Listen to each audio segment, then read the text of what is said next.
Lake of the Long Sun, The Book of the Long Sun, Volume 2, by Gene Wolfe. Copyright 1994 by Gene Wolfe, all rights reserved. Read by John Horton. This book was originally created for audio cassette playback. Any announcements concerning cassettes do not apply to this recording. This version contains markers allowing direct access to major portions of the book. Library of Congress Annotation.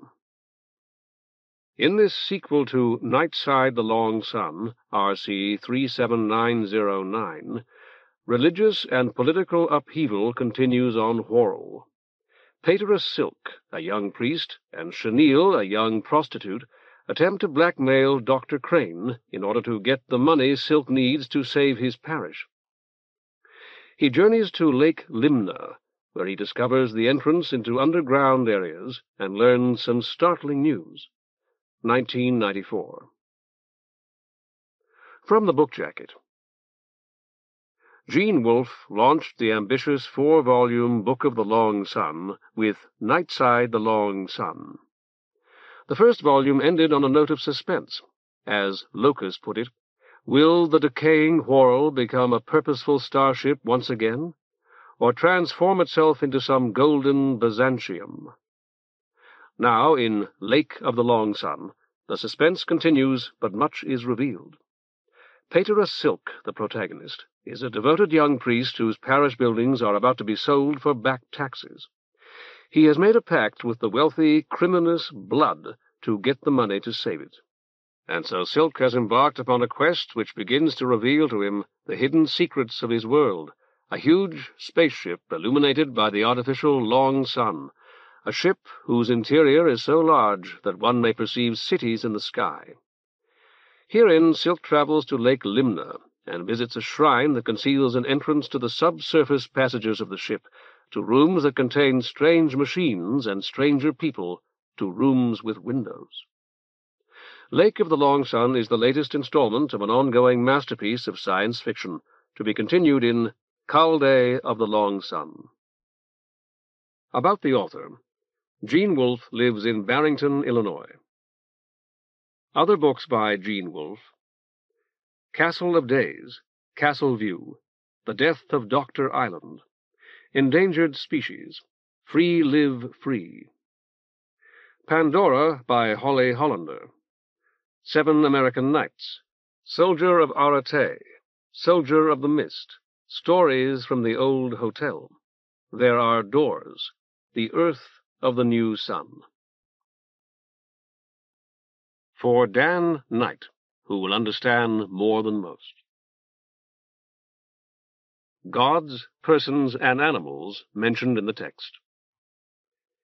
N.B. In Viron, biochemical males are named for animals or animal products. Auk, blood, crane, musk, and silk bear names of this type. Biochemical females are named for plants, most frequently flowers, or plant products: chenille, mint, orchid, rose. Chemical persons, both male and female, are named for metals or minerals: hammerstone, marble, sand, schist. Aquila, a young eagle being trained by musk. Arola, a woman who has left orchids. Orc, a housebreaker, a friend of Silk's, devoted to mint, a large and powerful man with a heavy jaw and prominent ears, called Hackum by Chenille. Bass, the bully who maintains order at orchids. Bellflower, one of the women at orchids. Matera Beetle, once one of the sibyls at the Manteon on Sun Street, now deceased. Bittersweet, a member of Incas's circle of black mechanics.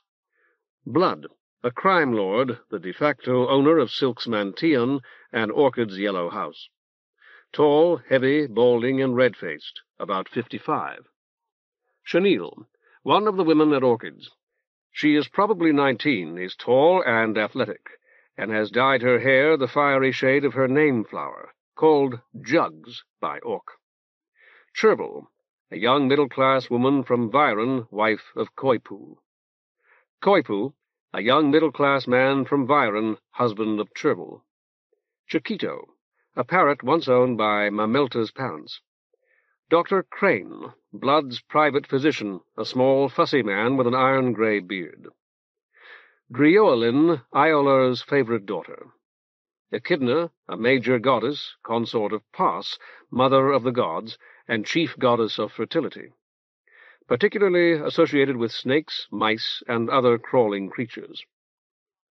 Feather, a small boy at Silk's palestra. Fulmer, a member of Incus's circle of black mechanics. Councillor Galago, a member of the Ayuntamiento and its expert on diplomacy and foreign affairs. Gib, the big man who maintains order in the Cock, a friend of Orcs. Patera Gulo, a young augur. Corporal Hammerstone, a soldier in Viron's army. Hare, Musk's assistant. Hyrax, a major god, the god of death and patron of the 4th day of the week, particularly associated with carrion birds, jackals, and, like Tartarus, with black animals of every kind. Hoppy, a derogatory name for a guardsman. Horn, the leader of the older boys at Silk's palestra. Hyacinth, a beautiful courtesan controlled by blood. Patera Incus, Remorer's prothonotary. A small, sly man with buck teeth. His hobby is black mechanics. Iolar, a flyer. Kalen, a thief killed by Orc. Kit, a small boy who attends Silk's palestra. Kypris, a minor goddess, the goddess of love, particularly associated with rabbits and doves. Councillor Lemur, the secretary of the Ayuntamiento, and thus the de facto ruler of Viron. Councillor Loris, a member of the Ayuntamiento, its presiding officer in Lemur's absence. Mamelta, a sleeper wakened by Mucor and freed by Silk. Matera Marble, now a sibyl of Silk's Mantion, junior to Rose but senior to Mint. She is over 300 years old and nearly worn out. Marrow, a greengrocer. Matera Mint, the junior sibyl at Silk's Mantion. Mulpi, a major goddess, the goddess of music, dancing, and art, of the winds and of all light things, patroness of the 2nd day of the week. She is particularly associated with songbirds and butterflies. Mucor, Blood's adopted daughter. She is about 15, capable of a somatous travel, and something akin to a devil. Musk, Blood's steward and lover. Nettle, Horn's sweetheart. Olive, a sleeper. Colonel Usyk, the commander of the 3rd Brigade of the Civil Guard of Viron. Orchid, Madam of the Yellow House on Lamp Street, Orpin's mother.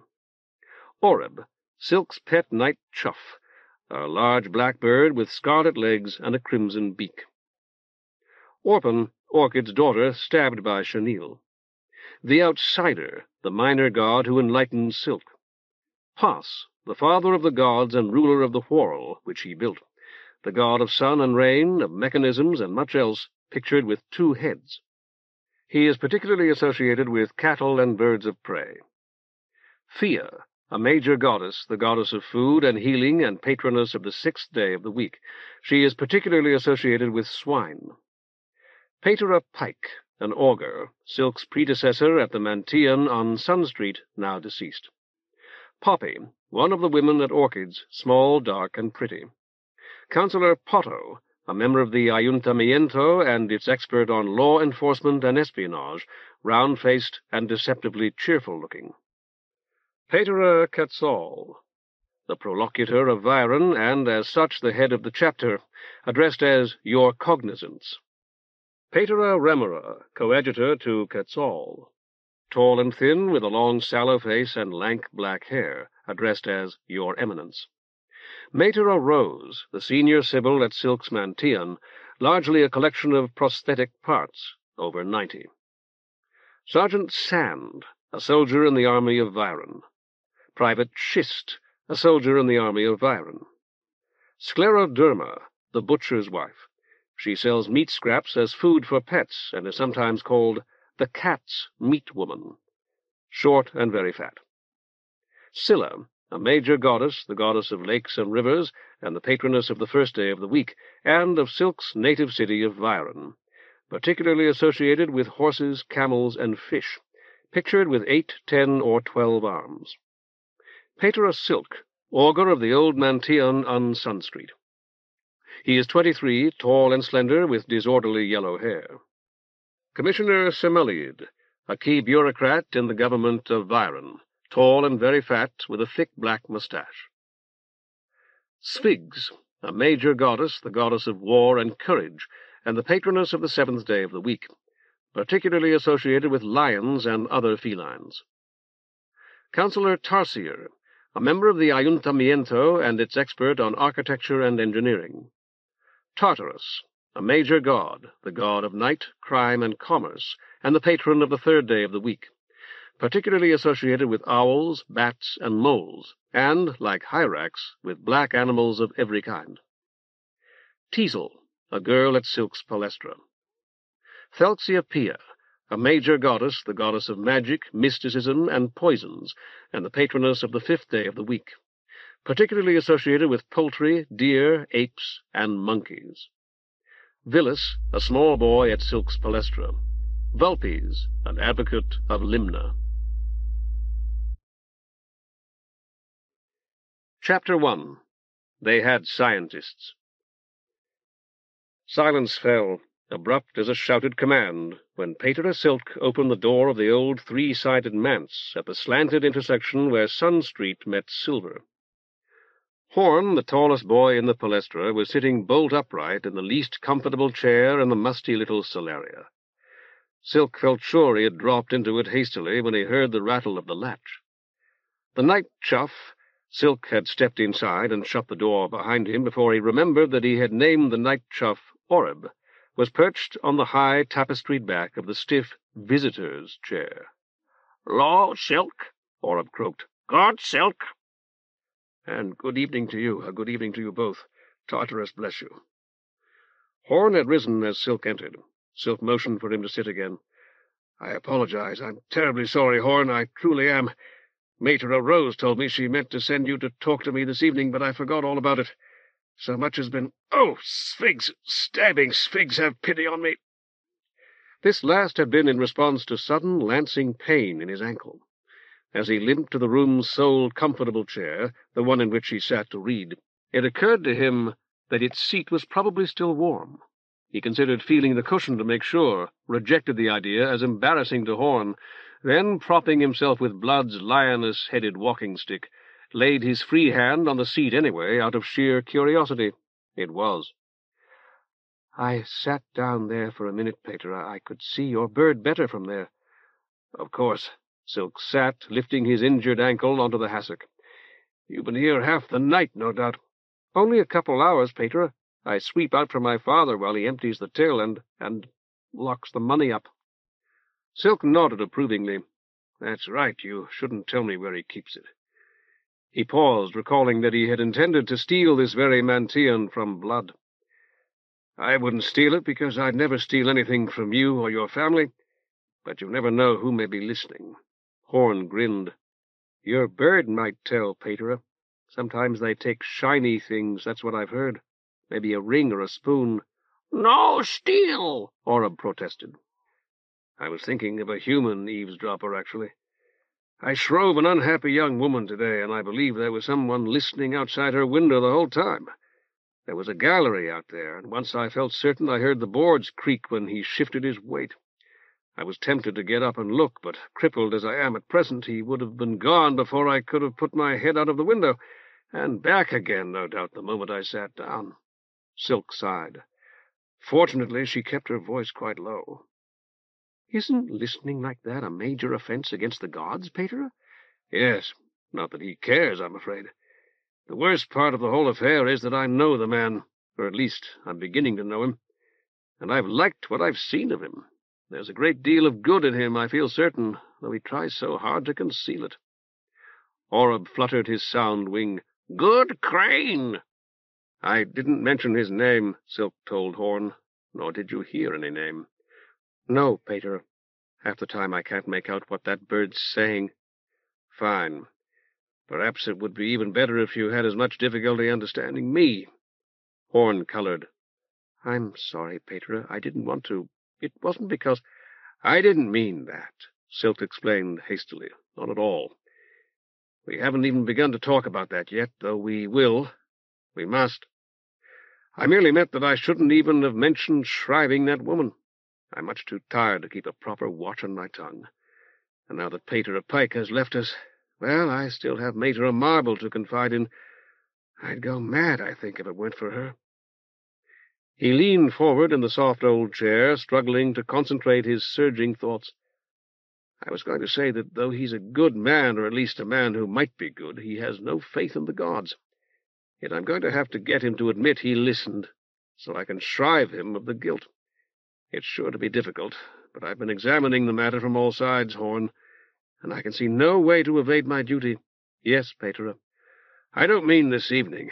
I've been entirely too busy this evening, and this afternoon, too. I saw something I can't tell you about, unfortunately. But I've been thinking about this particular man and the problem he presents ever since I came in. Seeing that blue thing on the bird's wing reminded me.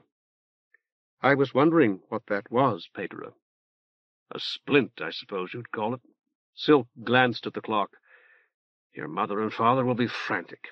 Horn shook his head. The rest of the sprats will tell them where I went, Patera. I told them before I left. By Sphigx, I hope so. Silk leaned forward and drew up his injured leg, pushed down his stocking, and unwound the chamois-like wrapping. Have you seen one of these, Horn? A strip of leather, Patera? It's much more than that. Silk tossed it to him. I want you to do something for me, if you will. Kick it hard, so that it flies against the wall. Horn gawked. If you're afraid you'll break something, throw it down hard 3 or 4 times. Not here on the carpet, I think. Over there on the bare boards. Hard, mind. Horn did as he was told, then returned the wrapping to Silk. It's getting hot. Yes, I thought it would. Silk rewound it about his aching ankle and smiled with satisfaction as it tightened. It isn't just a strip of leather, you see, although it may be that its exterior actually is leather. Inside there's a mechanism, something as thin as the gold labyrinth on a card. When that mechanism is agitated, it must take up energy. At rest, it excretes a part of it as heat. The remainder emerges as sound, or so I was told. It makes a noise we can't hear, I suppose because it's too soft, or perhaps because it's pitched too high. Can you hear it now? Horn shook his head. Neither can I. Yet I could hear sounds that Patera Pike could not. The squeaking of the hinges on the garden gate, for example, until I oiled them. Silk relaxed, soothed by the wrapping and the softness of his chair. These wonderful wrappings were made in the short sun Whorl, I imagine, like glasses and sacred windows and so many other things that we have but can't replace. They had scientists there, Patera. That's what Matera Rose says. Orrup croaked. Good crane! Silk laughed. Did he teach you to say that while he was treating your wing, you silly bird? Very well, Dr. Crane's a scientist of sorts, I suppose. He knows medicine, at least, which is more science than most of us know. And he let me borrow this, though I must return it in a few days. A thing like that must be worth 20 or 30 cards, Patera. More than that. Do you know Orc, the big man who comes to sacrifice on Scylla's days? I think so, Patera. Heavy jaw, wide shoulders, big ears. He wears a hanger and boots. I don't know him to talk to, Patera, but I know who you mean. Horn paused, his handsome young face serious. He's trouble.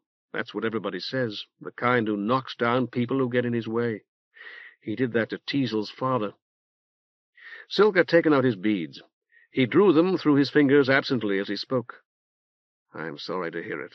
I'll try to speak to him about it. You'd better keep away from him, Patera. Silk shook his head. I can't, Horn. Not if I'm to do my duty. In fact, Orc's precisely the sort of person I must get close to. I don't believe that even the outsider, and it's too late for that in any case. I was going to tell you that I showed this wrapping to Orc, and he indicated that it was worth a great deal more. That isn't important, however. Have you ever wondered why so much knowledge was left behind in the short sun Whorl? I guess the ones that knew about those things didn't come to our Whorl, Patera. Clearly they did not. Or if they did, they can't have settled here in Viron. Yet they knew many things that would be very valuable to us. And certainly they would have had to come if Pass had instructed them to. The flyers know how to fly, Patera, and we don't. We saw one yesterday, remember? Just after the ball game. He was pretty low, that's what I'd like to know. How to fly like they do, like a bird. "No fly," Orab announced. Silk studied the voided cross dangling from his beads for a moment, then let the beads fall into his lap. "This evening I was introduced to an elderly man who has a really extraordinary artificial leg, Horn. He had to buy up 5 broken or worn-out legs to build it. But it's an artificial leg such as the first settlers had. A leg that might have been brought from the short sun Whorl. When he showed it to me, I thought how marvelous it would be if we could only make things like that now for Matera Rose and Matera Marble, and for all the beggars who are blind or crippled. It would be marvelous to fly, too, of course. I've always wanted to do it myself, and it may be that they are the same secret. If we could build wonderful legs like that for the people who need them, perhaps we could build wonderful wings as well for everyone who wanted to have them. That would be great, Patera. It may come to pass, it may yet come to pass, Horn. If people in the short sun Whorl could teach themselves to do such things." Silk shook himself and yawned, then rose with the help of Blood's stick. "Well, thank you for coming by. It's been a pleasure, but I'd better go up to bed." "I was supposed—" Matera said. "That's right." Silk put away his beads.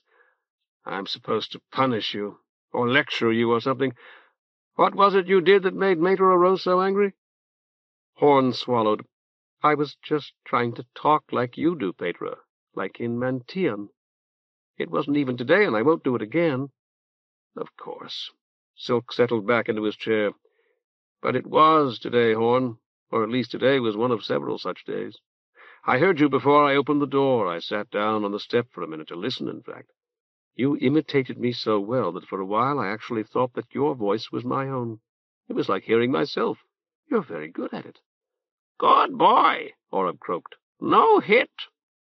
"I won't," Silk told the bird, and it lurched through the air to his lap, then hopped from his lap to the arm of the chair, and from the arm to his shoulder. "Matera Rose hits us sometimes, Patera." "Yes, I know. It's very courageous of her, but I'm not at all certain it's wise. Let's hear you again, Horn. Out on the step. I couldn't hear everything you said." Horn muttered, and Silk laughed. "I couldn't hear you that time, either. Surely I don't sound like that. When I'm at the Ambien, I can hear my bray echo from the walls." "No, Patera." "Then say it again, just as I would. I won't be angry, I promise you."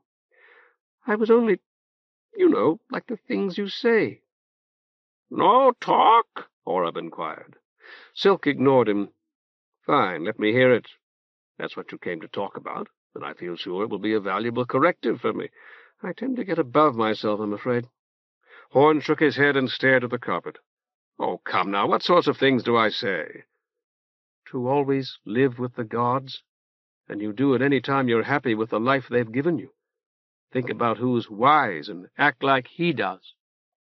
"That was well said, Horn, but you didn't sound in the least like me. It's my own voice I want to hear, just as I heard it on the step. Won't you do that?" "I guess I've got to stand up, Patera."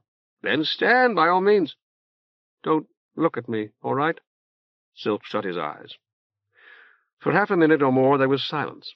Through his eyelids Silk could detect the fading of the light, the best in the manse, behind his chair. He welcomed it.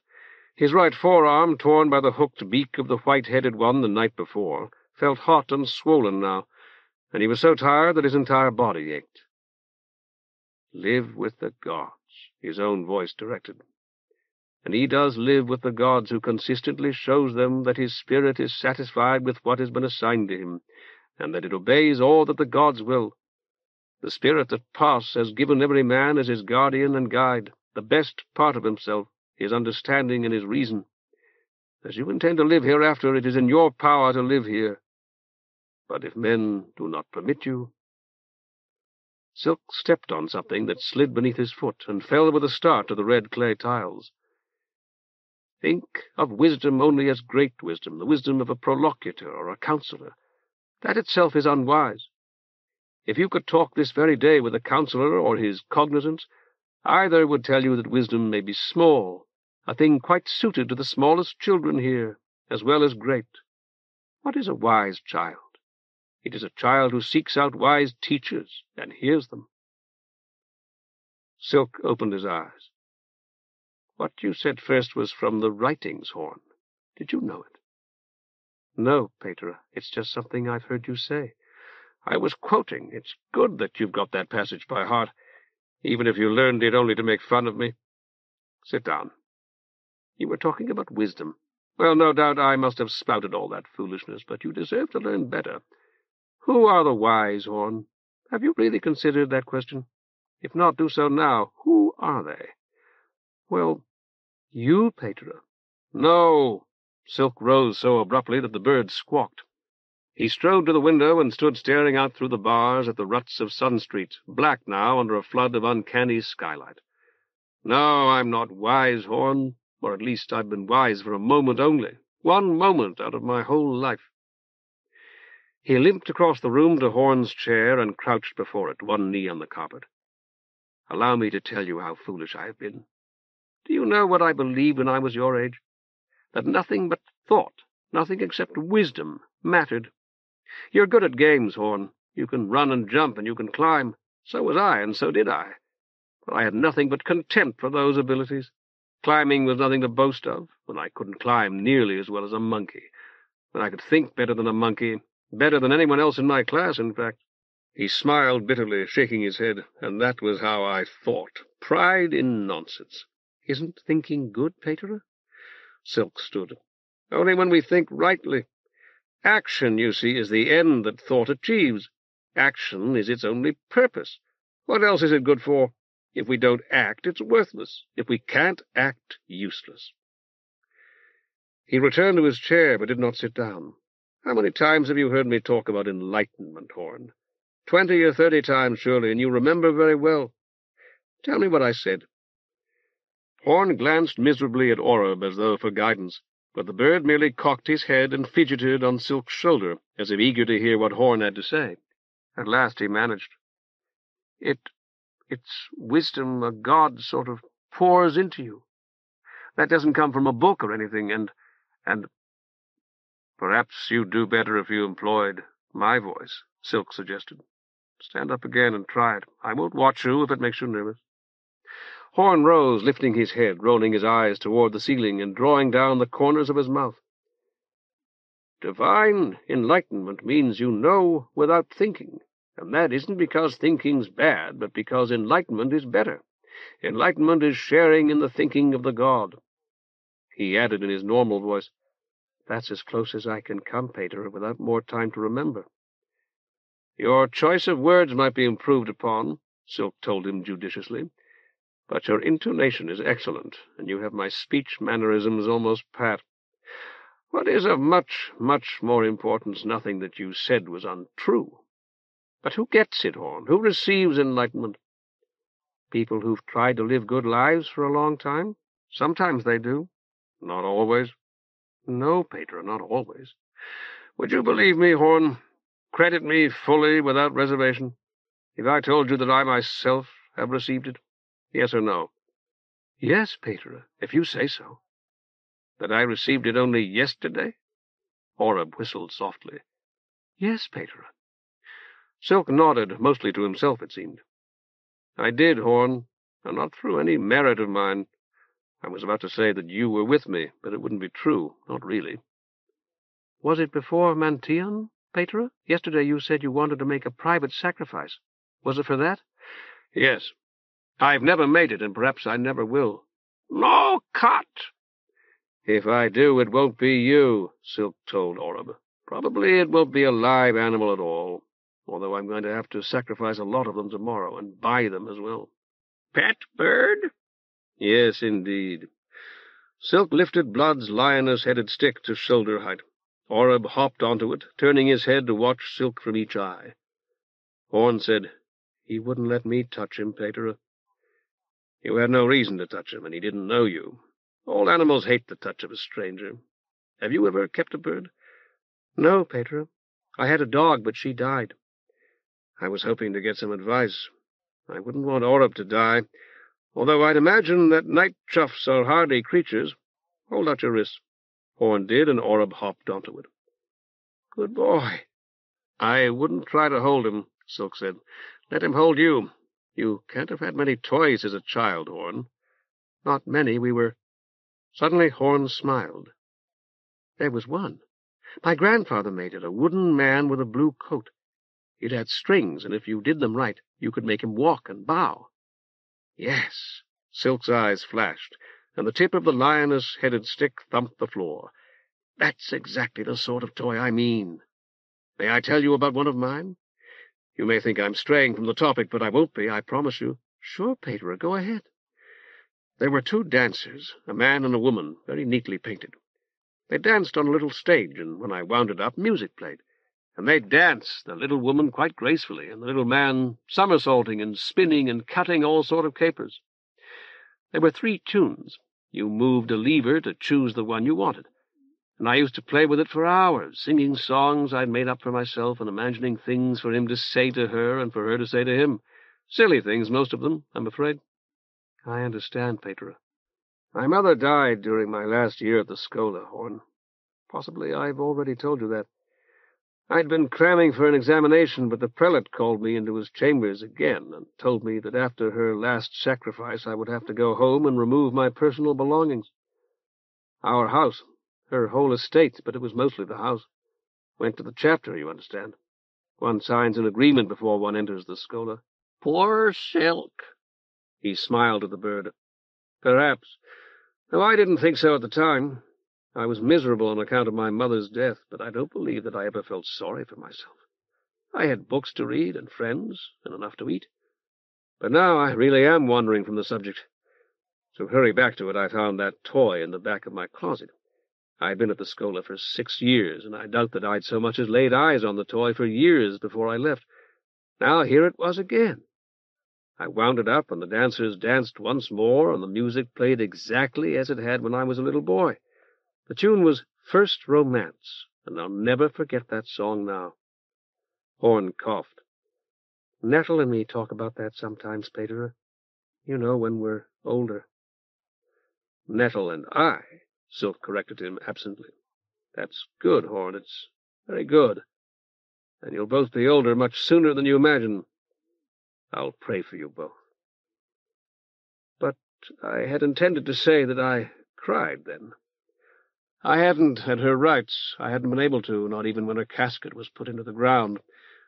But I did then, because it seemed to me that for the dancers no time at all had passed, that they couldn't know that the man who wound them now was the boy who had wound them the last time, or that the woman who had bought them on Clock Street was dead. Do you follow what I'm saying, Horn? I think so, Patera. Enlightenment is like that for the whole Whorl. Time has stopped for everyone else. For you there is something outside it, a peri-time, in which the god speaks to you. For me, that god was the outsider. I don't think I've said much about him when I've talked to the Palestra, but I will be saying a great deal about him in the future. Mater Mint said something to me this afternoon that has remained with me ever since. She said that he was unlike the other gods, who take counsel with one another in mainframe, that no one save himself knew his mind. Mater Mint has great humility, but she has wisdom, too. I must remember not to let the first blind me to the second. Good girl. Yes, and great goodness, too, humility and purity. Horn said, About enlightenment, Patera. Yours, I mean. Is that why somebody's writing things about you getting to be Caldé? Silk snapped his fingers. I'm glad you mentioned that. I had intended to ask you about it. I knew I'd forgotten something. Someone had chalked Silk for Caldé on a wall. I saw it on the way home. Did you do that? Horn shook his head. Or one of the other boys? I don't think it was one of us sprats at all, Patera. It's on 2 places. There on the slop shop, and then over on Hat Street, on that building Gussie Plum lives in. I've looked at them both, and they're pretty high up. I could do it without standing on anything, and I think maybe Locust could, but he says he didn't. Silk nodded to himself. Then I believe you're correct, Horn. It was because I've been enlightened. Or rather, it's happened because I told someone about it and was overheard. I've told several persons now, yourself included, and perhaps I shouldn't have. What was it like, Patera? Besides, everything stopped, like you said. For several tickings of the clock on the mantel, Silk sat silent, contemplating for the 100th time the experience he had by this time revolved in his mind so often that it was like a water-smoothed stone, polished and opaque. At last he said, "In that moment I understood all that I'll ever truly need to know. It's erroneous, really, for me to call it a moment, when it was actually outside time.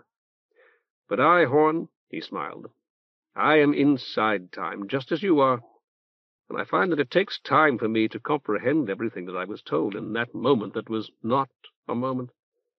It takes time for me to assimilate it. Am I making myself clear?" Poor Horn nodded hesitantly. "I think so, Patera." "That may be good enough." Silk paused again, lost in thought. "One of the things I learned was that I'm to be a teacher.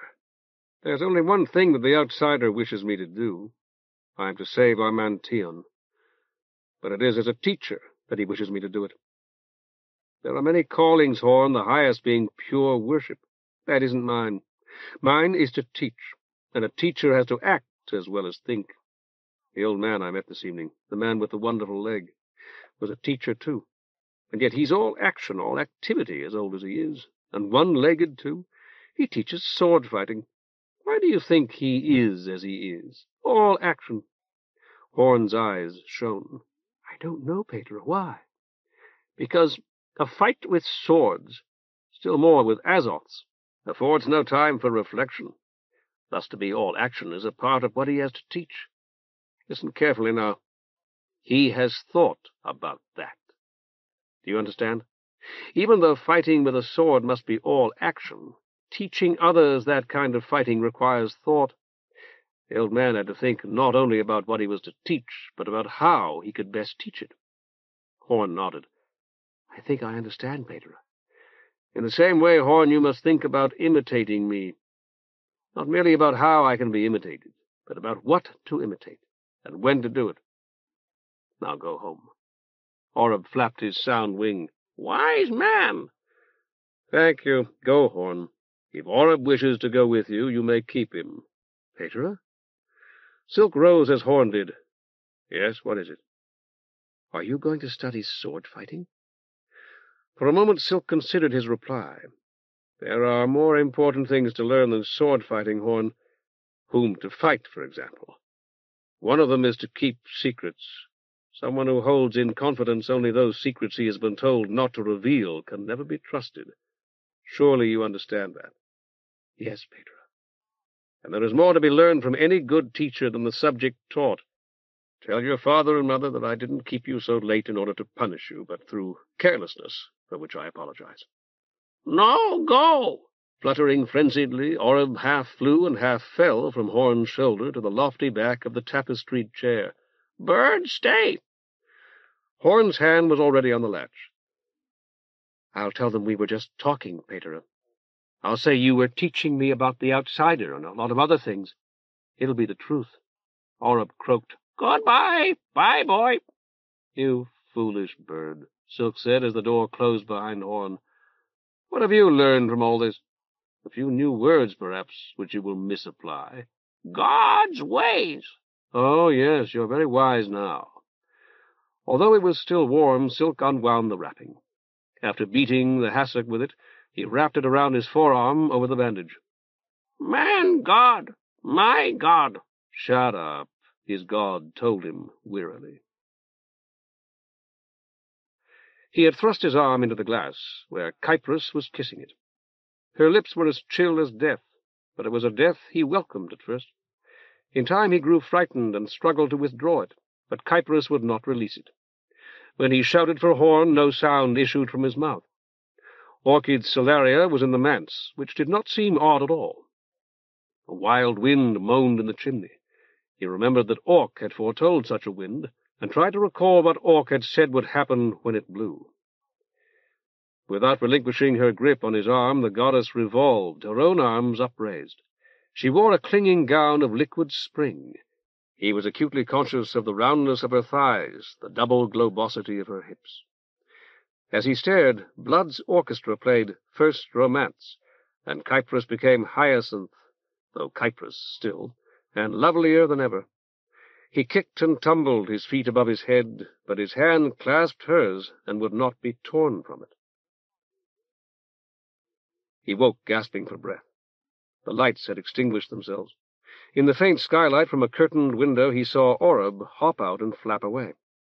Mucor stood beside his bed, naked in the darkness and skeletally thin. He blinked. She faded to mist and was gone. He rubbed his eyes. A warm wind moaned as it had in his dream, dancing with his ragged, pale curtains. The wrapping on his arm was pale, too, white with frost that melted at a touch. He unwound it and whipped the damp sheet with it, then wound it about his newly painful ankle, telling himself that he should not have climbed the stairs without it. What would Dr. Crane say when he told him? The whipping had evoked a spectral glow from the lights, enough for him to distinguish the hands of the busy little clock beside his triptych. It was after midnight. Leaving his bed, he lowered the sash. Not until it was down did he realize that he could not have seen Oreb fly out. Oreb had a dislocated wing. Downstairs he found Oreb poking about the kitchen in search of something to eat. He put out the last slice of bread and refilled the bird's cup with clean water. "Meat?" Oreb cocked his head and clacked his beak. "You'll have to find some for yourself if you want it," Silk told him. "I haven't any." After a moment's thought, he added, "Perhaps I'll buy a little tomorrow, if Matera cashed Orchid's draft, or I can myself. Or at least a fish. A live one I could keep in the washtub until whatever's left over from the sacrifices runs out, and then share with Matera Rose. And Matera Mint, of course. Wouldn't you like some nice fresh fish, Oreb?" "Like fish." "All right, I'll see what I can do. But you have to be forthcoming with me now. No fish if you're not. Were you in my bedroom?" "No steal." "I didn't say that you stole," Silk explained patiently. "Were you there?" "Where?" "Up there," Silk pointed. "I know you were. I woke up and saw you." "No. "Of course you were, Oreb. I saw you myself. I watched you fly out the window." "No fly." "I'm not going to punish you. I simply want to know one thing. Listen carefully now. When you were upstairs, did you see a woman, or a girl, a thin young woman, unclothed, in my bedroom?" "No fly," the bird repeated stubbornly. "Wing hurt." Silk ran his fingers through his straw-stack hair. "All right, you can't fly. I concede that. Were you upstairs?"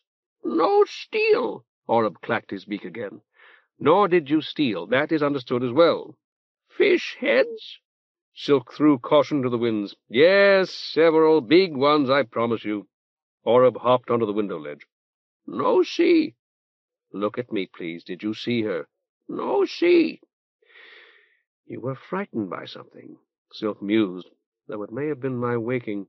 Perhaps you were afraid that I'd punish you for looking around my bedroom. Was that it?" "No. This window is just below that one. I thought I saw you fly, but I really saw you hop out the window and drop down into the blackberries. From there it would have been easy for you to get back here into the kitchen through the window. Isn't that what happened?" "No hop." "I don't believe you, because—" Silk paused. Faintly he had heard the creak of Patera Pike's bed. He felt a pang of guilt at having awakened the old man, who always labored so hard and slept so badly, although he had only dreamed, he told himself firmly, that Pike was dead, as he had dreamed also that Hyacinth had kissed his arm, that he had talked to Kypris in an old yellow house on Lamp Street, to Lady Kypris, the goddess of love, the whore's goddess. Shaken by doubt, he went back to the pump and worked its handle again until clear, icy water gushed into the stoppered sink, splashed his sweating face again and again, and soaked and re-soaked his untidy hair until he was actually shivering despite the heat of the night. "Patera Pike is dead," he told Oreb, who cocked his head sympathetically. Silk filled the kettle and set it on the stove, starting the fire with an extravagant expenditure of waste paper. When flames licked the sides of the kettle, he seated himself in the unsteady wooden chair in which he sat to eat and pointed a finger at Oreb. "Patera Pike left us last spring. That's practically a year ago. I performed his rites myself, and even without a headstone, his grave cost more than we could scrape together. So what I heard was the wind, or something of that sort. Rats, perhaps. Am I making myself clear?" "Eat now?" "No." Silk shook his head. There's nothing left but a little maté and a very small lump of sugar. I plan to brew myself a cup of maté and drink it and go back to bed. If you can sleep too, I advise it." Overhead, above the celaria, Silk felt quite certain, Patera Pike's old bed creaked again. He rose. Hyacinth's engraved needler was still in his pocket, and before he had entered the manse that evening he had charged it with needles from the packet Orc had bought for him. He pulled back the loading knob to assure himself that there was a needle ready to fire, and pressed down the safety catch. Crossing the kitchen to the stair, he called, "Euchre? Is that you?" There was no reply. "If it is, cover yourself. I'm coming up to talk to you." The first step brought a twinge of pain from his ankle. He wished for Blood's stick, but it was leaning against the head of his bed. Another step, and the floor above creaked. He mounted 3 more steps, then stopped to listen. The night wind still sighed about the manse, moaning in the chimney as it had in his dream. It had been that wind, surely, that had made the old structure groan, that had caused him, fool that he was, to think that he had heard the old augur's bed creak, squeak, and readjust its old sticks and straps as Patera rolled his old body, sitting up for a moment to pray or peer out through the empty open windows before lying down again on his back, on his side. A door shut softly upstairs. It had been his own, surely, the door to his bedroom. He had paid it no attention when he had put on his trousers and hurried downstairs to look for Oreb. All the doors in the manse swung of their own accord unless they were kept latched, opening or shutting in walls that were no longer plumb, cracked old doors in warped frames that had perhaps never been quite right, and certainly were not square now. His finger was closing on the trigger of the needler. Recalling Orc's warning, he put his fingertip on the trigger guard. "Euchre, I don't want to hurt you, I just want to talk to you. Are you up there?" No voice, no footfall from the upper floor. He went up a few more steps. He had shown Orc the Azoth, and that had been most imprudent. An Azoth was worth thousands of cards. Orc broke into larger and better defended houses than this whenever he chose. Now Orc had come for the Azoth or sent an accomplice, seen his opportunity when the kitchen lights kindled. "Orc, it's me, Patera Silk." There came no answering voice. "I've got a needler, but I don't want to have to shoot. If you raise your hands and offer no resistance, I won't. I won't turn you over to the guard, either." His voice had energized the single dim light above the landing. 10 steps remained, and Silk climbed them slowly, his progress retarded by fear as much as pain, seeing first the black-clad legs in the doorway of his bedroom, then the hem of the black robe, and at last the aged augur's smiling face. Patera Pike waved and melted into silver mist, his blue-trimmed black calotte dropping softly onto the uneven boards of the landing. Chapter 2. Lany Kypris. Neither Silk nor Matera Marble had remembered mutes, yet mutes appeared an hour before Orphan's rites were to begin, alerted by the vendor who had supplied the rue. Promised 2 cards, they had already gashed their arms, chests, and cheeks with flints by the time the first worshippers arrived, and were the very skiograph of misery, their long hair fluttering in the wind as they rent their sooty garments, howled aloud, or knelt to smear their bleeding faces with dust. 5 long benches had been set aside in the front of the Manteon for the mourners, who began to arrive by 2s and 3s some while after the unrestricted portion of the old Manteon on Sun Street was full. For the most part they were the young women whom Silk had seen the previous afternoon at Orchid's yellow house on Lamp Street, though there were a few tradesmen as well, dragooned, Silk did not doubt, by Orchid, and a leaven of rough-looking men who could easily have been friends of Orc's. Orc himself was there as well, and he had brought the ram he had pledged. Matera Mint had seated him among the mourners, her face aglow with happiness. Silk assumed that Orc had explained to her that he had been a friend of the deceased. Silk accepted the ram's tether, thanked Orc with formal courtesy, receiving an abashed smile in return, and led the ram out the side door into the garden, where Matera Marble presided over what was very nearly a menagerie. "That heifer's stolen several mouthfuls of my parsley," she told Silk, "and trampled my grass a bit. But she's left me a present, too, so that I'll have a much nicer garden next year.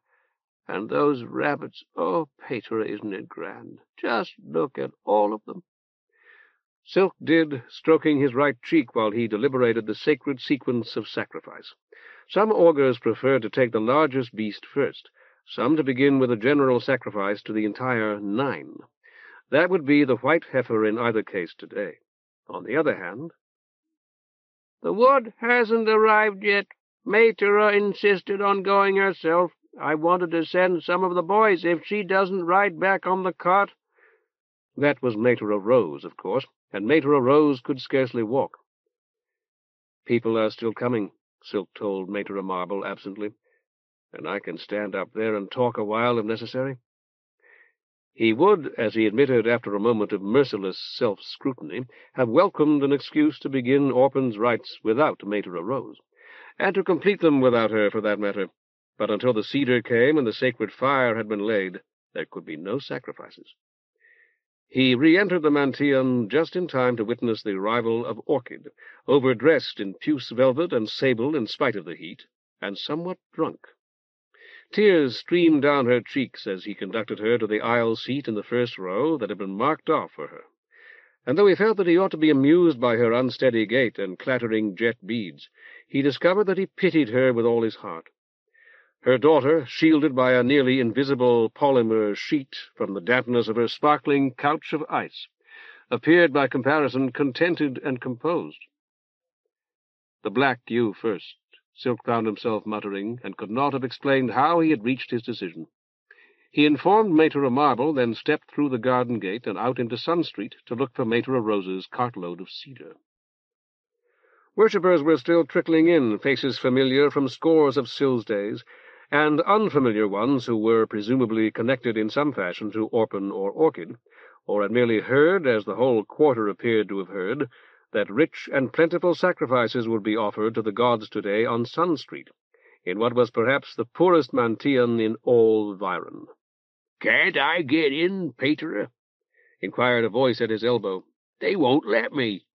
Startled, Silk looked down into the almost circular face of Scleroderma, the butcher's wife, nearly as wide as she was high. "Of course you can," he said. "There's some men at the door." Silk nodded. "I know, I put them there. If I hadn't, there would have been no places for the mourners, and a riot before the first sacrifice, as likely as not. We'll let some of them stand in the side aisles once the wood arrives." He took her through the garden gate and locked it behind them. "I come every Scylla's day." "I know you do," Silk told her. "And I put something in whenever I can. Pretty often, too. I almost always put in at least a bit." Silk nodded. "I know that, too. That's why I'm going to take you in through the side door, quietly. We'll pretend that you brought a sacrifice." Hurriedly he added, "Although we won't say that." "And I'm sorry about the cat's meat that time, dumping it all over you like that. It was a terrible thing to do. I was just mad." She had waddled ahead of him, perhaps because she did not want to meet his eyes. Now she stopped to admire the white heifer. "Look at the meat on her." He could not help smiling. "I wish I had some of your cat's meat now. I'd give it to my bird." "Have you got a bird? Lots of people buy my meat for their dogs. I'll bring you some." He took her in through the side door as he had promised, and turned her over to Horton. By the time that he had mounted the steps to the ambion, the first shoulder-load of cedar was coming down the center aisle. Patera Rose seemed to materialize beside the altar to supervise the laying of the fire, and the trope restored Patera Pike, almost forgotten in the bustle of preparations that morning, to the forefront of Silk's mind. Or rather, as Silk told himself firmly, Patera's ghost. There was nothing to be gained by denial, by not calling the thing by its proper name. He had championed the spiritual and the supernatural since boyhood. Was he to fly in terror now from the mere mention of a supernatural spirit? The charismatic writings lay on the ambion, placed there by Patera Marble over an hour ago. On feast day he had told the children from the palestra that they could always find guidance there. He would begin with a reading, then. Perhaps there would be something there for him as well, as there had been on that afternoon 2 days ago. He opened the book at random, and silenced the assembled worshippers with his eyes. We know that death is the door to life, even as the life we know is the door to death. Let us discover what counsel the wisdom of the past will provide to our departed sibling and to us. Silk paused. Chenille, her fiery hair illuminated from behind by the hot sunshine of the entrance, identified her at once, had just stepped inside the mansion. He had told her to attend, he recalled. Had demanded that she attend, in fact. Very well, here she was. He smiled at her, but her eyes, larger and darker than he remembered them, were fixed on Orpon's body. Let us hope that they will not only prepare us to face death, but better fit us to amend our lives. After another solemn pause, he scanned the page. Everyone who is grieved at anything or discontented is like a pig for sacrifice, kicking and squealing. Like a dove for sacrifice is he who laments in silence. Our one distinction is that it is given us to consent, if we will, to the necessity imposed upon us all. A wisp of fragrant cedar smoke drifted past the ambient. The fire was lit. The sacrifices might proceed. In a moment, Maître Marble in the garden would see smoke rising through the guard gate in the roof and lead the black ewe out onto Sun Street and into the mansion through the main entrance. Silk gestured to the brawny layman he had stationed there, and the side aisles began to fill. Here truly is the counsel we sought. Soon I will ask the gods to speak to us directly, should they so choose. But what could they tell us that would be of better service to us than the wisdom that they have just provided to us? Nothing, surely. Consider, then, what is the necessity laid upon us? Our own deaths? That is beyond dispute. But much, much more as well. We are every one of us subject to fear, to disease, and to numerous other evils. What is worse, we suffer this, the loss of our friend, the loss of our lover, the loss of our child. He waited apprehensively, hoping that Orchid would not burst into tears. All of these things, he continued, are conditions of our existence. Let us submit to them with good will. Chenille was seated now next to the small, dark poppy. Studying her blank, brutally attractive face and empty eyes, Silk recalled that she was addicted to the ochre drug called rust. It had stimulated Hyacinth, he remembered. Presumably, different people reacted differently, and it seemed likely that Hyacinth had not taken as much. Orpon lies here before us, yet we know that she is not here. We will not see her again in this life. She was kind, beautiful, and generous. Her happiness she shared with us. What her sorrows were we cannot now learn, for she did not trouble others with them, but bore their burden alone. That she was favored by Maltby we know, for she died in youth. If you wonder why a goddess should favor her, consider what I have just said. Riches cannot buy the favor of the gods. Everything in the Whorl is already theirs. Nor can authority command it. We are subject to them, not they to us, and so it shall forever be. We of this sacred city of Viren did not greatly value Orpon, perhaps. Certainly we did not value her as her merits deserved. But in the eyes of the all-knowing gods, our valuations mean nothing. In the eyes of the all-knowing gods, she was precious. Silk turned to address the grayish glow of the sacred window behind him. Accept, all you gods, the sacrifice of this fair young woman. Though our hearts are torn, we, her mother— there was a sudden hum of whispered questions among the mourners— and her friends, consent. The mutes, who had remained silent while Silk spoke, shrieked in chorus. But speak to us, we beg, of the times to come, of hers as well as ours. What are we to do? Your lightest word will be treasured. Should you, however, choose otherwise— He waited silently, his arms outstretched. As always, there was no sound from the window, no flicker of color. He let his arms fall to his sides. We consent still. Speak to us, we beg, through our other sacrifices. Maître Marble, who had been waiting just inside the Sun Street door, entered, leading the black ewe. This fine black ewe is presented to High Hyrax, Lord of Death and Orpon's Lord hereafter, by Orchid, her mother. Silk drew his sacrificial gauntlets and accepted the bone-hilted knife of sacrifice from Maitre Rose. Maitre Marble whispered, "The lamb?" and he nodded. A stab and slash, almost too quick to be seen, dispatched the ewe. Maitre Mint knelt to catch some of the blood in an earthenware chalice. A moment later she splashed it upon the fire, producing an impressive hiss and a plume of steam. The point of Silk's knife found the joint between two vertebrae, and the black ewe's head came off cleanly, still streaming blood. He held it up, then laid it on the fire. All four of the hoofs followed in quick succession. Knife in hand, he turned again toward the sacred window. "Accept, O high Hyrax, the sacrifice of this fine ewe, and speak to us, we beg, of the times that are to come. What are we to do? Your lightest word will be treasured. Should you, however, choose otherwise—" He let his arms fall to his sides. "We consent. Speak to us, we beg, through this sacrifice."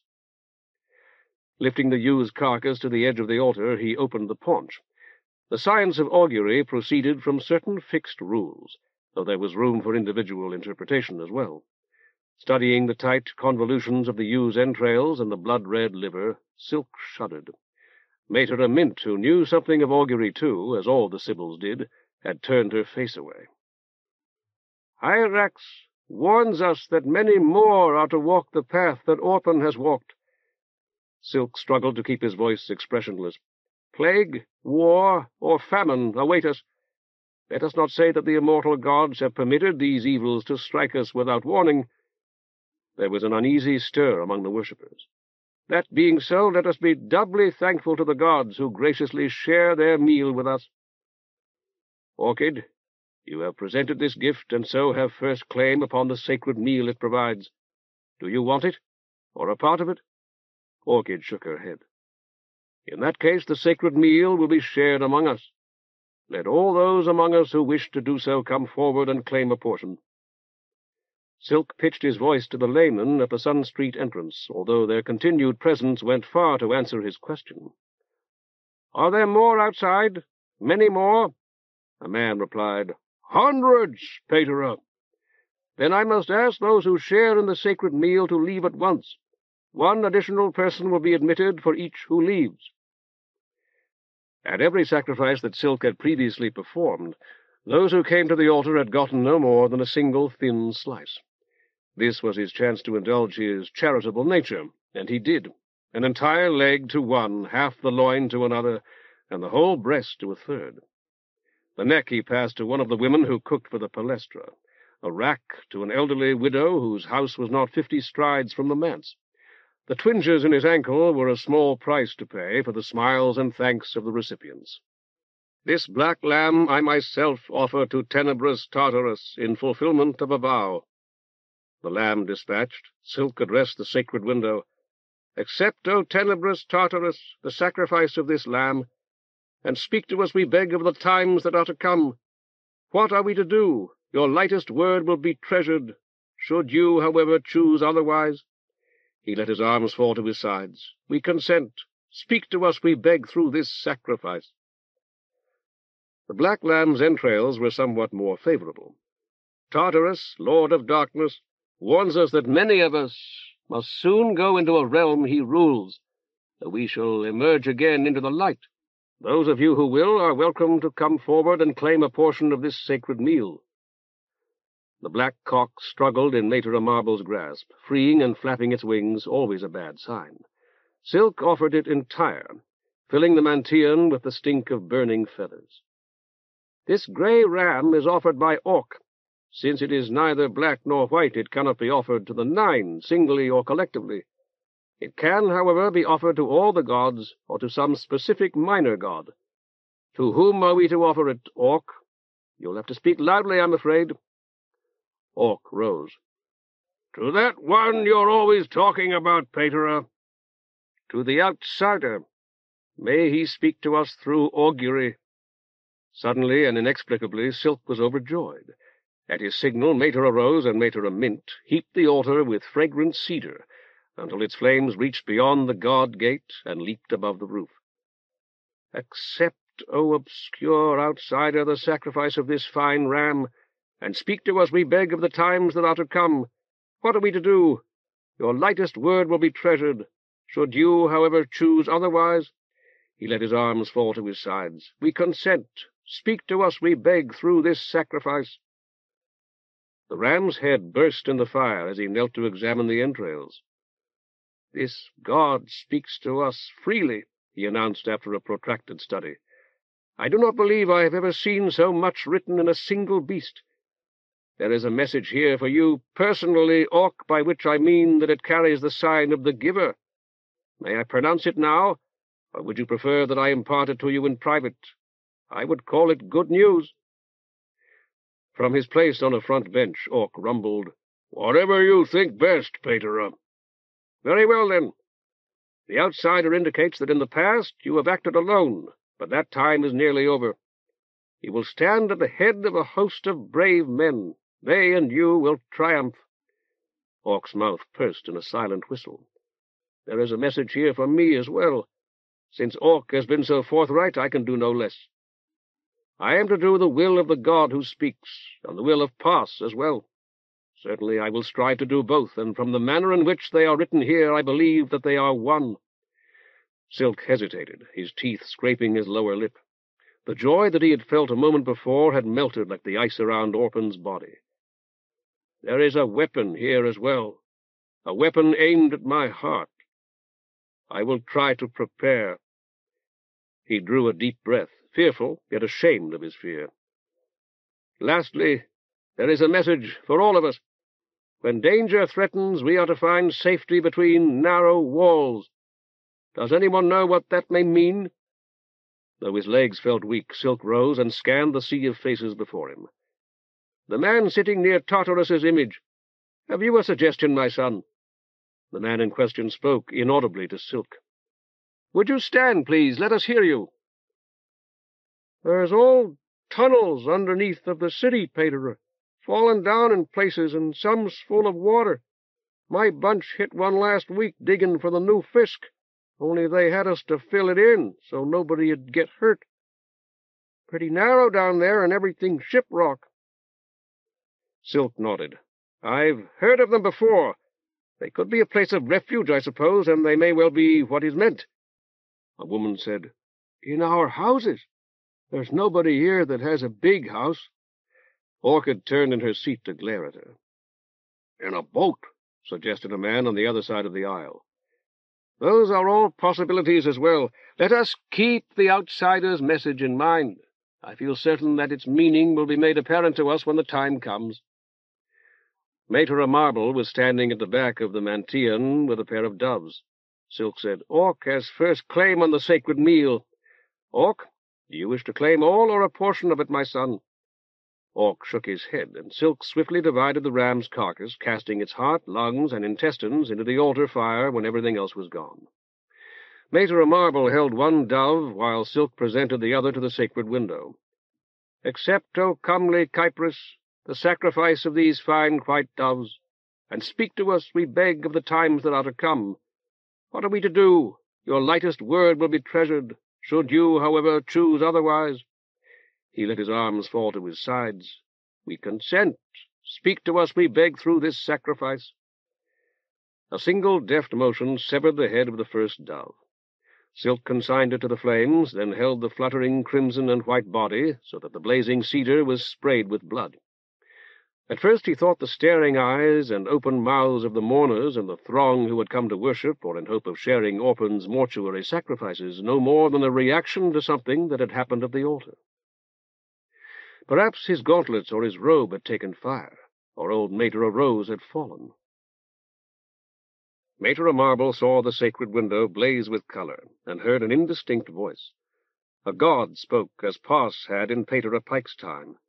She fell to her knees, and in so doing involuntarily freed the dove she had been holding. It shot toward the roof, and then, seeming almost to ride the sacred flames, rose through the god gate and was gone. An unshaven man in the second row, seeing her upon her knees, knelt too.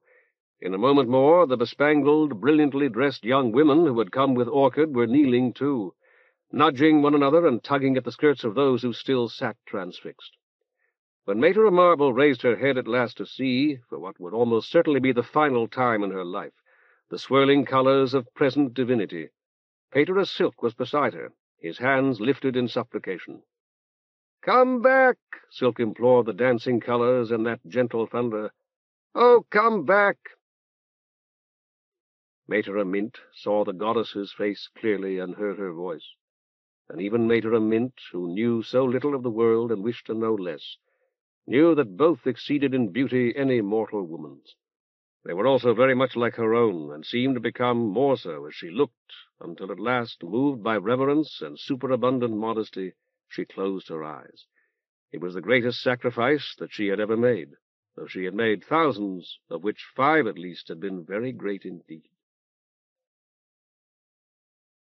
Mater Rose was the last of the 3 Sibyls to kneel, out of no lack of reverence, but because kneeling involved certain body parts with which she had been born, parts that were now, in a strict sense, dead, though they still functioned and would continue to function for years to come. Echidna had blinded her to the gods, the goddess's just punishment, and so she saw and heard nothing, though the holy hues danced again and again across and down the sacred window. In the deep tones of the divine voice, tones that she found herself comparing to those of a cello, she occasionally caught a word or a phrase. Young Patera Silk, who was always so careless, and never more careless than when dealing with matters of the greatest importance, had dropped the knife of sacrifice, the knife that Mater Rose had cleaned and oiled and sharpened now for almost a century, still dyed with the dove's blood. Stretching, Mater Rose retrieved it. Its bone handle had not cracked. Its blade did not even seem to have been soiled by its brief contact with the floor, though she wiped it on her sleeve as a precaution.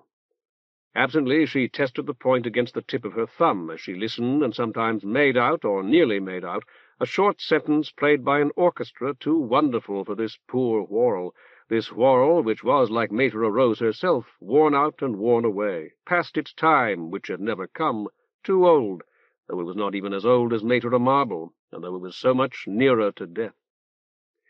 Cellos of the woods of Mainframe, flutes of diamond. Mater herself, old Mater Rose, who was so tired that she no longer knew that she was tired, had once played the flute. She had not thought of her flute since the shame of blood. Pains eaten it away, she thought, tortured it to silence, though once it sounded sweetly, oh, so sweetly, at evening. Somehow old Mater Rose sensed that this goddess was not Echidna. Phelxia Pia, maybe, or even scalding Scylla. Scylla was another favorite of hers, and this was Scyll's day, after all. The voice was stilled. Slowly the colors faded like the beautiful and complex tinctures of river-washed stones, which fade to nothing as the stones dry in the sunshine. Still on his knees, Silk bowed, his forehead touching the floor of the sanctuary. A murmur rose from the mourners and worshippers, and soared until it was like the roaring of a storm. Silk glanced over his shoulder at them. One of the rough-looking men sitting with Orchid appeared to be shouting as he shook his fist at the sacred window, his eyes bulging and his face purple with some emotion at which Silk could only guess. A lovely young woman with curls as black as Orchid's beads was dancing in the center aisle to a music played for her alone. Silk stood and limped slowly to the ambient. "All of you are entitled to hear—" His voice seemed non-existent. His tongue and lips had moved, and air had passed them, but no trumpeter could have made himself heard above the din. Silk raised his hands and looked at the sacred window again. It was a shimmering gray, as empty as if no goddess had ever spoken through it. Yesterday, in the yellow house on Lamp Street, the goddess had told him that she would speak to him again soon, repeating soon. She kept her word, he thought. Almost idly it occurred to him that the registers behind the sacred window would no longer be empty, as he had always seen them. One would show a single one now. The other would display the length of the goddess's theophany, in units that no living person understood. He wanted to look at them, to verify the reality of what he had just seen and heard. "All of you are entitled to hear—" His voice sounded weak and reedy, but at least he could hear it. "All of you are entitled to hear yourselves speaking when you could not hear yourselves at all," he thought. "All of you are entitled to know how you felt and what you said to the goddess, or wanted to say, though most of us never will." The tumult was subsiding now, falling like a wave on the lake. Strongly, Silk told himself from the diaphragm. They had praised him for this at the Schola. "You are entitled to know what the goddess said and the name that she gave. It was Kypris, and that is not a name from the 9, as you know." Before he could stop himself, he added, "You are entitled to know as well that Kypris has previously appeared to me in a private revelation." She had told him not to speak of that, and now he had. He felt sure that she would never forgive him, as he would never forgive himself. "Kypris is mentioned 7 times in the writings, where it is said that she always takes an interest in young women, women of marriageable age who are young. No doubt she took an interest in Orphan. I feel sure she must have." They were almost quiet now, many listening intently, but his mind was still whelmed by the wonder of the goddess, and barren of cohesive thought. "Comely Kypris, who has so favored us, is mentioned upon 7 occasions in the chrasmologic writings. I think I said that before, though some of you may not have heard it. White doves and white rabbits are to be offered her, which was why we had those doves. The doves were supplied by her mother, by Orphan's mother, by Orchid." Providentially, he remembered something more. "In the writings, she is honored as the most favored companion of Pas among the minor gods." Silk paused and swallowed. "I said you were entitled to hear everything that she said. That is what is called for by the canon. Unfortunately, I cannot adhere to that canon as I would wish. A part of her message was directed to the chief mourner alone. I must deliver that in private, and I'll try to arrange to do that as soon as I'm finished here." The sea of faces stirred. Even the mutes were listening with wide eyes and open mouths. Comely Kypris, said 3 things. One was the private message that I must deliver. She said also that she would prophesy in order that you would believe. I don't think there's anyone here who does not now. But possibly some of us might question her theophany later, or possibly she intended our whole city, all of us, in Viren. Her prophecy was this: there will be a great crime, a successful one, here in Viren. She spreads her mantle above the criminals, and because of it, they will succeed. Shaken and trying frantically to collect his wits, Silk fell silent. He was rescued by a man sitting near Orc, who shouted, "When? When'll it be?" "Tonight," Silk cleared his throat. "She said it would be tonight." The man's jaw snapped shut, and he stared about him.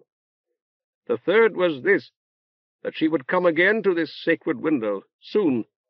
I asked her, you must have heard me, some of you. I implored her to come back, and she said she would, and soon. That's everything I can tell you now." He saw Patera Marble's bowed head, and sensed that she was praying for him, praying that he would somehow receive the strength and presence of mind that he so clearly needed. The knowledge itself strengthened him. "And now I must request that the chief mourner come up here. Orchid, my daughter, please join me. We must retire to a private place in order that I can deliver the goddess's message to you." He would take her out the side door and into the garden, and thinking of the garden reminded him of the heifer and the other victims. "Please remain where you are, all of you, or leave if you like and let others join in the sacred meal. That would be a meritorious act. As soon as I have conveyed the goddess's message, we will proceed with Orphan's rites." He had left Blood's lioness-headed walking-stick behind the sacred window. He retrieved it before they started down the stair to the side door. "There are seats in the arbor outside. I have to take off this thing around my leg and beat it against something. I hope you won't mind." Orchid did not reply. It was not until he stepped out into the garden that Silk realized how hot it had been in the Mantean near the altar fire. The whole place seemed to glow. The rabbits lay on their sides, gasping for breath, and Patera Marble's herbs were wilting almost visibly. But to him the hot, dry wind felt cool, and the burning bar that was the midday sun, which should have struck him like a blow, seemed without force. "I ought to have something to drink," he said. "Water, I mean. Water's all we have. No doubt you should, too." Orchid said, "All right." and he led her to the arbor and limped into the kitchen of the manse, pumped and pumped until the water came, then doused his head in the gushing stream. Outside again, he handed Orchid a tumbler of water, sat down, and filled another for himself from the carafe he had brought. "It's cold, at least. I'm sorry I don't have wine to offer you. I'll have some in a day or two, thanks to you. But there wasn't time this morning." "I have a headache," Orchid said. "This is what I need." And then, "She was beautiful, wasn't she?" "The goddess? Oh, yes, she's lovely. No artist." "I meant Orpin." Orchid had emptied her tumbler. As she spoke, she held it out to be refilled, and Silk nodded as he tilted the carafe. "Don't you think that was one reason why this goddess came?" "I'd like to think so anyhow, Patera, and it might be true."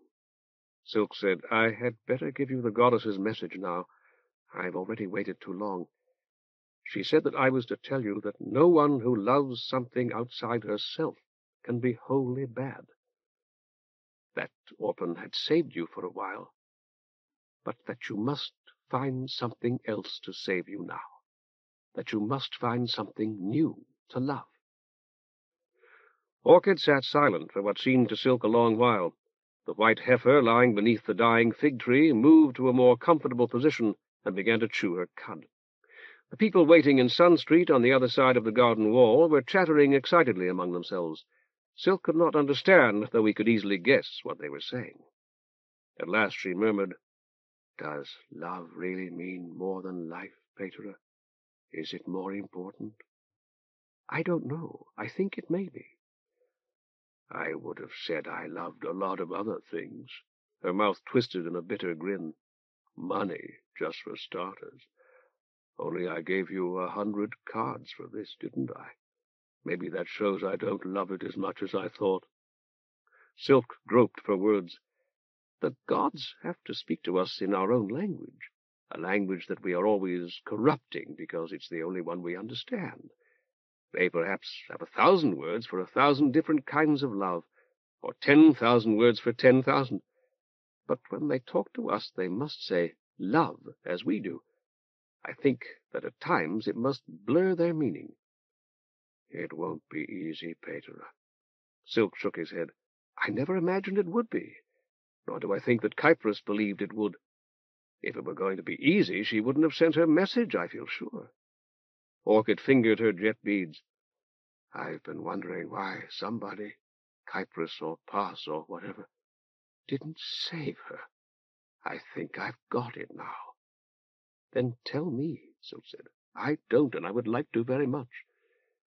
"They didn't because they did. It sounds funny, doesn't it? I don't think Orpin loved anybody except me, and if I died before she did—" Orchid shrugged. "So they let her go first.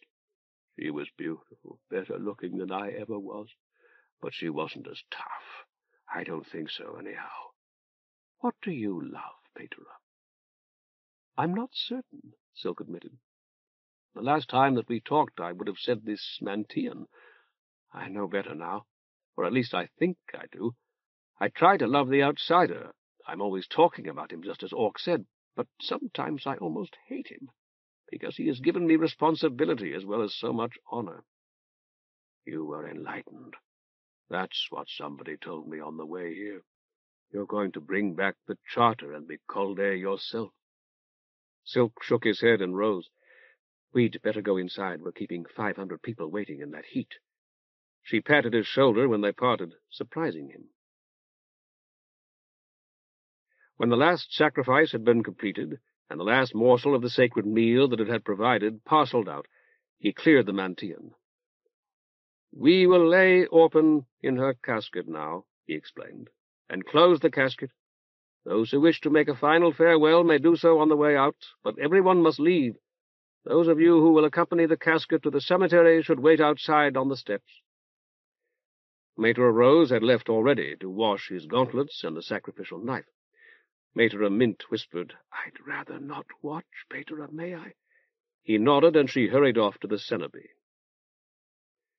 The mourners were filing past, Orchid waiting so as to be last in line. Patera Marble said, "Those men will carry it, Patera. That's why they were here. Yesterday I happened to think that there would have to be someone, and the address was on the draft. I sent a boy with a note to Orchid." "Thank you, Matera. As I've said 1,000 times, I don't know what I'd do without you. Have them wait at the entrance, please." Chenille was still in her seat. "You should go, too," he told her, but she appeared not to have heard him. When Matera Marble returned, they lifted Orphan's body from its bed of ice and laid it in the waiting casket. "I'll help you with the lid, too, Patera." He shook his head. "Chenille wishes to speak with me, I believe, and she won't as long as you're here. Go to the entrance, please, Matera, where you won't overhear us if we keep our voices down." To Chenille he added, "I'm going to fasten the lid now. You can talk to me while I do it, if you like." Her eyes flickered toward him, but she did not speak. "Matera must remain, you see. There must be 2 of us, so that each can testify that the other did not rob the body or molest it." Grunting, he lifted the heavy lid into place. "If you stayed to ask whether I've confided anything that you told me in your shriving to anyone else, I have not. You probably won't believe this, but I've actually forgotten most of it already. We make an effort to, you see. Once you've been forgiven, you're forgiven. That part of your life is over, and there's no point in our retaining it." Chenille remained as before, staring straight ahead. Her wide, rounded forehead gleamed with perspiration. While Silk studied her, a single droplet trickled into her left eye and out again, as though reborn as a tear. The casket builder had provided 6 long brass screws, 1 for each corner. They were hidden, with the screwdriver from the palestra's broom closet, under the black cloth that draped the catafalque. Holes had been bored to receive each screw. As Silk got them out, he heard Chenille's slow steps in the aisle and glanced up. She was looking toward him now, but her motion seemed almost mechanical. He told her, "If you'd like to say goodbye to Orphan, I can remove the lid. I haven't started the first screw yet." She made an inarticulate noise and shook her head. "Very well, then." He forced himself to look down at his work. He had not realized she was so beautiful. No, not even when they had sat talking in her room at Orchid's. In the garden, he had begun to say that no artist could paint a face half so lovely as Kypris's. Now it seemed to him that the same thing might almost be said of Chenille, and for a moment he imagined himself a sculptor or a painter. He would pose her beside a stream, he thought, her face up-tilted as though she were watching a meadow lark. He sensed her proximity before he had tightened the first screw. Her cheek, he felt certain, was within a span of his ear. Her perfume filled his nostrils, and though it was in no way different from any other woman's, and stronger than it ought to have been, though it was mingled with perspiration, the inferior scents of face and body powders, and even the miasma of a woolen gown that had been stored for most of this protracted summer in one of the battered old trunks he had seen in her room, he found it intoxicating. As he drove the third screw, her hand came to rest on his own. "Perhaps you'd better sit down," he told her. "You're not supposed to be in here, actually." She laughed softly. He straightened up and turned to face her. "Matera's watching. Have you forgotten? Go and sit down, please. I have no desire to exert my authority, but I will if I must." When she spoke, it was with mingled wonder and amusement. She said, "This woman's a spy." Chapter 3. Company. Though he had been in the old cemetery often, Silk had never ridden the dead coach before. Or rather, as he told himself sharply, the dead coach had been Loach's wagon. They always walked behind it in procession, as custom demanded, on the way there. And Loach nearly always invited him to ride back to the quarter, sitting beside Loach on the weathered gray board that was the driver's seat. This was a real dead coach, however, all glass and black lacquered wood, with black plumes and a pair of black horses, the whole rented for a staggering 3 cards from the maker of Orphan's casket. Silk, who had scarcely been able to limp along by the time they reached the cemetery, had been relieved when the liveried driver had offered him a ride, and utterly astonished to find that the dead coach seat had a back, both seat and back stylishly upholstered in shiny black leather, like a costly chair. The seat was very high as well, which afforded him a fresh perspective on the streets through which they passed. The driver cleared his throat and spat expertly between his horses. "Who was she, Patera? Friend of yours?" "I wish I could say she was," Silk replied. "I never met her. Her mother's a friend, however, or so I hope. She paid for this fine coach of yours, as well as a great many other things, so I owe her a great deal." The driver nodded companionably. "This is a new experience for me," Silk continued. "I second in 3 days. I'd never ridden in a floater, but I did the day before yesterday, when a gentleman very kindly had one of his take me home. And now this. Do you know, I almost like this better. One sees so much more from up here, and one feels, I really can't say, like a counselor, perhaps. Is this what you do every day, driving like this?" The driver chuckled. "And carry the horses, and feed and water, and muck out, and so on, and such like, and taking care of the coach, waxing and polishing, and keeping everything clean, and greasing the wheels. Them that rides in back don't complain more'n once, maybe less, but their relations does, seeing it sounds so dismal and all, so I keeps 'em greased, which ain't nearly so hard as all the waxing and washing." "I envy you," Silk said sincerely. "Oh, it's not no bad life, long as you rides up front. You get the rest of the day off, do you, Patera?" Silk nodded, provided that no one requires the pardon of pass. The driver extracted a toothpick from an inner pocket. "But if somebody does, you got to go, don't you?" "Certainly. And before we ever loaded her in, you'd done for how many pigeons and goats and such like?" Silk paused, counting. "Altogether, 14, including the birds. No, 15 in all, because Orc brought the ram he'd pledged. I had forgotten it for a moment, although its entrails indicated that I— Never mind. 15, and one a ram. And you done for the lot, and read 'em and cut 'em up, I bet." Silk nodded again. "And marched out to the country in that bad leg, reading prayers and so forth the whole way. Only now you get to pull your boots off, unless somebody's decided to leave. Then you don't. Have a easy time of it, don't you augurs? About like us, huh?" "It isn't such a bad life," Silk said, "as long as one gets to ride back." They both laughed. "Something happen in there, in your Mantean?" Silk nodded. "I'm surprised that you heard about it so quickly." "They were talking about it when I got there, Patera. I ain't religious, don't know nothing about gods, and don't want to, but it sounded interesting." "I see." Silk stroked his cheek. "In that case, what you know is fully as important as what I know. I know only what actually transpired, while you know what people are saying about it, which may be at least as important. What I was wondering was why she come after nobody for so long. Did she say?" "No, and of course I could not ask her. One does not cross-examine the gods. Now tell me what the people outside the Mantean were saying. All of it." It was practically dark by the time the driver reined up in front of the garden gate. Kit and Villis, who had been playing in the street, were full of questions. Did a goddess really come, Patera? A real goddess? What did she look like? Could you see her really good to talk to? Did she tell things, Patera? Could you tell what she said? What'd she say? Silk raised his hand for silence. "You could have seen her, too, if you'd come to our sacrifice, as you should have. They wouldn't let us. We couldn't get in." "I'm very sorry to hear that," Silk told them sincerely. "You would have seen comely Kypris, just as I did, and most of the people who attended. There must have been 500, if not more. Could not. Now listen. I know you're anxious to have your questions answered, just as I would be in your place. But I'm going to have to talk a great deal about the theophany in the next few days, and I don't want to go stale. Besides, I'll have to tell all of you in the palestra in a lot of detail, and you'll be bored if you have to listen to all of it twice." Silk crouched to bring his own face to the level of the quite dirty face of the smaller boy. "But, Kit, there's a lesson in this, for you especially. Only 2 days ago you asked me whether a god would actually come to our window.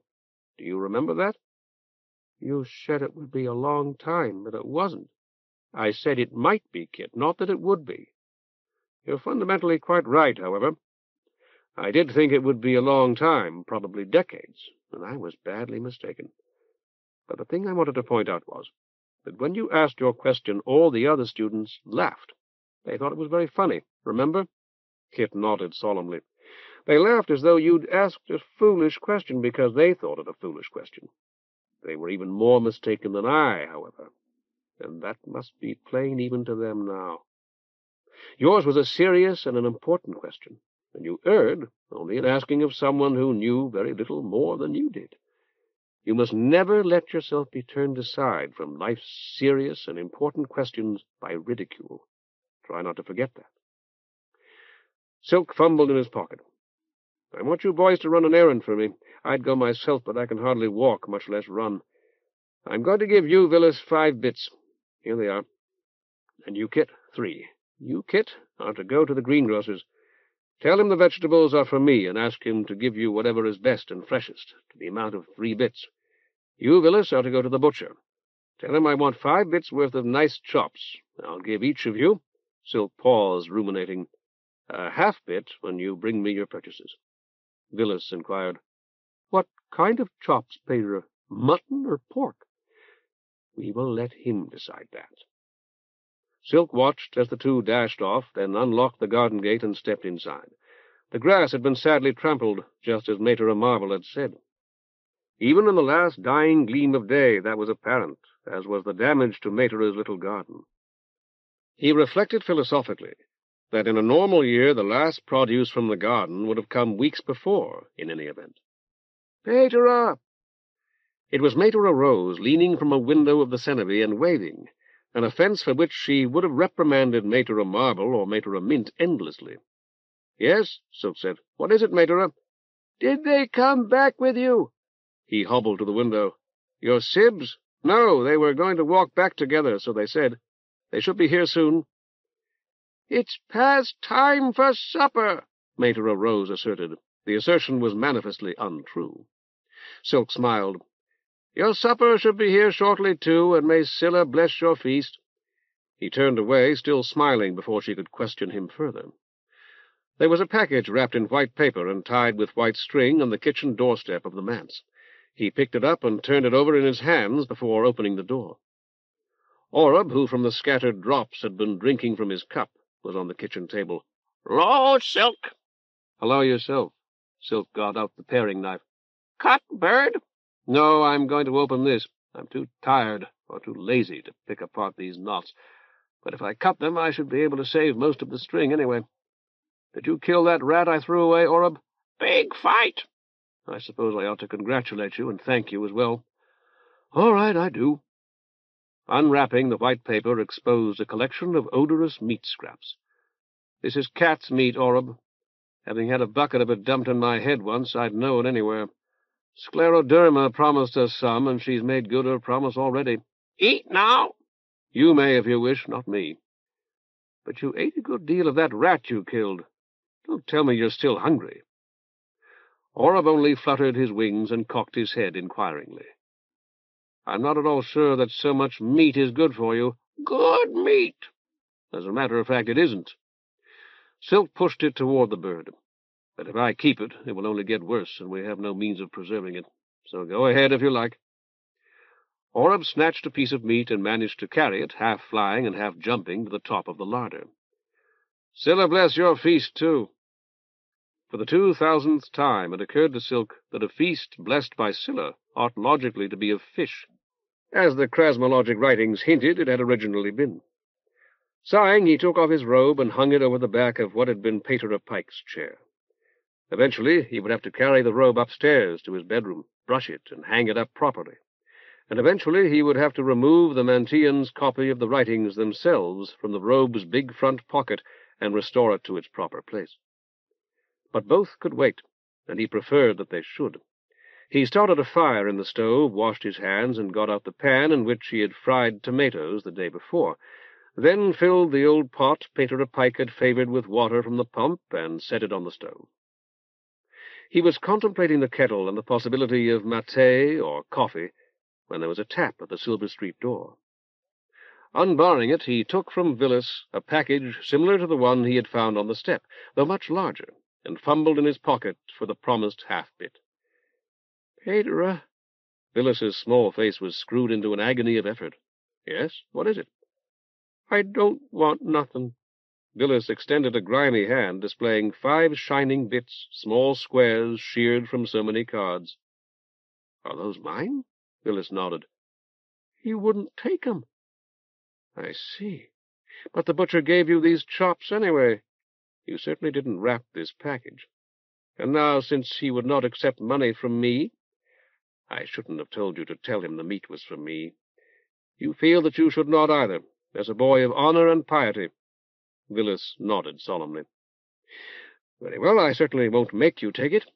I owe your mother a bit, however, so give 4 back to me and give the 5th to her. Will you do that? Villis nodded again, handed over 4 bits, and vanished into the twilight. These chops are neither yours nor mine, Silk told the bird on the larder as he closed the Silver Street door and lifted the heavy bar back into place. So leave them alone. Large as his pan was, the chops filled it. He sprinkled them with a minute pinch of precious salt and set the pan on the stove. We are made plutocrats of the supernatural, he informed Oreb conversationally, and that to a degree that's almost embarrassing. Others have money, as blood does, for example, or power, like Councillor Lemur, or strength and courage, like Orc. We have gods and ghosts. From the top of the larder, Oreb croaked, Silk, good! If that means you understand a great deal more than I. But I try to understand just the same. Plutocrats of the supernatural do not need money, as we've seen, though they get it, as we've also seen. Strength and courage hasten to assist them. Silk dropped into his chair, the cooking fork in one hand and his chin in the other. What they require is wisdom. No one understands gods or ghosts, yet we have to understand them. Lany Kypris today, Patera at the top of the stairs last night, and all the rest of it. Oreb peered over the edge of the larder. Batman? Silk shook his head. You may perhaps object that I've omitted Mucor, who is not dead and thus cannot be a ghost, and certainly is not a god. She behaves almost exactly like a devil, in fact. Which reminds me that we have those 2, or 1 at any rate. That is to say, poor Teasel has or had one. Dr. Crane thinks she was bitten by some sort of bat, but she herself said it was an old man with wings. The chops were beginning to sputter. Silk got up and prodded one experimentally with his fork, then lifted another to study its browning underside. Speaking of wings, what do you say we begin with the simplest puzzle? I mean yourself, Oreb. Good bird, I dare say, but not so good that you can fly with that bad wing, though I saw you do it last night, just before I saw Mucor, and watched her vanish. That is suggestive. Patera. Steel Knuckles rapped the door to the garden. Just a moment, Mater, I have to turn your chops. To Oreb, Silk added, I didn't include Mucor because I won't call what she does supernatural. I freely admit that it appears to be. I may be the only man in Viren who would scruple to call it that. With the fork still in his hand, he threw wide the door. Good evening, Mater. Good evening, Kit. May all the gods be with you both. Are those my vegetables? Kit nodded, and Silk accepted the big sack and laid it on the kitchen table. This seems like a great deal to get for 3 bits, Kit, as high as prices are now. And there are bananas in there, too. I smell them. They're always very dear. Kit remained speechless. Patera Marble said, He was standing in the street, Patera, afraid to knock. Or rather, I think he may have knocked very softly, and you failed to hear him. I took him into the garden, but he wouldn't give up that huge bag. Very properly, Silk said. But, Kit, I wouldn't bite you for bringing me vegetables, particularly when I asked you to do it. Kit extended a grubby fist. I see. Or at least I think I may. He wouldn't take the money? Kit shook his head. And you were afraid that I'd be angry about that? As to tell the truth, I am somewhat. Here, give it to me. Patera Marble inquired, Who wouldn't take your money, Patera? Marrow up the street? Silk nodded. Here, Kit, here's the half-bit that I promised you. Take it, close the gate after you, remember what I told you, and don't be afraid. I'm afraid, Patera Marble announced when the boy was gone. Not for myself, but for you, Patera. They don't like anyone to be too popular. Did kind Kypris promise to protect you? What will you do if they send the guard for you? Silk shook his head. Go with them, I suppose. What else could I do? You might not come back. I'll explain that I have no political ambitions, which is the simple truth. Silk drew his chair nearer the doorway and sat down. I wish I could invite you in, Mater. Will you let me bring the other chair out for you? I'm fine, Mater Marble said. But your ankle must be very painful. You walked a long way today. It's not really as bad as it was yesterday, Silk said, feeling the wrapping. Or perhaps I'm getting a second wind, so to speak. A great many things happened Fee's day, and they took place very fast. First, there was the very great thing I told you about while we were sitting in the arbor during the rain. Then Blood's coming here, then meeting Orc and riding out to Blood's villa, hurting my ankle and talking to Blood. Then on Sphigx Day, bringing the pardon of past to poor little Teasel, Orphan's death and an exorcism, and Orchids wanting to have Orphan's final sacrifice here. I wasn't accustomed to so much happening so rapidly. Mater Marble looked solicitous. No one could expect you to be, Patera. Last night I was just beginning to find my feet, if I may put it like that, when several other things took place. And today Kypris favored us, the first Mantean in Vireland to be so favored in over 20 years. If... Mater Marble interrupted him. That was wonderful. I'm still trying to come to terms with it, if you know what I mean, trying to integrate it into my operating parameters. But it just... You know, Patera, this business with Marrow, for instance. I saw Back to the Charter painted on the side of a building, and then this at Armantean. Do be careful. I will, Silk promised. As I was trying to explain, I've gotten my mental equilibrium back. I've done what you said you were trying to do, gotten all of it worked into my operating, whatever you call 'em, my way of thinking. While we were following the dead coach, I had time to sort things out. It gave me an opportunity to weigh my own impressions against the writings as I read them.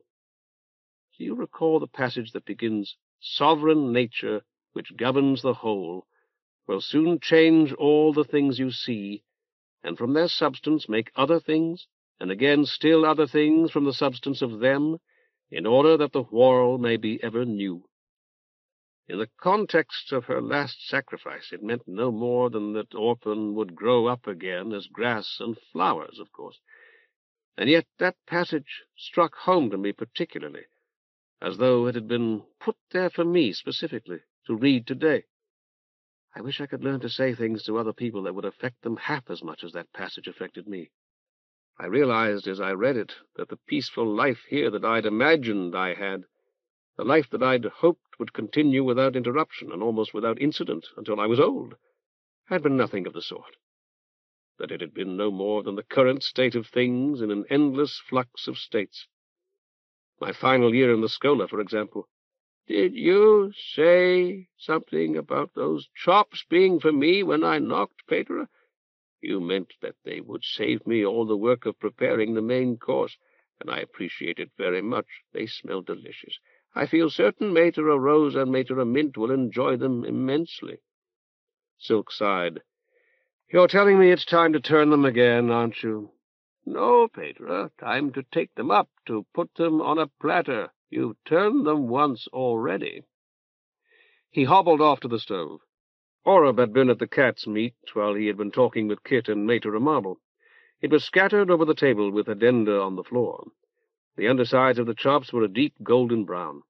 Silk piled them on the largest plate in the cupboard, draped them with a clean cloth, and carried them to Mater Marble on the other side of the threshold. Thank you very, very much, Patera. She peeped beneath the cloth. Oh, my, aren't they marvelous? You've saved at least 3 for yourself, I hope. Silk shook his head. I had chops last night when Orc bought my dinner, and I really don't care for meat. She made him a tiny bow.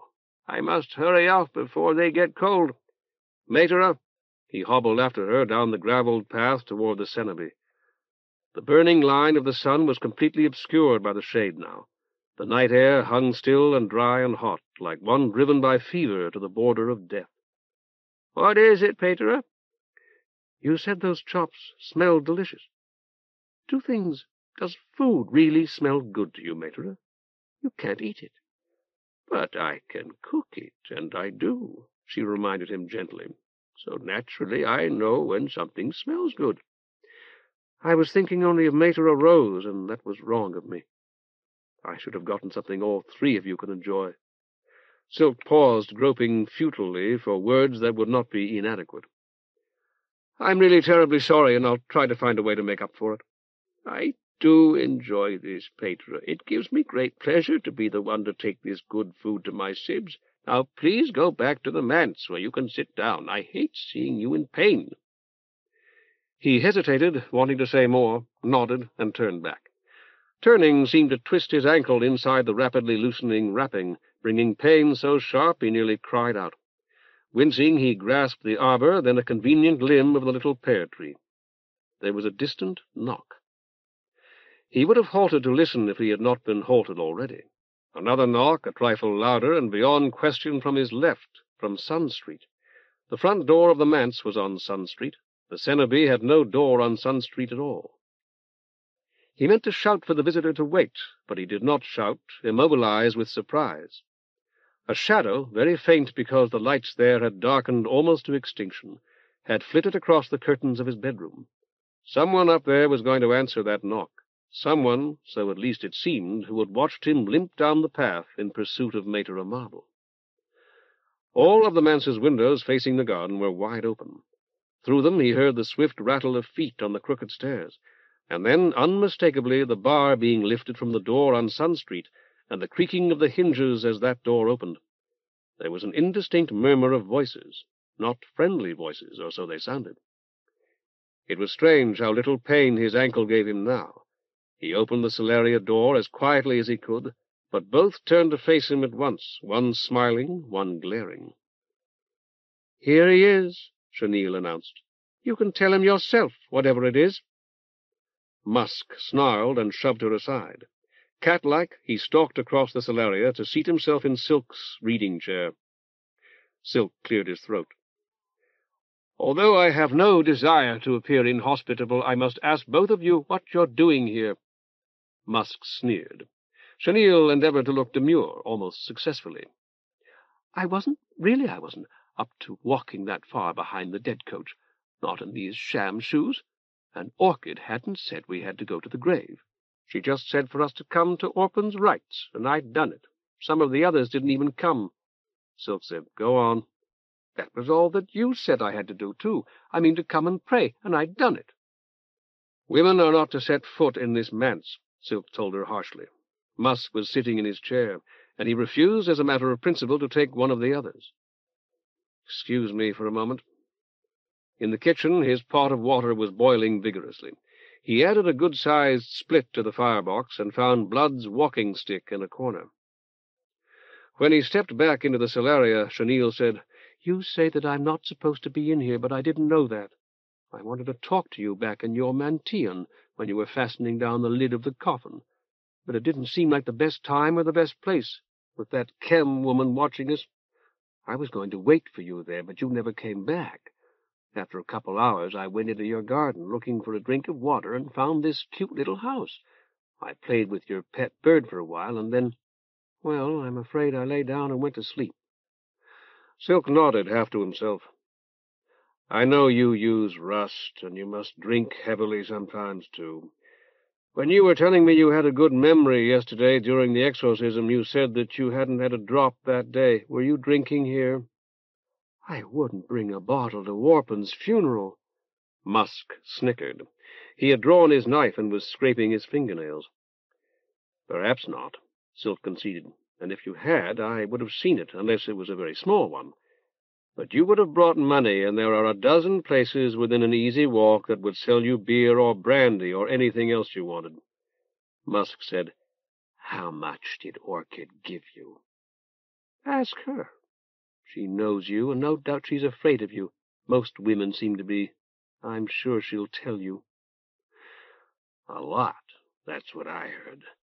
Lots of flowers and enough livestock to keep every god and mainframe fed for a week. That much. This whore's in your bed, and you're scratching to pump what she's there for, you pot. Chenille ran her hands down her gown. Look at me, I'm dressed. Would I be dressed? Silk rapped the floor with Blood's walking-stick. This is senseless. Be quiet, both of you. Chenille, you say you wish to talk with me. I tried to talk to you this afternoon in the Mantean, but you would not reply. She had a trick of staring down at his feet with a half-smile, as if she found his scuffed black shoes amusing. He had a sudden presentiment that he could come to know it only too well. Explain yourself, he said, or leave at once. I couldn't talk with you just then, Patera. I had so much thinking to do. That was why I waited. You know, to make amends, kind of like Musk said. Only I want to talk to you, too, when we're alone. I see. And what about you, Musk? Have you come for a private talk as well? I warn you, I have some sharp things to say to you. Musk's face showed a flicker of surprise. For an instant, the point of his knife paused in its patrol of his nails. I can tell you now. Blood sent me. Silk nodded. So I had assumed. He gave you how long? 4 weeks? Some dog puke like that? Silk nodded. 4 weeks, at the end of which I was to produce a substantial sum. When I did so, we were to confer again. Musk rose as lithely as one of the beasts Mucor called lynxes. He held his knife level, its blade flat and its point aimed at Silk's chest, reminding Silk forcibly of the warning he had read in the entrails of Orc's ram. That doesn't go. Not any more. You get a week for everything. 1 week. From the top of the dusty cabinet of curios beside the stair, Oreb croaked, Poor Silk! We had an agreement, Silk said. You want to see what your shaggy agreement's worth? Musk spat at Silk's feet. You got a week for everything. Maybe. Then we come. Bad man! The long knife flashed the length of the Solaria to stick quivering in the wainscoting over the cabinet. Oreb gave a terrified squawk, and one black feather drifted toward the floor. You got yourself a turd bird, Musk whispered, to make us Dimber Horn boys, didn't you? Well, up, lamp. There's not a hawk I'd feed your turd bird to, and if you're warm to keep it, you'd better teach it to shut its flap. Chenille grinned. If you're going to throw knives at him, you'd better be good enough to hit him. Missing's not so impressive. Musk swung at her, but Silk caught his wrist before the blow landed. Don't be childish. Musk spat in his face, and the carved hardwood handle of the walking-stick caught Musk beneath the jaw with the hard, incisive rap of a mason's maul. Musk's head snapped back. He staggered backward, smashing a small table as he fell. Ah! It was Chenille, her eyes bright with excitement, and her face intent. Musk lay still for a second or two that seemed a great deal longer. His eyes opened, gazing for a protracted moment at nothing. He sat up. Silk raised the stick. If you've a needler, this is the time to pluck it. Musk glowered at him, then shook his head. All right. Was that your message? That I have a week in which to pay Blood his 26,000? With his free hand, Silk got his handkerchief and wiped Musk's spittle from his face. Scarcely parting his lips, Musk rasped, Or less. Silk lowered the walking-stick until he could lean on it. Was there anything else? No. Laboriously, Musk got to his feet, a hand braced against the wall. Then I have something to say to you. Orphan's rights were held today.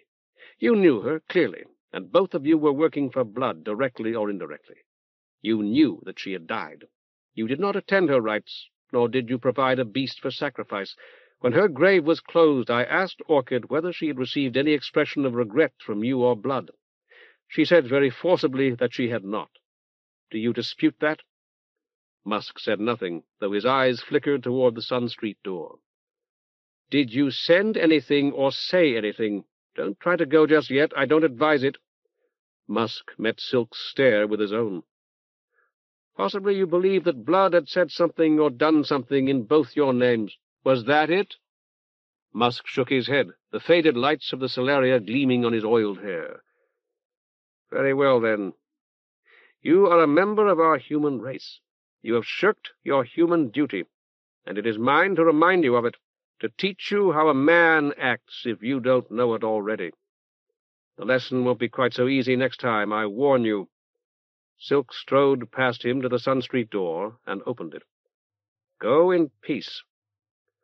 Musk left without a word or a backward glance, and Silk closed the door behind him.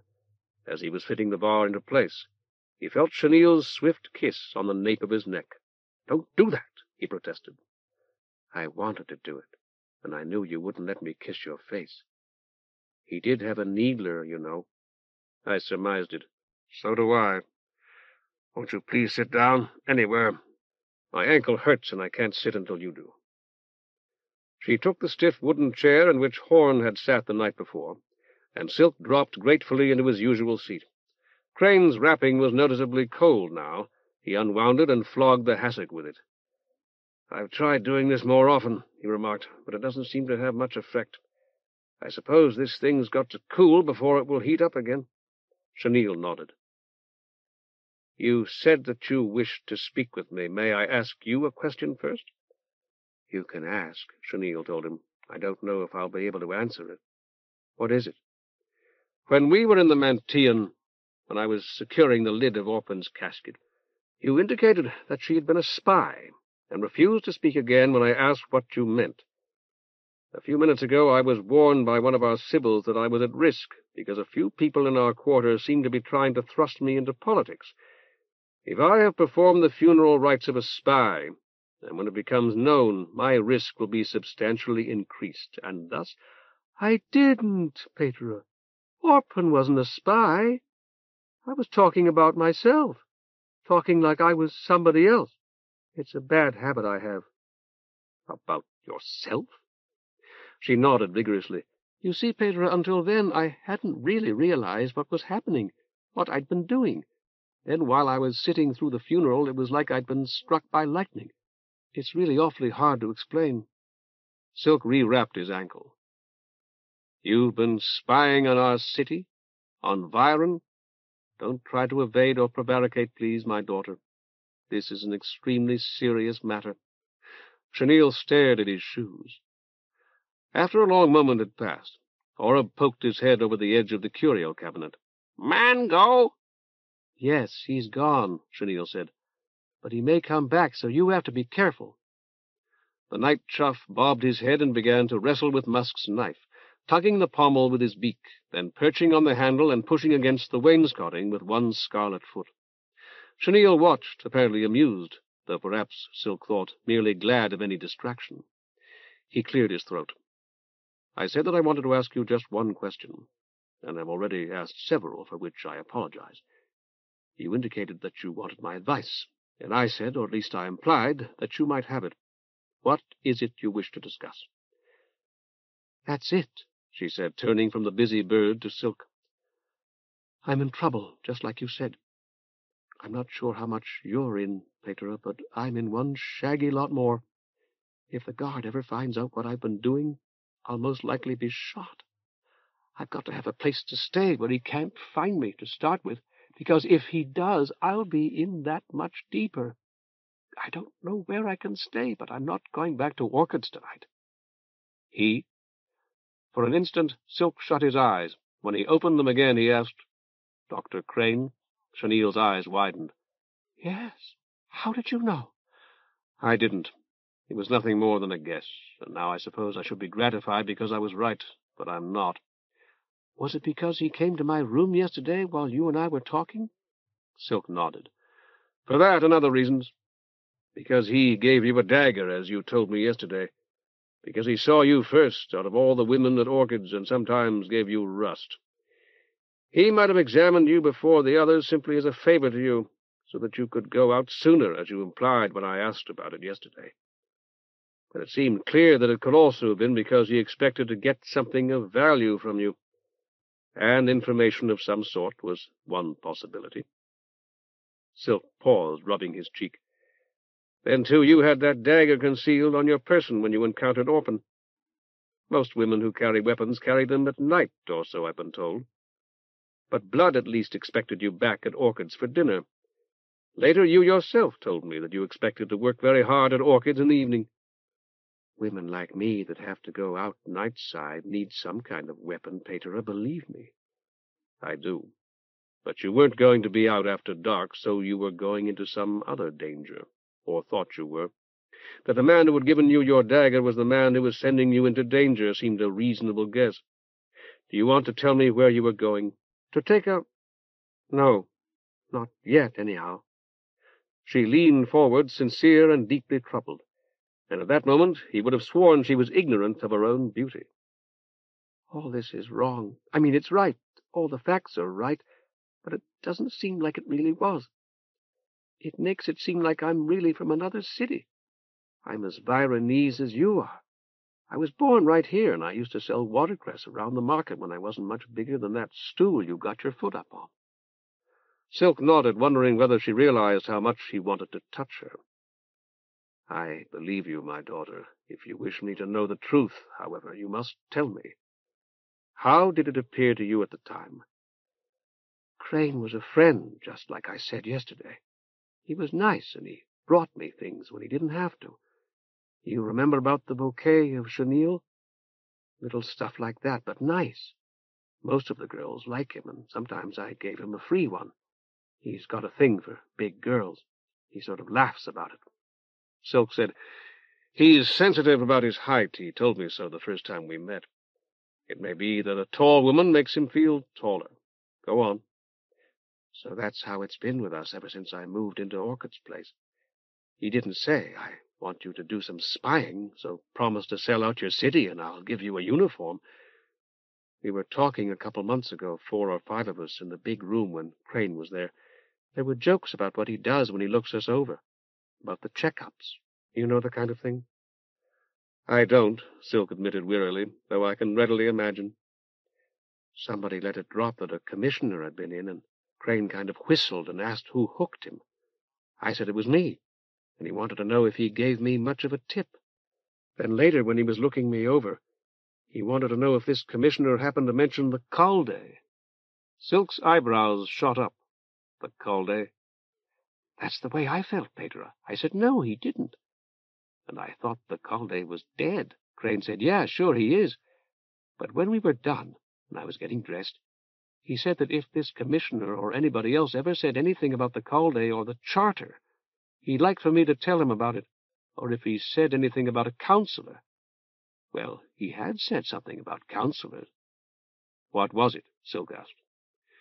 Just that he'd gone out to the lake to see a couple of them, Tarsier and Loris. I went, oh and ah, the way you're supposed to. But I didn't think it sounded like it was very important. Crane just sort of stopped when I told it. You know what I mean? Certainly. Then when I was dressed and going out, he was coming out of Violet's room, and he passed me this folded-up paper. He stuck it, you know, Patera, right down here. When I was alone, I pulled it out and looked, and it was a bearer draft for 5 cards, signed by some cull I never even heard of. I thought probably it was no good, but I was going up that way anyhow, so I took it to the Fisk, and they gave me 5 cards for it. No, who are you, or how'd you get hold of this at all? Just like that, 5 cards, slap on the counter. Chenille paused, waiting for his reaction.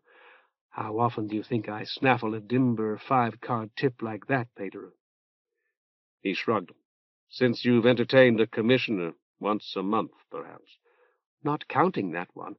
I've got 2 in my whole life, and that's Lily. At Orchid's, the cully's forked 10 bits to get in and look at the dells. And then he's got to pay me a card. I've got to split with Orchid, unless it's somebody like that commissioner. He gets in free and gets it free, because nobody wants trouble. The best of everything, and keep telling him how good he is, and usually he don't tip either. From the ones that pay, I get a card, like I said. That's for all night if they want it. So if the first one does, and he won't tip, I clear half a card for the whole night. Silk said, I know people who don't get half a card for a week's hard work. Sure you do. Why do you think we do it? But what I'm saying is that in a good week with tips, I might clear 4 or 5, maybe 6. Only if it is, next week will be 2 or 3 every time. So here I've got as much as I'd make in a good week just for telling Crane something this commissioner said. Real candy. You're going to tell me I should have known, but I didn't think much about it back then, and that's Lily. Chenille paused again, as if anticipating an accusation. Silk murmured, "So that was how it began. What about the rest, my daughter?" "Since then I've passed along maybe 6 or 8 other things and taken things to a couple people for him dayside. Then if a commissioner or maybe a colonel, somebody like that, you know, comes in, I'm really nice to them, and I don't work them for tips and presents or anything like the other dells would. It's got to where they ask for me when I'm not around." The night chuff stirred uneasily on top of the curio cabinet, his head cocked inquiringly and his long crimson beak half open. "So ever since I saw Orphan on ice, I've been thinking—" Chenille drew her chair nearer Silk's and lowered her voice. "You've got to fork 26,000 to blood if you want to hang on to this place. That's what Musk said." Silk's head inclined less than a finger's width. "All right, then. Why don't you and me get it from Crane, Patera?" "Man here," Oreb warned them. "out there." Chenille glanced up at him apprehensively. "There now," Oreb insisted. "No knock." Chapter 4. The Prochein Ami. Silk rose as silently as he could, irresistibly reminded of his failure to surprise Musk and Chenille earlier. Leaving Blood's walking stick beside his chair, he crossed the room to the Sun Street door, snatched the heavy bar out of its fittings, and, retaining the bar in his left hand for use as a weapon, if necessary, jerked the door open. The tall, black-robed man waiting in the street beyond the step did not appear in the least surprised. "Did my presence here, disturb you, Patera?" he inquired in a reverberant nasal voice. "I strove to be discreet and, unobtrusive. Do you follow me? Subdued, eh? Not so skillful about it, perhaps? I'd reached your door before I heard the, lady's voice." Silk leaned the bar against the wall. "I know that it's somewhat irregular, Your Eminence." "Oh, no. You have your reasons, I'm certain, Patera." The black-robed man bowed from the waist. "Good evening, my dear. Good evening, and may every god be with you this night." He favored Silk with a toothy smile that gleamed even in the glimmering light from the skylands. "I took great care to stand well out of the, zone of, listening, Patera, audibility, ear reach, beyond the, carry of the lady's voice. I could hear voices, I confess, save when a cart passed, if you follow me, but not one word you said. Couldn't make out a single thing, eh?" He smiled again. "Sweet Scylla bear witness." Silk left the manse to stand upon its doorstep. "I'm exceedingly sorry that I was so abrupt, Your Eminence. We were told—" "Perfectly proper, Patera."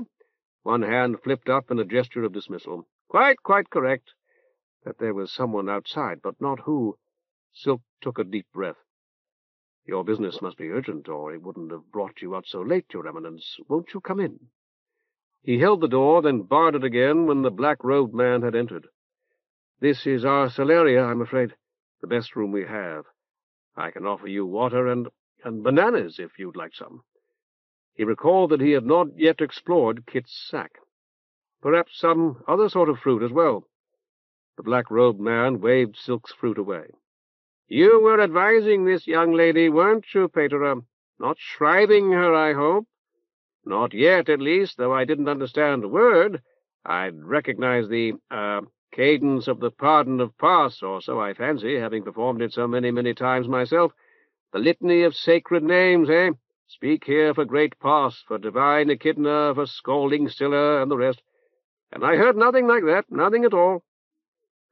Chenille, who had followed Silk to the door and stood behind him in the doorway, inquired, "You're an augur too, Patera?"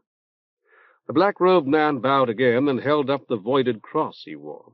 Its gold chain gleamed like the aureate path itself in the dingy little celeria.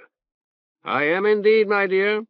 One quite capable of discretion, or I should not be where I am today, eh? So you've nothing to fear, not that I overheard a single word you said." "I'm confident that I can trust you implicitly, Patera. I was about to say that Patera Silk and I are liable to be quite some time. I can go somewhere else and come back in an hour or two, however much time you estimate that you may require." Silk stared at her, astonished. Such a lady as you, my dear, in this quarter, I would not, will not hear of it, not for a single instant. But perhaps I might have a word with Patera now, eh? Then I'll be on my way. Of course, Chenille told him. Please disregard me completely, Your Eminence.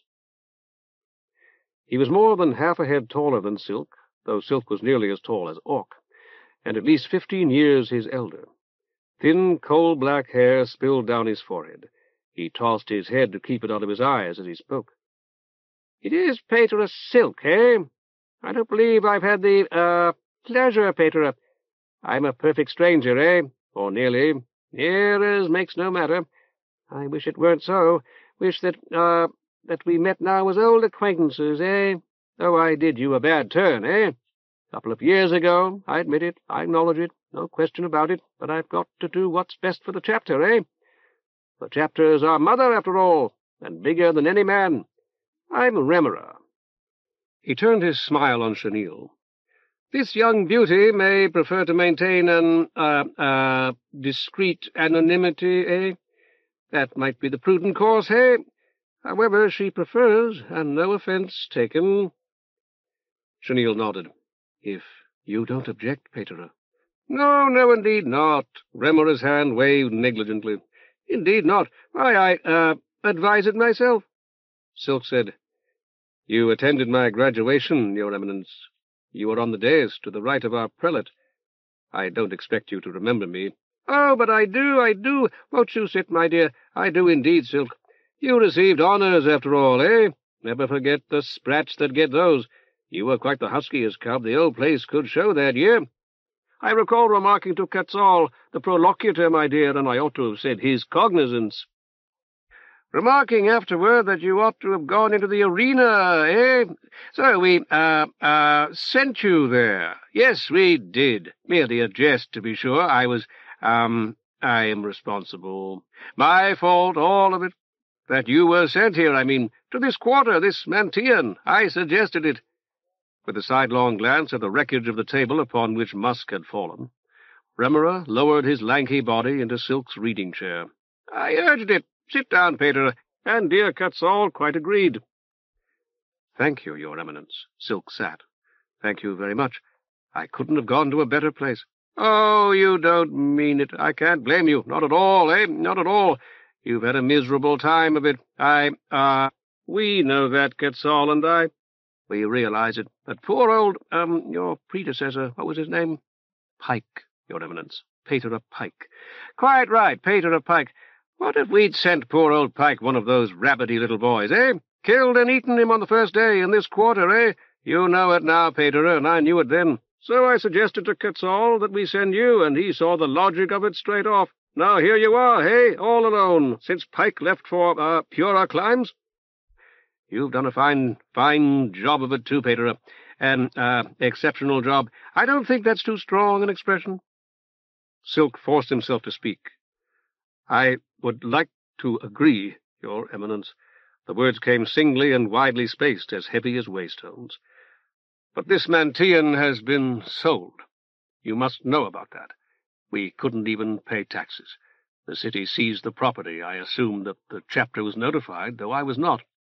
The new owner will certainly close the Mantian and the Palestra, and he may well tear them both down. He's worked hard, my dear, Remerer told Chenille. You don't live in the quarter, eh? So you can't know. But he has. Silk said, Thank you, Your Eminence. You're very kind. I wish, though, that there were no need for your kindness. I wish I had made a success of this Mantian somehow. When I thanked you for assigning me here, I wasn't being polite. I don't really love this place, these cramped old run-down buildings and so forth, though I used to try to make myself believe I did. But the people, we have a great many bad people here. That's what everyone says, and it's true. But the good ones have been tried by fire and remained good in spite of everything that the Whorl could throw against them. And there's nothing else like them in the Whorl. And even the bad ones, you'd be surprised. At that moment, Oreb fluttered into Chenille's lap with Musk's knife in his beak. Hey, extraordinary. What's this? Oreb has a dislocated wing, Silk explained. I did it by accident, Your Eminence. A physician put the bone back in the socket yesterday, but it hasn't healed yet. Lemur waved Oreb's woes aside. "But this dagger, hey? Is it yours, my dear?" Chenille nodded without a trace of a smile. "I threw it to illustrate a point that I was making to Patera Silk, Your Eminence. Now Oreb's kindly returned it to me. He likes me, I think." Oreb whistled. "You threw it? I don't intend to appear skeptical, my dear." Chenille's hand flicked in the direction of the cabinet, and the wainscoting above its top boomed like a kettle-drum. With its blade half buried in oak, Musk's knife did not even vibrate. Oh, you gods!" Lemur rose and went to examine the knife. "Why, I'd never— This is really most— He grasped the hilt and tried to pull the knife out, but was forced to work it back and forth. "There's only the single scar here, one, hole in the wood." "I thought Patera Silk would prefer that I mark his wall as little as possible," Chenille told him demurely. "Ha!" Lemur gave a snort of triumph as he succeeded in freeing the knife. He returned it with a profound bow. "Your weapon, my dear. I knew that this quarter is said to be, rough, tough, lawless, and I observed the broken table, but I hadn't realized— Patera, our admiration for you was already very great, but it's, mine's now. Well," he seated himself again. "That's what I was about to remark, Patera. You may possibly imagine that we, Quetzal and I—" His attention shifted to Chenille. "As this good augur knows, I am his cognizance's, Prochein Ami, my dear. Doubtless you are already familiar with the, locution. His adjutant, as they would say it in the Guard. His coadjutor, hey? That's the, formal official phraseology, the most correct usage. And I was about to say that we have been following Patera's progress with attention and admiration. He has had difficulties. Oh, indeed, he has encountered obstacles, eh? His has been no easy field to plough, no, quiet pasture, this Mantian. Poor, yet dear to the immortal gods." Chenille nodded. "So I understand, Your Eminence." "He ought to have come to us for, assistance, eh? He ought to have appealed frankly and forthrightly to his cognizance and to me, ought to have laid his case before us, so to speak. Do you follow me? But we still more, hey? We still more ought to have proffered our assistance without any of that. Yes, indeed, proffered the ready assistance of the chapter, and, more, much more, and much sooner than this." "I couldn't get in to see you," Silk explained somewhat dryly. "Your prothonotary kindly informed me that a crisis was occupying all your attention." Lemur wheezed. "Doubtless one was, Patera. Frequently it seems that my sole task, my, entire duty consists of wrestling with an unending, onrushing and, remorseless torrent of continually worsening crises." Blowers roared to the west, louder and louder, as an armed civil guard floater roared along Sun Street. Lemur paused to listen. "It's our, invariable policy with young augurs, Patera, as you must understand, to, permit them to try their wings, to observe their first flights, as it were, from a distance, to thrust them rudely from the nest, if I may say it. You follow me? It is an examination you have passed very, creditably indeed." Silk inclined his head. "I'm gratified, Your Eminence, although thoroughly conscious that I'm not entitled to such praise. This may be the best opportunity I'll have, however, to report, I mean informally, the very great honor that was accorded to our troubled Mantian today by the—" "Troubled, did you say, Patera, this Mantian?" Lemur smiled old difficulties away. "It has been, sold, as you say, but the sale is only a legality, eh? You follow me? A mere contrivance or, stratagem of old Quetzal's, actually. The new owners— the name— Blood, Silk supplied. "No, that's not it. Something more common, eh?" Chenille murmured. "Musk." Quite correct. Musk, indeed. Rather a foolish name, eh? If I may put it so. Infants do not, as a rule, smell half so, sweet. But this Musk has paid your taxes. That's how we got it. You follow me? For the taxes and some trifling amount over. These buildings are in need of, refurbishing, eh? As you pointed out yourself, Patera. Well, let him do it, eh? Why not? Let him bear the expense and not the burse, eh? Eventually he'll donate everything to us again, give it all back to the chapter, eh? A meritorious act." Chenille shook her head. "I doubt." "We have ways, my dear, as you'll see. Dear old Quetzal has, most particularly. He's very good at it. His, consequence as the prolocutor of the chapter, and his influence with the ayuntamiento, eh? He has plenteous, standing there even yet, never doubt it. An arsenal of pressures that we can and will exert in any such an eventuality as, this present instance, as yours here on Sun Street, Patera." Silk said, "Musk is no more than the owner of record, Your Eminence. Blood controls this property, and blood is threatening to tear down everything." Doesn't matter. You'll see, Patera." Lemur flashed his toothy smile again. "It will not occur, come to pass. No fear at all. Or, if it should, the old structures will be replaced with better ones. That will be the best way, eh? Rebuilt in a better style and upon a more, commodious scale. I must remember to speak to Quetzal about it tomorrow when he has had his beef tea." Lemur inclined his head toward Chenille. "He's quite fond of beef tea, is old Quetzal. Doubtless Patera knows. These things get bandied about, you know, among us. Like a bunch of, washerwomen, eh? Gossip. But dear old Quetzal should eat more, hey? I'm forever after him about it. A man can't live on beef tea and air, hey? But Quetzal does. Feeble, though." He glanced at the clock above the Solaria's diminutive fireplace.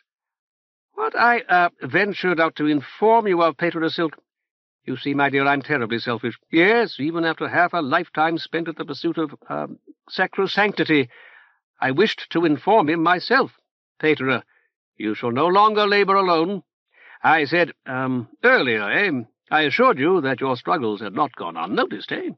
But now I can say more, as I, most certainly shall. As I do. An acolyte, a youthful augur who only in the springtide of this very year completed his studies with honours, as you yourself did, Patera. We are very aware of that. With a prize, I was about to say, for hierologics will arrive in the morning.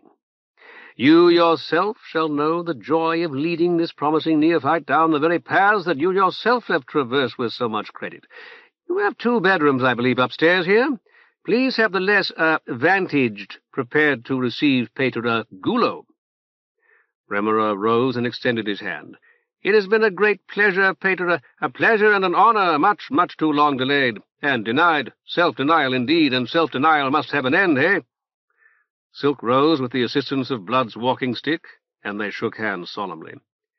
"My dear, I'm sorry to have disrupted your own interview with your, spiritual guide, with this devout young augur. I do apologize. Our little tete-a-tete cannot have been of much interest to you, yet—" "Oh, but it was." Chenille's smile might well have been sincere. "Yet it was brief, at least, succinct. And now my blessing upon you, whatever your troubles may be." Lemur traced the sign of addition in the air. "Blessed be you, in the most sacred name of Pas, Father of the Gods, in that of gracious Echidna, his consort, in those of their sons and their daughters alike, this day and forever, in the name of their eldest child, Scylla, patroness of this, our holy city of Viron." "The new owner," Silk informed Lemur with some urgency, "insists that any moneys above the operating expenses of the Mantian must be turned over to him. In light of what transpired today at sacrifice, Your Eminence simply cannot have remained unaware of it." Lemur grunted as he set aside the heavy bar. "You have a good deal here in need of repair, Patera, or replacement, or, augmentation, items which this Musk will not, exert himself to rehabilitate. Your own, wardrobe, eh? That would be a fair beginning.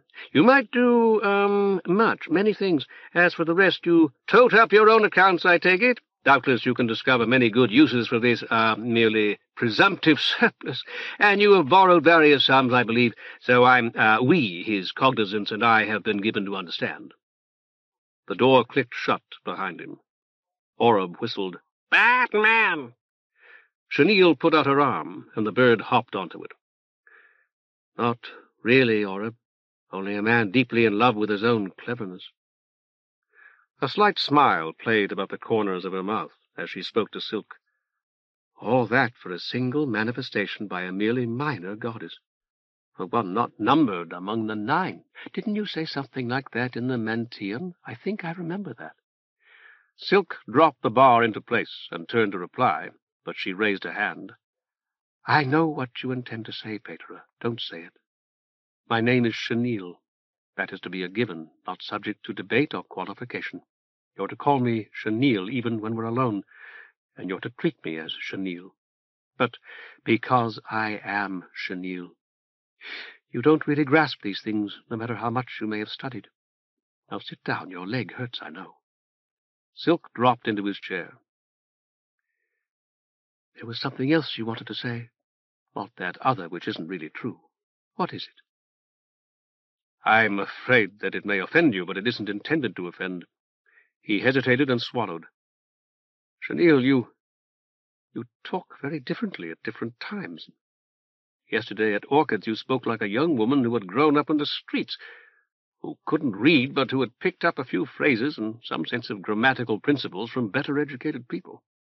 Tonight, before His Eminence came, you used a great deal of thieves' cant, as Orc does. As soon as His Eminence arrived, you became a young woman of culture and education. Her smile widened. Do you want me to justify the way I speak to you, Patera? Hardly the request of a gentleman, much less a man of the cloth. Silk sat in silence for a time, stroking his cheek.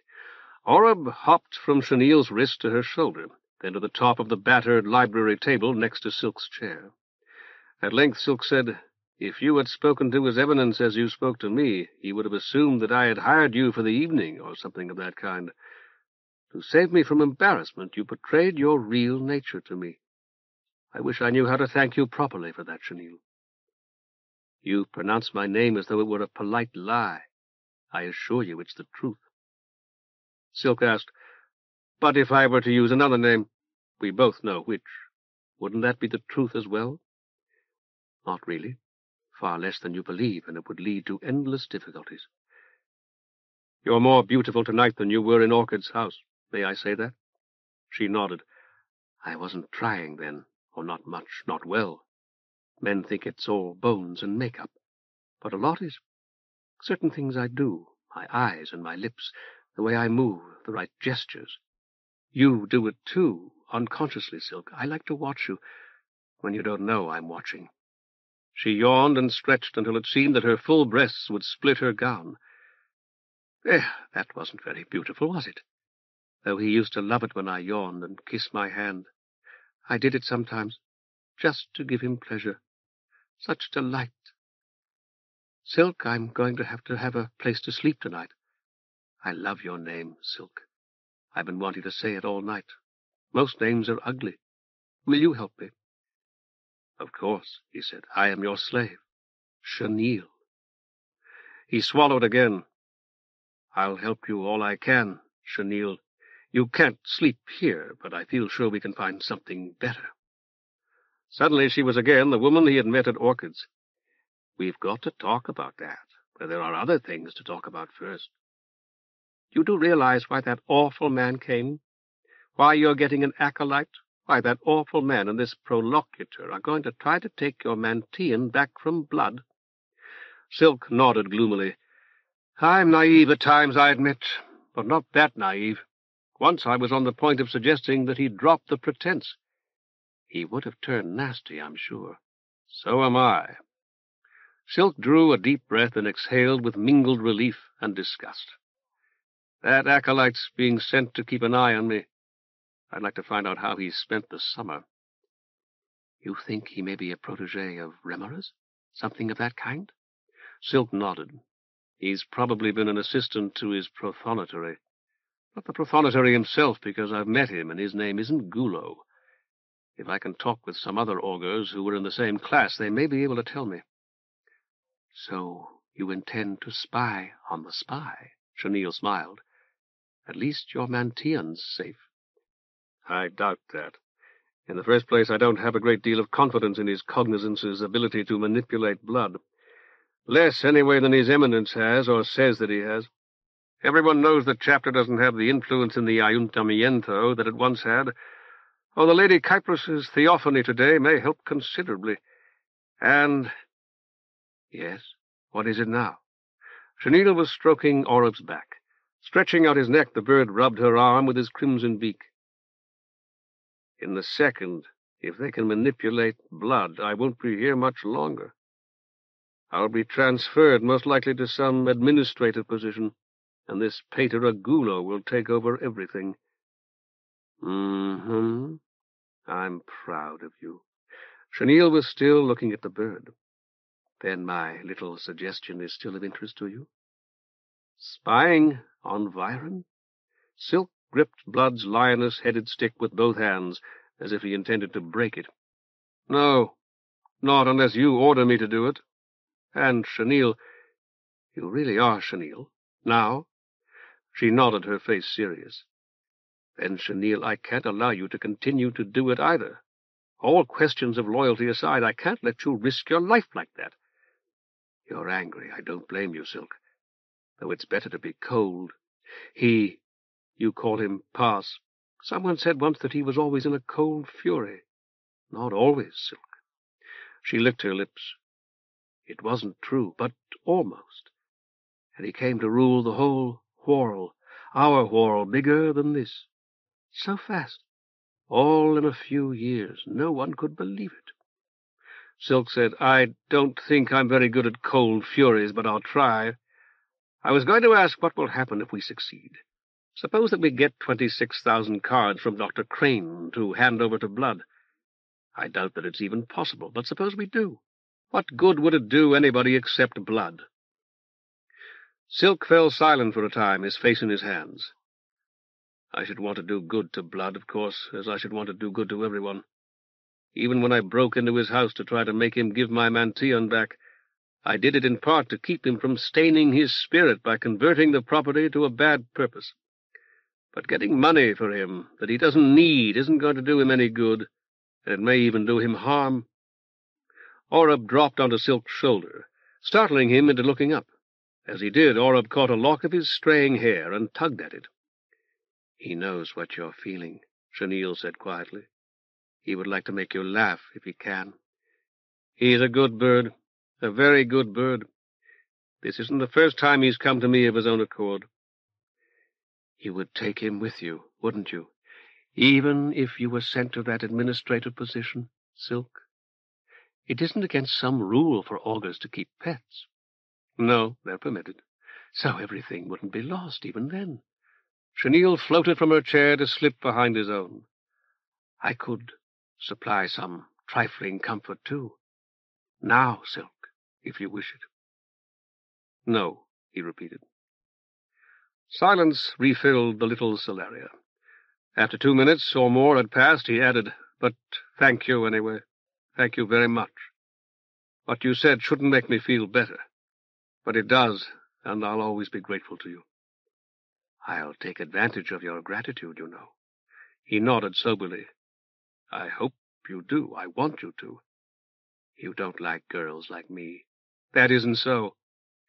He fell silent for a moment to think about it. I don't like what you do, the kinds of things that go on every night at Orchids, because I know they do everyone involved more harm than good, and injure all of us eventually. I don't dislike you or Poppy or the others. In fact, I like you.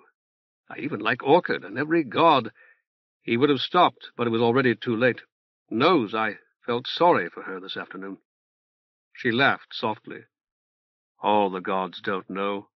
Silk, one does. 2. You think those men don't marry because they have us.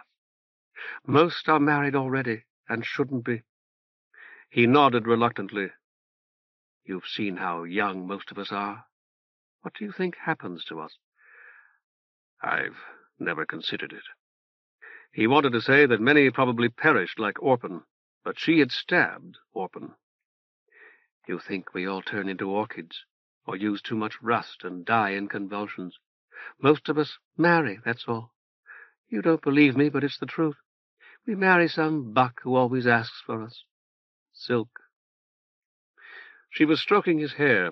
Inexplicably, he felt that if he were to turn around, he would not see her, that these were the fingers of a phantom. You said you wouldn't, Silk, because you wanted to see a god, to someone. Yesterday? And now? Now I don't know, he admitted. You're afraid I'll laugh. You'll be clumsy. All men are. Silk, Patera, you're frightened of my laughter. Yes, I am. Would you kill me, Silk, for fear that I might laugh? Men do that. He did not reply at once. Her hands were where Musk's had been, yet he knew they would bring no pain. He waited for her to speak again, but heard only the distant crackle of the dying fire in the kitchen stove, and the rapid tick of the clock on the mantel. At last he said, Is that why some men strike women in love, so they won't laugh? Sometimes. Does Poss strike you? She laughed again, a silver flood, whether at Poss or at him he could not have told. No, Silk, he never strikes anyone. He kills, or nothing. But not you. He hasn't killed you. He was conscious again of her mingled perfumes, the mustiness of her gown. I don't know. Her tone was serious, and he did not understand. Oreb whistled abruptly, hopping from Silk's shoulder to the tabletop. She here! Come back! He hopped to the shade of the broken reading lamp, fluttering from there to the top of the curio cabinet. Iron girl! Silk nodded and rose, limping to the garden door. Chenille murmured, I didn't mean, by the way, that we should spy on Byron for Crane. I don't think I'll be doing it any more myself. What I meant to suggest was that we get your money from Crane. She yawned again, covering her mouth with a hand larger than most women's. He seems to have a lot, to control a lot at least, so why shouldn't we take it? If you were the owner of this Mantian, it would be awkward to transfer you, I think. Silk gawked at her. Now you expect me to have an elaborate plan. I don't. I'm not good at them, and I'm too tired to think any more tonight anyway. Since you won't sleep with me, you think about it. And I will, too, when I get up. Chenille! Patera Marble's steel knuckles tapped the door. It's that mechanical woman of yours, like Oreb said. What is it they called them? Robota? Robotniks? There used to be a lot more. Chems, he whispered as Patera Marble knocked again. Whatever, open the door so she can see me, Silk. He did so, and Patera Marble regarded the tall, fiery-haired Chenille with considerable surprise. Patera has been shriving me, she told the Sibyl, and now I need some place to stay. I don't think he wants me to sleep here. You? No, no! Although it was impossible, Patera Marble's eyes appeared to have widened. Silk interposed. I thought that you and Patera Rose and Patera Mint might put her up in the Cenobie tonight. You have vacant rooms, I know. I was about to come over and ask. You must have read my mind, Patera. Oh, no, I was just bringing back your plate, Patera. She held it out. But, you'd be doing me an enormous favor. He accepted the plate. I promise that Chenille won't give you any trouble, and perhaps you and Patera Rose and Patera Mint may be able to advise her in ways that I, a man, cannot. Though if Patera Rose is not willing, Chenille will have to stay elsewhere, of course. It's getting late, but I'll try to find a family that will open its home to her. Patera Marble nodded meekly. I'll try, Patera. I'll do my best. Really, I will. I know, he assured her, smiling. Leaning against the door-jamb with the plate in his hand, he watched the two women, Patera Marble in her black habit and Chenille in her black gown, alike yet so very unlike as they walked slowly along the little path. When they had nearly reached the door of the Cenobie, the second, lagging behind, turned to wave. And it seemed to Silk at that moment that the face he glimpsed was not Chenille's, and not a conventionally good-looking face at all, but one of breathtaking loveliness. Hare was waiting outside the floater shed. Well, it's finished, Hare said. Will it fly? Hare shrugged. He had noticed the bruise on Musk's jaw, but was too wise to mention it. Will it fly? Musk repeated. How'd I know? I don't know anything about them. Musk, a head shorter, advanced a step. Will it fly? This is the last time. Sure, Hare nodded, tentatively at first, then more vigorously. Sure it will. How the shag do you know, Putt? He says it will. He says it'll lift a lot, and he's been making them for 50 years. He ought to know. Musk waited, not speaking, his face intent, his hands hovering near his waist. It looks good, too. Hare took a half-step backward. It looks real. I'll show you. Musk nodded almost reluctantly and motioned toward the side door. Hare hurried to open it. The shed was too new to have the creeping, greenish, sound-activated lights that the first settlers had brought with them, or just possibly had themselves known how to make. Beeswax candles and half a dozen lamps burning fish oil illuminated its cavernous interior now. There was a faint, heavy odor from the hot wax, a fishy reek, and dominating both, a stronger and more pungent smell of ripe bananas. The kite-builder was bent above his creation, adjusting the tension of the almost invisible thread that linked its 10-cubed wings. Musk said, "I thought you said it was finished. All finished, you said." The kite-builder looked up. He was smaller even than Musk, but his beard was gray-white, and he had the shaggy brows that marked the penultimate season in man's life. "It is," he said. His voice was soft and a trifle husky. "I was trimming." "You could fly it now, tonight?" The kite-builder nodded. "With a wind?" Hare protested. "She won't fly at night, Musk." "But this'll fly now." The kite-builder nodded again. "With a rabbit, it'll carry that much?" "A small rabbit, yes. Domestic rabbits get very large. It wouldn't carry a rabbit that big, I told you." Musk nodded absently and turned to Hare. "Go get one of the white ones. Not the littlest one, the next to littlest, maybe. About like that." "There's no wind." "A white one," Musk repeated. "Meet us on the roof." He motioned to the kite-builder. "Bring it and the wire. Anything you're going to need." "I'll have to disassemble it again, then reassemble it up there. That's going to take at least an hour. Could be more." "Give me the wire," Musk told him. "I'll go up first.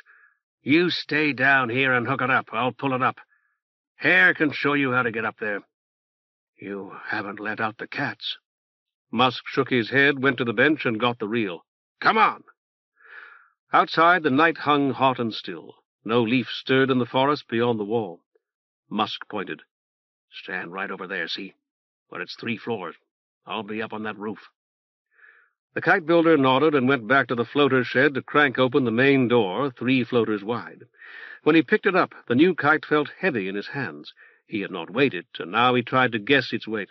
As much as the big fighting kite he'd built when he was just starting, with the big black bull on it.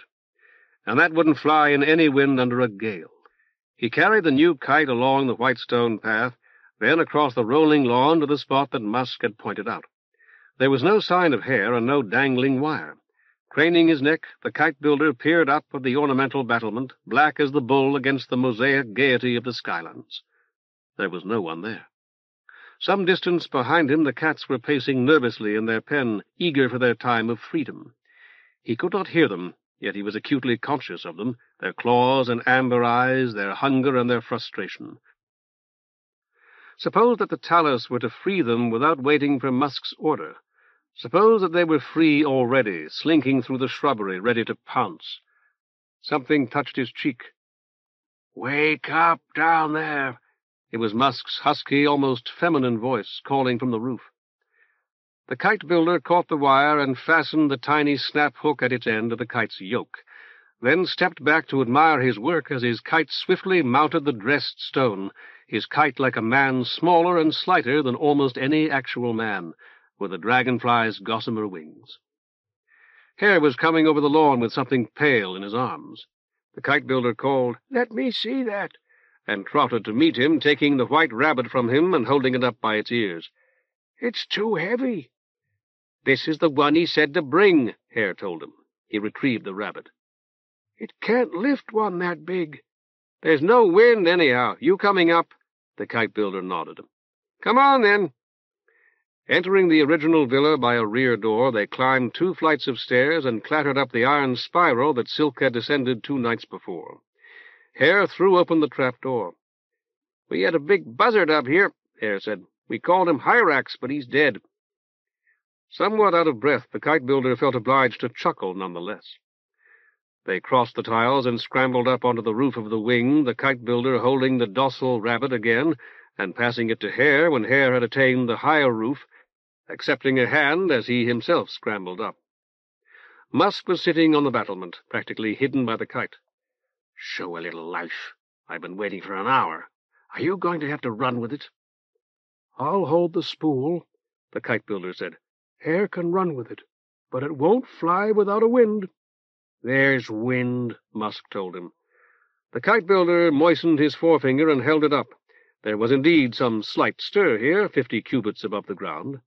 "Not enough," he said. "I could feel it," Musk told him. "Feel it trying to go up." "Naturally it wants to." The kite-builder could not and would not conceal his pride in his craft.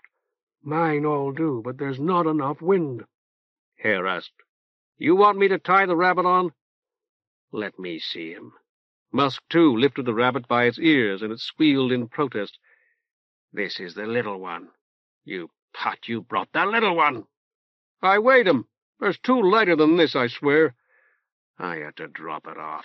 Maybe I ought to drop you off, too." "You want me to get them? I'll show them to you. It'll only take a minute." "What if it gets threshed and goes off? We haven't got any more of this little. What'll we use in the morning?" Musk returned the rabbit to Hare. "2 of them, by Scylla's slime. By any shaggy gods you want to name. I wouldn't lie to you. That's not a rabbit, it's a shaggy rat." A passing breeze ruffled the kite-builder's hair, like the fingers of an unseen goddess. He felt that if he were to turn quickly he might glimpse her, Malpe, goddess of the winds and all light things, Malpe, whose suitor he had been all his life. "Malpe, make your winds blow for me. Don't shame me, Malpe, who have always honored you. A brace of finches for you, I swear."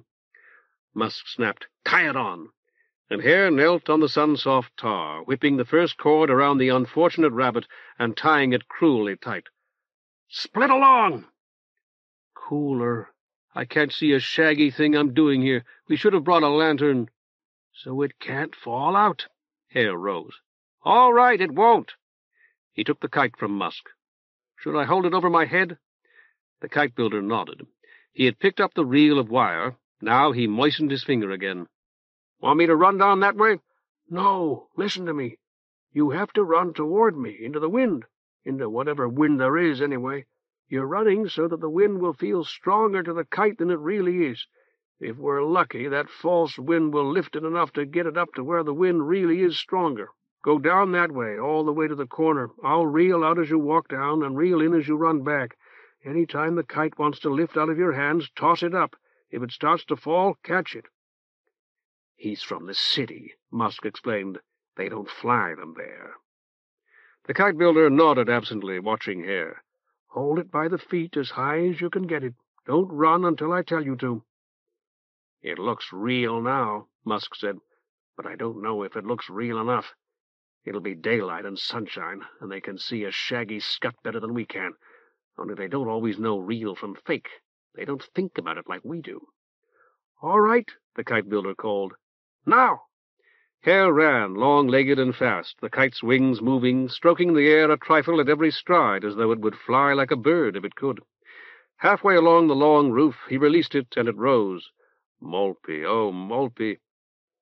At twice Hare's height it stalled, hung motionless for an instant, dipped until it nearly touched the roof, lifted again to head height, and fell lifeless to the tar. "Catch it!" Musk screamed. "You're supposed to catch it! You want to bust its shaggy neck!" "You're worried about your rabbit," the kite-builder told him. "But you've got more, and you could buy a dozen tomorrow morning. I'm worried about the kite. If it's broken, it could take 2 days to mend it. If it's broken badly, I'll have to start over." Hare had picked up the kite. "The rabbit's all right," he called across the roof. "Want to try again?" The kite-builder shook his head.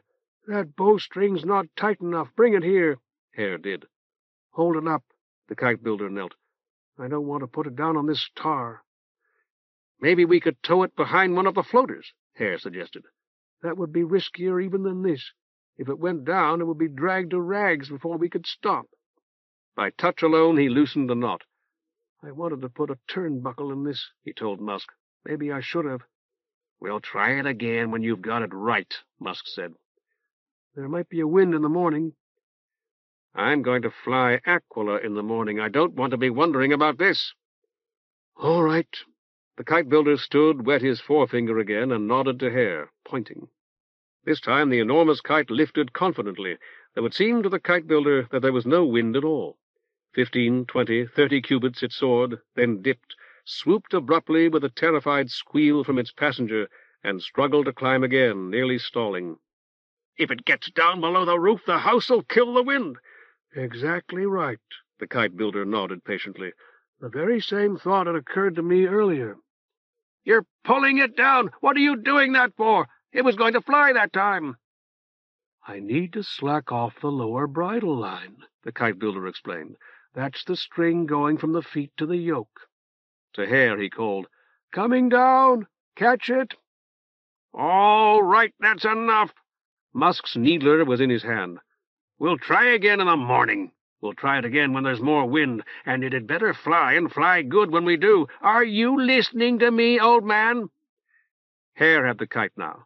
The kite-builder released the reel crank. About that much. He indicated the distance with his fingers. Didn't you see it dive? If it dove like that into this roof or into the ground, it could be completely wrecked. While Hare held the kite up, the kite-builder loosened the lower bridle string and let it out the distance he had indicated. I thought that I might have to do this, he explained, so I left a little extra here. Musk told Hare, We won't risk it again tonight. Be quiet. The kite-builder's fingers had stopped, the bridle string half retied. Far away, he had heard the murmur of the dry forest, the shaking of raddled old leaves, and the rubbing of 1,000,000 dry twigs upon 1,000,000 more. He turned his head blindly, questing. What is it? Hare wanted to know. The kite-builder straightened up. Go to the other corner this time, he said. It had better not break. Musk slipped his needler beneath his tunic. If it breaks, I'll be safe, the kite-builder remarked. You couldn't repair it, and neither could he. If it flies, you'll be safer, Musk told him grimly. 2 chains and more away, Hare could hear their voices. All right. Automatically, the kite-builder glanced down at his reel. The trees had fallen silent now, but he felt Maltby's phantom fingers in his hair. His beard stirred. Now! Hare held onto the huge kite until he was halfway across the roof, and loosed it with an upward toss. Immediately it shot up 50, then 60 cubits. There it paused, as though gathering strength. Up, Musk muttered. Away, hawk! For a full 2 minutes the kite soared no higher, its transparent wings almost invisible against the skylands, its human body as black as the shade, the rabbit a writhing dot upon its chest. At last the kite-builder snarled and let out more wire. It climbed confidently, higher and higher, until it seemed that it would be lost among tessellated fields and sparkling rivers on the other side of the Whorl. Is that enough? The kite-builder asked. Shall I bring it down? Musk shook his head. Hare, who had joined them to watch the kite, said, Looks good, don't it? Looks like the lily thing. I want my money, the kite-builder told Musk. This is what we agreed upon. I built it, you've approved it, and it will carry a rabbit. Half now, Musk whispered, still watching the kite. I don't approve until Aquila goes for it.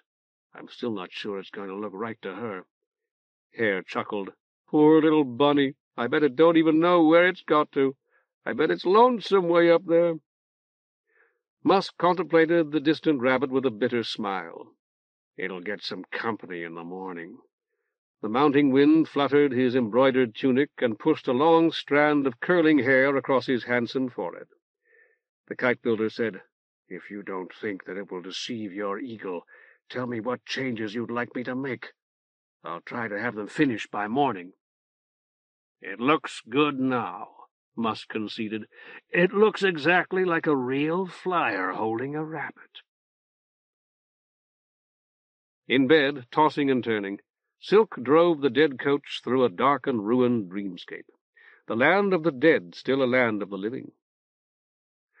The wind was blowing and blowing, fluttering all the yellow-white curtains of all the bedroom windows, fluttering the velvet hangings of the dead coach like so many black flags, like the slashed poster on Sun Street with old Councillor Lemur's eyes gouged out, his nose and his mouth dancing in the wind, like the kind face of old Councillor Loris cut away and blowing down the gutter, like Matera Rose's wide black habit, heavy with hem-weights and death, but fluttering anyway while the tall black plumes bent and swayed, while the wind caught the black lash of Silk's dancing whip, so that when he intended to whip one black horse, he whipped the other.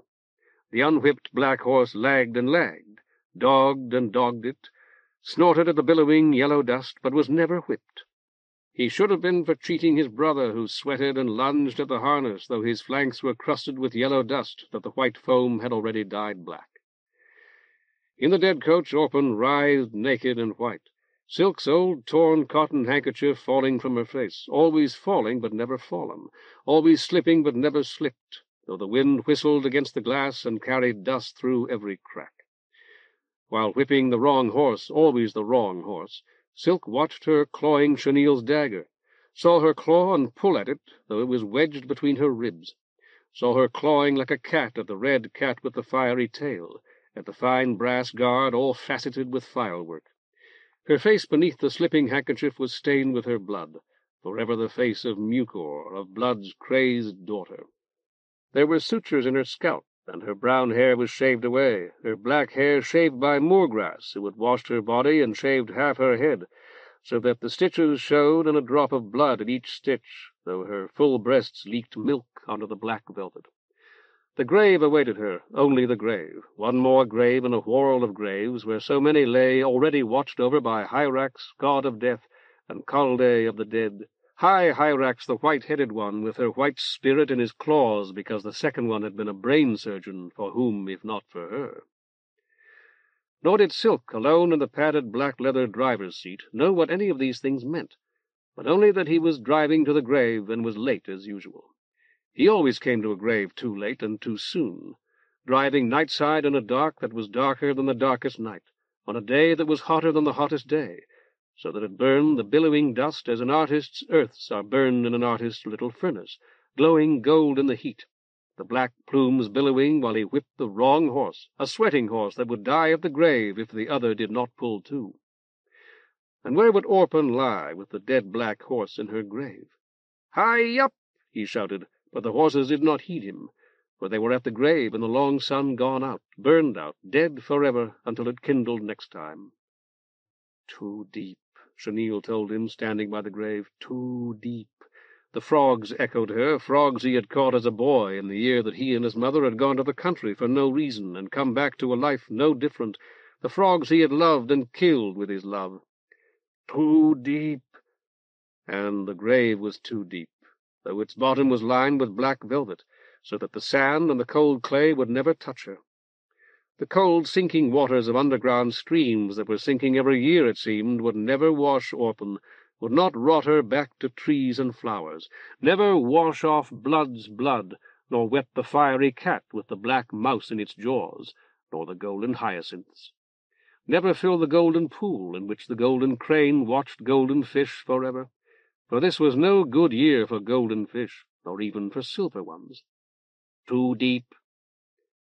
And it was too deep, so that the yellow dust would never fill it, and the velvet of the bottom was sprinkled with sparks that might flicker at last, but hadn't flickered yet, as Matera Marble told him, pointing, and by the light of that one there she was young again, with a face like Matera Mintz, and brown gloves like flesh covering her hard-working steel fingers.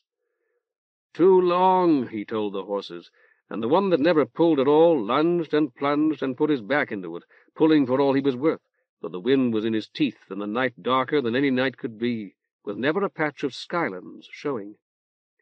The long road underground was buried forever in the billowing dust and all this blowing brush. Too long. Hyacinth sat beside him on the padded leather seat. After a time he gave her his old blood-stained handkerchief to cover her nose and mouth. Though the wind bayed like 1,000 yellow hounds, it could not blow their creaking, shining old dead coach off of this road that was no road at all, and he was glad of her company. Chapter 5. The Slave of Sphigx. It was Malt's day, Silk reminded himself as he sat up in bed, the day for light-footed speed, and after work for singing and dancing. He did not feel particularly light-footed as he sat up, swung his legs over the side of his bed, and rubbed his eyes and his bristling jaw. He had slept, how long? Almost too long. But he could still join the Sibyls in their morning prayers if he hurried. It had been the first good night's sleep he had gotten since Phelps Day. He stretched, telling himself he would have to hurry. Breakfast later or not at all, though there was still fruit left and vegetables enough for half the quarter. He stood, resolved to hurry, received a flash of pain in his right ankle for his effort, and sat down again abruptly. Blood's lioness-headed stick was leaning against the head of the bed, with Crane's wrapping on the floor beside it. He picked up the wrapping and lashed the floor with it. "Sphigx will be the goddess for me today," he muttered, "my prop and my support." He traced the sign of addition in the air. "Thou sabred, stabbing, roaring Sphigx, lioness and Amazon, be with me to the end. Give me courage in this my hour of hardship." Crane's wrapping was burning hot. It squeezed his ankle like a vice, and felt perfectly wonderful as he trotted down the stairs to fill his wash-basin at the kitchen pump. Oreb was asleep on top of the larder, standing on one leg, his head tucked beneath his sound wing. Silk called, "Wake up, old bird! Food, fresh water? This is the time to ask." Oreb croaked in protest without showing his face. There was still some of his old cage left, and a large live ember from the fire that had cooked no vegetables last night. Silk laid half a dozen twigs across it, puffed, and actually rubbed his hands at the sight of the young flame. He would not have to use any precious paper at all. "It's morning," he told the bird. "The shade's up, and you should be too." There was no reply. Oreb, Silk decided, was openly ignoring him. "I have a broken ankle," he told the bird happily, "and a stiff arm. Master Ziphius thought I was left-handed. Did I tell you about that? And a sore belly, and a fine big black and blue mark on my chest where Musk hit me with the pommel of his knife."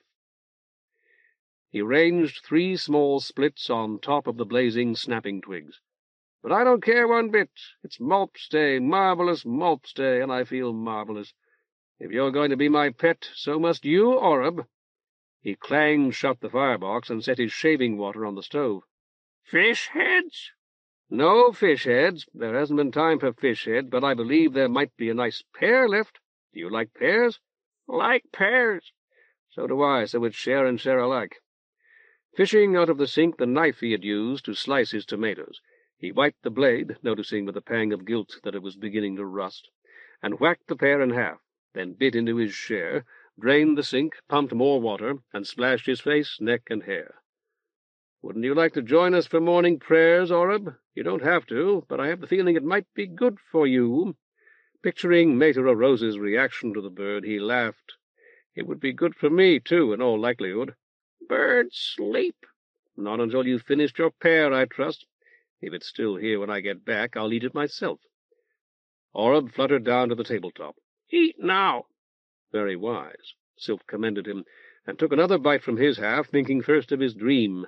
It had been a remarkable dream, from what he remembered of it, then of the yellowish surgical catgut lacing Mucor's scalp. Had he seen that, or merely dreamed it? And then of Crane, who was a doctor, too, and had almost certainly implanted the horned cats in the mad girl's womb, doubtless 2 or even 3 at a time. Upstairs, while he lathered and scraped, he remembered what Chenille had said about getting enough money from Crane to save the Mantian. Ordinarily he would have discarded any suggestion as wild as that summarily, but Chenille was not Chenille, or at least not Chenille solely, and no matter what she might say, there was no point in deceiving himself about that, though politeness apparently demanded of pretense. He had begged comely Kypris to return, but she had done him one better. She had never left, or rather merely left the sacred window to possess Chenille. It was a great honor for Chenille, to be sure. For a moment he envied her. He himself had been enlightened by the outsider, however, and that was a greater honor still.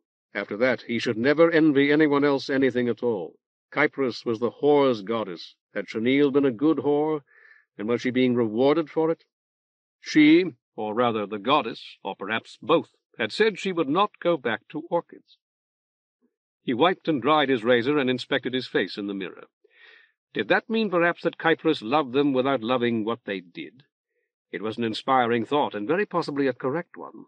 He did not know nearly as much as he urgently needed to know about Kypris, just as he remained lamentably ignorant of the outsider, though the outsider had showed him so very much, and Kypris had revealed something of herself last night, her relations with Pas particularly.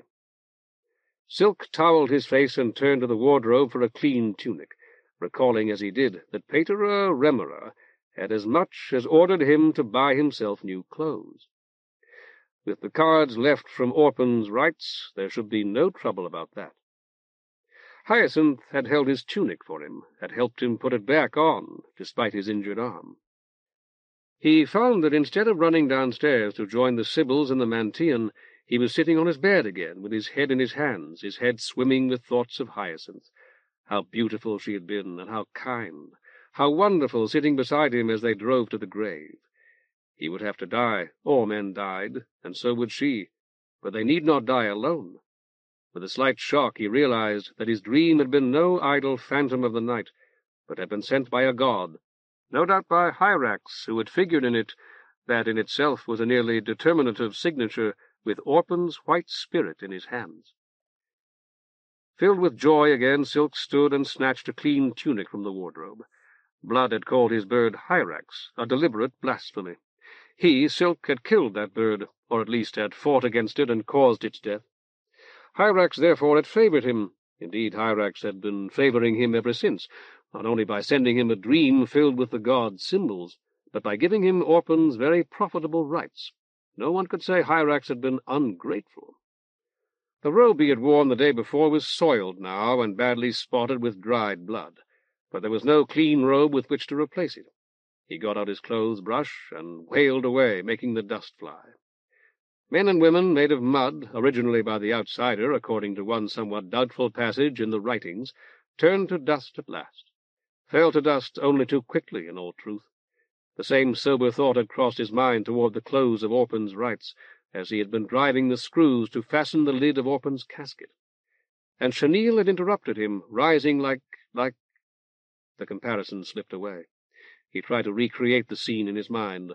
Chenille, taller than many men, with tightly curled, fiery hair, big bones, flat cheeks, and large breasts, wooden yet twitching in her plain blue gown.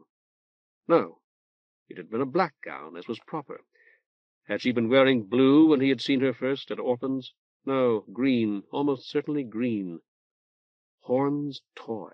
That was it. He had never seen it. He brushed harder than ever. But he had seen toys like it, jointed figures worked with 4 strings and a wooden cross. Horn's had worn a painted blue coat, and Chenille had at first moved like such a toy, as if the goddess had not yet learned to work her strings well.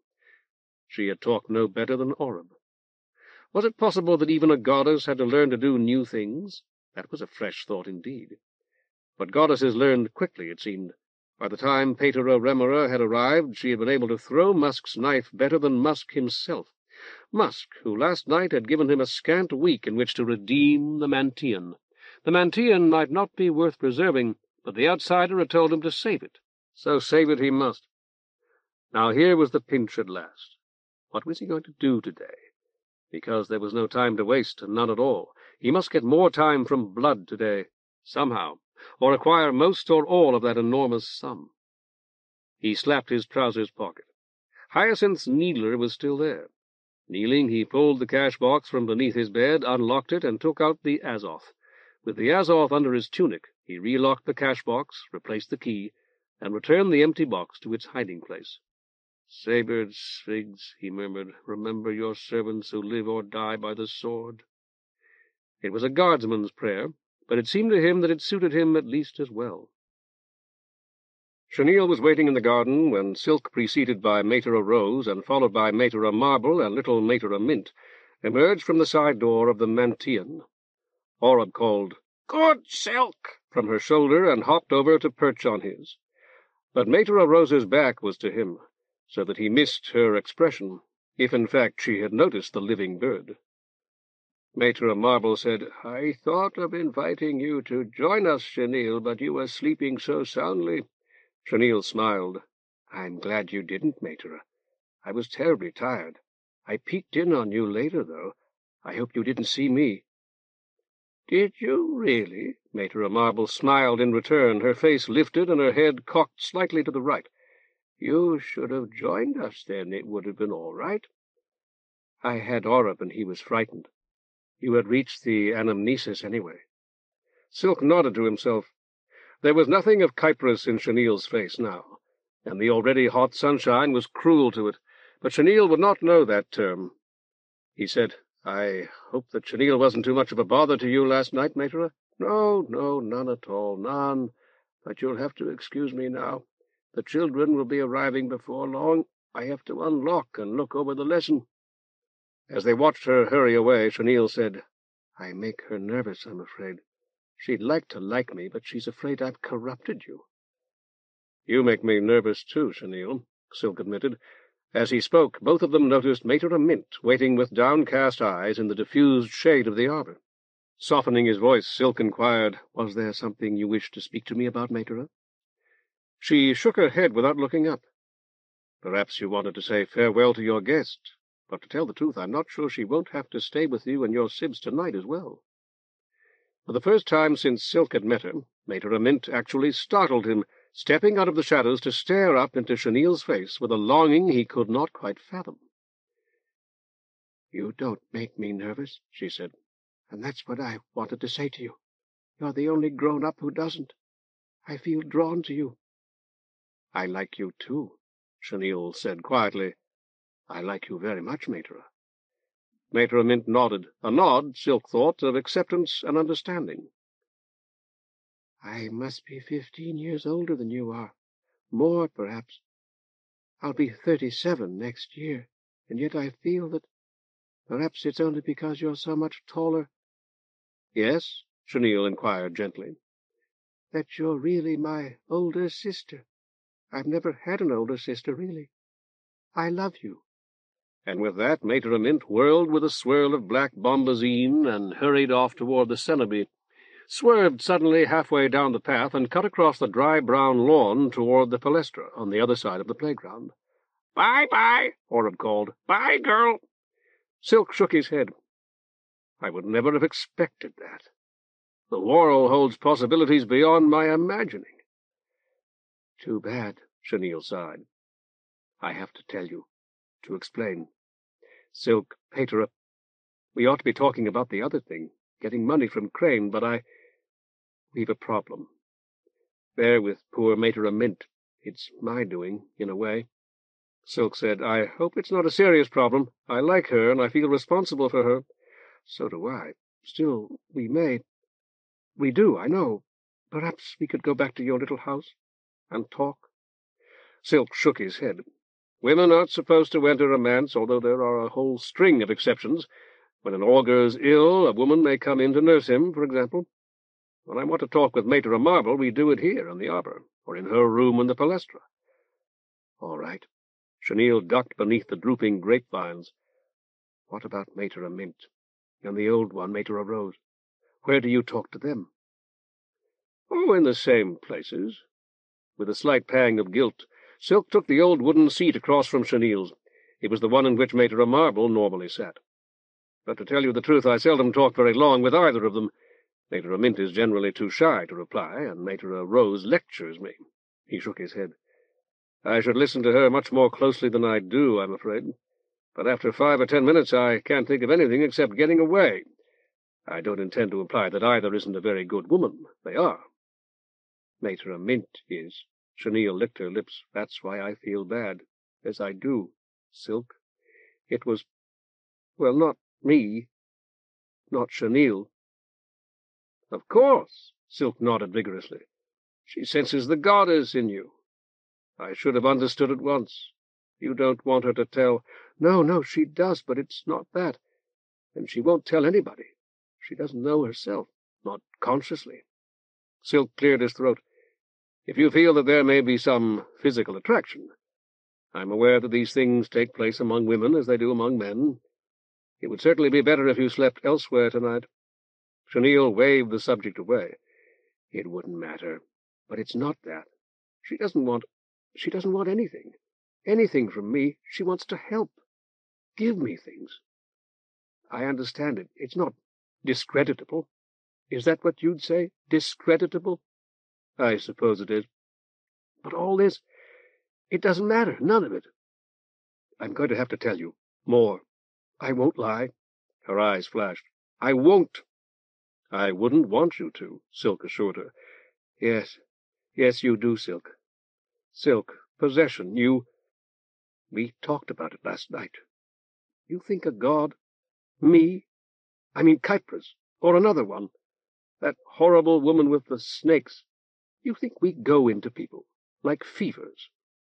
I certainly would not have put it like that. Chenille studied him hungrily through heavy-lidded eyes that seemed larger than they had been outside the arbor, dark eyes that glowed with their own light. But you think it. I know. It goes in through the eyes. We gods aren't something you see. We're patterns. We change, learning and growing, but still patterns. And I'm not Kypris. I told you that. You thought I lied. Oreb whistled. Poor girl. And Silk, who had turned away from the frightful power and craving of those dark eyes, saw that they had begun to weep. He offered his handkerchief, recalling that Patera Marble had given him hers here under the arbor before he had gone to Blood's villa. I don't. Not much. Not unless I've got to. And I'm not. But what you call possession. Kypris copied a part, just a little part of herself. Chenille blew her nose softly. I haven't had one little sniff, not since before Orphan's. This is what it does, Patera. Not getting it, I mean. Everything you look at, you think, that's not rust, and everything's so sad. It will be over very quickly, Silk said, hoping that he was right. A week, maybe 2. I did it one other time, only... Never mind. I won't now. If you had a whole cup full of rust and held it out for me to take as much as I wanted right now, I wouldn't take any. That's wonderful, he said, and meant it. And that's because of the pattern. The little piece of Kypris that she's put inside of me through my eyes in your Mantian yesterday. You don't understand, do you? I know you don't. I don't understand about the patterns, Silk said. I understand the rest, or at least I believe I do. Like your heart. Patterns of beats. Yes, no, no, yes. There's this thing behind everybody's eyes. I don't understand everything myself. The mechanical woman? Marble? Somebody too clever learned he could do it to them. Change programs in little ways. People made machines just to do that. So that people like Patera Marble would work for them instead of for the state. Steal for them. Pass, you call him. He had people study it, and they found out that you could do something like it with people. It was harder, the frequency was much higher, but you could, and so we do. That was how it all began. Silk, through the terminals, through their eyes. Now I am lost, Silk admitted. It doesn't matter, but it's flashes of light no one else can see. The thuds, the pulses, making up the program, the god that runs in mainframe. Kypris is the god, that program. But she closed her eyes. Mint did. Patera mint. And I wasn't through. It wasn't finished. Silk shook his head. I know this must be important, and I'm trying to understand it, but to tell you the truth, I have no idea of what you mean. Then I'll lie. Chenille edged toward him until her knees touched his. I'll lie so that you can understand, Patera. Listen to me now. Kypris wanted to possess Patera mint. Never mind why. You're Chenille now. I'm always Chenille. No, that's not right. Lying, I'm Kypris. All right, then. I'm Kypris now, talking the way Chenille used to. Say yes. Silk nodded. Yes, great goddess. Fine. I wanted to possess Patera mint by sending my divine person flowing into her through her eyes from the sacred window. See? Silk nodded again. Certainly. I knew you'd understand. If it was wrong. All right. It feels good, really good, so practically nobody ever shuts their eyes. They want it. They want more. They don't even blink, drinking it in. Silk said, It's wholly natural for human beings to want some share of your divine life, great goddess. It's one of our deepest instincts. Only she did. And that's what you've got to understand. She only got a piece of me, of the goddess. I can't even guess what it may do to her." Silk slumped, stroking his cheek. Oreb, who had deserted Silk's shoulder to explore the vines, muttered, "Good girl." "Yes, she is, Oreb. That's one of the reasons this worries me so much." "Good now." After half a minute of anxious silence, Silk threw up his hands. "I wouldn't have believed that a god could be divided into parts." Chenille nodded. "Me either." "But you said—" "I said it happened." She put her hand upon his knee. "I wouldn't have thought it could, but it did, and it may make her different. I think it already has. I'm Chenille, but I feel like there's somebody else in here with me now, a way of thinking about things and doing things that wasn't here till yesterday. She doesn't. She has a part of Kypris, like you might have a dream." "This is a terrible thing to say, I suppose, Chenille, but can it be undone?" She shook her head, her fiery curls bouncing. "Kypris could do it, but we can't. She'd have to be in front of a terminal, a sacred window, or a glass. It wouldn't matter, when Kypris appeared. Even then there'd be something left behind. There always is. Some of Patera Mint's own spirit would go into Kypris, too." "But you're Kypris," Silk said. "I know that, and I keep wanting to kneel." "Only in the lie, Patera. If I were a real goddess, you couldn't resist me, could you? Really, I'm Chenille, with something extra. Listen, here's another lie that may help. When somebody's drunk, haven't you ever heard somebody else say it was the brandy talking, or the beer, or whatever?" "Yes, that's a very common saying. I don't believe that anyone intends it seriously." "All right, it's kind of like that. Not exactly, maybe, but pretty close, except that it won't ever die in her the way brandy does. Patera Mint will be like she is now for the rest of her life, unless Kypris takes herself back, copies the part that went into her with all of the changes, and erases what was in her. Then the only thing that we can do is watch her closely and be, Silk felt a sudden rush of sympathy for Patera Remora. Try to be tolerant of the unexpected. "I'm afraid so." "I'll tell Patera Marble. I don't mean that I'll tell her what you told me, but I'll warn her. Patera Rose would be worthless for this. Worse, if anything. Patera Marble will be wonderful, although she can't be in her own room with the Palestra, and in Matera's at the same time, of course." "Thank you, Chenille. I had to say something." Chenille dabbed at her nose and eyes. "Now, about the money. I was thinking about that while you were in the Mantian, because I'm going to need it. I'm going to have to find a new way to live. A shop, something, and I'll help you all I can, Silk. If you'll go halves." He shook his head. "I must have 26,000 for blood so that I can buy this Mantian from him. So that has to come first. But you can have anything above that amount. Say that we somehow obtain 100,000, though I realize that's an absurd figure. You could keep 74,000 of it. But if we obtain only 26, the entire sum must go to blood." He paused to look at her more closely. "You're shivering. Would it help if I brought out a blanket from the manse?" "It will be over in a minute or two, Patera. Then I'll be fine. I've got a lot more control of this than she did. I'm taking you up. On your offer? Have I said that? Your generous offer. That's what I ought to call it. Have you thought of a plan? I'm good at certain things, but I'm not a very good planner. Not really, Silk. Silk. And neither was she. Am I talking right now?" "I would say so, although I don't know her well. I was hoping you had devised a plan, however. As Chenille, you're much more familiar with Crane than I, and you should have a much clearer conception of the espionage operation that you tell me he's conducting." "I've tried to think of something. Last night and then again this morning. The easiest thing would be to threaten to reveal what he's doing, and I've got this." She took an image of Sphigx, carved of hard, dark wood, from a pocket of her gown. "I was supposed to give it to a woman who has a stall in the market. That's where I was going when you know. It was why I got dressed so fast. Then it happened, and I stayed at Orchid's. You know why. And then there was the exorcism. Your exorcism, Silk. So by the time I got to the market it was closing. There was hardly anybody left except the ones who stay all night. to watch whatever they sell? She'd already gone. Silk accepted the devotional image. "Sphigx is holding a sword," he murmured, "as she nearly always does in these representations.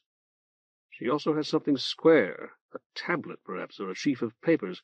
Perhaps they represent Parser's instructions, but I don't think I've ever seen them before." He returned the carving to Chenille. "You would have if you'd seen this woman's stall. She always had 3 or 4 of them. Most of them were bigger than this. I'd give mine to her, and she'd say something like, 'Are you sure you don't want it?' Very pretty and very cheap.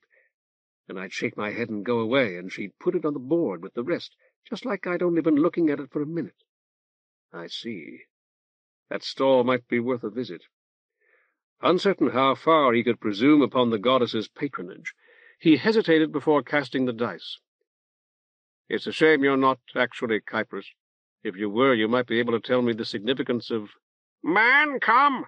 announced Oreb from the top of the arbor, and a moment later they heard a loud knock at the door of the manse. Silk rose and stepped from under the vines. "Over here, Orc. Won't you join us?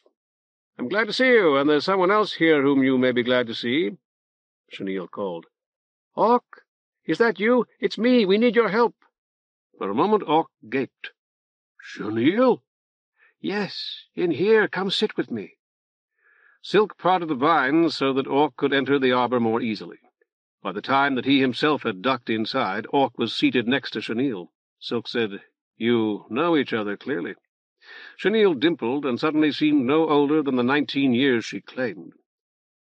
"Remember day before yesterday, Patera, when I said there was somebody younger than Crane, and I said I thought he might help me, us, with Crane?" Orc grinned and put his arm around her shoulders. "You know, I don't think I ever saw you in the daytime, Chenille. You're a lot better looking than I expected." "I've always known how handsome you are, Orc." She kissed him quickly and lightly on the cheek. Silk said, "Chenille's going to help me get the money that I need to save this Mantean, Orc. That's what we've been talking about, and we'd like your advice." He turned his attention to her. "I should tell you that Orc has already helped me, with advice, at least. I don't think he'll mind my saying that to you." Orc nodded. "And now both you and I require it. I'm sure he'll be as generous with us as he has been with me." "Orc has always been very good to me, Patera. He always asked for me since spring." She clasped Orc's free hand in her own. "I won't be at Orchid's any more, Orc. I want to live someplace else, and not, always asking men for money. And no more rust. It was nice, sometimes when I was afraid, but it makes girls too brave. After a while it owns you. With no rust you're always so down, always so scared. So you take more, and get pregnant, or get killed. I've been too brave. Not pregnant, I don't mean that. Patera will tell you. Orc?" Orc said, "This sounds good. I like it. I guess you two got together after the funeral, huh?" "That's right." Chenille kissed him again. "I started thinking about dying and everything, There was Orphan, and she was so young and healthy and all that. Am I talking better now, Patera Silk? Tell me, and please don't spare my feelings." Oreb poked his brightly colored head from the half-dead grape leaves to declare, "Talk good." Silk nodded, hoping that his face betrayed nothing. "That's fine, Chenille." "Patera's helping me sound more, uphill, Orc, and I thought Orphan could be me, so I waited. We had a big talk last night, didn't we, Silk? And I stayed with the Sybils," she giggled. "A hard bed and no dinner, not a bit like Orchid's. But they gave me breakfast. Have you eaten breakfast, Orc?" Orc grinned and shook his head. "I haven't been to bed. You heard what the goddess said yesterday, didn't you, Jugs? Well, look here." Taking his arm from her shoulders and half standing, Orc groped in his pocket. When his hand emerged, it coruscated with white fire. "Here you go, Patera. Take it. It's not any shaggy 26,000, but it ought to bring 3 or 4 if you're careful where you sell it. I'll tell you about some people I know." When Silk did not reach for the proffered object, Orc tossed it into his lap. It was a woman's diamond anklet, 3 fingers wide. "I really can't," Silk swallowed. "Yes, I suppose I can.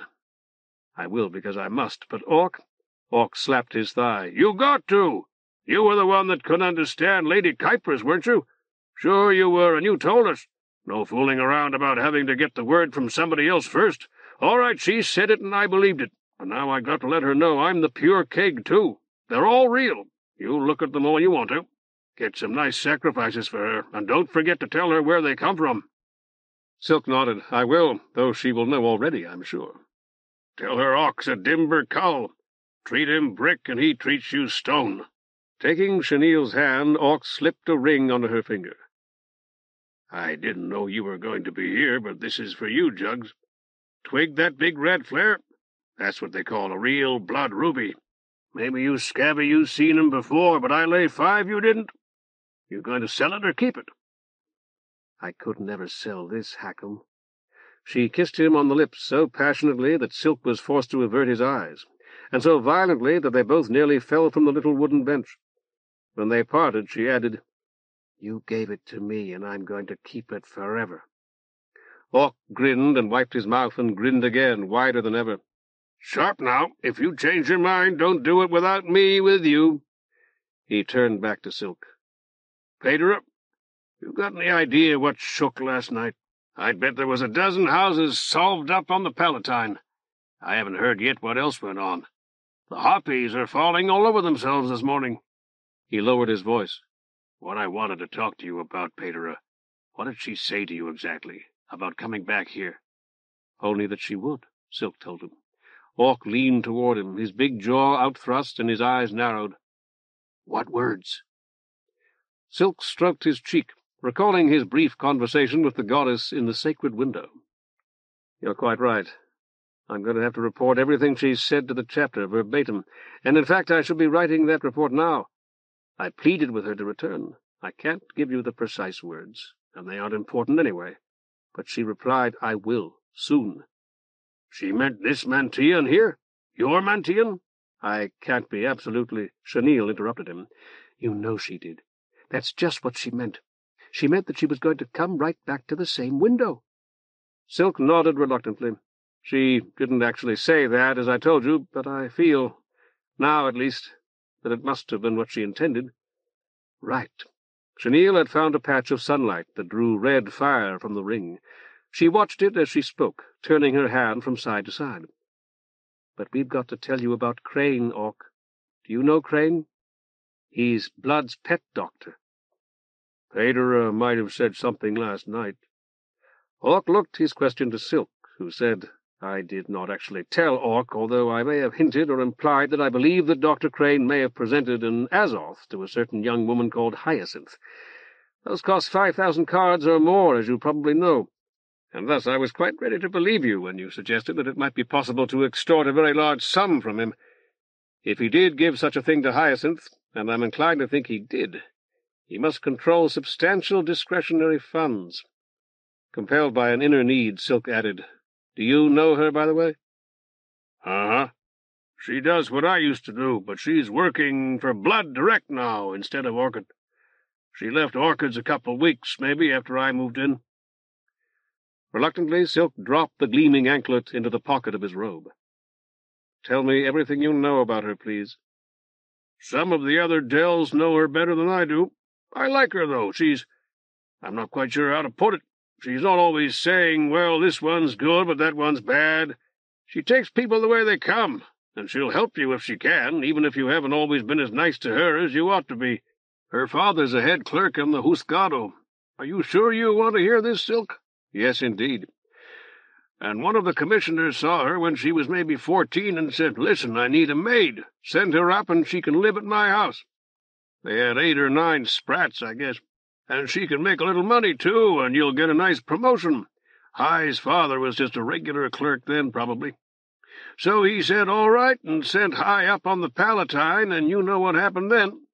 She didn't have to work much. No hard work, just serve meals and dust, and she started to get quite a bit of money. Only after a while the commissioner's wife got really nasty. She lived for a while with a captain, but there was some sort of trouble. Then she came to Orchid's. Chenille blew her nose into Silk's handkerchief. "I'm sorry, Patera. It's always like this if you haven't had any for a day or so. My nose will run and my hands will shake until Tarsday, probably. After that, everything ought to be all right." For Ock's sake as well as his own, Silk asked, "You're not going to use rust any more, no matter how severe your symptoms become?" "Not if we're going to do this. It makes you too brave. I guess I said that, didn't I? It's great to have a sniff or a lipful. Some people do that too, but it takes more when you're scared practically to death. But after a while you find out that it was what you ought to have been scared of. It's worse than bass or even musk, and a lot worse than the cull that looked so bad out in the big room. Only by that time it's got you. It has me, and it has High, too, I think. Silk?" He nodded, and Ock patted Chenille's arm. "I know her, but now that I think about her, there's not a whole lot I know. And I've already told you most of it. Have you seen her?" "Yes," Silk said. "Thursday night." "Then you know how good-looking she is. I'm too tall for most bucks.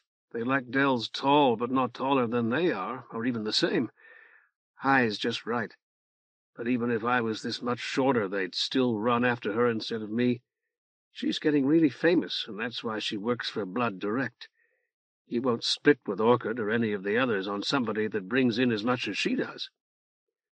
Silk nodded to himself. "He has other places besides the yellow house on Lamp Street?"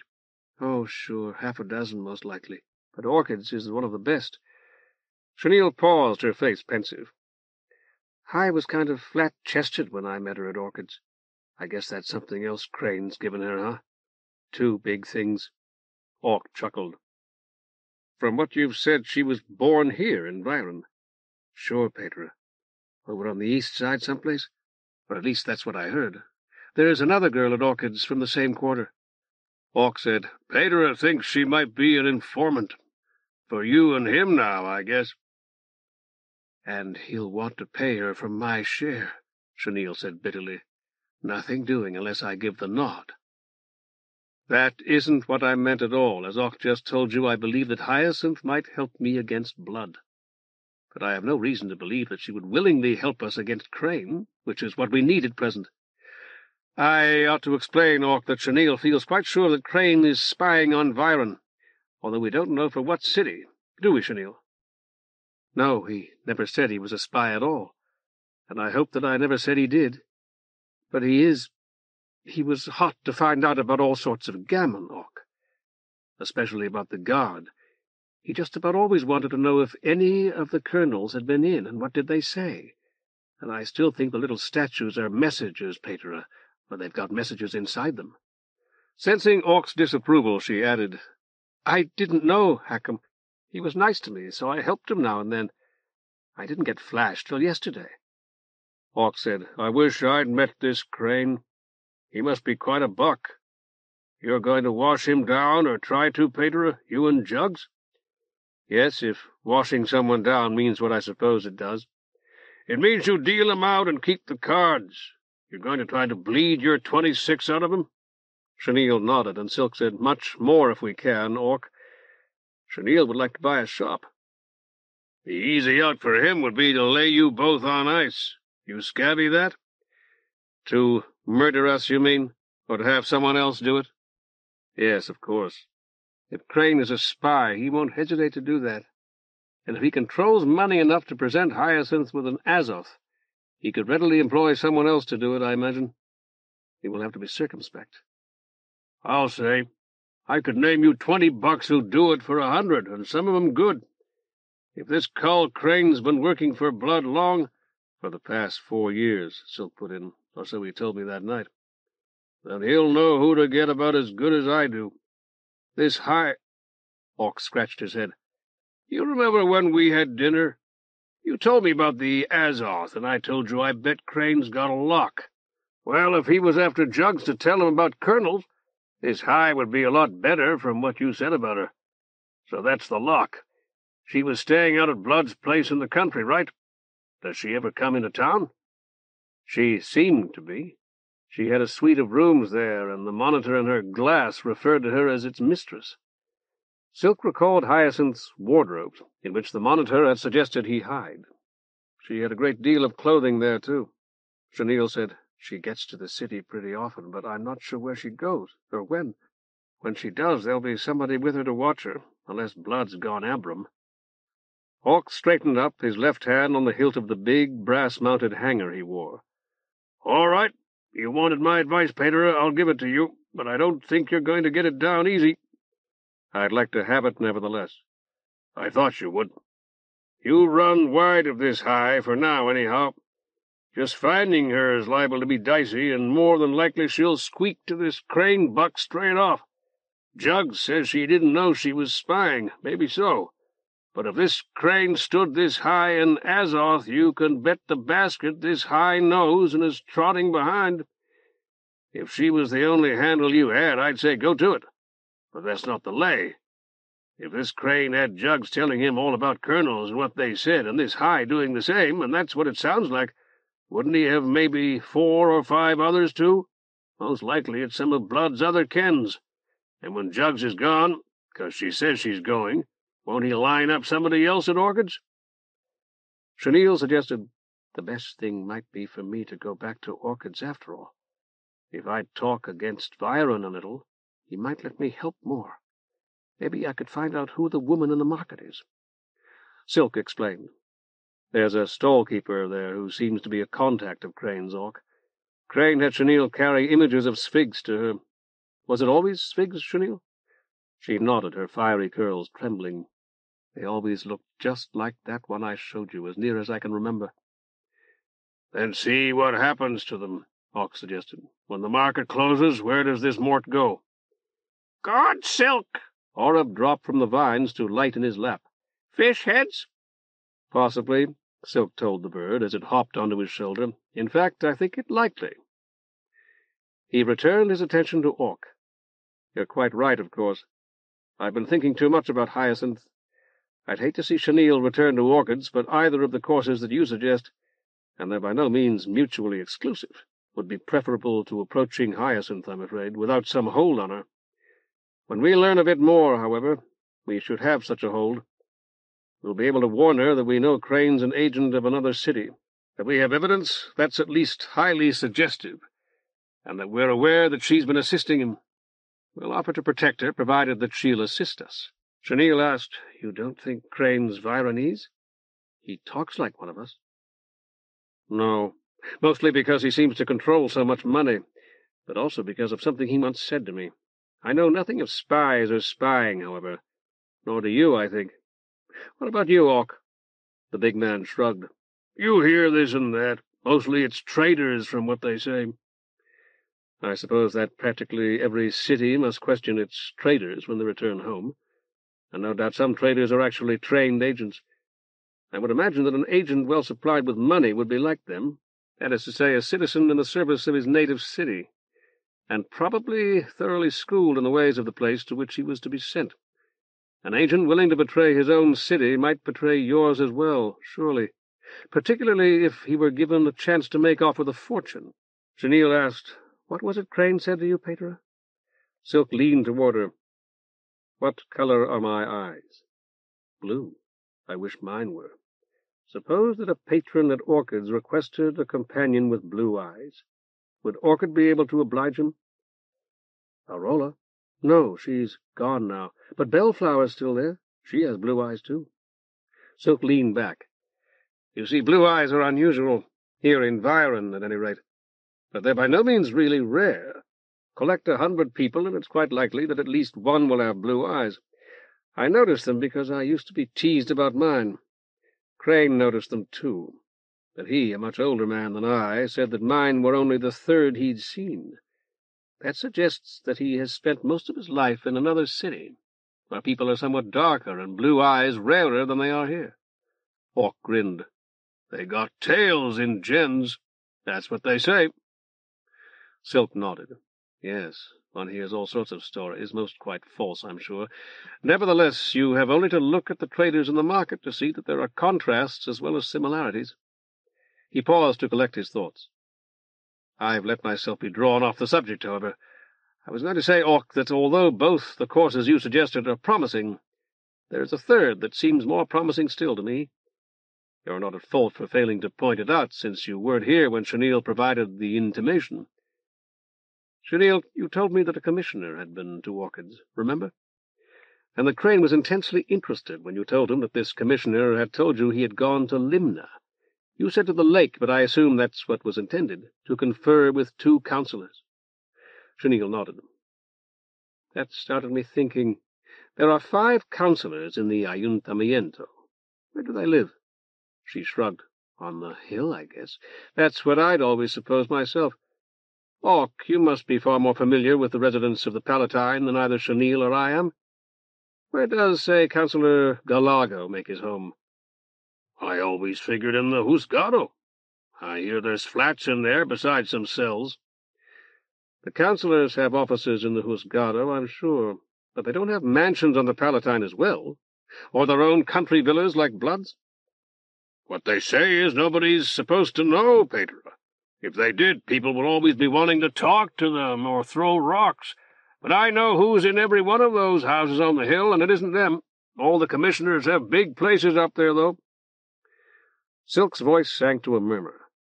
But when a commissioner was to speak with several councillors, he did not go home to the Palatine, nor did he merely ascend a floor or 2 in the Juzgado. From what Chenille says, he went to Limna, to the lake, as he told her.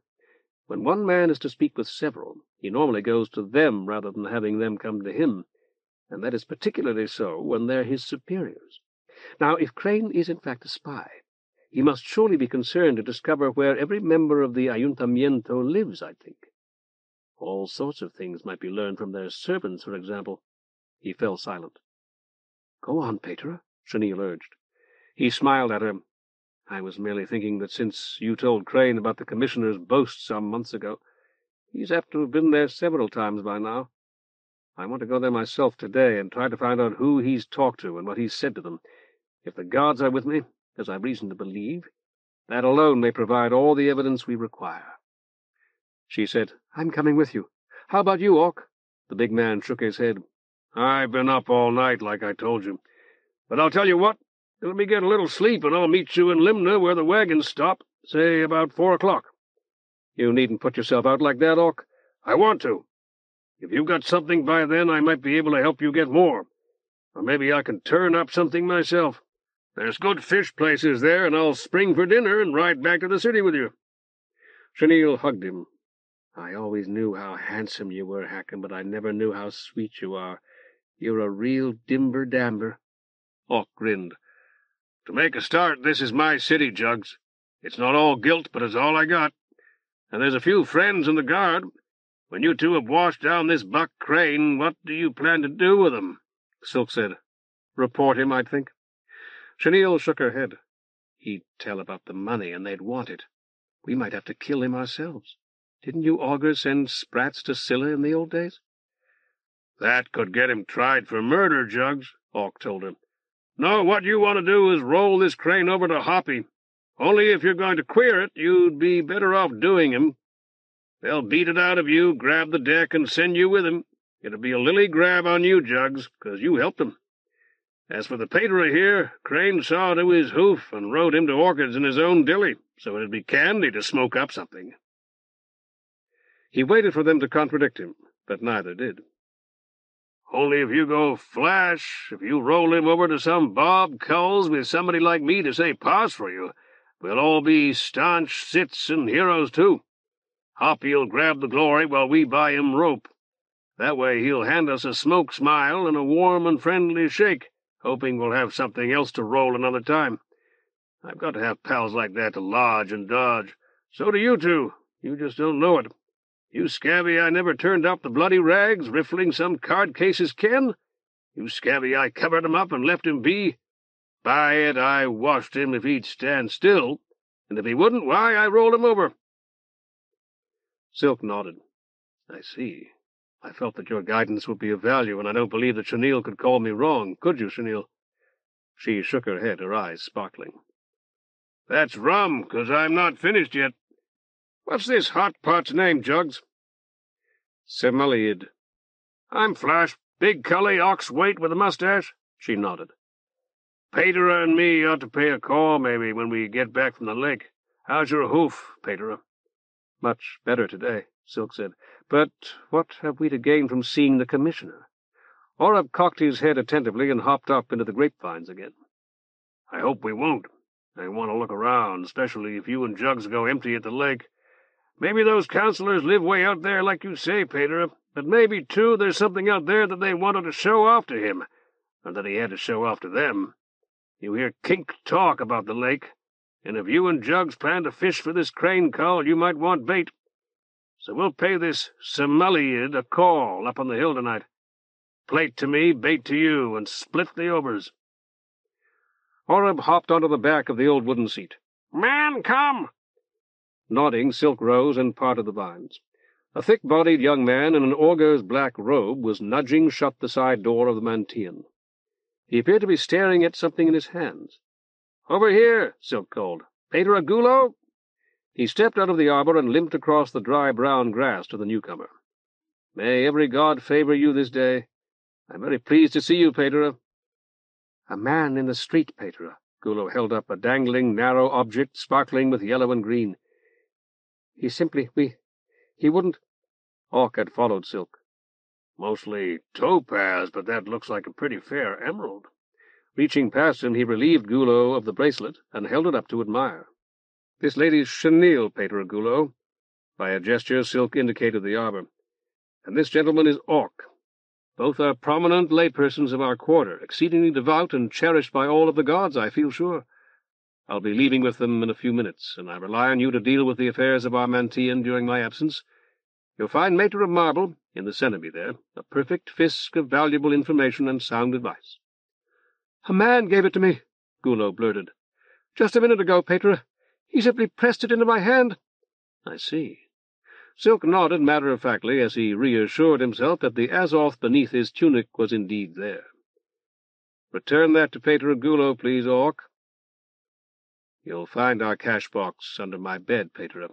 The key is underneath the carafe on the nightstand. Wait a moment." He took the diamond anklet from his pocket and handed it to Gulo. "Put them in there and lock them up safely, if you will, Patera. It might be best for you to keep the key in your pocket. I should return about the time that the market closes, or a little after." "Bad man!" Oreb proclaimed from the top of the arbor. "Bad man!" "It's your black robe, Patera," Silk explained. "He's afraid he may be sacrificed. Come here, Oreb. We're off to the lake. Fish heads, you silly bird." In a frantic flurry of wings, the injured night chough landed heavily on Silk's own black-robed shoulder. Chapter 6. Lake Limna. "What was it you said, my son?" Silk dropped to one knee to bring his face to the height of the small boy's own. "Ma says ask a blessing." His attention seemed equally divided between Silk and Oreb. "And why do you wish it?" The small boy did not reply. "Isn't it because you want the immortal gods to view you with favor, my son? Didn't they teach you something about that at the Palestra? I'm sure they must have." Reluctantly, the small boy nodded.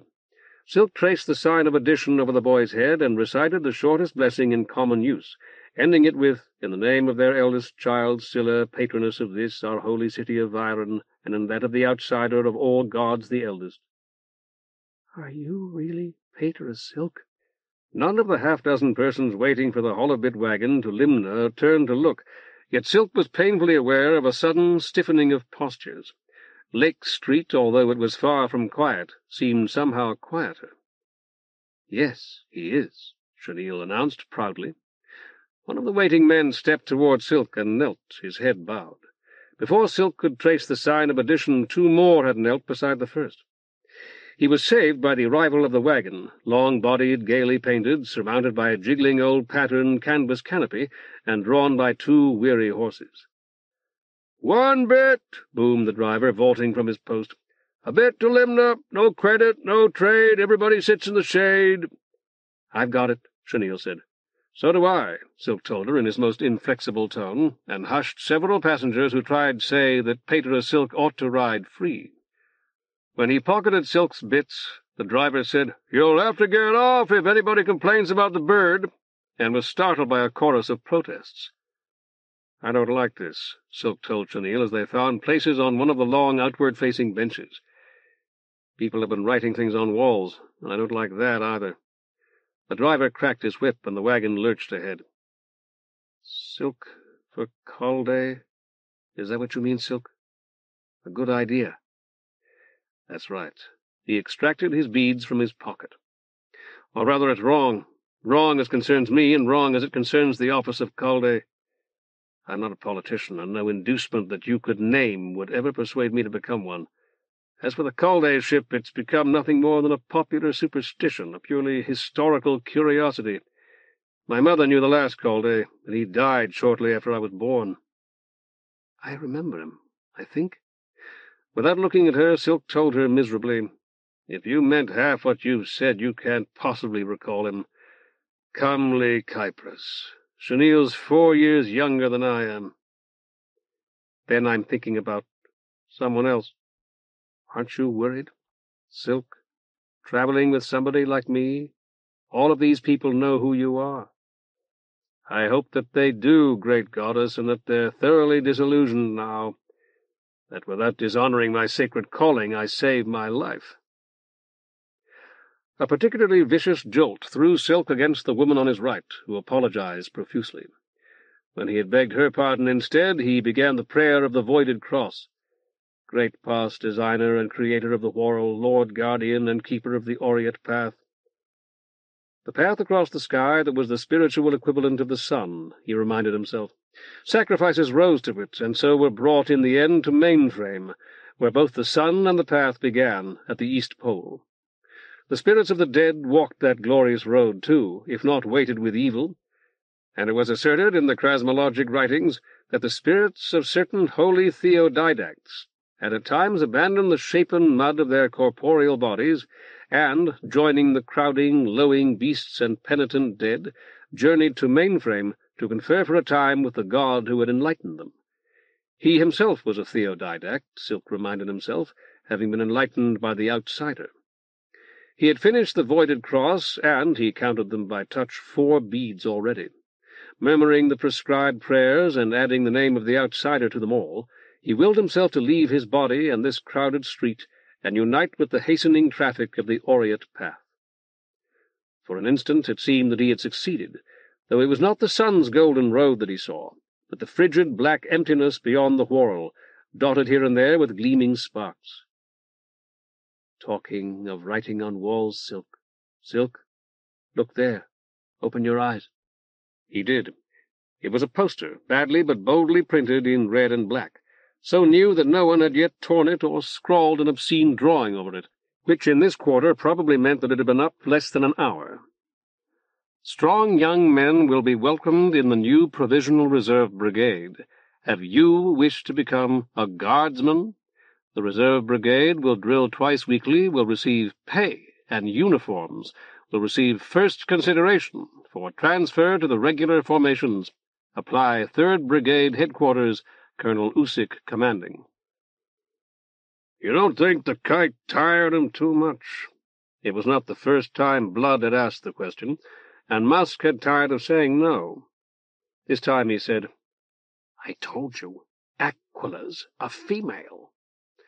The huge hooded bird on his wrist baited as he spoke, whether at the sound of her name or at that of his voice, or by mere coincidence. Musk waited for her to slake before he finished the thought. "Males don't get this big. For Malpy's sake, listen sometime." All right. Maybe a smaller one could fly higher." "She can do it.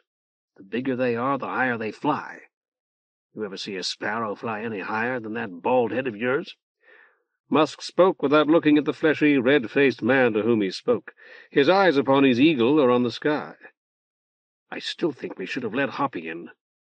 "If they bring it back in a week, they'll have done it themselves."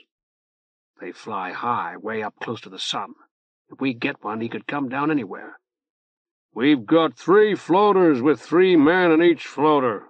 We've got 5 on high riders." With his free hand, Musk lifted his binoculars. Though he knew there was nothing there, he scanned the clear vacancy overhead. "Don't point those things at the sun. You could blind yourself." It was not the first time Blood had said that, either. He could come down anywhere in the Whorl. You heard where the kite came down, and it was on a shaggy string for Malpy's sake. You think that it's got to be close to a road because you travel on them. It was a long speech from Musk. If you'd hunted with my hawks a couple of times, you'd know different. Most of the Whorl's not anywhere near any shaggy road. Most of the Whorl's 20, 30, 50 stades from a shaggy road. That's good, Blood said. What I'm afraid of is some farmer peeping to Hoppy. He waited for Musk to speak again. When Musk did not, he added, They can't really get up near the sun. The sun's a lot hotter than any fire. They'd be burned to death. Maybe they don't burn. Musk lowered his binoculars. Maybe they're not even people. They're people just like us. Then maybe they got needlers. Blood said, They won't carry anything they don't have to carry. I'm shaggy glad you know. I'm shaggy glad you asked them. Aquila adjusted the position of one huge talon with a minute jingle of hawk bells as Musk lifted his binoculars again. There's one, Blood said unnecessarily. Are you going to fly her? I don't know, Musk admitted. He's a long ways off the yard. Blood trained his own binoculars on the flyer. He's coming closer. He's headed this way. I know. That's why I'm watching him. He's high. Musk struggled to speak in the bored and bitter tones he had affected since childhood. I've seen them higher. The thrill of the hunt was upon him, as sudden as a fever and as welcome as spring. I told you about that big gun they built. They shot at them for a month, but shells don't go straight up there, and they couldn't get them high enough anyway. Musk let his binoculars drop to his chest. He could see the flyer clearly now, silhouetted against the silver mirror that was Lake Limna, mounting into the sky on the other side of the city. Wait for him to get closer, Blood said urgently.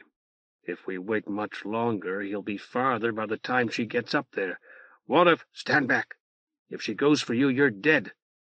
With his free hand, Musk grasped the crown of scarlet plumes and snatched the hood. Away, hawk! This time there was no hesitation. The eagle's immense wings spread, and she sprang into the air with a whirlwind roar that for a moment frightened even Musk, flying hard at first, laboring to gain the thermal from the roof, then lifting, rising, and soaring, a jet-black heraldic bird against the sun-blind blue of the open sky. Maybe the rabbit filled her up, Musk laughed. That baby bunny, it was the littlest we had. That only made her strong. For the second time since they had met, he took Blood's hand. And Blood, desperately happy but pretending that nothing had occurred, inquired as calmly as he could, You think she sees him? Shag, yes, she sees him. She sees everything. If she went straight for him, she'd spook him. She'll get above him and come down at him out of the sun. Unconsciously, Musk rose upon his toes, so as to be, by the thickness of 3 fingers, nearer his bird. Just like a goose, just like he was a big goose. They're born knowing it. You watch. His pale, handsome face was wreathed in smiles. His devil's eyes glittered like black ice. You just watch her, old cully shagger. Iollar saw the eagle far below him to the north, and put on speed. The front, marked by a line of towering clouds, was interesting and might even be important, but the front was 200 leagues off, if not more, and might never reach this parched and overheated region. The index was 115 here, 109 over much of the sun's length, and the seasonal adjustment, he checked the date mentally, 118 here. He had forgotten the eagle already. He was a small man by any standard, and as thin as his own main struts. His eyes were better than average, and most of those who knew him thought him introverted and perhaps a trifle cold-blooded. He seldom spoke. When he did, his talk was of air masses and prevailing winds, of landmarks by day and landmarks by night, of named solar reaches unrecognized or only grudgingly recognized by science, and of course of wings and flight suits and instruments and propulsion modules. But then the talk of all flyers was like that. Because he was so near the ideal, both physically and mentally, he had been permitted 3 wives, but the second had left him after something less than a year. The first had borne him 3 nimble, light-boned children, however, and the third 5 as cheerful and active as crickets, of whom the younger girl was his favorite, tiny, laughing-eyed Drioelin. "I can see the wings of her," he sometimes told her mother, and her mother, who could not, always happily agreed. He had been flying for 18 years. His increased speed had cost him altitude. He upped the thrust again and tried to climb, but the temperature of the air was falling a bit, and the air with it in the daylight downdraft of the big lake. There would be a corresponding updraft once he got over land again, and he resolved to take it as high as it would take him. He would need every cubit of altitude he could scrape up when he reached those distant thunderheads.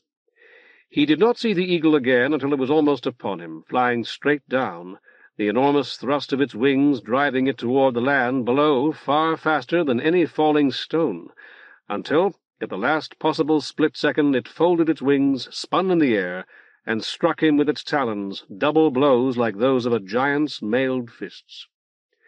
Perhaps it stunned him for a moment. Certainly the wild whirl of earth and sky did not disorient him. He knew that his left wing was whole and sound, that the other was not, and that his PM did not respond. He suspected that he had half a dozen broken ribs, and perhaps a broken spine as well, but he gave little attention to those. With a superb skill that would have left his peers open-mouthed could they have witnessed it, he turned his furious tumble into a controlled dive, jettisoned the PM and his instruments, and had halved his rate of descent before he hit the water. "Did you see that splash?" Chenille rose from her seat in the hollow-bit wagon as she spoke, shading her eyes against the sun-glare from the water. "There are some monster fish in the lake, really huge. I remember I haven't been out here since I was a little girl, or anyhow I don't think I have." Nodding, Silk ducked from under the canopy to glance at the sun. Unveiled by clouds moving from east to west, that golden blaze streaking the sky was, he reminded himself, again, the visible symbol of the Orient path, the course of moral probity and fitting worship that led man to the gods. Had he strayed? He had felt no willingness in himself to offer Crane in sacrifice, though a goddess had suggested it. And that surely was not what the gods expected from an anointed augur. "Fish heads?" Orup tugged at Silk's hair. "Fish heads indeed," he told the bird, "and that is a solemn promise." Tonight he would help Orc rob Chenille's commissioner. Commissioners were rich and oppressive, battening upon the blood and sweat of the poor. No doubt this one could spare a few jewels and his silver service. Yet robbery was wrong at base, even when it served a greater good. Though this was Molp's day, he murmured a final prayer to Sphigx as he returned his beads to his pocket. Sphigx, above all, would understand. Sphigx was half lioness, and lions had to kill innocent creatures in order to eat. Such was the inflexible decree of Pas, who had given to every creature save man its proper food. As he completed the prayer, Silk bowed very slightly to the ferocious, benevolent face on the handle of Blood's walking-stick. "We used to come here to pick watercress," Chenille said, "way over on that side of the lake. We'd start out before shade up and walk here, Patera. I don't know how many times I've watched for the water at the first lifting. If I couldn't see it, I'd know we had a long way to go yet. We'd have paper, any kind of paper we could find, and we'd wet it good and wrap our watercress in it, and hurry back to the city to sell it before it wilted. Sometimes it did, and that was all we had to eat. I still won't eat it. I buy it, though, pretty often, from little girls in the market. Little girls like I was." "That's very good of you," Silk told her, though he was already planning. "Only there isn't much these days, because so many of the best cress creeks have gone dry. I never eat it anyway. Sometimes I feed it to the goats, you know, and sometimes I just throw it away. I wonder how many of the ladies that used to buy it from me did the same thing."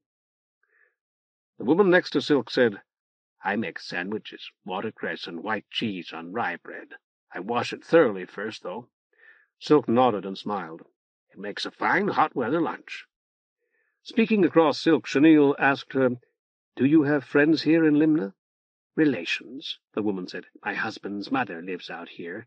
She thinks the pure air off the lake is good for her. Wouldn't it be wonderful if our relations could be our friends, too?" "Oh, wouldn't it, though? We're looking for a friend. Dr. Crane? A small man, around 50, rather dark. He has a little gray beard." "I don't know him," the woman said grimly. "But if he's a doctor and he lives in Limna, My mother-in-law does. I'll ask her. He just bought a cottage here so that he can get away from his practice, you know. My husband's helping him move in, and Patera's promised to bless it for him, only I can't remember where it is. The man on her left said, You can ask at the Husgado on Shore Street. He'll have had to register the transfer of deed. Is there a Husgado here, too? Chenille asked him. I thought that was just in the city. Just a small one, the man told her. Some local cases are tried there, and they hold a handful of petty prisoners. There's no Alambrera here. Those with long sentences are sent back to Byron, and they take care of the tax rolls and property records. By this time the halibut wagon they rode was trundling along a narrow, crooked, cobbled street lined with tottering 2- and 3-storied wooden houses, all with high, peaked roofs and many a weathered silver grey from lack of paint. Silk and Chenille, with the man who knew about the Husgado and the woman who made watercress sandwiches, were on the landward side of the long wagon. But Silk, looking over his shoulder, could catch occasional glimpses of dirty water and high-pooped, single-masted fishing boats between the houses. I haven't been here since I was just a sprat myself, he told Chenille. It's odd to think now that I fished here 15 years ago. They don't use shiprock like we do they? Or mud brick, either. The man on Chenille's left said, It's too easy to cut trees on the banks and float the logs to Limna. I see. I hadn't considered that, although I should have, of course. Not many people would, the man said.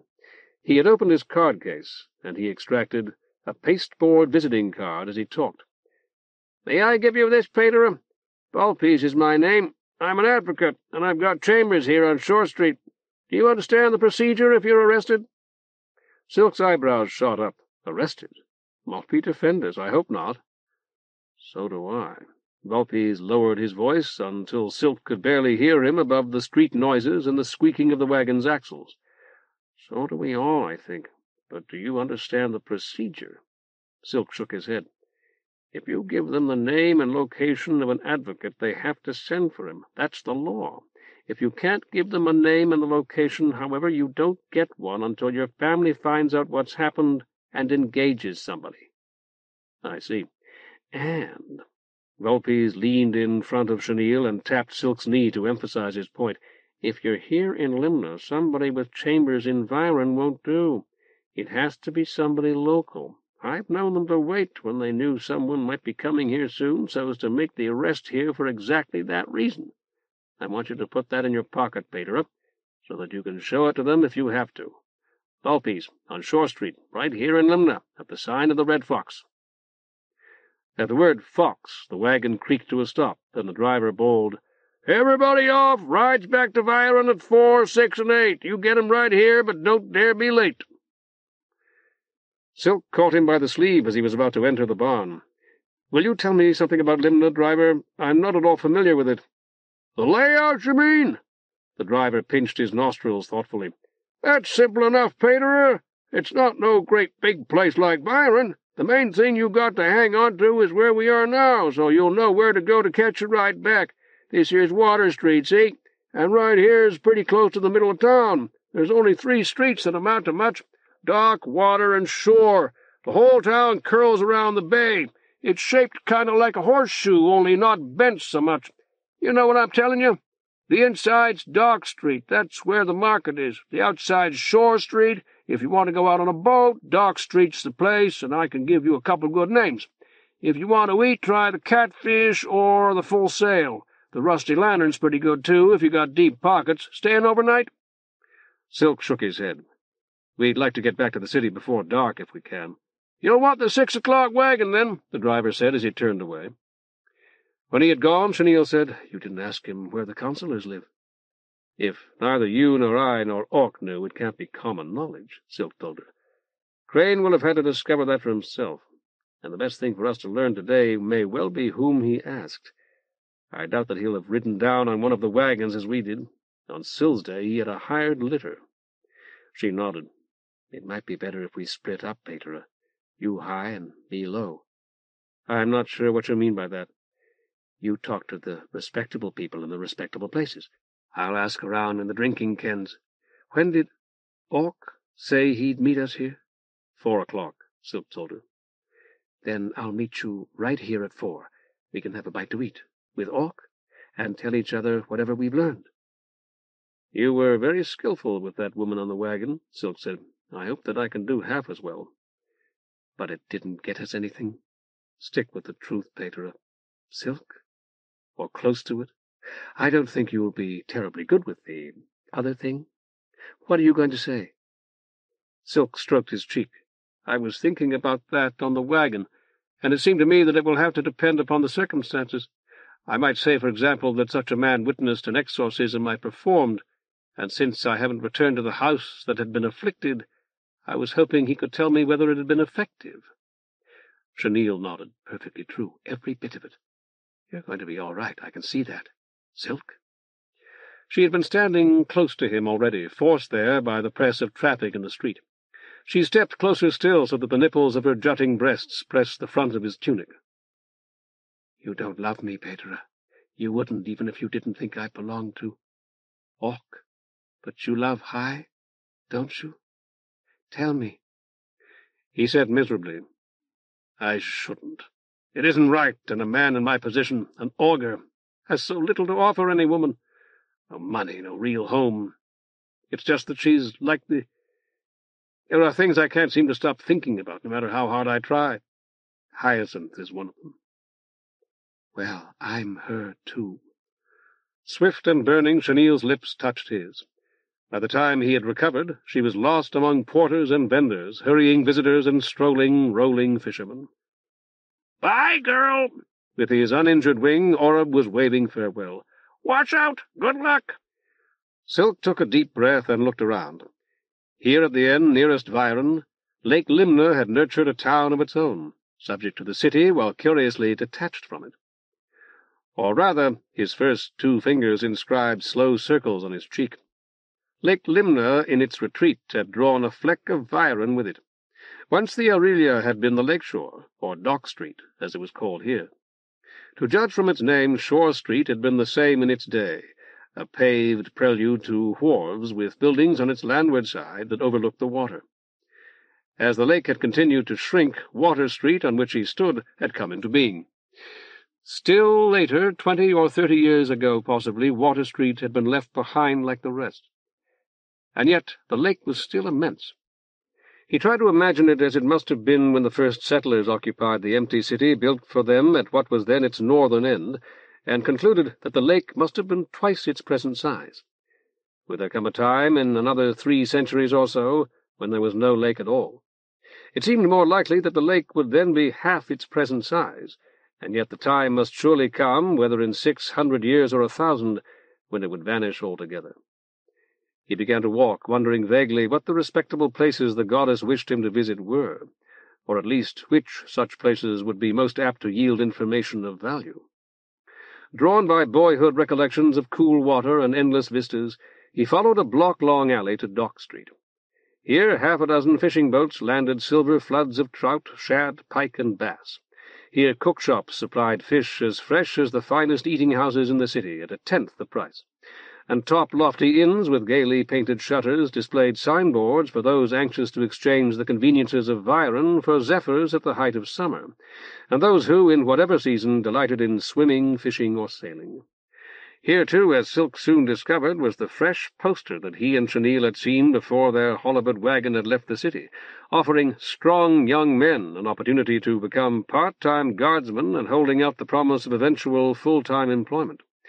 As he read it through again, Silk recalled the darkly threatening entrails of the yew. No one spoke as yet of war, except the gods. Or rather, he reflected, only the gods in this poster spoke of war to those who would listen. The next to final line of the poster had been crossed out with black ink, and the phrase "at the Husgado in Limna" had been substituted. The new reserve brigade would station a company or 2 here at the lake, presumably, perhaps an entire battalion, if enough fishermen could be persuaded to enlist. For the first time it struck him that Limna would make an excellent base or staging area for an army moving against the city, offering shelter for many, if not all, of the enemy troops, assurance against surprise from the south, a ready source of food, and unlimited water for men and animals. No wonder, then, that Crane had been interested to learn that the councillors were here, and that a commissioner had come to confer with them. "Fish heads!" Oreb fluttered from Silk's shoulder to the ground, then ran with unexpected speed 3/4 the length of a nearby jetty to peck at them. Yes, Silk murmured to himself, fish heads at last, and fish guts, too. As he strolled down the jetty, admiring the broad blue purity of the lake and the scores of bobbing, heeling craft whose snowy sails dotted it, he meditated upon Oreb's meal. Those fish belonged to Scylla, just as serpents belonged to her mother Echidna, and cats of all kinds to her younger sister Sphigx. Surging Scylla, the patroness of the city, graciously permitted her worshippers to catch such fish as they required, subject to certain age-old restrictions and prohibitions. Yet the fish, even those scraps that Oreb ate, were hers, and the lake her palace. If devotion to Scylla was still strong in the Viron, as it was though 2 generations had passed since she had manifested her divinity in a sacred window, what must it be here? Joining Oreb, he sat down upon the head of a convenient piling, removed Crane's almost miraculous wrapping from his fractured ankle, and whipped the warped planks of the jetty with it. What if Crane wished to erect a shrine to Scylla on the lakeshore in fulfillment of some vow? If Crane could hand out Azoths as gifts to favored informers, he could certainly afford a shrine. Silk knew little of building, but he felt certain that a modest yet appropriate and wholly acceptable shrine could be built at the edge of the lake for 1,000 cards or less. Crane might well have asked his spiritual adviser himself to select a suitable site. Better still, suppose that Chenille's commissioner were the grateful builder. No one would question the ability of a commissioner to underwrite the entire cost of even a very elaborate structure. It would not be a Mantean, since it could have no sacred window. But sacrifice might take place there. Fostered by a commissioner, it might well support a resident augur, someone like himself. And Crane would have gone where Chenille's commissioner had gone, assuming that he had learned where that was. "Good, good!" Oreb had completed his repast. Balanced upon one splayed crimson foot, he was scraping his bill with the other. "Don't soil my robe," Silk told him. "I warn you, I'll be angry." As he replaced Crane's wrapping, Silk tried to imagine himself the commissioner. 2 counselors had summoned him to the lake for a conference, presumably a confidential one, possibly concerned with military matters. He would, Silk decided, almost certainly travel to Limna by floater, but he would, again almost certainly, leave his floater and its driver there in favor of a mode of transportation less likely to attract attention. To focus his thoughts, as he often did in the palestra, Silk pointed his forefinger at his pet. He might hire a donkey, for example, like Orc and I did the other night. A small boat was gliding toward the lakeward end of the jetty, a gray-haired man minding its tiller while a couple of boys hastily furled its single sail. That's it. The night chuff eyed him quizzically. He would hire a boat, Oreb, perhaps with a reliable man or 2 to do the sailing. A boat would be much faster than a donkey, or even a horse. It would carry a secretary or a confidential clerk as well as the commissioner, and he could go straight to whatever point on the lake. "Silk, good?" Oreb stopped preening the tuft of scarlet feathers on his breast to cock his sleek head at Silk.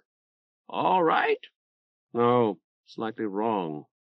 He wouldn't hire a boat. That would cost him money of his own, and he might not feel that he could trust the men who sailed it for him. But the town must have boats to keep the fishermen from fighting among themselves, for example. And whoever's governing it would fall all over himself hurrying to help a commissioner. So climb aboard, you silly bird. We're going to the Husgado." After looking in several pockets, Silk found the advocate's visiting card. On Shore Street. His chambers were on the same street as the Husgado. Remember, Oreb? No doubt it's convenient when he has to hurry off to court.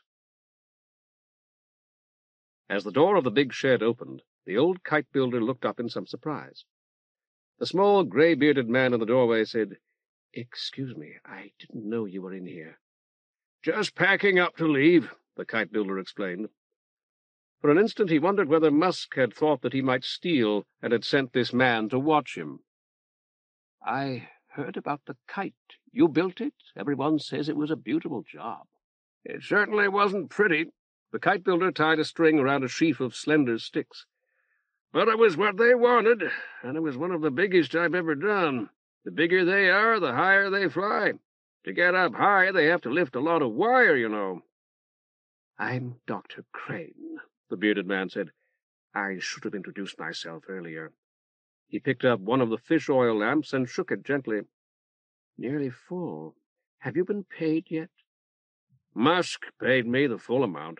The kite builder patted his pocket. Not cards, a draft on the Fisk. I suppose Blood sent you to see me out? That's right, before they left. They're all gone now, I think. Blood and Musk are, at any rate, the guards and a few of the servants. The kite builder nodded. They took all the floaters. There were a couple in here. All the high riders, too. Am I supposed to talk to Blood before I leave? Musk didn't say anything about it. Not as far as I know, Crane smiled. The front gates open and the Talus got fired, so you can go whenever you like. You're welcome to stay, though, if you want to. When they get back from wherever they've gone, Blood might have a driver run you home. Where did they go, anyhow? Nobody told me. Scrabbling around for his favorite spoke shave, the kite discovered it under a scape of cloth. To the lake, that's what some of them said.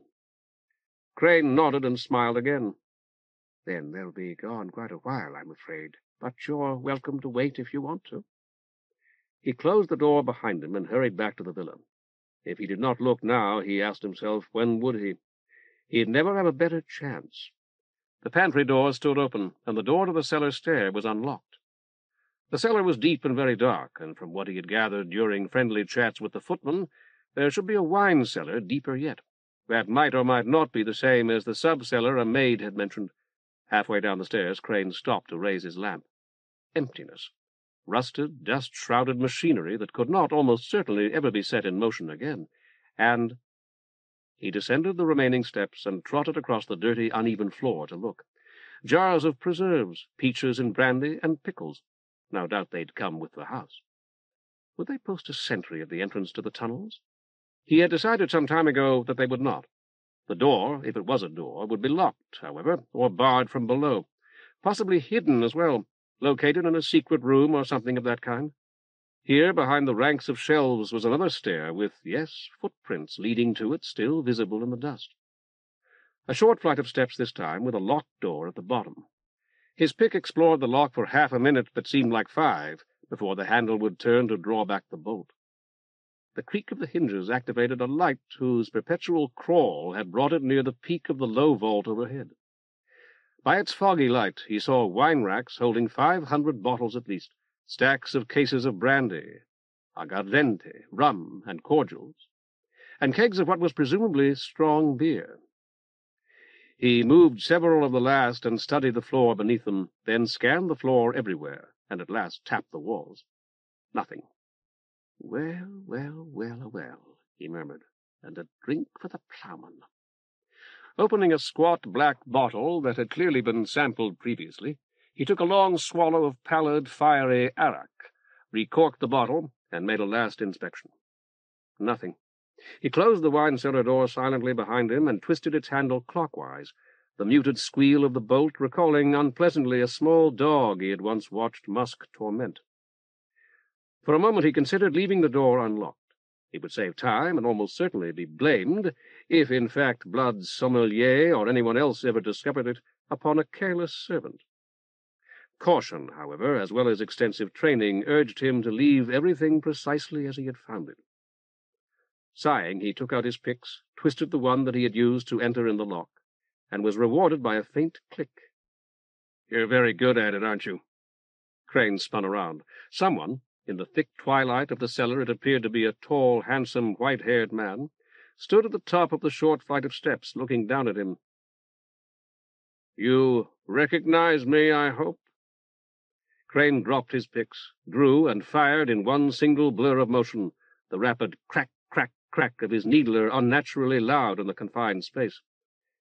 "You can't hurt me with that," Councillor Lemur informed him. "Now come up here and give it to me, and I'll take you where you've been trying to go." "You had a commissioner come in this spring," Silk told the plump, middle-aged woman behind the heaped work-table. "You very kindly provided him with a small sailing vessel of some type." He gave her his most understanding smile. "I'm not about to ask you to provide me with a boat as well. I realize that I am no commissioner." Last spring, Patera? A commissioner from the city? The woman looked baffled. At the precise moment that Silk became certain that he had forgotten the commissioner's name, he recalled it. He leaned closer to the woman, wishing he had asked Chenille for a more detailed description. Commissioner Summations. He's an extremely important official. A large and Silk struggled to capture the Prochein Ami's perpetual note of prudence and confidentiality. An, portly man. He wears a mustache. When the woman's expression remained blank, he added desperately, a most becoming mustache, now, I would say, although perhaps— Commissioner Summations, Patera? Silk nodded eagerly. It wasn't that long ago. Not spring. 2 months ago, maybe. Not more than 3. It was terribly hot already, I remember, and he had on a big straw hat. You know the sort of thing, Patera? Silk nodded encouragement. Perfectly. I used to have one myself. And he had a stick, too, bigger than yours. But he didn't want a boat. We'd have been glad to lend him one if he had, so it wasn't that. The woman nibbled at her pen. He asked for something else, and we didn't have it, but I can't remember what it was. Oreb cocked his head. Poor girl. Yes, indeed, Silk said, if she was unable to assist Commissioner Summations. I did help him, the woman insisted. I know I did. He was quite satisfied when he left. Silk strove to appear an augur who moved frequently in the company of commissioners. Certainly he didn't complain about you to me. Don't you know what he wanted, Patera? Not what he wanted from you, he told the plump woman, because I'd been under the impression that he wanted a boat. There are some perfectly marvelous vistas all along the lake shore, I understand, and I have been thinking that it would be a meritorious act for Commissioner Summations, or anyone, to erect an appropriate shrine to our patroness on such a spot. Something tasteful and not too small. The commissioner may quite possibly have been thinking the same thing from all that I know of him. Are you sure he wasn't offering to repair it, Patera, or build an addition, something like that? Scylla's got a beautiful shrine near here already, and some very important people from the city often go out there to, you know, think things over. Silk snapped his fingers. An addition. An attached edicule for the practice of hydromancy. Why, of course, even I ought to have realized, Oreb croaked. No cut? Not you, in any event, Silk told him. Where is this shrine, my daughter? Where? Suddenly the woman's face was wreathed in smiles. Why, that's what Commissioner Summations wanted. I remember now. A map. How to get there, really. We don't have any maps that show the shrine. There's some sort of a regulation, but you don't need one. All you have to do is follow the Pilgrim's Way, I told him. West around the bay, then south up onto the promontory. It's quite a climb, but if you just go from one white stone to the next, you can't possibly miss it. The woman got out a map. It's not on here, but I can show you. The blue is the lake, and these black lines are for Limna. Do you see Shore Street? The shrine's right where I'm pointing, see? And this is where the Pilgrim's Way goes up the cliffs. Are you going to go up there yourself, Patera? At the first opportunity, Silk told her. Summations had made the pilgrimage. That seemed practically certain. The question was whether Crane had followed him. And I thank you very much indeed, my daughter. You've been extremely helpful. Did you say that even counselors go there to meditate sometimes? An acquaintance of mine, Dr. Crane, you may know him. I believe he must spend a good deal of time out here at the lake. The woman shook her head. Oh, no, Patera. They're too old, I think. Dr. Crane may have misinformed me then. I thought he had gotten his information here, most likely from you. A small man with a short grey beard? She shook her head. I don't think he's been in here, Patera, but I don't think the counselors really come. He was probably thinking of commissioners. We've had several of them, and judges, and so on, and sometimes they want to go on a boat, only we have to tell them they can't. It's up on a cliff, and there's no path up from the water. You have to follow the Pilgrim's Way. You can't even ride because of where there's steps cut into the rock. I suppose that must be why the counselors don't come, too. I've never seen a counselor. Neither had he, Silk reflected, as he left the Husgado. Had anyone? He had seen their pictures. There had been a group portrait in the Husgado, in fact, and Silk had seen the pictures so often that until he had actually considered it, He had supposed that he had at some time or other seen the councillors themselves, but he had not, and could not recall having met anyone who had. Summations had, however, or at least he had told Chenille he had, not presumably at the shrine of Scylla, since the councillors never went there. In one of the eating places, perhaps, or on a boat. "No cut," Oreb wanted more reassurance. "Absolutely not. A shrine isn't really the best place for sacrifice, anyway, although it's often done. A properly instructed person, such as myself, is more apt to visit a shrine to meditate or do a little religious reading." Various political figures from the city often went to this lake shrine of Scylla's, according to the woman in the Husgado. It seemed odd. Politicians might make a show of belief, but he had never heard of one who seemed to have any genuine depth of religious feeling. The prolocutor had little influence in the governance of the city these days, according to everyone except Lemur. Yet either Orc or Chenille, it had been Orc surely, had called Summations, whom he had known by sight, Oxweight, or something of that sort, had implied at any rate that he was a large and very heavy man. Yet Summations had made a pilgrimage to this shrine of Scylla's, or so it appeared, on foot, after the hot weather had begun. It seemed improbable in the extreme, particularly since he could not have met the councillors there. Silk massaged his cheek as he walked, gazing idly into shop windows. It was quite conceivable that Commissioner Summations' boast to Chenille had been nothing more than a vainglorious lie, in which case Chenille had not earned her 5 cards, and any time that Crane might have spent here had been wasted. But whether Crane had wasted his time or not, he did not appear to have traced Summations through Limna's Husgado, as he himself had. It might even be that Crane had not traced him at all. Something's very wrong here, Oreb. We've a rat in the wainscoting, if you know what I mean. No boat? No boat, no doctor, and no councillors. No money, no Mantian, no ability either, not a speck of whatever it was that the outsider thought he saw in me.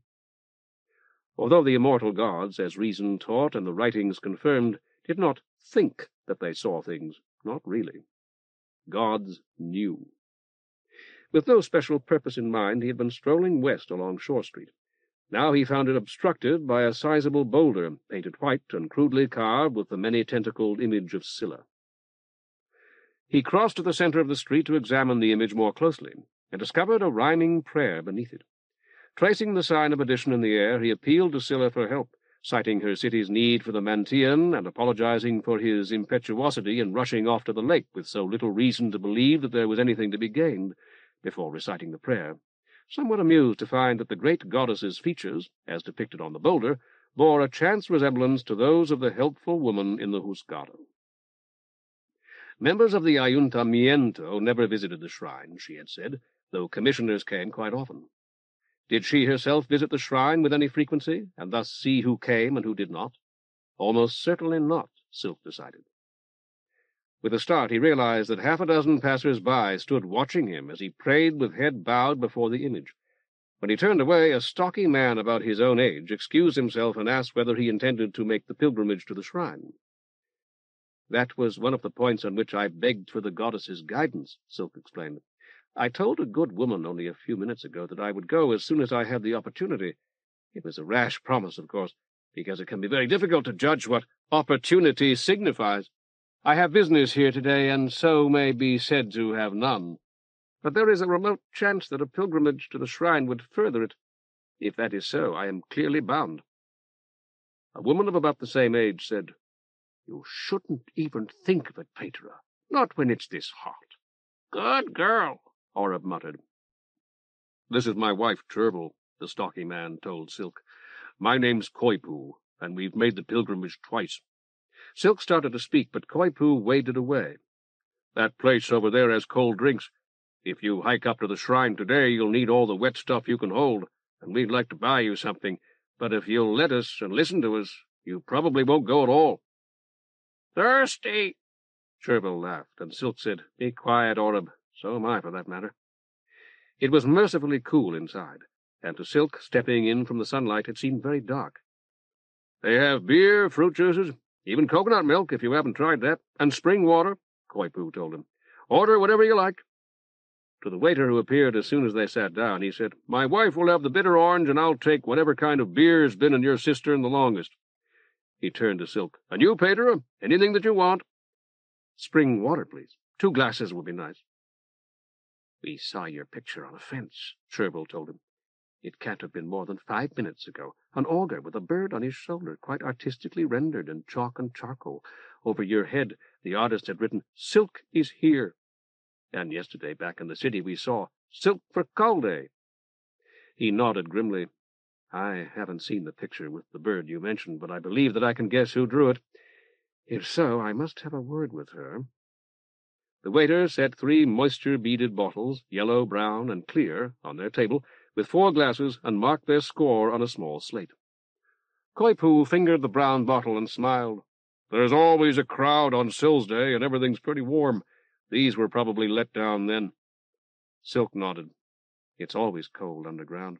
I suppose that the night that surrounds the Whorl must be a winter's night. Coypu shot him a startled glance as he opened his wife's orange juice. Haven't you ever thought of what lies beyond the Whorl, my son? You mean if you keep digging down? Isn't it just dirt, no matter how far down you go? Silk shook his head as he opened his own bottle. The most ignorant miner knows better than that, my son. Even a grave digger, I talked with several of them yesterday, and they were by no means unintelligent, would tell you that the soil our ploughs till is scarcely thicker than the height of a man. Clay and gravel lie beneath it, and below them, stone or shiprock. Silk poured cool water into a glass for Oreb while he collected his thoughts. Beneath that stone and shiprock, which is not as thick as you might imagine, the Whorl spins in emptiness, in a night that extends in every direction without limit. He paused, remembering as he filled his own glass. It is spangled everywhere with colored sparks, however. I was told what they were, though at the moment I cannot recall it. I thought it was just that the heat didn't reach down there. It does, Silk told him. It reaches beyond the depths of this cistern, and deeper than the wells at my Mantian, which always yield cold water with sufficient pumping. It extends, in fact, to the outermost stone of the Whorl, and there it is lost in the frigid night. If it weren't for the sun, the first as well as the greatest gift Pas gave to the Whorl, we would all freeze. For a moment Silk watched Oreb drinking from his glass, then he drank deeply from his own. Thank you both, it's very good. Chervil said, I wouldn't argue with Pas or you about the value of the sun, Patera, but it can be dangerous, too. If you really want to see the shrine, I wish you'd consider making your pilgrimage in the evening when it's not so hot. Remember last time, Coypu? Her husband nodded. We'd gone out last fall, Patera. We enjoyed the hike, and there's a magnificent view from the shrine, so we decided we'd do it again this year. When we finally got around to it, the figs were getting ripe, but it wasn't as hot as it is now. Not nearly, Chervil put in. So off we went, and it got hotter and hotter. You tell him, sweetheart. He left the path, Chervil told Silk, the pilgrim's way, or whatever you call it. I could see the next couple of stones ahead of us, but he was veering off to the right down this little, I don't know what they call it, this rocky little valley between 2 hills. Ravine? Silk suggested. Yes, that's it, this ravine. And I said, Where are you going? That's not the way. And he said, Come on, come along, or we'll never get there. So I ran after him and caught up with him. They'll have a child in another year, Silk thought. He pictured the 3 of them at supper in a little courtyard, talking and laughing. Chervil was neither as beautiful nor as charming as Hyacinth, yet he found that he envied Coypu with all his heart. And it ended, the ravine. It just stopped at a slope too steep to climb, and he didn't know what to do. Finally I said, Where do you think you're going? And he said, To my aunt's. I see. Silk had drained his glass. He poured the rest of the bottle into it. It took me a long time to get him back to the path, but when I did, I saw this man coming toward us, coming back from the shrine. I screamed for him to help me, and he stopped and asked what the matter was, and made Coypu go along a little bit farther to where there was some shade, and we got him to lie down. It was the heat, of course, Silk said. Yes, exactly. Coypu nodded. I was all mixed up, and somehow I got the idea we were in the city, walking to my aunt's house. I kept wondering what had happened to the street, why it had changed so much. Anyway, this man stayed there with us until Coypu felt better. He said it was the early stages of heat stroke, and that the thing to do was to get out of the sun and lie down and eat salty food and drink cold water, if you could. Only we couldn't because we hadn't brought anything, and it was way too high up for us to climb down to the lake. He was a doctor. Silk stared at her. Oh, you gods! What's the matter, Patera? And yet some people will not believe. He finished his water. I, even I, who ought to know better if anyone does, often behave as though there were no forces in the Whorl beyond my own feeble strength. I suppose I ought to ask you this doctor's name for form's sake, but I don't have to. I know it. I've forgotten it, Koipu admitted, although he stayed there talking to us for a couple of hours, I guess. Cherbyl said, he had a beard, and he was only a little taller than I am.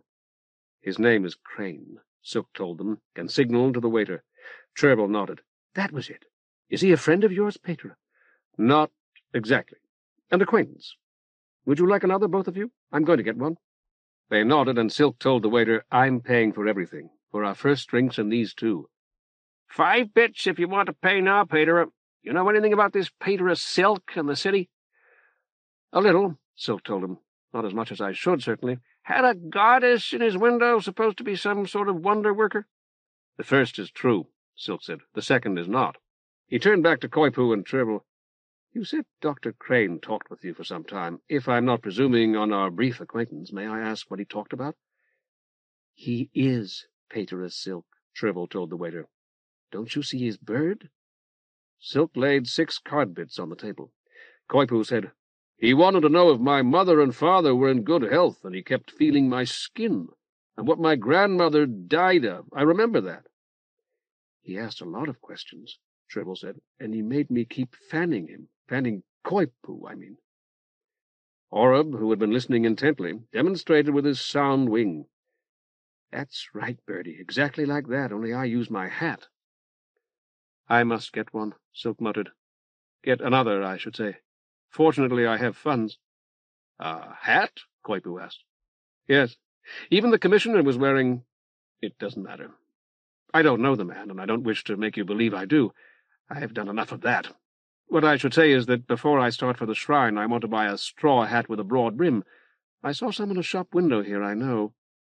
The waiter brought 3 more sweating bottles and 3 clean glasses. Koipu told Silk, half the shops here sell them. You can get an ugly sunburn out on a boat on the lake. Or even swimming, because people mostly just sit on the rocks. Cherbyl laughed. She had an attractive laugh, and Silk sensed that she knew it. They come here from the city because the lake's nice and cold, and they think they want that. But once they get into it, they jump out pretty fast, most of them. Silk nodded and smiled. I'll have to try it myself one of these days. Do you remember any of Dr. Crane's other questions? Who built the shrine? Koipu said. It was Councillor Lemur, about 25 years ago. There's a bronze plate on it that says so, but the doctor must not have noticed it when he was out there. Cherbyl said he wanted to know if Koipu was related. I don't think he knew what a Koipu is, and whether we knew him or any of them, and about how old they were. He said most of them became our councillors more than 40 years ago, so they must have been pretty young then. I'm not sure that's right, Koipu told her. And if we knew how badly off some of the other cities were, and didn't we think we ought to help? I said that the first thing we ought to do was make sure everyone there got a fair share of their own food, because a lot of the trouble was because of people there buying up corn and waiting for higher prices.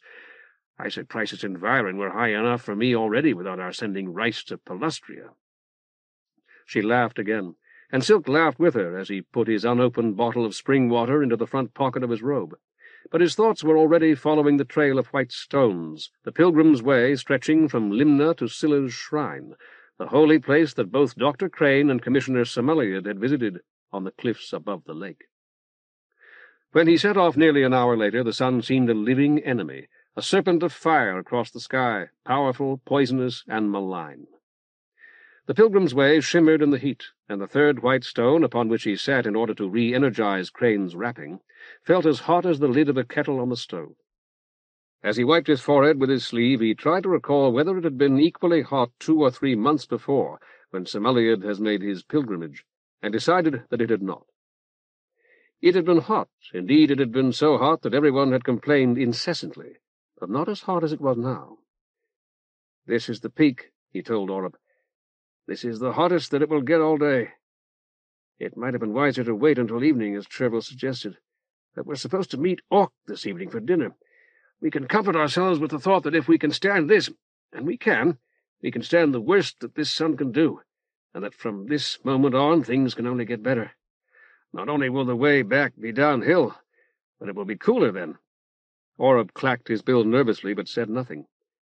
"Did you see the look on Koipu's face when I limped away from our table?" Silk slapped the wrapping against the side of the white-painted boulder one final time. "When I told him I had a broken ankle, I was afraid he might try to keep me in Limna by main force." As Silk stood up, he reflected that Simeliad's age and weight had probably been handicaps as great or greater than his ankle. Had he, like Crane, encountered pilgrims on the path? And if so, what had he told them? For that matter, what should he himself, Patera Silk from Sun Street, tell those he met? And what should he ask them? As he walked, he tried to contrive some reasonably truthful account that would permit him to ask whether they, too, had ever talked with Crane on the Pilgrim's Way, and what Crane had said to them, all without revealing his own purpose. There was no occasion for it. Though well-marked, as the woman in the Husgado had said, the path was deserted, steep and stony, its loneliness and blazing heat relieved only by a succession of views of the steel-blue lake that were increasingly breathtaking, breath-taken, and hazardous. "If an augur were to make this pilgrimage every day of his life," Silk asked Oreb, "in all weathers, and whether he was well or ill, don't you believe that eventually, perhaps on the final day of his worldly existence, surging Scylla would reveal herself to him rising from the lake? I do, and if I didn't have the Mantian to take care of, if the people of our quarter didn't have need of me and it, and if the outsider hadn't ordered me to save it, I'd be tempted to try the experiment. Even if it failed, one might live a far worse life." Oreb croaked and muttered in reply, peering this way and that. "It's Scylla, Parser's eldest child, who selects us to be augurs, after all. Each year arrives like a flotilla laden with young men and women. This is what they tell you at the Schola, you understand." A beetling rock provided a few square cubits of shade. Silk squatted in it, fanning his dripping face with the wide hat he had bought in Limna. Some, drawn to the ideal of holiness, sail very near Scylla indeed, and from those she plucks a number that is neither great nor small, but the necessary number for that year.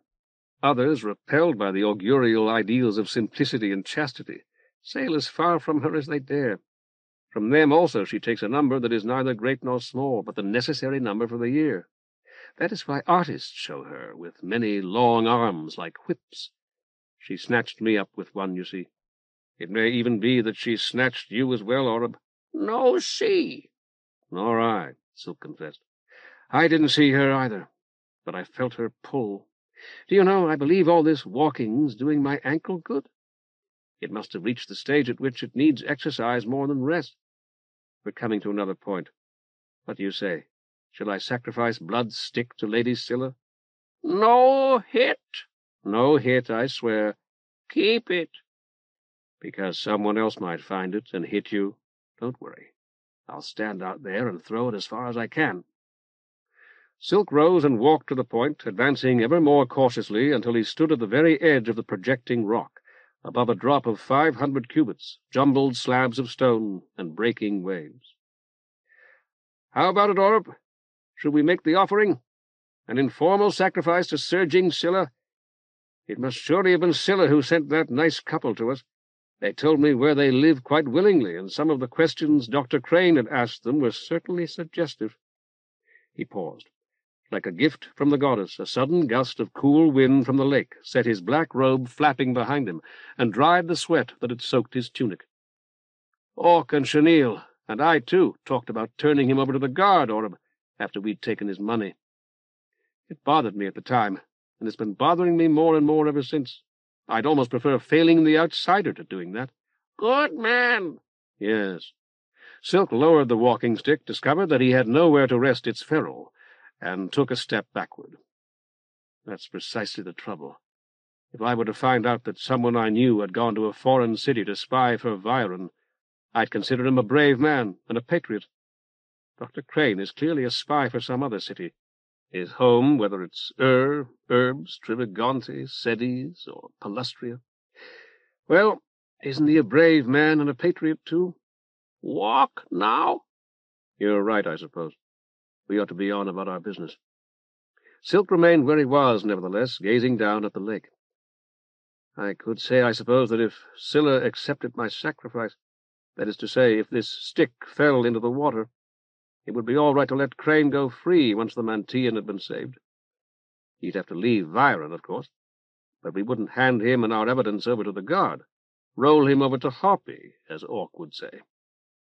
He tapped the rock with the tip of the stick. But it would be pure superstition, unworthy of an augur. What we need is a regular sacrifice, preferably on a Syl's Day, with all of the forms strictly observed, before a sacred window. No, cut! Not you. How many times do I have to say that? A ram or something. You know, Orb, there really is, or was, a science of hydromancy, by which the officiating augur read Scylla's will in the patterns of waves. I suggested it to that nice woman on the Huscardo by purest chance.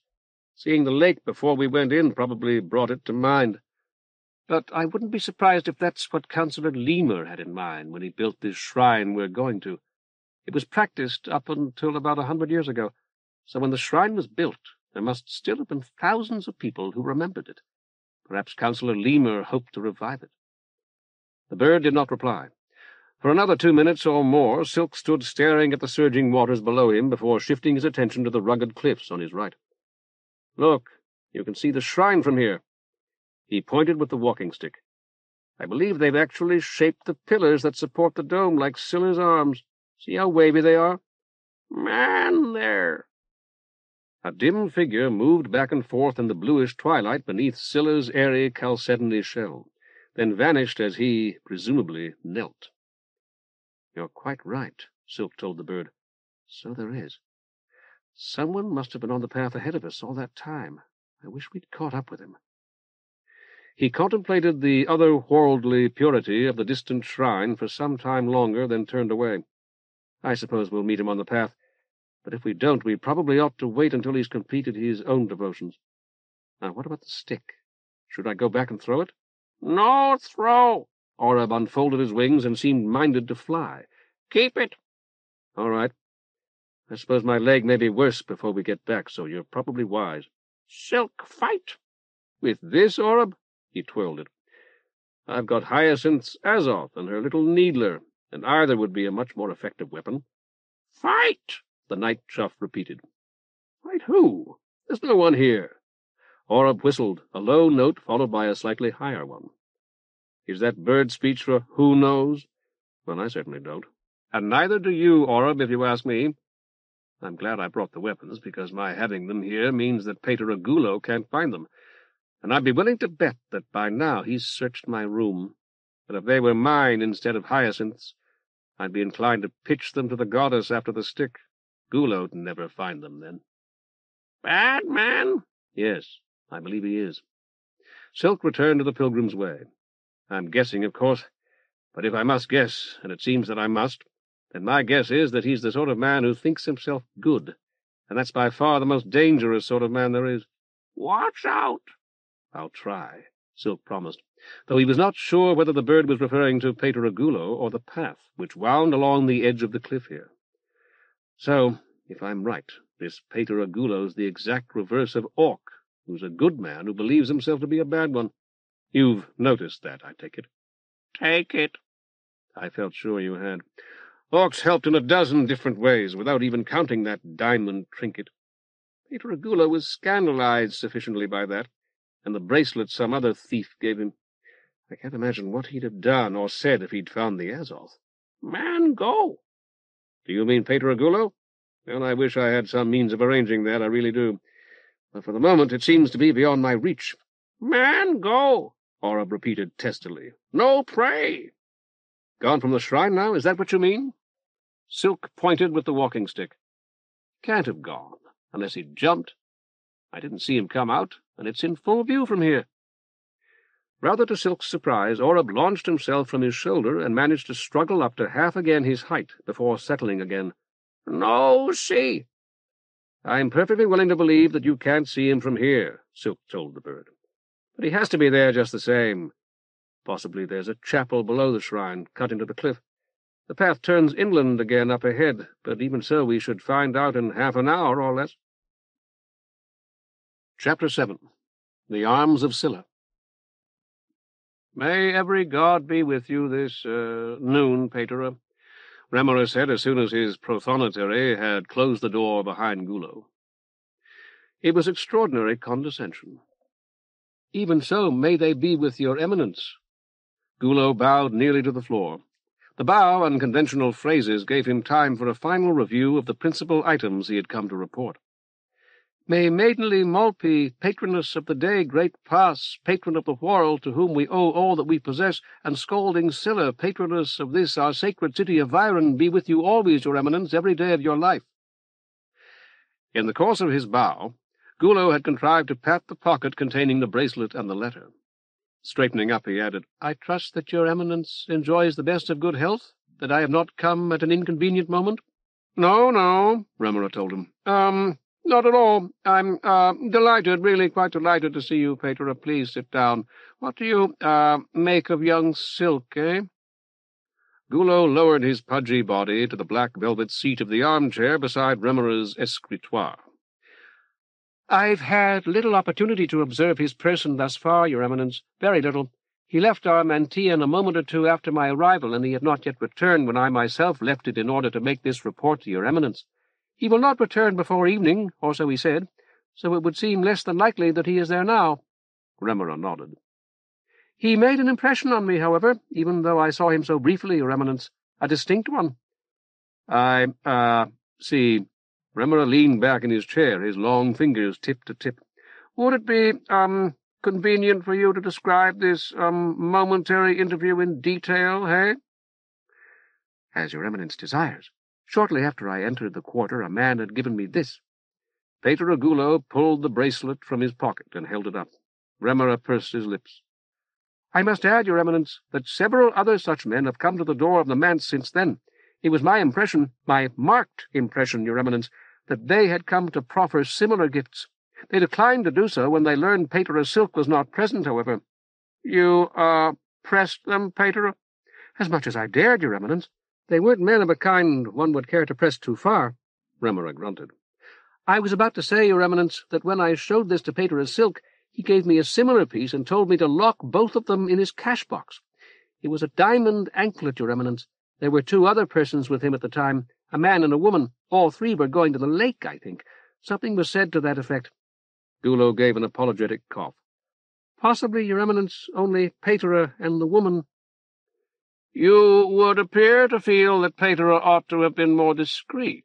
Lemur seemed to sink deeper into his chair. Yet unless you have, ascertained the identities of these 2, you cannot very well, gauge how indiscreet he may have been. Have you, eh? Gullo fidgeted. He called them Auk and Chenille, your eminence. He introduced them to me. Let me see that, bangle. Lemur held out his hand for the bracelet. It ought scarcely to be, needful for me to say that you yourself, Patera, should have been, very much more discreet than you were. By discreet in, this instance, Patera, I intend forceful. The word will bear that, interpretation, I am confident. To be discreet, Patera, is to, exercise good judgment, hey? In this present, matter, good judgment would have, prompted a forcible, strategy, approach, or attitude. Yes, your eminence.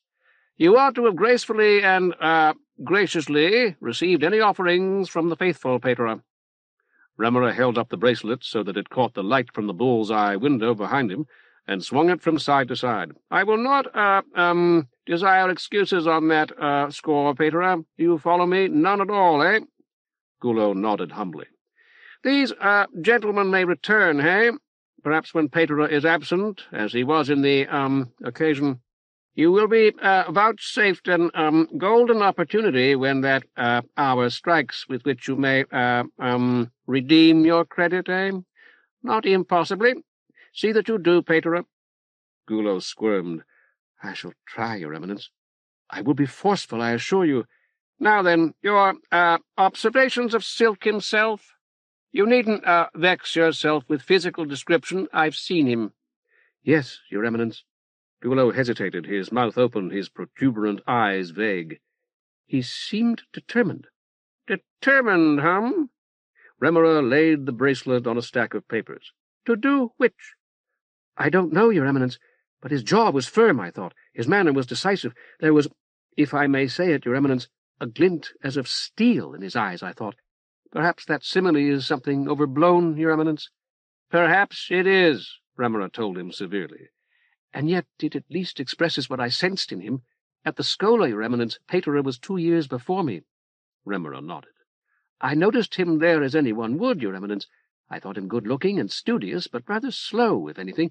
Now, however—" Remora waved the present aside. "You implied, I think, Patera, that Patera, decamped, eh? With a couple, a married couple? Were they, wed so far as you could judge?" "I believe they may have been, Your Eminence. The woman had a fine ring."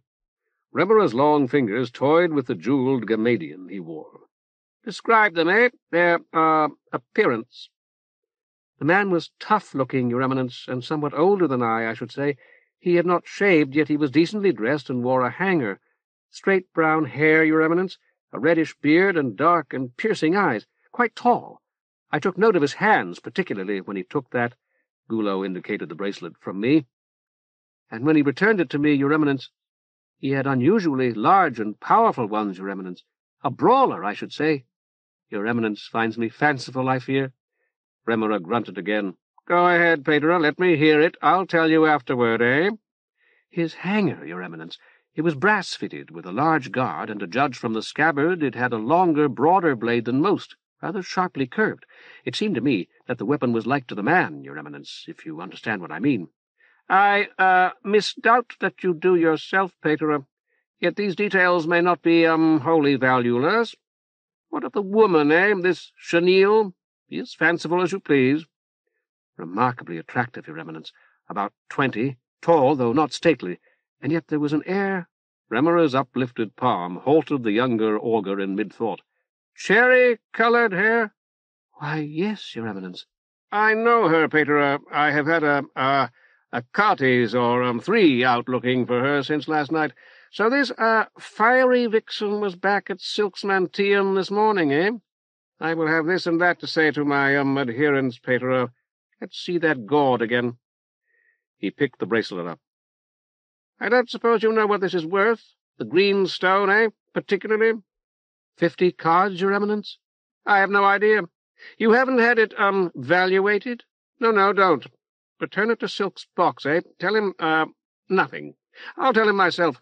Tell Incus on your way out that I want to speak with Patera on Thursday. Have Incus send a note with you, but it's not to mention that you were here, eh?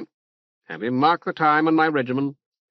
Gullo nodded forcefully. "I will, Your Eminence.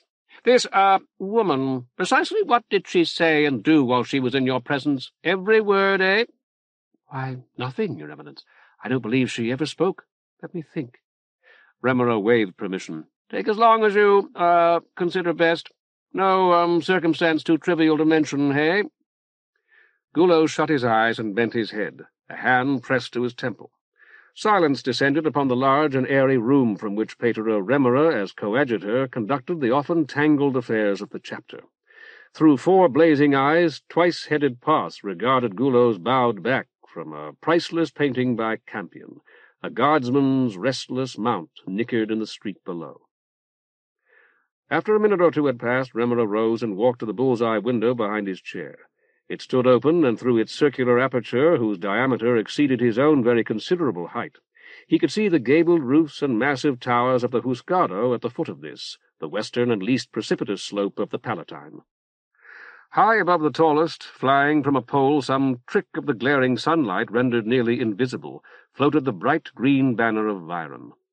Upon it, fitfully animated by the hot and dilatory wind, Scylla's long white arms appeared to beckon, just as the papillae of certain invertebrates of her lake waved in evident imitation of its surface, searching the clear waters blindly and ceaselessly for bits of carrion and living fish alike. "Your Eminence, I believe I can tell you everything I saw now." Remora turned back to Gullo. "Excellent. Capital. Proceed, Patera." "It was brief, as I said, Your Eminence. If it had been longer, I would be less confident. Is Your Eminence familiar with the small garden attached to our Mantean?" Remora shook his head. "There is such a place, Your Eminence. One can enter it from the Mantean proper. That's how I entered it upon my arrival. I had looked in the mantine first, thinking that I might find Patera Silk at prayer. The woman, please, Patera. This, Chenille, eh? There's a grape arbor near the centre, Your Eminence, with seats under the vines. She was sitting there, almost completely concealed by the dependent foliage. Patera and the layman Orc had been talking there with her, I believe. They came to meet me, but she remained seated. She, emerged, eventually? Yes, Your Eminence. We spoke for a minute or so, and Patera gave me their names, as I've reported them. Then he said that he was leaving, and his bird— Is Your Eminence familiar with his bird? Remora nodded again. The woman, Patera. Patera said they would leave, and she left the arbor. He said, these are his precise words, I believe, "This is Patera Gulo, Chenille. We were speaking of him earlier." She nodded and smiled. And then, Patera, what, next transpired, eh? They left together, Your Eminence, the three of them. Patera had said, "We're off to the lake, you silly bird." And as they went out of the gate— There's a gate to Sun Street from the garden, Your Eminence— the layman said, "Hope you get something, only don't go down in the chops if you don't." But the woman said nothing at all. Her dress, Patera? Black, Your Eminence. I remember that for a moment I thought it was a Sibyl's habit, but it was actually just a black wool gown, such as fashionable women wear in winter. Jewelry? You said she wore a ring, eh? Yes, Your Eminence, and a necklace and earrings, both jade. I noticed her ring particularly because it sparkled as she pushed the grapevines to one side. There was a dark red gem like a carbuncle, quite large. I believe in a simple setting of yellow gold, if Your Eminence would only confide in me. Tell you why she's, central? She may not be. Sighing, Remora pushed his chair away from the escritoire and returned to the window. With his back to Gallo and his hands clasped behind it, he repeated, She may not be. Moved by an excess of mannerliness, Gulo stood too. Or yet she, may. You're anxious to minister to the gods, Patera, or so you declare, eh? Oh, yes, Your Eminence, extremely anxious. And also to rise in the, books of an, remarkably extensive family, eh? That I have, made note of as well. You have considered that in, due course you might eventually become prolocutor, eh? Gulo blushed like a girl. Oh, no, Your Eminence, that is, No, you have, eh? Every young augur does. I did it myself. Has it struck home yet that by the time you get so much as, a whiff of mulberry, those whom you hope to, impress, overawe, that they will be dead, gone, eh? Forgotten by everyone except the gods, Patera Gulo, my boy. And you, eh? Forgotten by everyone save the gods and yourself. And who can vouch for the gods, eh? Such is the, fact of the matter, I warrant you. No doubt wisely, Gulo swallowed and remained silent. You cannot do it by any stretch, Patera, eh? By none. Assume the office, if you ever do. Not till I myself have gone, eh? And my successor likewise. You are, too young at present. Not even if I live long, eh? You know it, eh? Take an idiot not to, eh? Poor Gulo nodded, desperately wishing that he might flee instead. The coadjutor turned to face him. I cannot, speak for him, eh? My successor, only for myself. Ah, yes. For myself, I, meditate a reign longer than old Quetzal's, eh? I would never wish you less, Your Eminence. His chambers are over there, Patera. Remora waved his left hand vaguely. On this very floor of the palace, eh? South side. Faces our garden, he chuckled. Bigger than Patera Silk's, much more, extensive, doubtless. Fountains, statuary and big trees, all that. Gulo nodded. They're lovely, I know, Your Eminence. He's held the office for 33 years already, eh? Old Quetzal. There are 100 and, odd of your generation, Patera. Many better, connected. I, proffer a nearer target and, straighter road for your ambition. Remora resumed his chair and motioned for Gulo to sit. An, little game now, eh? A sport to while away this, overheated hour. Choose yourself a city, Patera. Any city you care to name, so long as it is not Viron. I'm perfectly serious. Within the, hedge of the game. Consider. Large? Fair? Rich? Which city will you have, eh, Patera? Palustria, Your Eminence? Down amongst the pollywogs, eh? Good enough. Then conceive yourself at the head of the chapter in Palustria, perhaps a decade hence. You will tithe, I should think, to the parent chapter here in Viron. You continue subject to the prolocutor, eh? Whomever he may be. To old Quetzal, or to myself, as is more probable in 10 years' time. Do you find it attractive prospect, Patera? Remora raised a hand as he had before. Needn't say so if it troubles you. Your Eminence? I have no idea, Patera, none whatsoever, eh? But the drought, you're aware of that, eh? Can't escape it. How fares your choice, Patera? How fares Palustria in the drought? Gullo swallowed. I've heard that the rice crop failed, Your Eminence. I know there's no rice in the market here, though traders usually bring it. Remora nodded. There is rioting, Patera. There is, no starvation, none as yet, but there is the spectre of starvation. Soldiers trying to, check the, mob. Practically, worn out, some of those soldiers. Uncle a military man, eh? Bewildered by the sudden shift in topic, Gullo managed. Why, one is, Your Eminence. Major in the 2nd Brigade. Ask him where our army is, Patera. Or perhaps you can tell me now. Heard his, table talk? Where is it, eh? In storage, Your Eminence. Underground. Here in Viron the Civil Guard is all we need. Precisely. Not so elsewhere, though, Patera. We die, eh? Grow old like, his cognizance, and tread the path to mainframe. Chems last longer, though. Forever? I hadn't considered the matter, Your Eminence, but I would think— A corner of Remora's mouth twitched upward. But you will, eh? To be sure you will, Patera. Now, eh? Good to know that the, Arms of Scylla are good as new, eh? Or, very nearly so. Not like, Palustria's, eh? And many others. Soldiers and their, weapons like new, or nearly. Think about it, Patera. Remora straightened up in his chair, resting his elbows on the escritoire. What, more have you to report concerning Patera, Patera? Your Eminence mentioned weapons. I found a paper packet of needles, Your Eminence, opened. A paper of needles, Patera? I fail— Not sewing needles, Gullo added hastily. Projectiles for a needler, Your Eminence. In one of Patera's drawers under clothing. I must consider that, Remora said slowly. It is of, concern, no question. Anything, further? My final item, Your Eminence, one that I would much rather not have to report. This letter— Gullo extracted it from the pocket of his robe. It's from— You have, opened it— Remora favoured him with a gentle smile. It's in a feminine hand, Your Eminence, and is heavily perfumed. Under the circumstances, I think that what I did was justified. I hoped, very sincerely, Your Eminence, that it would prove to have emanated from a sister or some other female relation, Your Eminence. However— You are, bold, Patera. That's well, or so I am, disposed to conclude. Sphigx favours the bold, eh? Remora peered at the superscription. Not from this, Lady Chenille, eh? Or you would have said so previously, hum? No, Your Eminence. From another woman. Read it to me, Patera. You must have, puzzled out that, contorted scribble. I should, choose not to. I fear that you will find, Your Eminence, that Patera Silk has compromised himself. I wish— I'll be the, judge, eh? Read it, Patera. Gullo cleared his throat and unfolded the letter.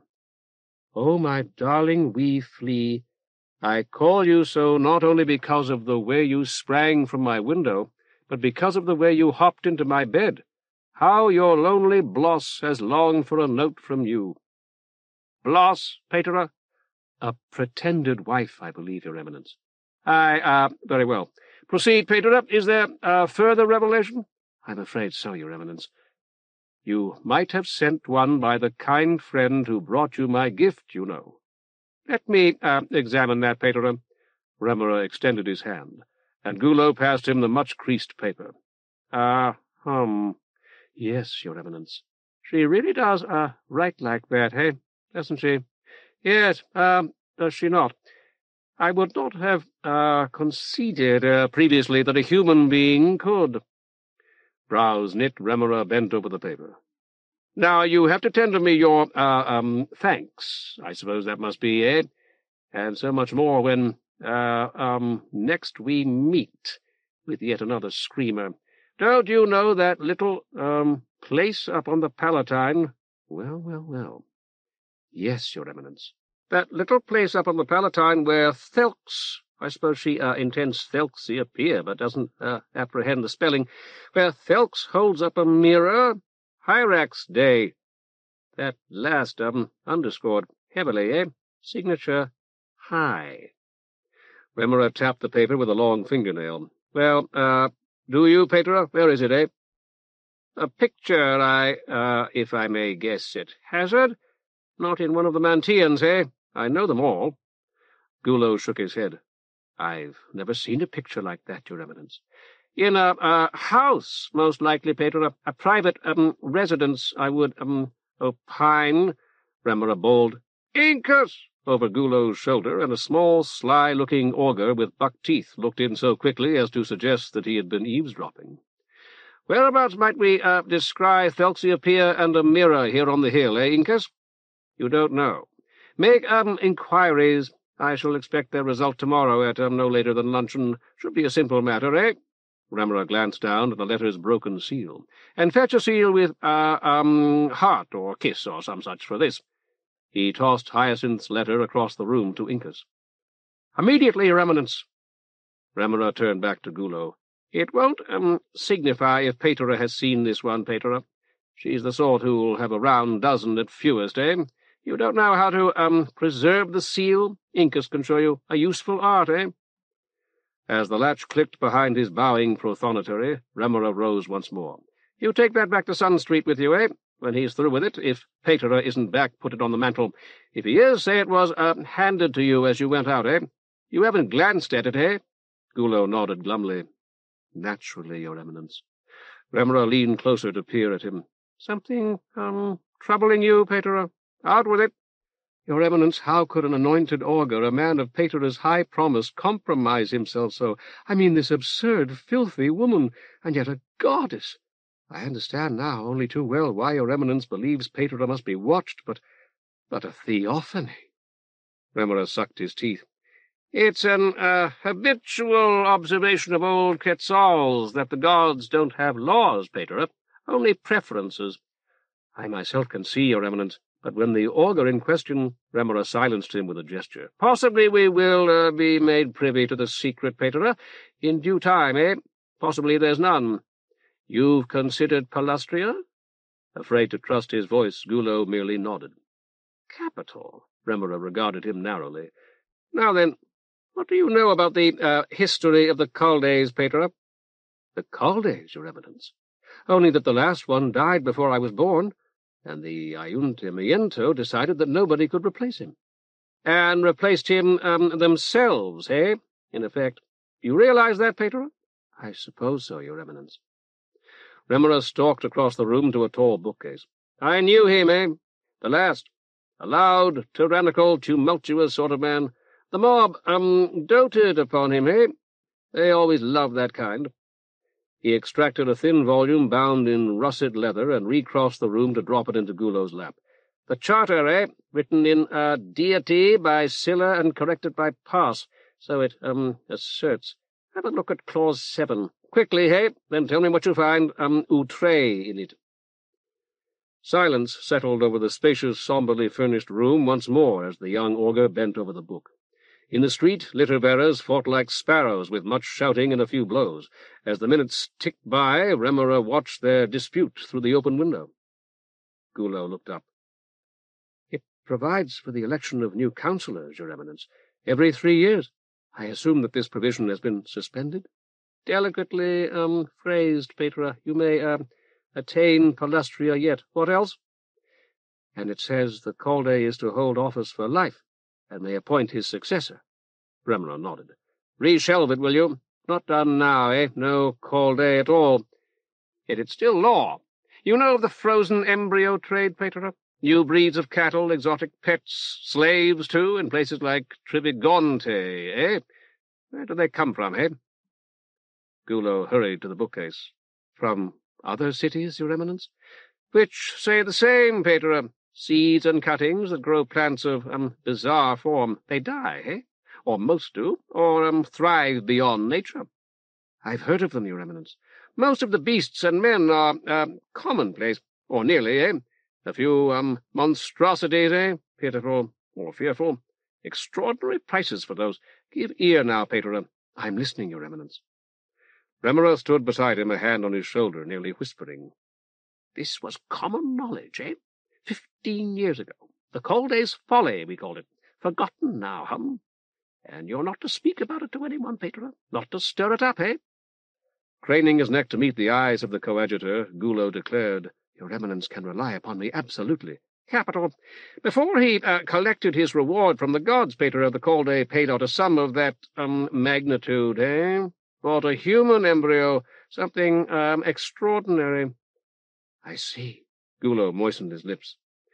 I appreciate your confidence in me, Your Eminence. A successor, eh? Or an weapon? Nobody knows, Patera. The Ayuntamiento's no wiser than yourself, Patera, now that I've told you. If I may inquire, Your Eminence, what became of it? That is the crux, Patera. And what could it do? Extraordinary strength, perhaps. Or hear your thoughts, eh? Move things without touching them? There are rumors of such people. Ayuntamiento searched, eh? Never stopped, never gave up. Had it been implanted, Your Eminence? No one knew. Still don't, eh? Remora returned to his escritoire and sat down. A year passed, then 2, 5, 10.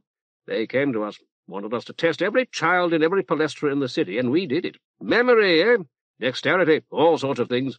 There were a few we took an interest in. No good, eh? The harder we scrutinized them, the less outlandish they looked. Early development, eh? A few years, and the rest caught up. Remora shook his head. Not unforeseen, we said, and the Lemur, Loris, and the rest likewise.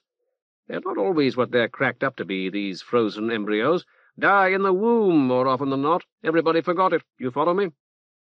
Though Gullo was seldom subject to flashes of insight, he had one at that moment. Your Eminence has located this person. It's this woman, Chenille. Remora pursed his lips. I did not asseverate anything of the kind, Patera. Indeed not, Your Eminence. Patera has become an popular figure, Patera, as I implied to you yesterday. This theophany, to be sure. Silk for Caldé, daubed upon walls, forest to lake. Bound to attract all sorts, eh? He must be watched over by an acolyte of, sagacity and large discretion. His associates must be watched likewise. A weighty, obligation for one so young, but for the future coadjutor for Palustria, a fitting devoir. Sensing his dismissal, Gullo rose and bowed. I will do my best, Your Eminence. Capital. See Incas about that letter and my note to Patera. Greatly daring, Gullo inquired, Do you think that Patera himself may have guessed, Your Eminence, or that this woman may have told him outright? Remora nodded gloomily. Here, at its loftiest point, the cliff jutted into the lake like the prow of a giant's boat. Here, according to a modest bronze plaque let into its side next to the entrance, Lacustral Scylla's most humble petitioner, Lemur, presiding officer of the Ayuntamiento, had erected to her glory this chaste hemispherical dome of milky, translucent blue stone. Supported on the wavering tips of these, Silk counted them, 10 tapering, fragile-looking pillars, themselves resting upon a squat balustrade. There were fine-lined drawings of her exploits, both factual and legendary, traced in bronze on the balustrade. Most impressive of all, there was her representation with floating hair and bare breasts inlaid in bronze in the stone floor, with 10 coiling arms extended toward the 10 pillars. And there was nothing else. There's no one here, Orb, Silk said. Yet I know we saw somebody. The bird only muttered. Still shaking his head in perplexity, Silk stepped into the deep shadow of the dome. As his dusty black shoe made contact with the floor, he thought he heard a faint groan from the solid rock beneath him. And very much to Silk's surprise, Oreb flew. He did not fly well or far, merely out between 2 pillars to alight heavily upon a spur of naked rock 8 or 10 cubits from the shrine. But fly he did, Crane's little splint of bright blue against his sable plumage. What are you afraid of, silly bird? Falling? Oreb cocked his sleek head in the direction of Limna. Fish heads? Yes, Silk promised. More fish heads just as soon as we get back. Watch out! Fanning himself with his wide straw hat, Silk turned to admire the lake. A few friendly sails shone here and there, minute triangles of white against the prevailing cobalt. It was cooler here than it had been among the rocks, and would be cooler still, no doubt, in a boat like those he watched. If he preserved the Mantian as the outsider wished, perhaps he might some summer bring a party from the Palestra here, children who had never seen the lake or ridden in a boat or caught a fish. It would be an experience that they would never forget, surely, an adventure they would treasure for the whole length of their lives.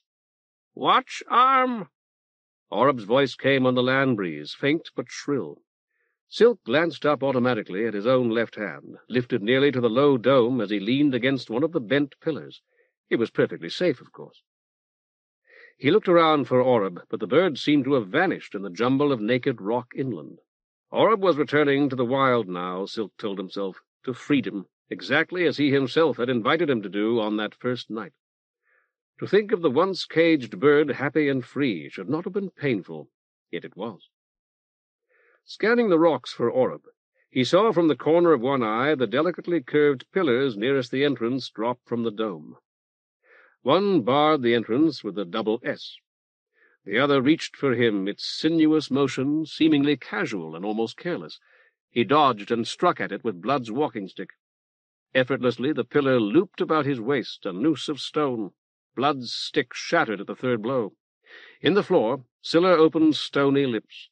Irresistibly, the tentacle carried him toward her gaping mouth, and as he hung struggling above the dark orifice, dropped him into it.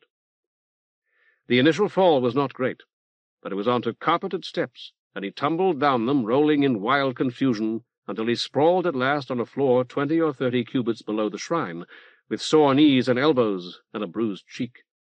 "Oh, you gods!" The sound of his voice brought light.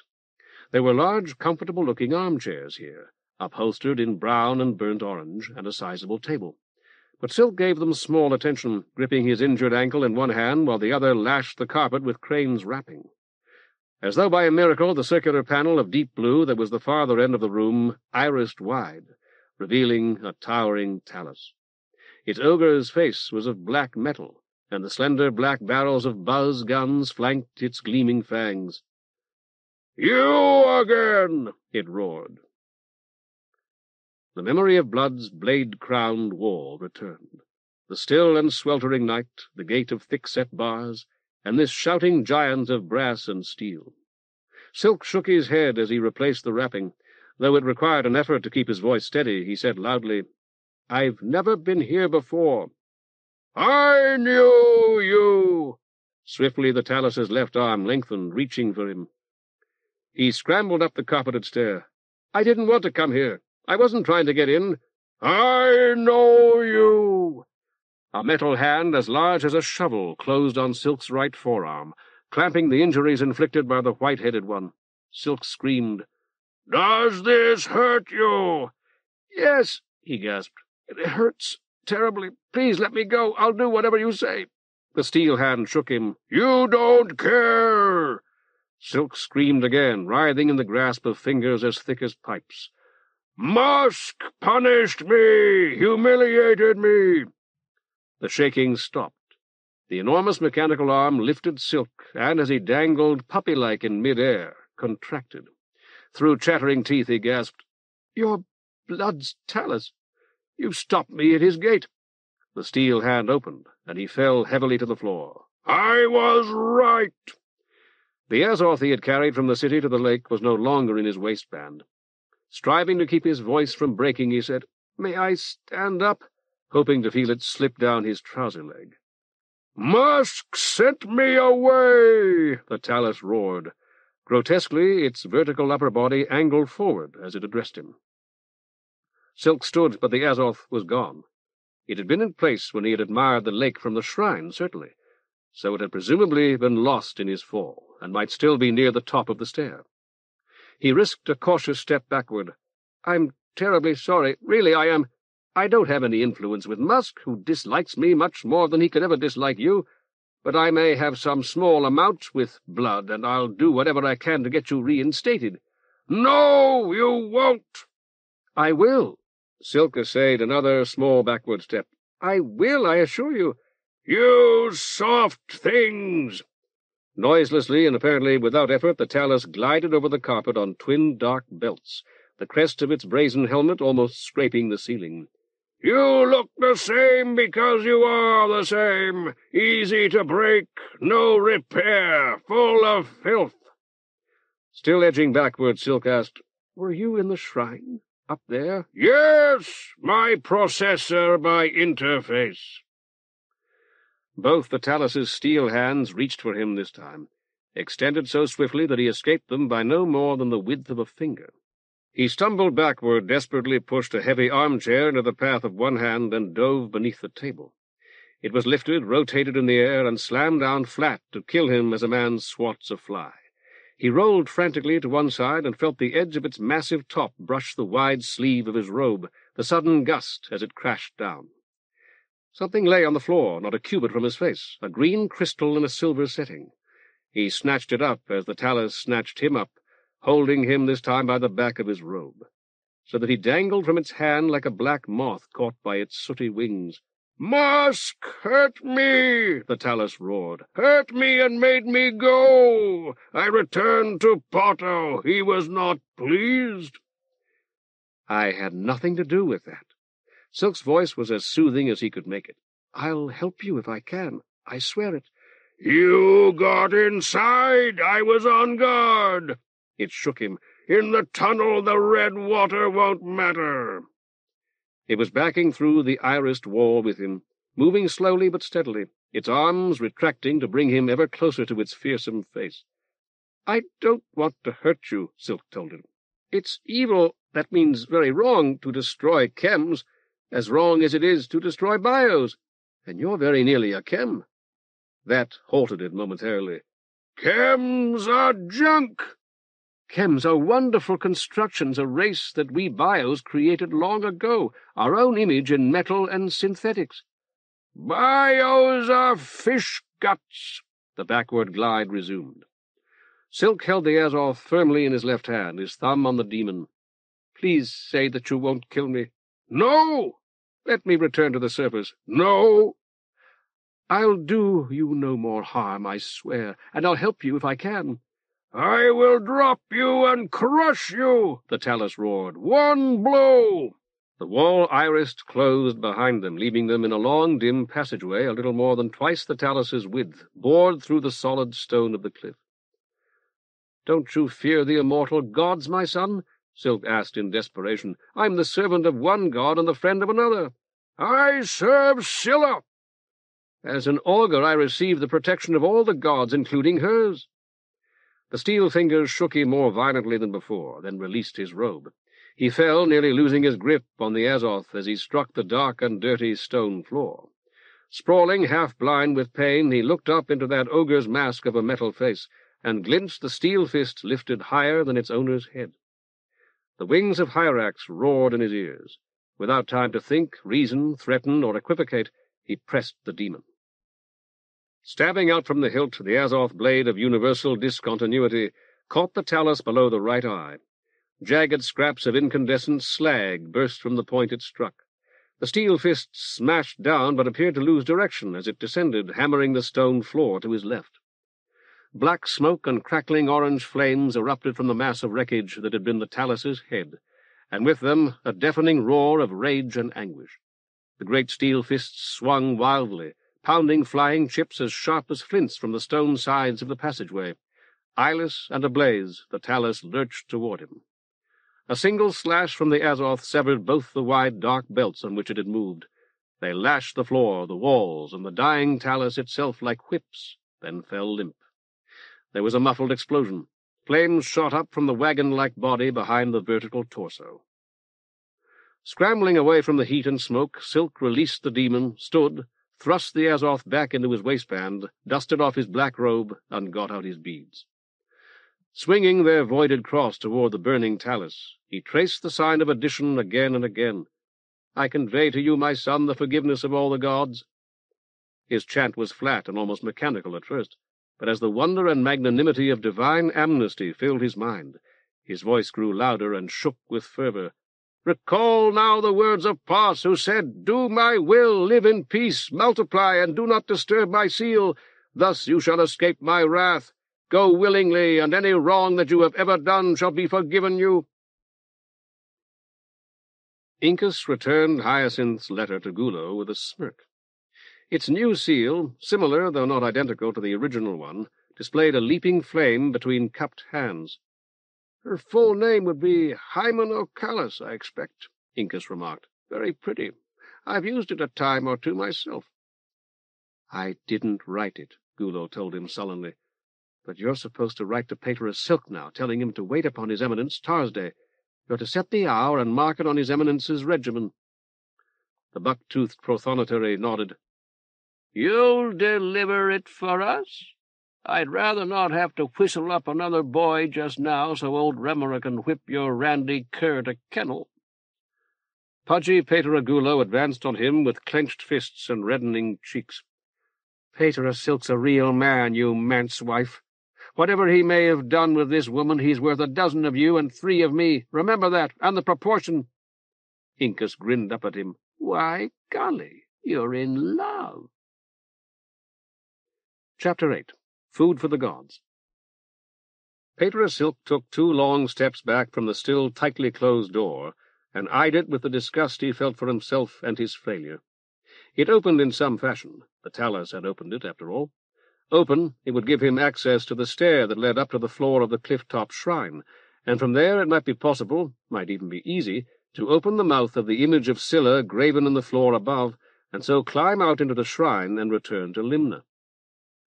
Commissioners, Silk told himself, and what else had the woman said?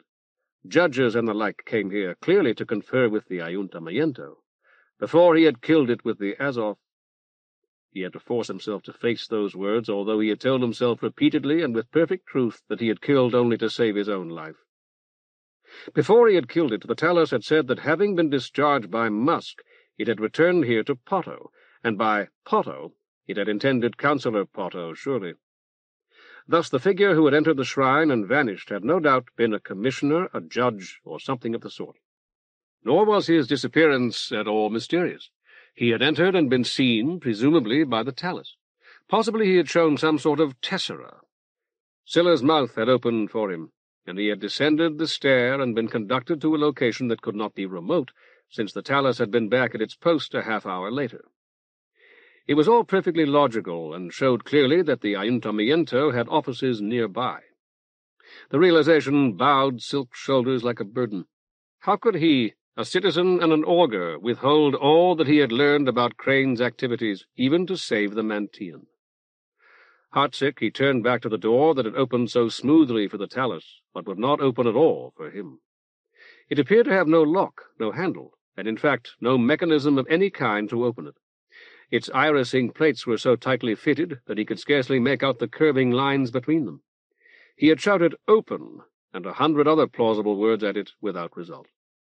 Hoarse and discouraged, he had hewed and stabbed it with the shimmering discontinuity that was the blade of the Azov, scarring and fusing the plates until it was doubtful that even one who knew their secret could cause them to iris as they had for the talus. It had made an ear-splitting racket, causing stones enough to drop from the walls and ceiling of the tunnel to have killed him 10 times over, and at length it rendered the hilt of the Azoth almost too hot to hold, all without opening the door or piercing even a single small hole in one plate. And now there was, Silk told himself, no alternative but to set off, weary and hungry and bruised though he was, down the tunnel in the faint hope of finding some other place of egress. Ready almost to rage against the outsider and every other god from sheer frustration, he sat down on the naked rock of the floor and removed Crane's wrapping. Crane, Silk recalled with some bitterness, had instructed him to beat only smooth surfaces with it, instancing his hassock or a carpet. No doubt Crane's recommendation had been intended to preserve the wrapping's soft, leather-like surface from needless wear. The rough floor hardly qualified, and he owed something to Crane, not least because he intended to extort the money Blood demanded from Crane if he could, though Crane had befriended him more than once. Sighing, Silk took off his robe, folded it, laid it on the floor, and lashed the folded cloth until the wrapping felt hotter than the hilt of the Azov. When it was back in place, he climbed laboriously to his feet, put on his robe again, its warmth was welcome in the cool and ever-soughing air, and set out resolutely, choosing the direction that seemed most likely to bring him nearer Limna. He began with the idea of counting his steps, so as to know how far he had travelled underground. He counted silently at first, moving his lips and extending a finger from his clenched fist at each 100. Soon he found that he was counting aloud, comforted by the faint echo of his voice, and that he was no longer certain whether he had reclosed his fist once for 500 steps or twice for 1,000. The tunnel, which had appeared so unchanging, altered in minor ways as he progressed, and these soon became of such interest that he forgot his count in his hurry to examine them. In places the native freestone gave way to shiprock, graduated like a cubit stick by seams at intervals of 23 steps. Here and there the creeping, sound-kindled lights failed entirely, so that he was forced to advance in the dark, and though he realized how foolish such fears were, he could not entirely dispel the thought that he might fall into a pit, or that another talus or something more fearsome still might await him in the dark. Twice he passed irising doors much like the one that had excluded him from the room beneath Scylla's shrine, both tightly closed. Once the tunnel divided, and he followed the left at random. 3 times side tunnels, dark and somehow menacing, opened from the one he followed. And always it seemed to him that it descended ever so slightly, and that its air grew cooler and its walls damper. He prayed his beads as he walked, then tried to reconcile the distance covered during 3 recitals with his subsequent count of steps, eventually concluding that he had taken 10,370, or the equivalent of 5 complete recitals of his beads and an odd decade. To this, add the original 500, or possibly 1,000, making— By that time his ankle was acutely painful. He renewed the wrapping as before, and hobbled off down the tunnel again, which oppressed him more with each halting stride.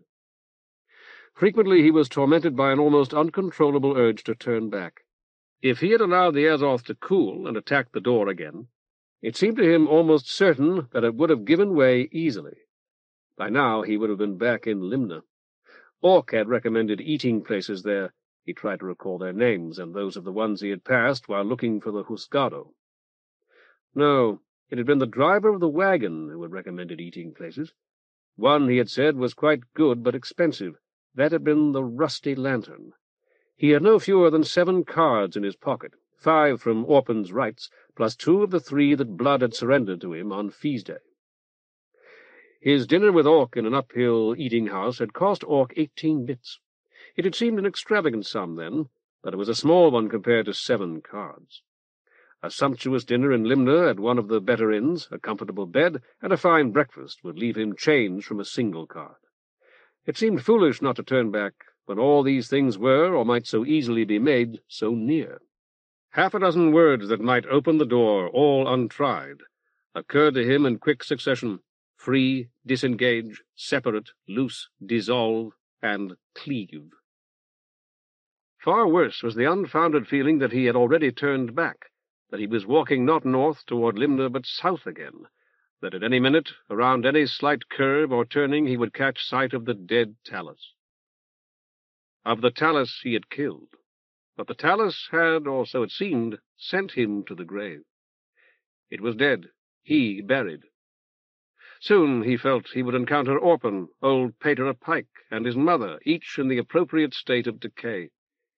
He and they would lie down together on the floor of the tunnel, perhaps, one place being as good as another here, and they would tell him the many things he would need to know among the dead, just as Patera Pike had instructed him when he had arrived at Sun Street, concerning the shops and people of the quarter, the necessity of buying one's tunics and turnips from those few shopkeepers who attended sacrifice with some regularity, and the need to beware of certain notorious liars and swindlers.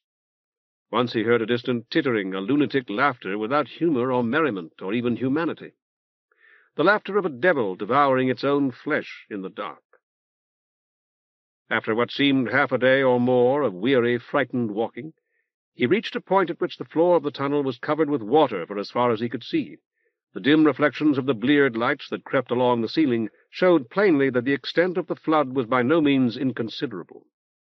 Irresolute at the brink of that clear, still pool, he was forced to admit that it was even possible that the tunnel he had followed so long was, within the next league or two, entirely filled. He knelt and drank, discovering that he was very thirsty indeed. When he tried to stand, his right ankle protested so vehemently that he sat instead, no longer able to hide from himself how tired he was. He would rest here for an hour. He felt certain that it was dark on the surface. Patera would no doubt be wondering what had become of him, eager to begin spying in earnest. Later a marble might be wondering too.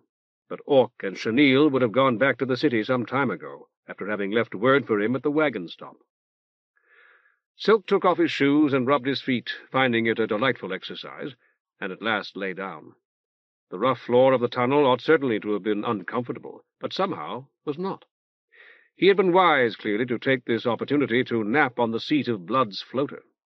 He would be more alert, better able to grasp every advantage that their peculiar relationship conferred, thanks to this brief rest. "Can't float too fast," the driver told him. "Not going this way." But quite soon now, as the swift floater sailed over a landscape grown liquid, his mother would come to kiss him good night. He liked to be awake for it, to say distinctly, "Good night to you too, Mama," when she left. He resolved not to sleep until she came. Weaving and more than half drunk, Chenille emerged from the door of the Full Sail, caught sight of Orc, and waved, "You there, you bucko! Don't I know you?" When he smiled and waved in return, she crossed the street and caught his arm. "You've been to Orchid's place. Sure you have, lots, and I ought to know your name. It'll come to me in a minute. Listen, Buck, I'm not queering a lay for you, am I?" Orc had learned early in childhood to cooperate in such instances. "Timber with me. Stand you a glass?" He jerked his thumb toward the Full Sail. "I bet there's a nice quiet corner in there." "Oh, Bucko, would you?" Chenille leaned upon his arm, walking so close that her thigh brushed his. "What's your name?" "Mine's Chenille. I ought to know yours, too. Course I should, only I got this queer head, and we're at the lake, aren't we?" She blew her nose in her fingers. "All that water, I seen it down one of these streets, Bucko, only I ought to get back to Orchid's for dinner and the big room after that, you know. She'll get Bass to winnow me out if I'm not lucky."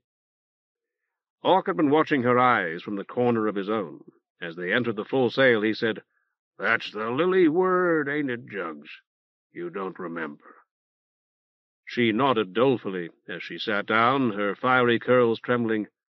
"And I'm reedy, too, real reedy. You got a pinch for me?" Orc shook his head. "Just a pinch and all night free?"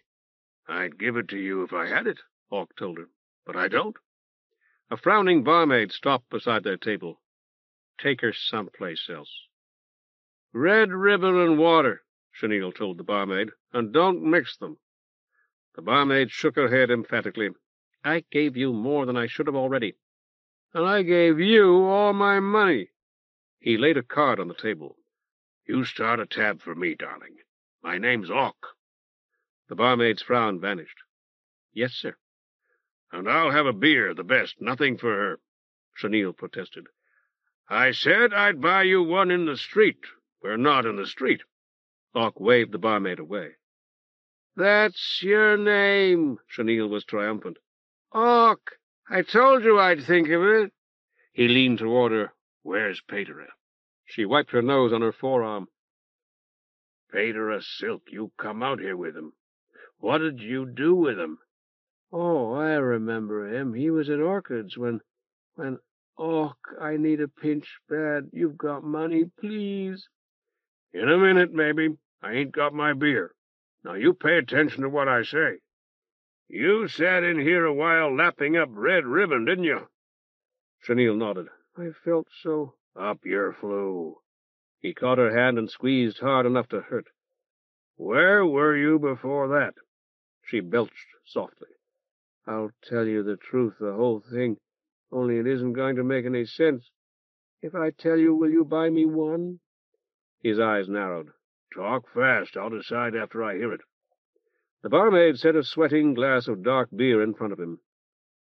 "The best and the coldest. Anything else, sir?" He shook his head impatiently.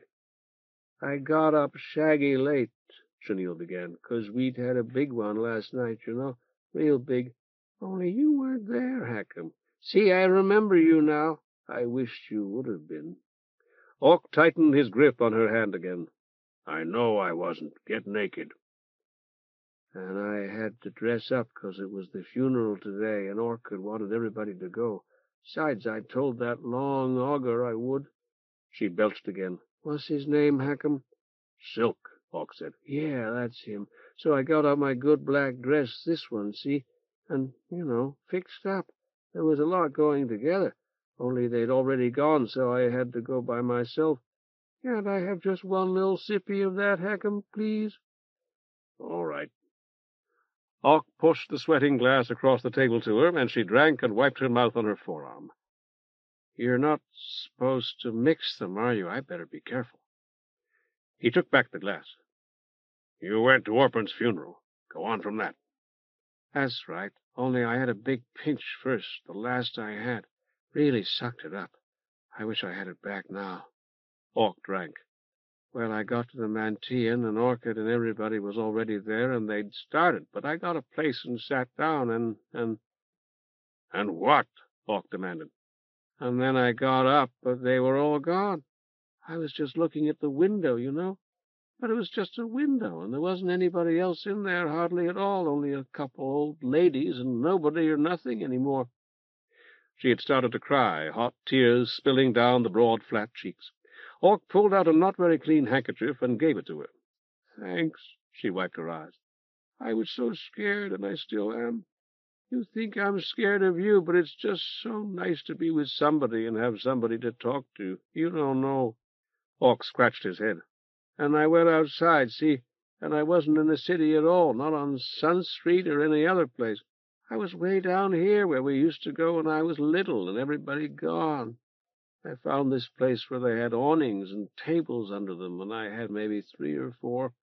And then this big black bird came and kept hopping around and talking almost like a person till I threw this one little glass at it, and they made me get out. Orc stood.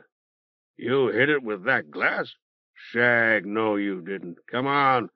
Show me where this place with the awnings is. A steep hillside covered with brush barred Silk from the Cenobie. He scrambled down it, scratching his hands and face and tearing his clothes on thorns and broken twigs, and went inside. Patera Mint was in bed, sick, and he was briefly glad of it, having forgotten that no male was supposed to enter the Cenobie save an augur to bring the pardon of the gods. He murmured their names again and again, each time sure that he had forgotten one, until a short, plump student he never remembered from the Schola arrived to tell him that they were all going down the street to call on the prelate, who was also ill. Patera Mint got out of bed, saying she would come too, but she was naked under her pink peignoir, her sleek metal body gleaming through it like silver. The peignoir carried the cloying perfume of the blue glass lamp, and he told her she would have to dress before she could go. He and the short, plump student left the Cenobie. It was raining, a hard, cold, pounding rain that chilled him to the bone. A litter with 6 bearers was waiting in the street, and they discussed its ownership, though he felt certain that it was Patera Marble's. The bearers were all old. One was blind, and the dripping canopy was old, faded, and torn. He was ashamed to ask the old men to carry them, so they went up the street to a large white structure without walls, whose roof was of thin white slats set on edge a hand's breadth apart. In it there was so much white furniture that there was scarcely room to walk. They chose chairs and sat down to wait. When the prelate came, he was Mucor, Blood's mad daughter. They sat in the rain with her, shivering, discussing the affairs of the Schola. She spoke about a difficulty she could not resolve, blaming him for it. He sat up cold and stiff, and crossed his arms to put his freezing fingers in his armpits. Mucor told him, "It's drier farther on. Meet me where the bios sleep." She was sitting cross-legged on the water, and, like the water, transparent. He wanted to ask her to guide him to the surface. At the sound of his voice, she vanished with the rest of his dream, leaving only a shimmer of greenish light like slime on the water. If that still clear water had receded while he slept, the change was not apparent. He took off his stockings, tied his shoes together by their laces, and hung them around his neck, and stuffed the wrapping into the pocket of his robe. He knotted the corners of his robe about his waist, and rolled his trousers legs as high as he could, while promising himself that exercise would soon warm him, that he would actually be more comfortable once he entered the water and began to walk. It was as cold as he had feared, but shallow. It seemed to him that its very frigidity, its icy slapping against his injured ankle, should numb it. Each time he put his weight on it, a needle stabbed deep into the bone, nevertheless. The faint splashings of his bare feet woke more lights, enabling him to see a considerable distance down the tunnel, which was flooded as far as the light reached. He did not actually know that water would harm the wrapping, and in fact he did not really believe it likely. People clever enough to build such a device would surely be able to protect it from an occasional wetting. But the wrapping was Crane's and not his, and though he would steal Crane's money if he had to in order to preserve the Mantian, he would not risk ruining Crane's wrapping to save himself a little pain. He had walked some distance when it occurred to him that he could warm himself somewhat by re-energizing the wrapping and returning it to his pocket. He tried the experiment, slapping the wrapping against the wall of the tunnel. The result was eminently satisfactory. He thought of Blood's lioness-headed walking stick with nostalgia. If he had it now, it would take some weight off his injured ankle. Half a day ago, or a little more perhaps, he had been ready to throw it away, calling his act of contempt a sacrifice to Scylla. Oreb had been frightened by that, and Oreb had been right. The goddess had engaged and defeated that walking stick, and thus her sister Sphigx, when he had brought it into her shrine. His feet disturbed a clump of shining riparial worms, which scattered in all directions, flashing tidings of fear in pale, luminous yellow. The water was deeper here, the grey ship-rock walls dark with damp. On the other hand, the Talus he had killed had professed to serve Scylla. But that boast presumably meant no more than that it served Viren, Scylla's sacred city, as did he, for that matter, since he hoped to end Crane's activities. More realistically, the Talus had unquestionably been a servant of the Ayuntamiento. It had been Councillor Lemur who had built the shrine, and thus almost certainly it was the councillors who met with commissioners and judges in the room below it. This, though they must surely come to the Huscardo, the real one in Viren, as Silk thought of it from time to time. He had seen a picture of Councillor Loris addressing a crowd from the balcony not long ago, and the Talus had said that it had returned to Potto. Silk halted, balancing himself on his sound foot, and slapped the wrapping against the wall of the tunnel again. If, however, the Talus served the Ayuntamiento, and so by a permissible exaggeration, Scylla, what had it been doing at Blood's villa? Mucor had indicated not only that it was his employee, but that it might be corrupted. This time Silk wound the wrapping around his chest under his tunic, finding that it did not constrict sufficiently to make it difficult for him to breathe. At first Silk thought the flashes of pain from his ankle had somehow affected his hearing. The roar increased, and a pinpoint of light appeared far down the tunnel.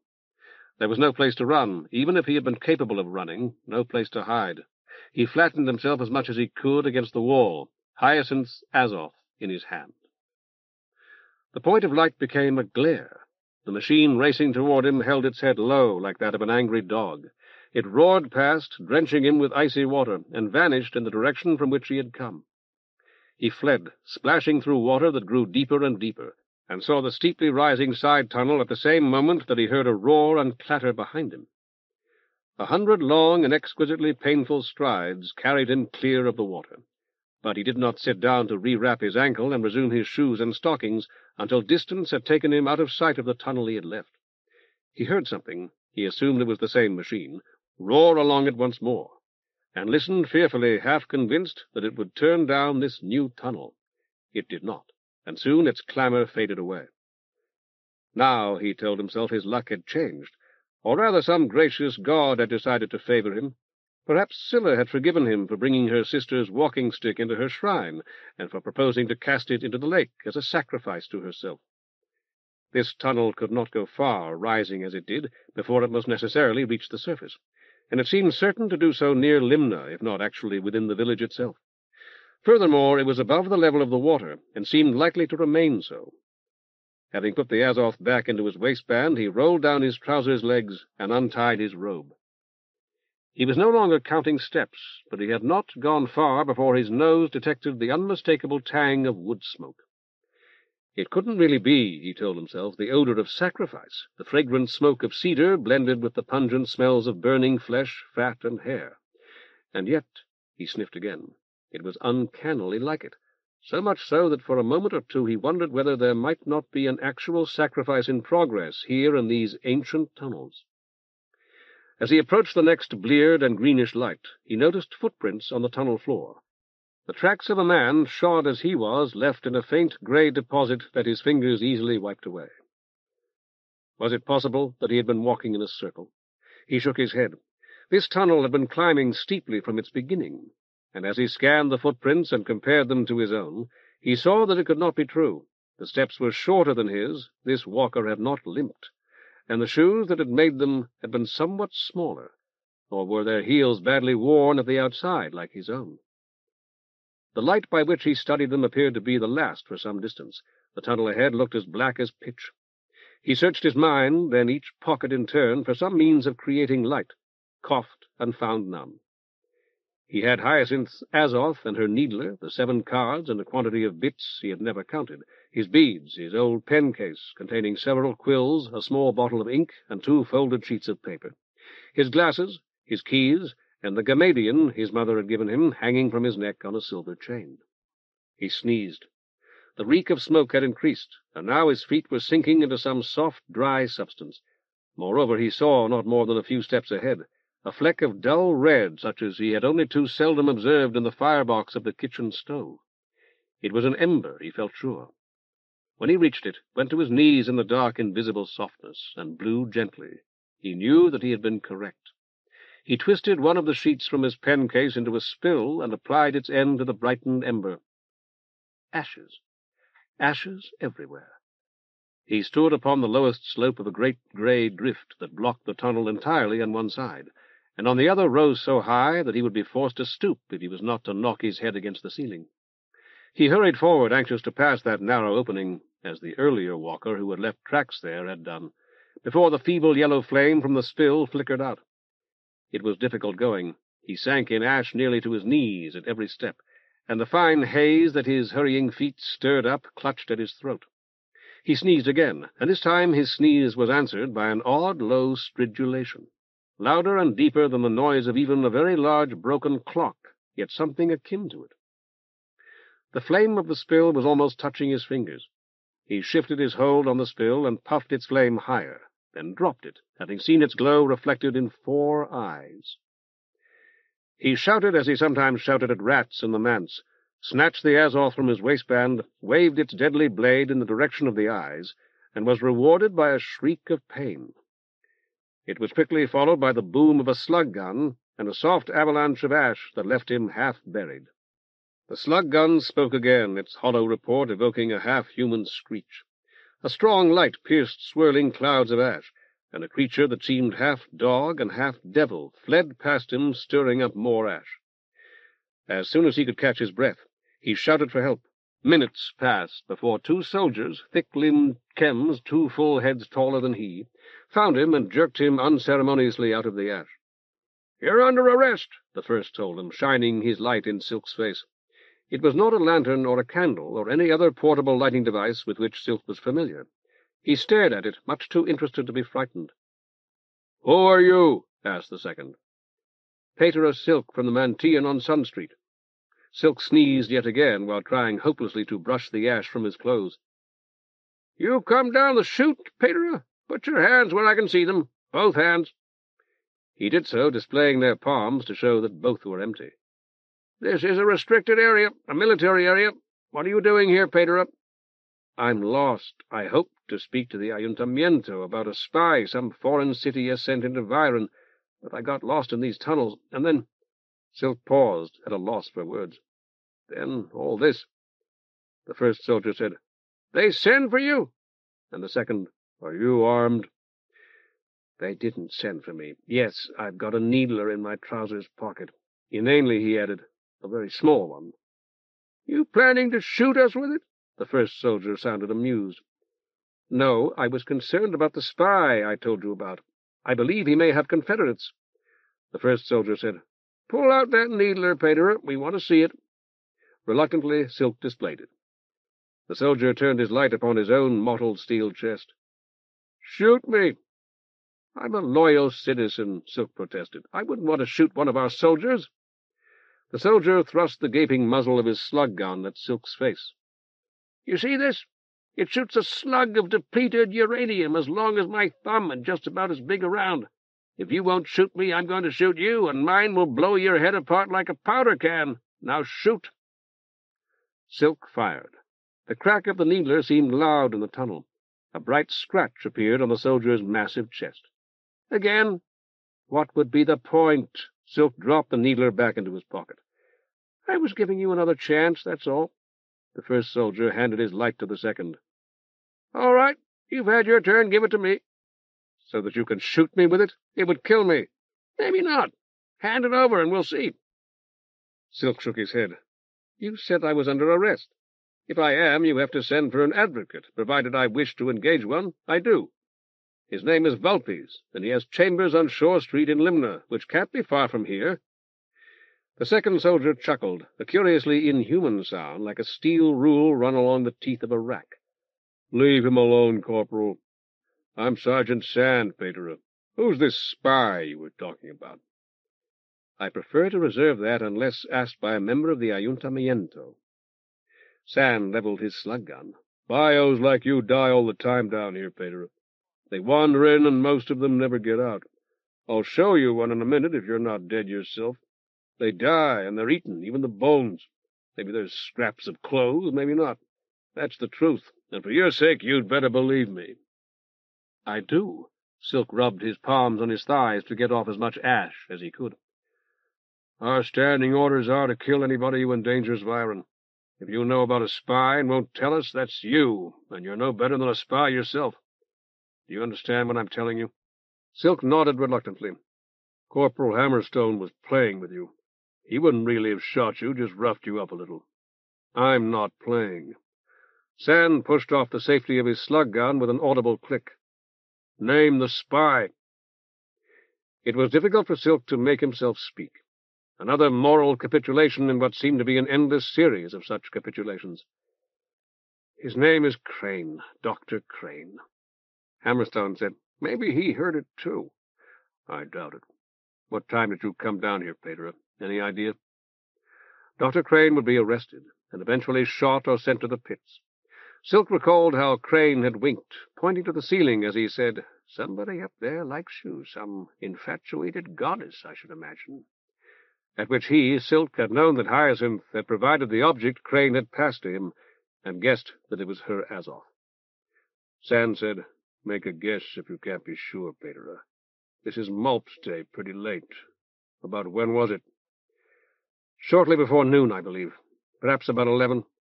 I'd ridden the first wagon from Viron, and I must have spent at least an hour in Limna before I started up the pilgrim's way to Scylla's shrine." Hammerstone asked, "Did you use the glass there?" "No. Is there one? If there is, I didn't see it." "Under the plaque that tells who built it. You lift it up, and there's a glass." Sand said, "What he's getting at, Patera, is that some news came over our glass at division headquarters before we jumped off tonight. It seems like Councillor Lemur called himself a spy, in person. A doctor called Crane." "Why, that's wonderful." Sand cocked his head. "What is? Finding out that you came down here for nothing?" No, it's not that." For the first time since Oreb had left him, Silk smiled. "That it won't be my fault. That it isn't. I felt it was my duty to tell somebody everything I'd learned, someone in authority who could take action. I knew Crane would suffer as a result, that he'd probably die, in fact." Sand said, almost gently, "He's just a bio, Patera. You get built inside each other, so there's millions of you. One more or less doesn't matter." He started back up the hill of ash, sinking deeply at every step, but making steady progress in spite of it.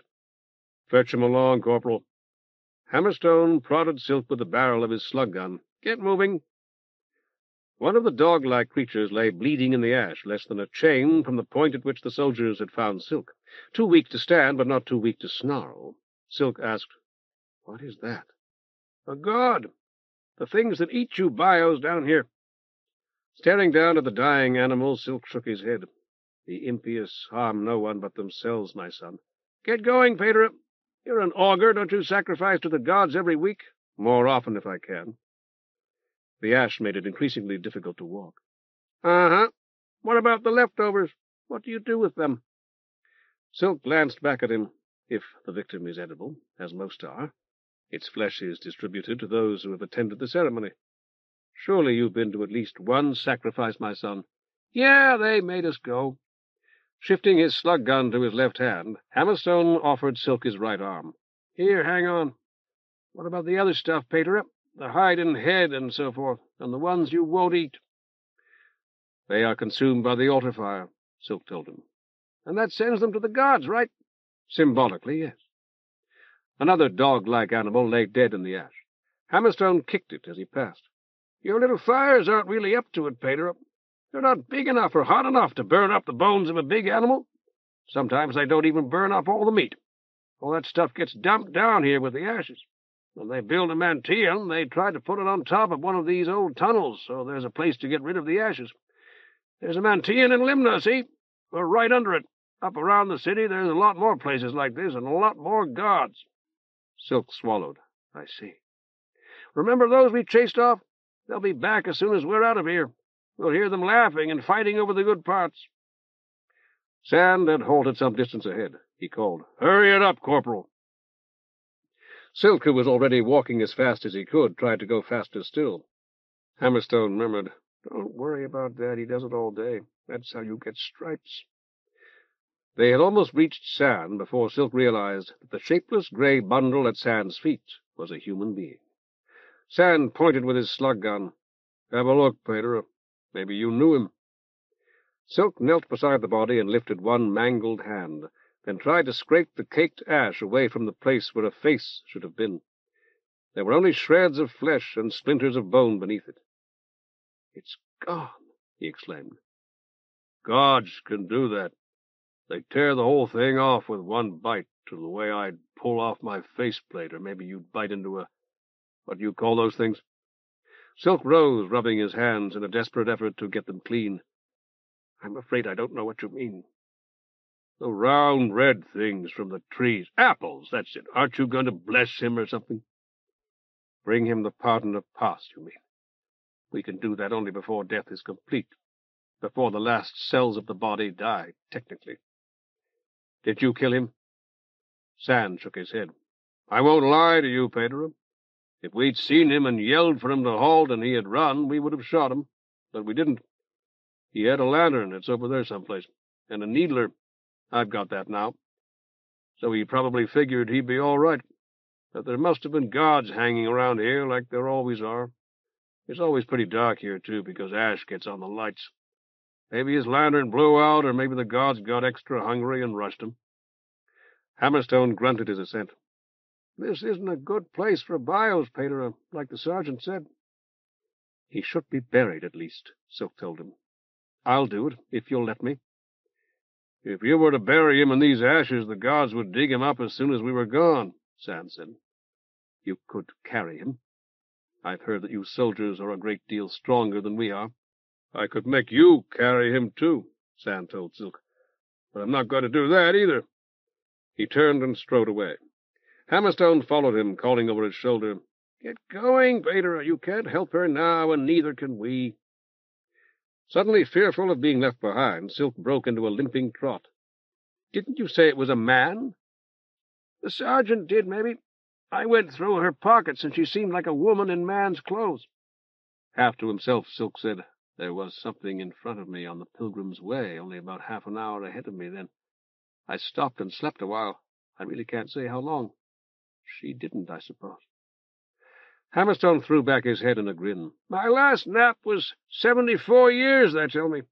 Back at division. I could show you a couple hundred replacements that haven't ever been awake. Some of you bios, too. Recalling the words Mucor had spoken in his dream, Silk said, Please do. I'd like very much to see them, my son. Get a move on, then. The Major may want to lock you up. We'll see. Silk nodded, but stopped for a moment to look behind him. The nameless corpse was merely a shapeless bundle again. Its identity, even its identity as the mortal remains of a human being, lost in the darkness that had rushed back even faster than the misshapen animals the soldiers called gods. Silk thought of Patera Pike's death, alone in the bedroom next to his own, an old man's peaceful death, a silent and uncontested cessation of breath. Even that had seemed terrible. How much worse, how unspeakably horrible, to die in this buried maze of darkness and decay, these wormholes in the Whorl. Chapter 9. In Dreams Like Death. Patera Silk went this way? Orc asked the night chuff on his shoulder. Yes, yes, Oreb fluttered urgently. From here, go shrine. Well, I'm not going, Chenille told them.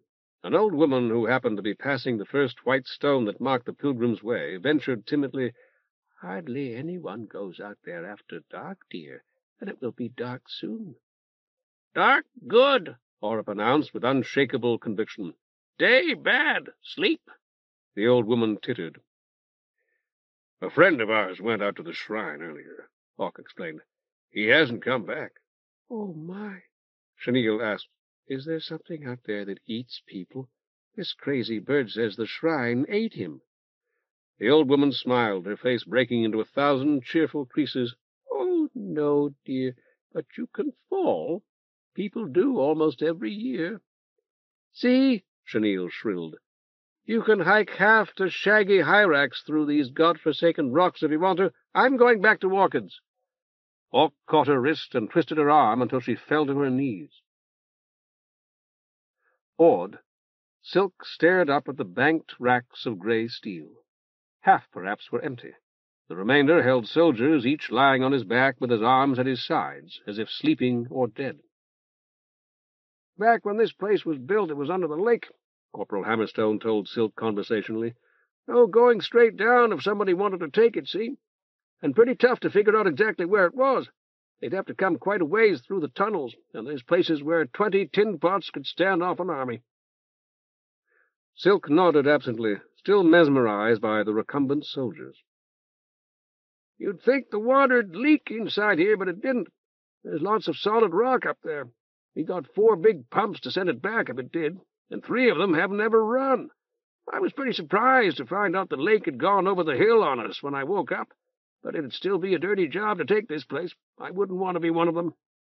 You slept here like this for 75 years? Silk asked him. 74 the last time. All these been awake some time, like me.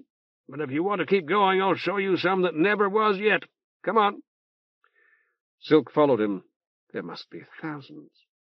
About 7,000 of us left now. The way he set it up, see, when we come here from the short sun was for all the cities to be independent.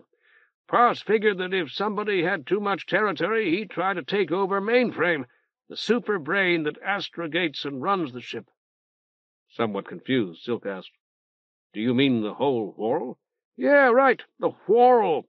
So what he did, see, if you ask me, this is pretty smart, was to give every city a heavy infantry division, 12,000 tin pots. For a big offensive, you want armor and air and armored infantry and all that junk.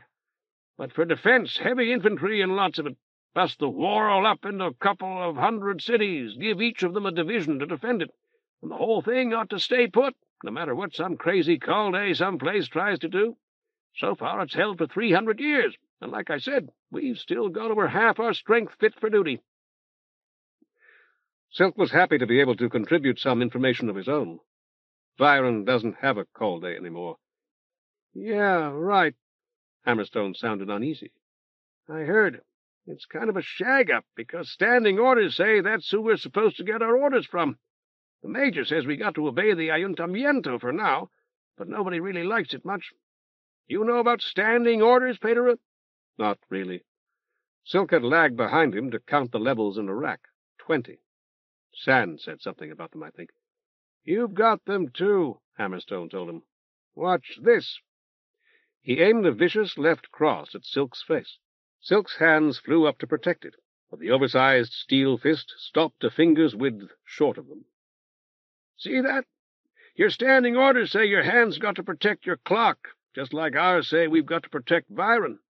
You can't change them or get rid of them, even if maybe somebody else could do it by messing around inside of your head. A need to worship is another of those standing orders, Silk told the soldier slowly. It is innate in man that he cannot help wanting to thank the immortal gods, who give him all that he possesses, even life. You and your sergeant saw fit to disparage our sacrifices, and I will very willingly grant that they're pitifully inadequate, yet they satisfy to a considerable degree that otherwise unmet need for the community as well as for many individuals. Hammerstone shook his head. It's pretty hard for me to picture Pass biting into a dead goat, Patera. But is it hard for you to picture him being made happy in a very minor fashion by that concrete evidence that we have not forgotten him? That we, even the people of my own quarter who are so poor, are eager to share such food as we have with him? No, I can see that all right. Then we have nothing to argue about, Silk told him, because that is what I see too, applied not only to Pass, but to all the other gods, the remaining gods of the Nine, the outsider, and all the minor deities. Hammerstone stopped and turned to face Silk, his massive body practically blocking the aisle. You know what I think you're doing now, Patera?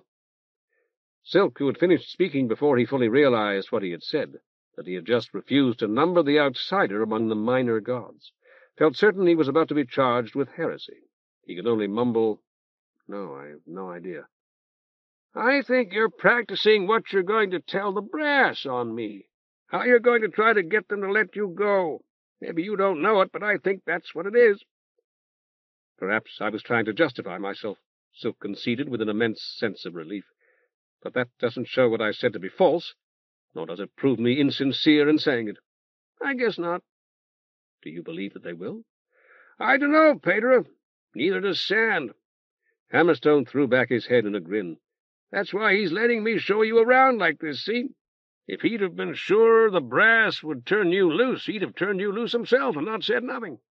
Or if he was sure they'd lock you up, he'd have you locked up right now, sitting in the dark in a certain room we got, with maybe a swell bottle of water, 'cause he likes you.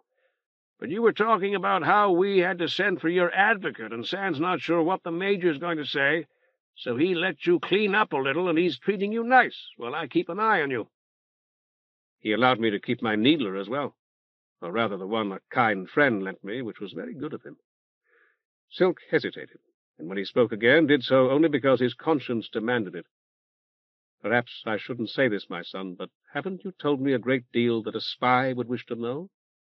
I'm not a spy, but a loyal citizen, as I said earlier. And because I am, it disturbs me that an actual spy could learn some of the things I have, that our army numbers 7,000, for example. Hammerstone leaned against a rack. Don't overheat. If I was just some dummy, you think I'd be awake pulling CQ? All that I've told you is that taking this place would be holy corrosion. Let the spies go back home and tell their bosses that. Byron don't care. And I've not just told you, I'm flat showing you that Byron's got 7,000 tin pots it can call on any day of the week. No other city in this part of the Whorl's got more than half that from what we hear. So they better leave Byron alone. And if Byron says spit oil, they better spit far. Then the things you've told me should not endanger me further? Silk asked. Not a drip. Still want to see the replacements? Certainly, if you're still willing to show them to me. May I ask why you're concerned about spies at all, when you don't object to someone who might be a spy, I repeat that I am not, touring this facility? Because this isn't what the spies are looking for. If it was, we'd just trot them around and send them back. What they want to know is where our government's got to. Silk looked at him inquiringly. Where the ayuntamiento meets? For now, yeah.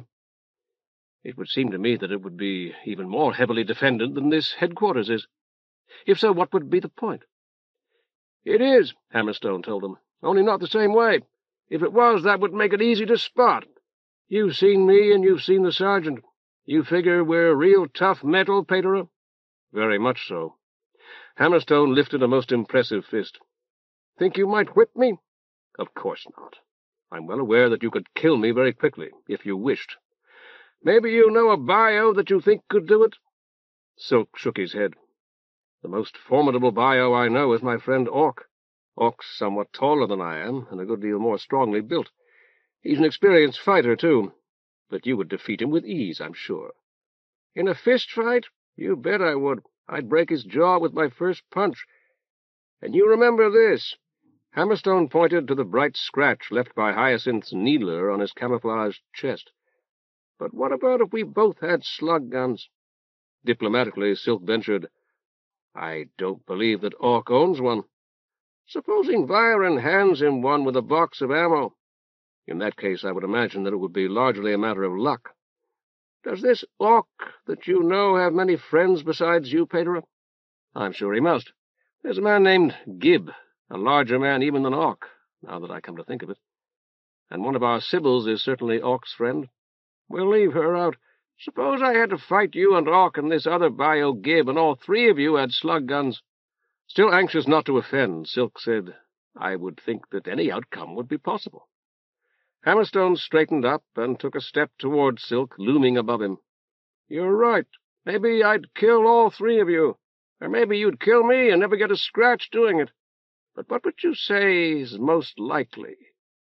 I'm telling you right now that if you lie to me, I'm not going to be as nice to you as I've been up till now, and you best think some about that before you answer.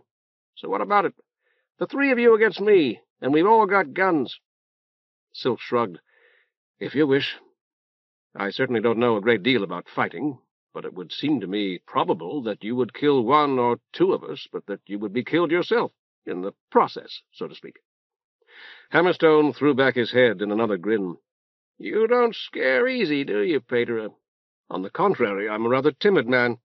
I was quite frightened when I said that, as I still am. But it was what you had asked me for, the truth." "How many bios in Viren, Patera?" "I don't know." Silk paused, stroking his cheek. "What an interesting question. I've never actually thought about it." "You're a smart man. I've seen that already. And it's been a long time since I spent much time in the city. How many would you say?" Silk continued to stroke his cheek. "Ideally, the chapter, I mean, would like to have a Mantian for each 5,000 residents. And these days nearly all of those residents would be bios. There are a few chems left, of course, but the number is probably less than 1 in 20.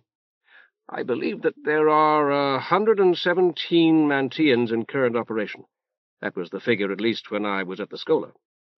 555,750, Hammerstone told them. "But the actual ratio is much higher, certainly over 6,000, and perhaps as high as 8 or 9. "All right, let's say 6,000 bios," Hammerstone decided. "Since you sound pretty sure it's more than that, that's 702,000 bios. Suppose that half are sprats, all right, and half the rest are females, and not enough of them will fight to make much difference. That leaves 175,500 males. Say half those are too old or too sick, or they run off. That's 87,750. You see what I'm getting at, Patera?" Bewildered by the deluge of figures, Silk shook his head. "You and me said 3 to 1 would probably end up with me dead. All right, 87,750 against 3,500 tin pots, which is about what we think Wick's got, just to grab a for instance, makes it about 25 to 1. "I believe I'm beginning to understand," Silk said. Hammerstone aimed a finger as thick as a crowbar at his face. "That's everybody that'll fight. Take just the Guard, 5 brigades? "They're forming a new one," Silk told him. "A reserve brigade, which will make 6. 6 brigades with 4 or maybe 5,000 troopers in each of them. So what matters if there's a new war soon, Patera? Us tin pots, or the Ayuntamiento, that gives the Guard its orders and could pass out slug guns to half the bios in Viren if it wanted to." Lost in thought, Silk did not reply. "You know now, Patera, and so do we. These days we're an elite corps, where we used to be the whole show. Come on, I want to show you those replacements." At the back of that wide and lofty arsenal, in the racks nearest the rear wall, lay soldiers swaddled in dirty sheets of polymer, their limbs smeared with some glutinous brownish-black preservative. Full of wonder, Silk stooped to examine the nearest, blowing at the dust and cobwebs, and when that proved insufficient, wiping them away with his sleeve. "1 company," Hammerstone announced with casual pride, "still exactly like they came out of final assembly." "He's never spoken a word or sat up and looked around? Not in 300 years?" "A little longer than that. They were stockpiling us for maybe 20 years before we ever went on board. This man had come into being at about the same time as Patera Marble, Silk reflected. Had come to be at the same time that Hammerstone himself had, for that matter. Now she was old and worn and not far from death, but Hammerstone was still young and strong, and this man still unborn. "We could wake him up right now," Hammerstone explained. "Just yell in his ear a little and beat on his chest. Don't do it, though." "I won't." Silk straightened up. That would start his mental processes? "They're started already, Patera. They had to do that at final assembly to make sure everything worked. So they just left them on. Only turned way down, if you know what I mean, so there's practically no reduction in parts life at all. He knows we're here, kind of. He's listening to us talking, but it doesn't mean a lot to him, and he won't think about it. The good thing is that if there's ever an emergency like a fire in here, he'd wake up, and he'd have his standing orders." "There's a question about all those things you told me earlier that I'm anxious to ask you," Silk said. "Several questions, really, and I hope very much that you won't be angry, although you may consider them impolite. But before I do, is it the same for all these other soldiers sleeping in these racks?" "Not exactly." Hammerstone sounded troubled, reminding Silk of his dissatisfaction with the ayuntamiento. "When you've been awake for a while, it's harder to shut down. I guess because there's so much more that's got started up. You know what I mean?" Silk nodded. "I think so." "At first it just seems to you like you're just lying there. You think something's wrong and you're not going to sleep at all, and you might as well get up. You never quite do, but that's how you think. So then you think, well, I got nothing better to do, so I'll just go over some of the best stuff that happened, like the time Schist got the shell in backwards. And it goes on like that, except that after a while it's not quite the way it really happened, and maybe you're somebody else." Hammerstone made an odd, unfinished gesture. "I can't really explain it." "On the contrary," Silk told him, "I would say you've explained it very well indeed. And it keeps getting darker. There's something else I wanted to show you, Patera. Come on, we got to follow this back wall a ways to see it." "Just a moment, please, my son." Silk put his right foot on the lowest transverse bar of the rack and unwound Crane's wrapping. "May I ask those questions I mentioned while I take care of this?"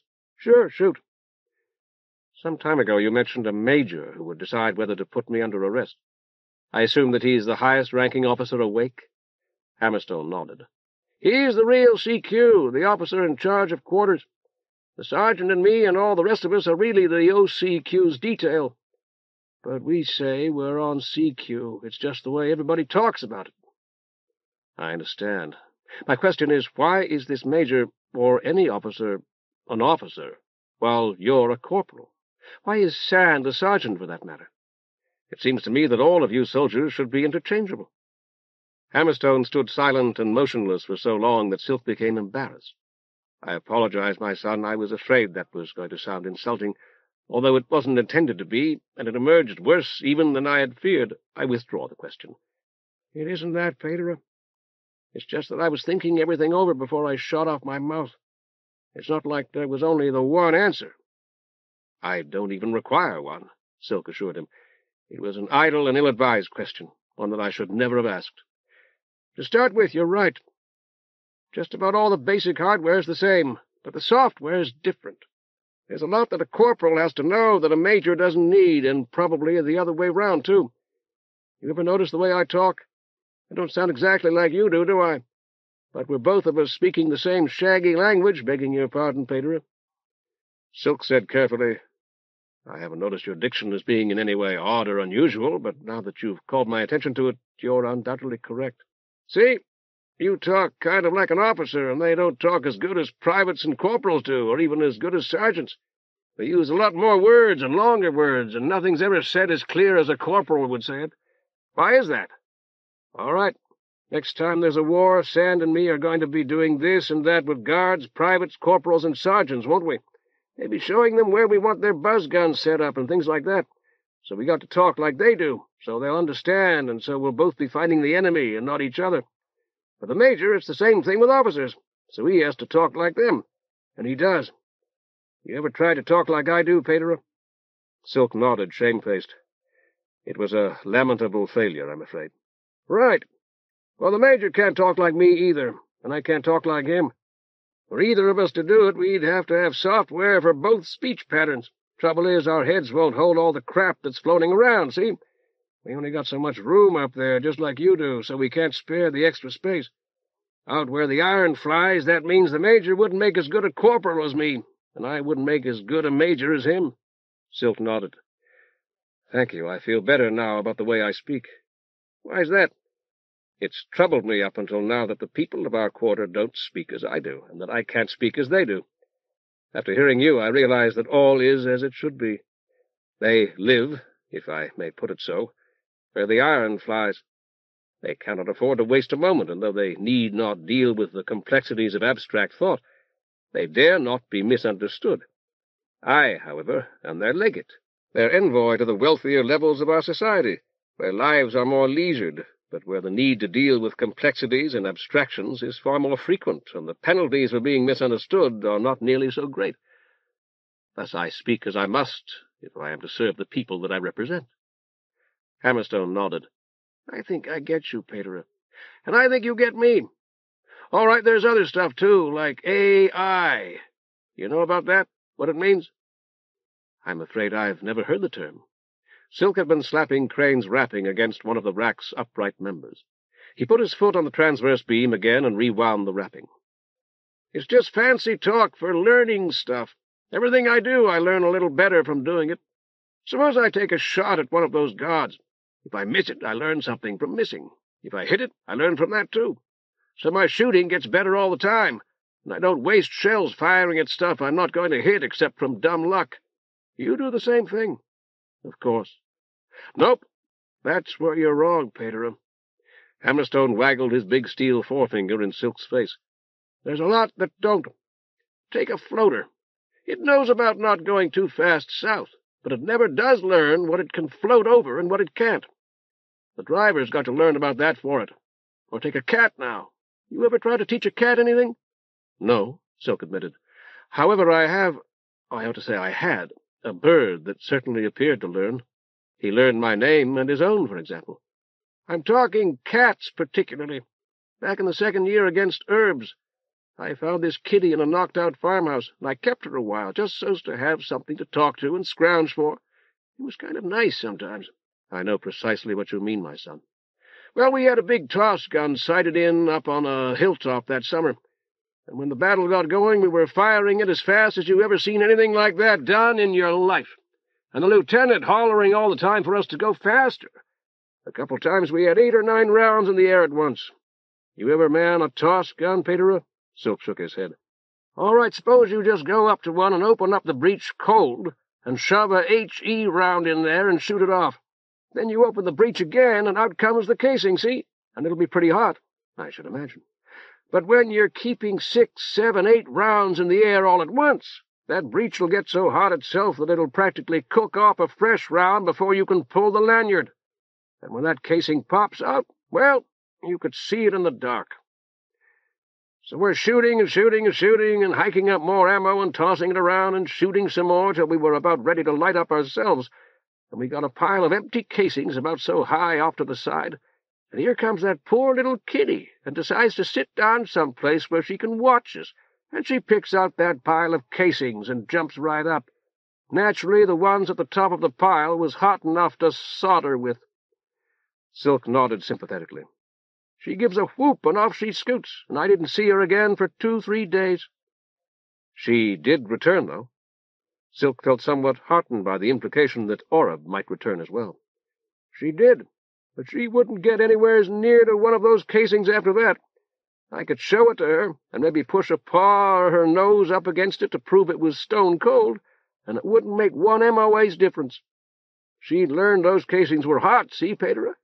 After that, she couldn't ever learn that one wasn't, no matter how plain I showed it. She didn't have AI, and there's people that's the same way, too. Plenty of them." Silk nodded again. A Theodidact once wrote that the wise learn from the experiences of others. Fools, he said, could learn only from experiences of their own, while the great mass of men never learn at all. By which I imagined that he meant that the great mass had no AI. "You're right on target, Patera. But if you've got it, then the more experience somebody's got, the higher up you want 'em. So San's a sergeant, I'm a corporal, and Shist is a private. You said you had a couple questions. What's the other one?" Since we have a walk ahead of us, perhaps we'd better begin it now, Silk suggested, and they set off together, walking side by side down the wide aisle between the wall and the rearmost row of racks. I wanted to ask you about Parse's provision to keep the cities independent. When you described it to me, it seemed eminently sound. I felt sure that it would function precisely as Parse intended. It has, Hammerstone confirmed. I said I thought it was pretty smart, and I still do. But afterward we spoke of a soldier such as yourself engaging 3 bios with slug guns like his own, and about the civil guard and so forth, and it struck me that the arrangement you described, admirable as it may once have been, can hardly prevail now. If Wick has 3,500 soldiers, and our own city 7,000, our city is twice as strong, only if soldiers are the only men of value in war. If guardsmen to the number of 10 or 20,000 are to fight as well, to say nothing of hundreds of thousands of ordinary citizens, then may Wick not be as strong overall as Viren? Or stronger? What becomes of Parse's arrangement under such circumstances as these? Hammerstone nodded. That's something that's worrying everybody quite a bit. The way I see it, Parse was thinking mostly about the first 200 years. Maybe the first 250. I think maybe he figured after that we'd have learned to live with each other or kill each other off, which isn't so dumb either. See, Patera, they weren't anywhere near so many bios at first, and they weren't big on making stuff. The cities were all there when they come, paved streets and shiprock buildings mostly. Growing food was the big thing.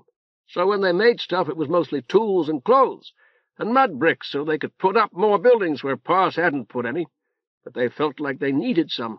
Stop right here, Patera, and I'll show you in a minute. Hammerstone halted before a pair of wide double doors, standing with his broad body in front of the line at which they met, clearly to block Silk's view of some object. Like I was saying, back 300 years ago, there wasn't all that many bios. A lot of the work was done by chems. Us soldiers did some, but mostly it was civilians. Maybe you know some. They don't have armor, and they've got different software. They're largely gone now, I'm sorry to say, Silk told him. Yeah, and that's one place where I feel like old Parse sort of slipped up. Me and a femchem could make a sprat. You know about that? Certainly. Each of us is hardwired with half the plans. But the thing is, it might take us a year or so if we're lucky, maybe 20 if we weren't, where you bios can do the main business any night after work. Believe me, Silk told him, I wish with all my heart that you were more like us, and we more like you. I have never been more sincere in my life. Thanks. Anyhow, after a while there got to be more bios and the tools were better, mostly because there was still a lot of chems around to make them. Also, there was quite a few slug guns floating around in all the cities that had had wars, because the soldiers that had owned them were dead. A slug gun isn't all that tough to make, really. You got to have some bar stock and a lathe for the barrel and a milling machine's nice. But there's nothing a milling machine can do that somebody careful can't do about as good with a set of files and a hand drill if he's got the time. Hammerstone included the entire armory in a gesture.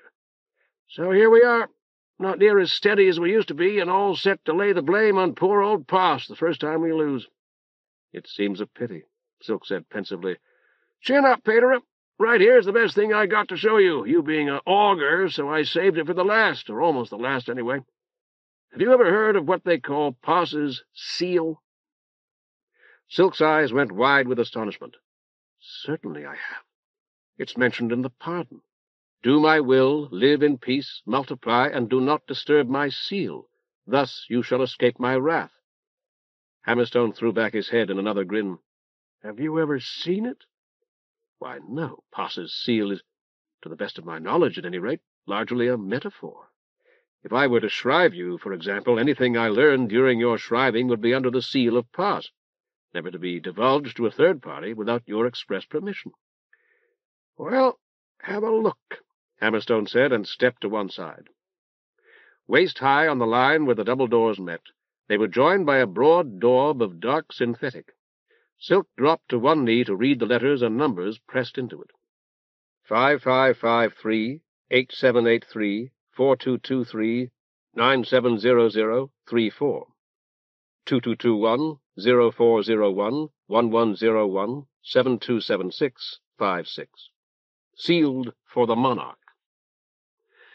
There it is, Hammerstone told Silk. It's been there ever since we came on board. And whenever people talk about Paus's seal, that thing you're looking at's what they're talking about. There used to be a lot more of them. If this imprint is truly what is intended by the seal of Paus, Silk whispered, it is a priceless relic. Bowing reverently, he traced the sign of addition in the air before the seal, and murmured a prayer. If we could take it off and carry it up to one of those big Manteans, it would be, maybe. The thing is, you can't. If you were to try to get it off of those doors, that black stuff would bust into a million pieces. We broke a bunch after we got here, and what's left isn't a whole lot bigger than H6 powder. And no one knows what lies beyond it? Silk inquired. In the next room? Oh, no. We know what's in there, all right. It's pretty much like this one, a whole lot of people in the rack. Only in there it's bios. Want to see them? Bios, Silk repeated. At the word, his dream of a few hours earlier returned to the forefront of his mind, with an urgency and immediacy that were wholly new. The bramble-covered hillside, Matera marble absurdly sick in bed, the oversweet scent of Matera Rose's blue-glass lamp, and Mucor seated upon the still water when the dream in which she had played her part had vanished. It's drier farther on. Meet me where the bios sleep. Sure, Hammerstone confirmed. Bios just like you. See, this one we're in right now had extra soldiers, and this next one with the seals still on the doors has extra bios. Old Paus must have been scared there might be some kind of a disease or maybe a famine, and Byron would have to have more bios to get started again. They don't get to lie down like us, though. They're all standing up. Want to see them? Certainly, Silk told him, if it can be done without breaking Paus's seal. Don't worry. I've done this probably a couple dozen times. Hammerstone's steel knuckles rang against one of the doors. That's not so somebody'll come and let us in, see? I got to stir up the lights inside, or you won't be able to see anything. Silk nodded. I doubt your hands are strong enough, so I'll have to do it for you. He wedged chisel-like fingernails into the crevice between the doors. There's a button underneath of the seal, and it's got them latched shut. That's the way a lot of them were when we first come aboard. So Paus's seal won't break even when I pull as hard as I can. But I can get this top part far enough apart for you to peek inside if you put your eye to the crack. Have a look.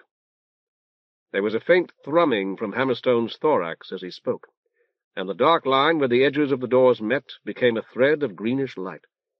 You'll have to sort of wiggle between me and the door to see in, but you've got to get your eye up close to see anything anyhow.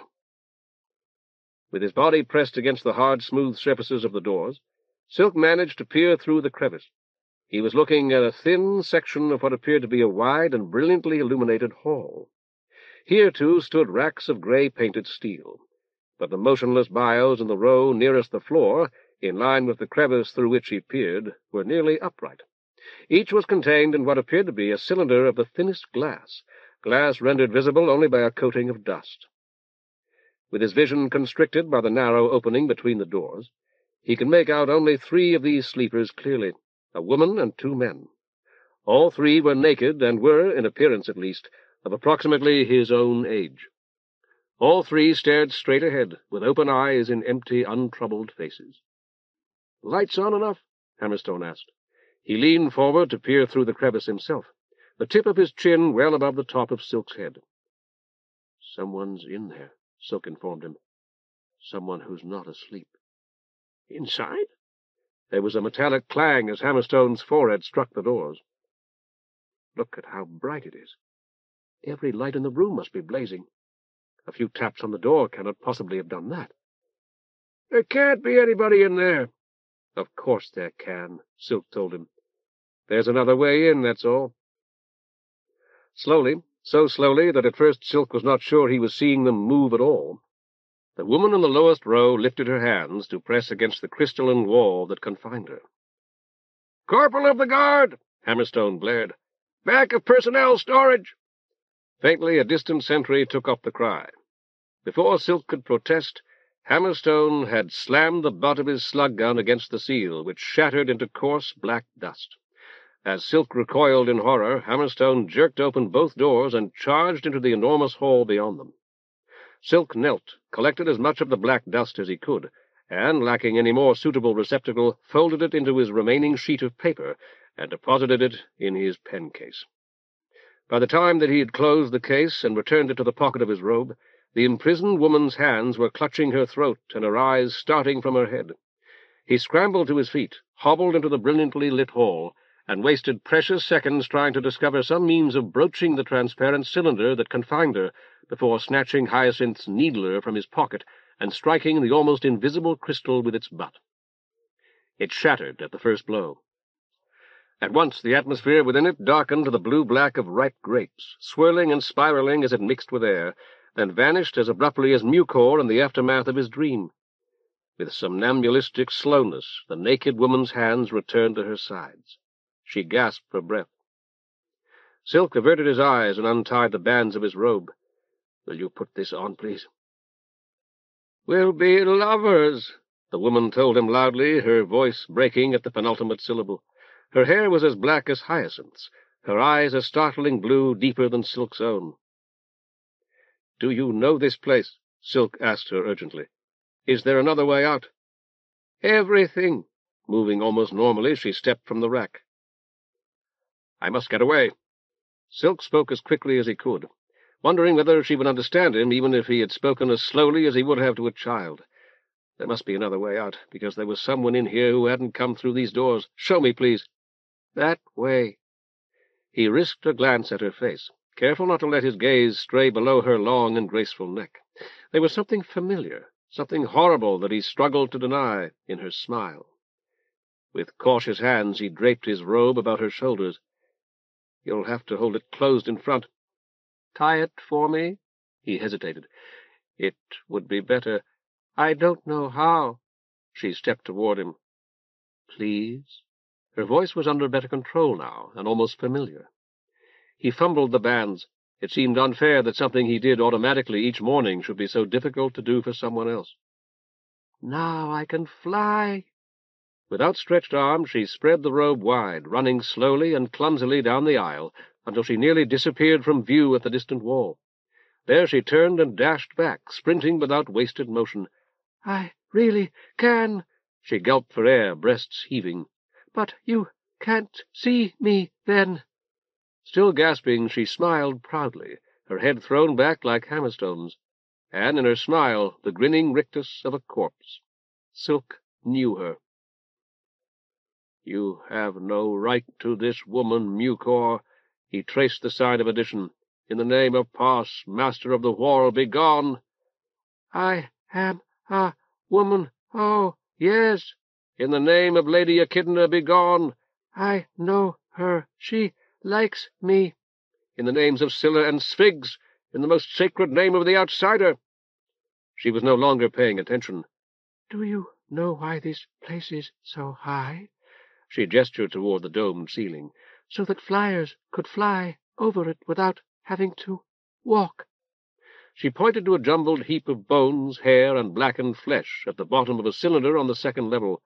"I was her once. She remembered." "To me, you're the devil who possessed that poor woman's daughter," Silk told her angrily. "The devil who possessed Orphan." He saw a flash of fear in her eyes. "I'm a bad man, granted, a lawless man, and often less than pious. Yet I am a holy augur, consecrated and blessed. Is there no name that you respect?" "I will not be afraid, Silk." She backed away from him as she spoke. "In the name of Fia, go! In the name of Phelxiopea, go! In the name of Malpi, whose day this is, and in those of Scylla and Sphigx, be gone in the names of these gods." "I wanted to help." "Be gone in the names of Tartarus and Hyrax." She raised her hands, as he had to ward off Hammerstone's blow, and Silk, seeing her fear, remembered that Hyrax had been the name that Musk had given the white-headed one, the griffin vulture on Blood's roof. With that memory, Feasday night returned, his frantic dash across Blood's lawn in the shadow of a racing cloud, the thump of his forked branch on the roof of the conservatory, and the blade of his hatchet wedged between the casement of Mucor's window and its frame, the window that had supplied the threat he had used the next day to banish her from orchids. Almost kindly he told her, "I will close your window, Mucor, so that it can never be opened again, if you don't leave me alone. Go, As though she had never been present, she abandoned the tall, raven-haired woman who faced him. He had seen nothing and heard nothing, but he knew it as surely as if there had been a flash of fire or a gale of wind. The woman blinked twice, her eyes unfocused and without comprehension. "Go? Where?" She drew his robe about her. "Praise great Hyrax, the son of death, the new death, whose mercy is terminal and infinite," Silk said feelingly. "Are you all right, my daughter?" She stared at him, a hand between her breasts. "My heart? It's still racing from Mucor's exertions, I'm sure, but your pulse should slow in a few minutes." She trembled, saying nothing. In the silence he heard the pounding of steel feet. He closed the double doors that Hammerstone had opened, reflecting that Hammerstone had specified the back of the armory. It might be some time before the hurrying soldiers realized that he had actually meant to summon them to this vast hall beyond it. "Perhaps if we walk a little," he suggested, "we may be able to find a place of comfort where you can sit down. Do you know a way out?" The woman said nothing, but offered no objection as Silk led her along an aisle he chose at random. The bases of the crystal cylinders, as he now saw, were black with print. By rising on his toes, he was able to examine one on the second tier, reading the name, Olive, of the woman in the cylinder, her age, 24, and what he took to be a précis of her education. "I ought to have read yours." He spoke to her as he had to Oreb to give form to his thoughts. "But we'd better not go back. If I had when I had the opportunity, I'd know your name at least." "Mamelta." He looked at her curiously. "Is that your name?" It was one that he had never heard. "I think so. I can't." "Remember?" he suggested gently. She nodded. "It's certainly not a common name." The greenish lights overhead were dimming now. In the twilight that remained, he glimpsed Hammerstone running down an intersecting aisle half the hall away, and asked, "Can you walk just a little faster, Mamelta?"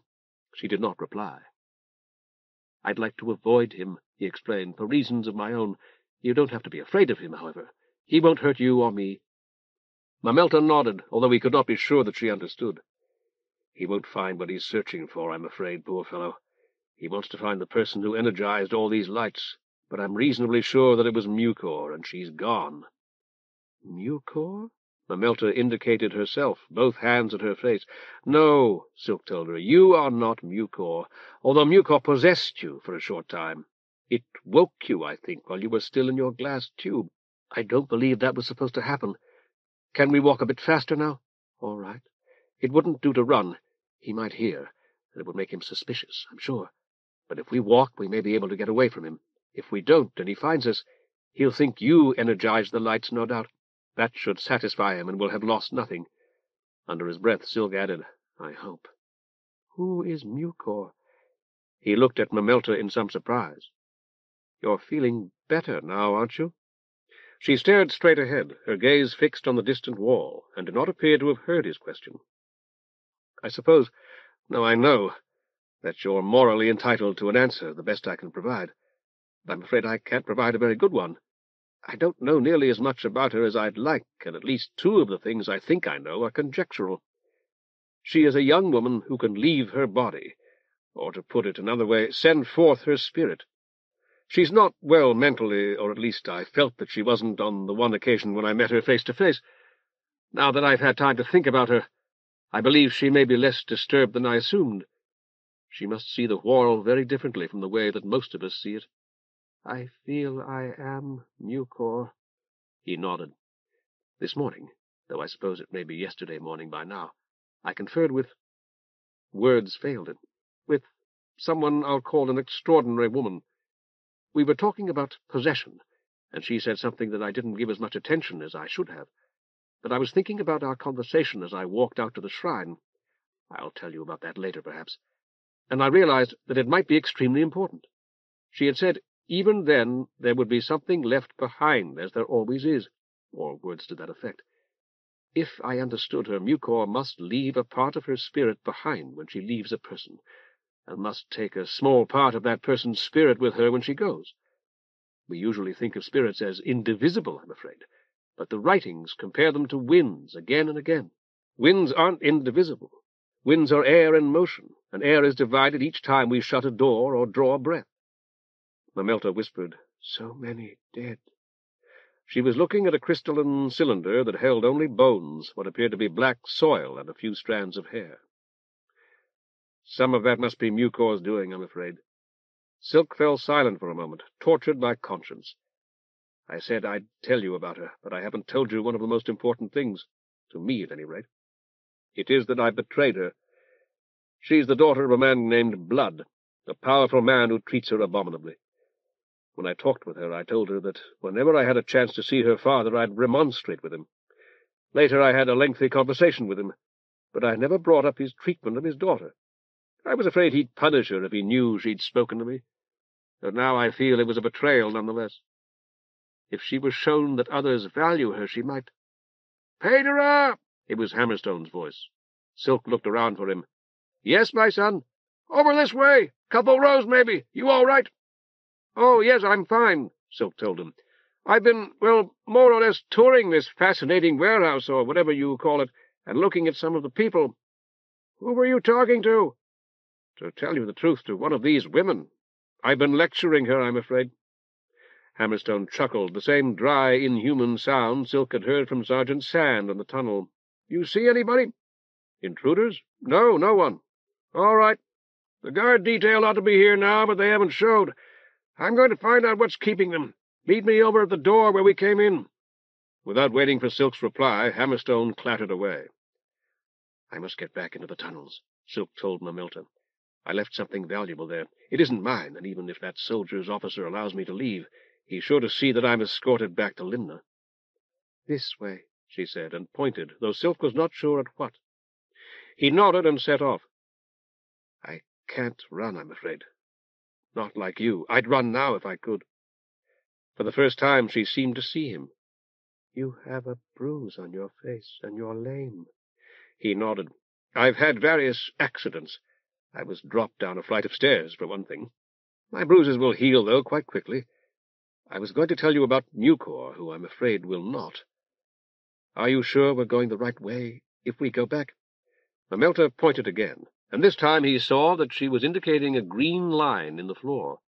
"We follow that." He smiled. "I should have realized that there must be a system of some kind."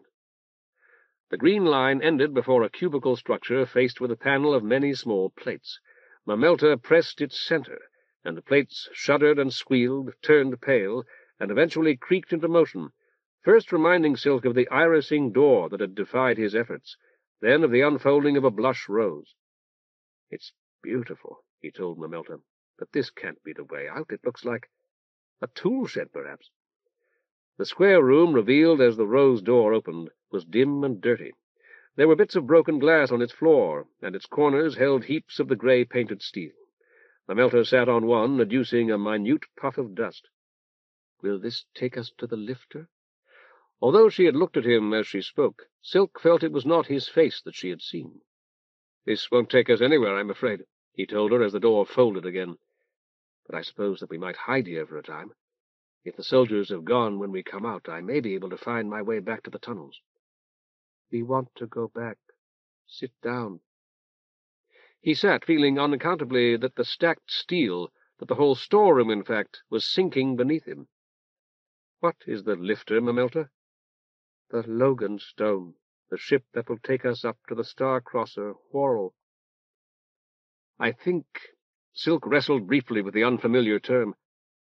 "I mean, haven't you considered that perhaps this boat that was to take you wherever it was, that it may have been a long time ago? A very long time?" She was staring straight ahead. He was conscious of the tightness of her jaw. "I was going to tell you about Mucor. Perhaps I ought to finish that. Then we can go on to other things. I realize all this must be very unsettling to you." Mamelta nodded almost imperceptibly. "I was going to say that it has bothered me a great deal that her father appears to be unaware of what she does. She goes forth in spirit, as I told you. She possesses people, as she possessed you. She appeared to me, bodiless, in my manse, and later, today actually, in the tunnels after I dreamed of her. Furthermore, the ghost of a very dear friend, of my teacher and adviser, I should have said, appeared to me at almost the same time that she did. I believe her appearance must have made his possible in some fashion. though I really know much less than I should about such matters. Am I a ghost? No, certainly not. You're very much alive, a living woman, and a very attractive one. Nor was Mucor a ghost when she appeared to me. It was a spirit of the living that I saw, in other words, and not that of someone who had died. When she spoke, what I heard was actual sound, I feel certain, and she must have shouted or broken something in the room outside to make the light so bright. Silk bit his lips. Some sixth sense told him, though clearly falsely, that he was falling forever, the stack of grey steel and the glass-strewn floor itself dropping perpetually from under him and pulling him down with them. I was going to say that when Mucor possessed some women at a house in our city, her father never appeared to suspect that the devil they complained of was his own daughter. That puzzled me all day. I believe I've hit upon the answer, and I'd like you to tell me, if you can, whether I'm correct. If Mucor left a small part of her spirit with you, it's possible you know. Has she ever undergone a surgical procedure, an operation on her head? There was a long pause. I'm not sure, because her father and I talked about physicians, among many other things. He has a resident physician, and he told me that an earlier one had been a brain surgeon. Silk waited for Mamelta's reaction, but there was none. That seemed strange to me until it occurred to me that the brain surgeon might have been employed to meet a specific need. Suppose that Mucor had been a normal child in every respect except for her ability to possess others. She would have possessed those closest to her, or so I'd think, and they can hardly have enjoyed it. Blood probably consulted several physicians, treating her phenomenal ability as a disease, since he is by no means religious. Eventually he must have found one who told him that he could cure her by removing a tumor or something of that kind from her brain, or perhaps even by removing a part of the brain itself, though that is such a horrible thought that I wish there were some way to avoid it. Mamelta nodded. Encouraged, Silk continued. Blood must have believed that the operation had been a complete success. He didn't suspect it was his own daughter who was possessing the women because he firmly believed, as he presumably had for years, that she was no longer able to possess anyone. I think it's probable that the operation did in fact interfere with her ability until she was older, just as it seems to have damaged her thought processes. But in time, as that part of her brain regenerated, her ability returned, and having been granted a second chance, she was prudent enough to go farther afield, and in general to conceal her restored ability. Although it would seem that she followed her father or some other member of the household to the place where the women lived, as she undoubtedly followed me later. Does any of this sound at all familiar to you, Mamelta? Can you tell me anything about it? The operation was before I went on the ship. I see, Silk said, although he did not. And then? It came. I remember now. They strapped us in. Was it a slave boat? We don't have them in Byron, but I know that some other cities do, and that there are slave boats on the Amnas that raid the fishing villages. I would be sorry to learn that there are slave boats beyond the Whorl as well. Yes, Mamelta said. Silk rose and pressed the center of the door as Mamelta had, but the door did not open. Not yet. It will open automatically, soon. He sat down again, feeling unaccountably that the whole room was slipping left and falling too. The boat came? We had to volunteer. They were... You couldn't say no. Do you recall being outside, Mamelta? Grass and trees and sky and so on. Yes. A smile lifted the corners of her mouth.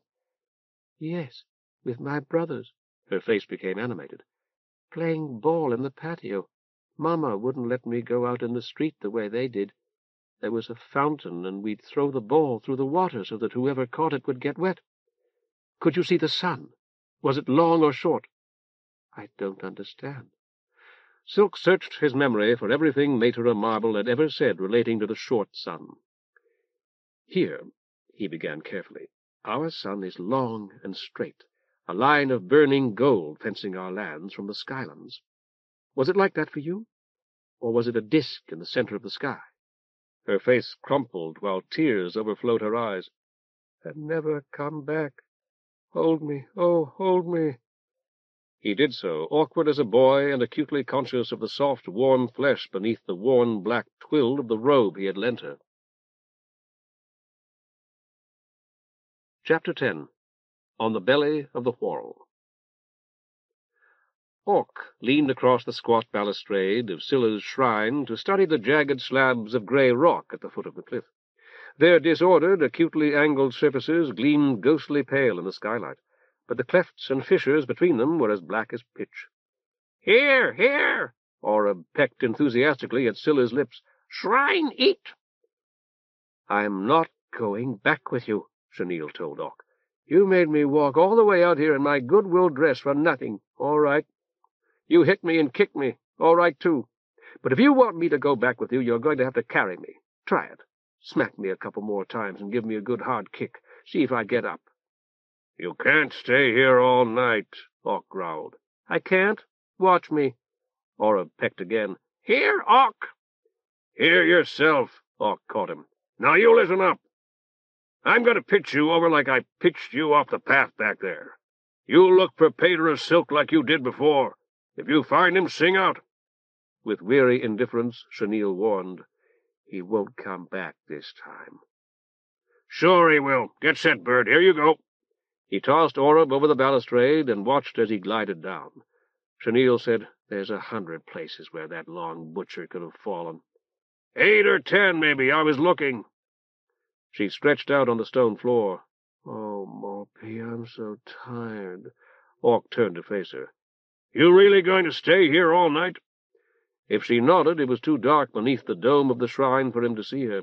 "Somebody could come out here." "Somebody worse than you," he grunted. "That's so funny. I'd bet everything I've got that if you checked out every last column in that godforsaken little town, you couldn't find a single—" "Shut up!" For a time she did, whether from fear or sheer fatigue she could not herself have said. In the silence she could hear the lapping of the waves at the foot of the cliff, the sob of the wind through the strangely twisted pillars of the shrine, the surge of blood in her own ears, and the rhythmic thumping of her heart. Rust would have made everything all right. Recalling the empty vial she had left on her bed at Orchid's, she imagined one 20 times larger, a vial bigger than a bottle, filled with rust. She would sniff a pinch and drop a big one in her lip, and walk back with Orc till they reached that bit where you felt like you were hanging in air, then push him off, down and down, until he fell into the lake below. But there was no such vial, there never would be, and the half-bottle of red she had drunk had died in her long ago. She pressed her fingers to her throbbing temples. Orc bawled, "Bird, you down there? Sing out!" If Oreb heard him, he did not reply. Argumentatively, Orc inquired, "Why would he come way out here?" Chenille rolled her head from side to side. "You asked me that before. I don't know. I remember us riding in some kind of cart or something, all right. Horses. Only somebody else was in charge then, and I wish she'd come back." She bit her knuckle, herself astonished by what she had said. Wearily she added, "She did a better job of it than I do. A better job than you're doing, too." "Shut up. Listen, I'm going to climb down a ways. As far as I can go without falling. You rest. I shall be back pretty soon." "We'll have a parade," Chenille told him. Some minutes afterward she added, "A big one, right up the Alameda, with bands." Then she slept, and entered a great shining room full of men in black and white and jeweled women. A 3-son admiral in full dress walked beside her, holding her arm, and did not count in the least. She walked proudly, smiling, and her wide collar was entirely of diamonds, and diamonds cascaded from her ears and flashed like the lights in the night sky from her wrists, and every eye was on her. Then Orc was shaking her shoulder. "I'm going. You want to come or not?" "No." "There's good places to eat in Limna. I'll buy dinner and rent a room, and we can head back to the city tomorrow. You want to come?" By now she was awake enough to say, "You don't listen, do you? No, go away." "All right. If some cull gets to you out here, don't blame me. I did the best I could for you." She closed her eyes again. "If some cully wants to rape me, that's dimber with me, just as long as he's not you and he doesn't want me to wiggle around while he's doing it. If he'd like to vent my pipe, that'll be dimber, too." She sighed. "As long as he doesn't want me to help." Distinctly she heard the scraping of Orc's boots as he left the shrine, and after what seemed to her a very short time she struggled to her feet. The night was clear. Eerie skylight glimmered on the rolling lake and illuminated every harsh, bare point of rock. On the horizon, distant cities wrapped with Byron in the night appeared as tiny smears of foxfire, not half so desirable as the icy sparkles that had deserted her wrists. "Hackham," she called, lifting her voice. "Hackham!" Almost at once he emerged from the shadows of the rocks to stand upon that very outthrust point of rock from which Silk had watched the spy vanish from the shrine, and from which she had imagined herself pushing him. "Jugs, are you all right?" Something invisible tightened around her throat. "No, but I will be. Hackham." "What is it?" The flooding skylight that rendered every bush and outcrop far and fey prevented her from reading his posture. She was good at that, although she was unaware of it, even while it revealed it. And his tone was flat and devoid of emotion, though perhaps it was only made to sound so by distance.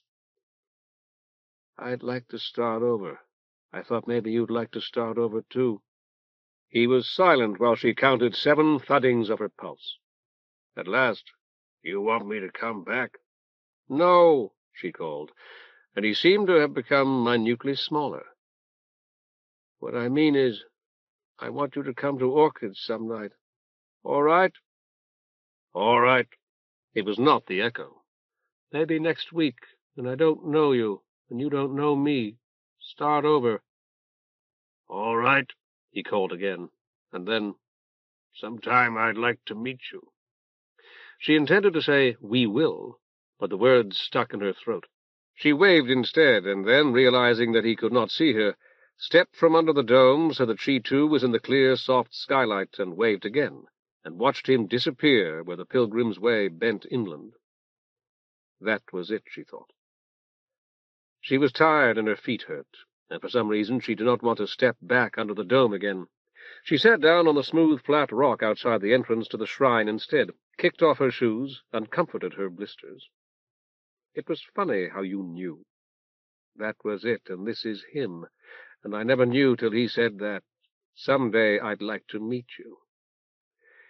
He'd want her to leave Orchids, and quite unexpectedly she realized she'd be glad to leave shaggy orchids to live anywhere, even under a bridge, with him. Funny. There was a brass plate thing let into the smooth stone of the shrine. She fingered its letters idly, naming the ones she knew. The plate seemed to move ever so slightly, as if it was not solidly fastened, but hinged at the top. She'd got her nails under it, lifted it, and saw swirling colors, reds and blues and pinks and yellows and golden browns and greens and greenish blacks, and others for which she had no names. "Immediately, Your Eminence," Incus said, bowing again. "I understand entirely, Your Eminence, and I shall be on the scene within the hour. You can trust in me absolutely, Your Eminence, as always." He shut the door slowly and almost noiselessly, bowing all the while, and made certain that the latch bar had dropped before he spat. The circle was to convene after a dinner at Fulmer's, and Bittersweet had promised to show every one the wonders she claimed to have achieved with an old porter, who would, as she reportedly had confided to Patera Tussa, adore her as Echidna, Scylla, Malpe, Phelxia, Phia, or Sphigx on command, all of it supposedly executed in compiler. Incus had wanted, never more than now, to see that. He had wanted very much to see the porter with his skull-plate and faceplate removed.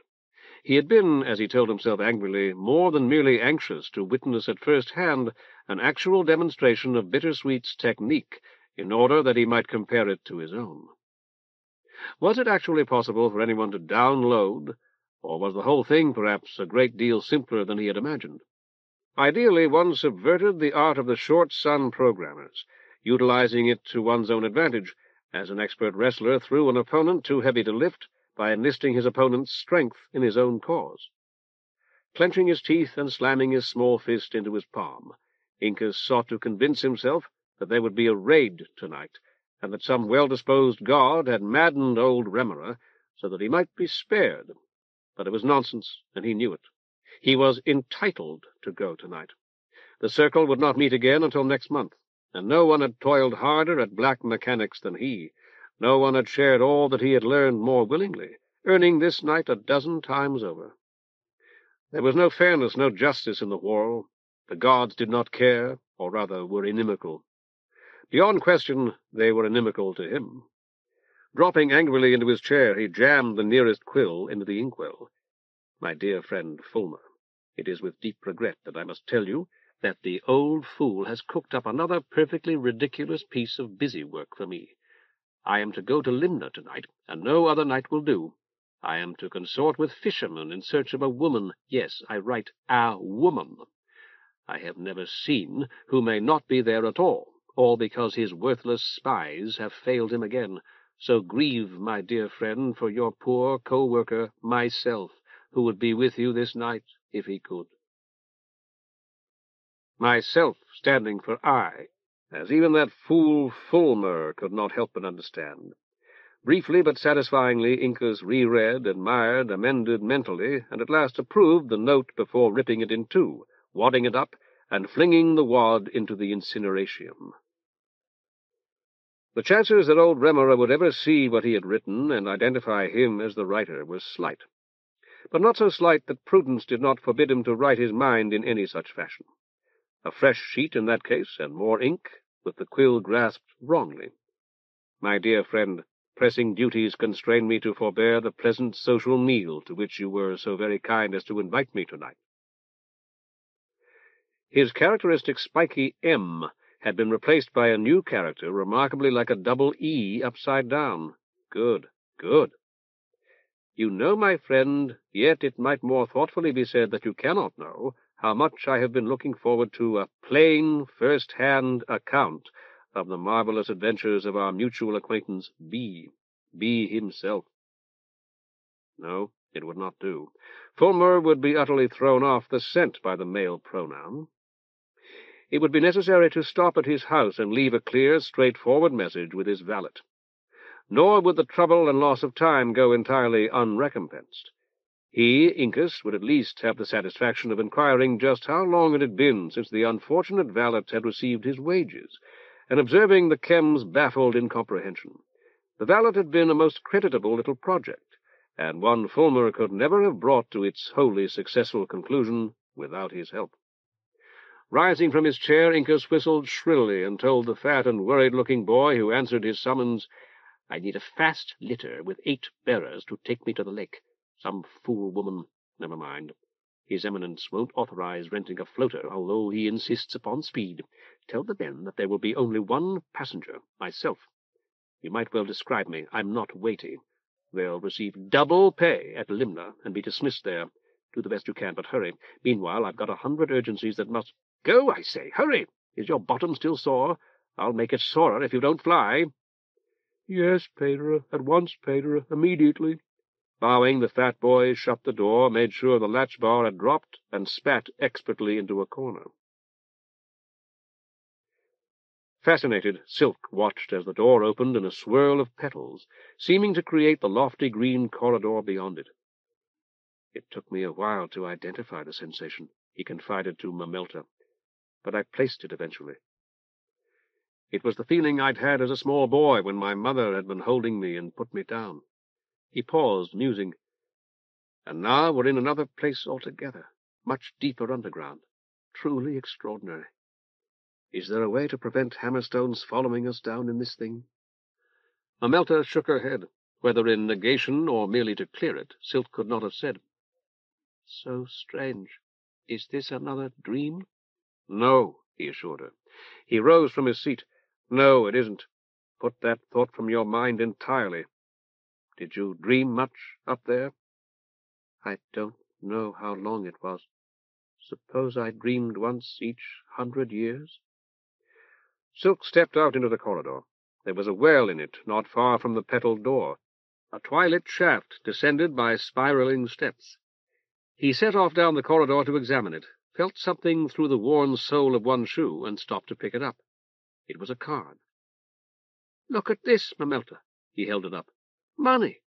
My luck's certainly changed since I met you. Some god smiles on you and smiles on me, too, because I'm with you. That is not money. Yes, it is, he told her. Did you have money of some other kind on the short sun, Whorl?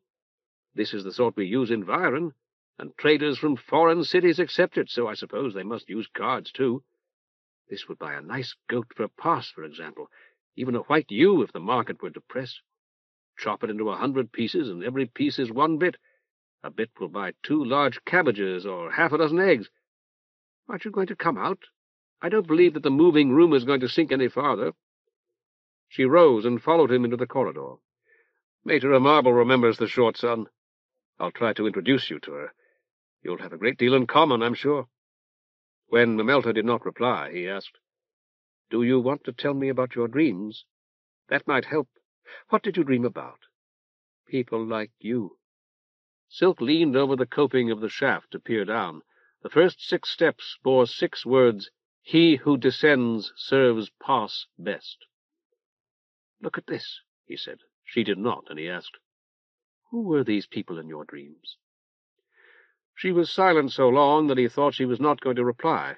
He went through a gap in the coping and down to the first step. There's writing on all of these, he told her. The next series says, I will teach my children how I carried out the plan of Pass.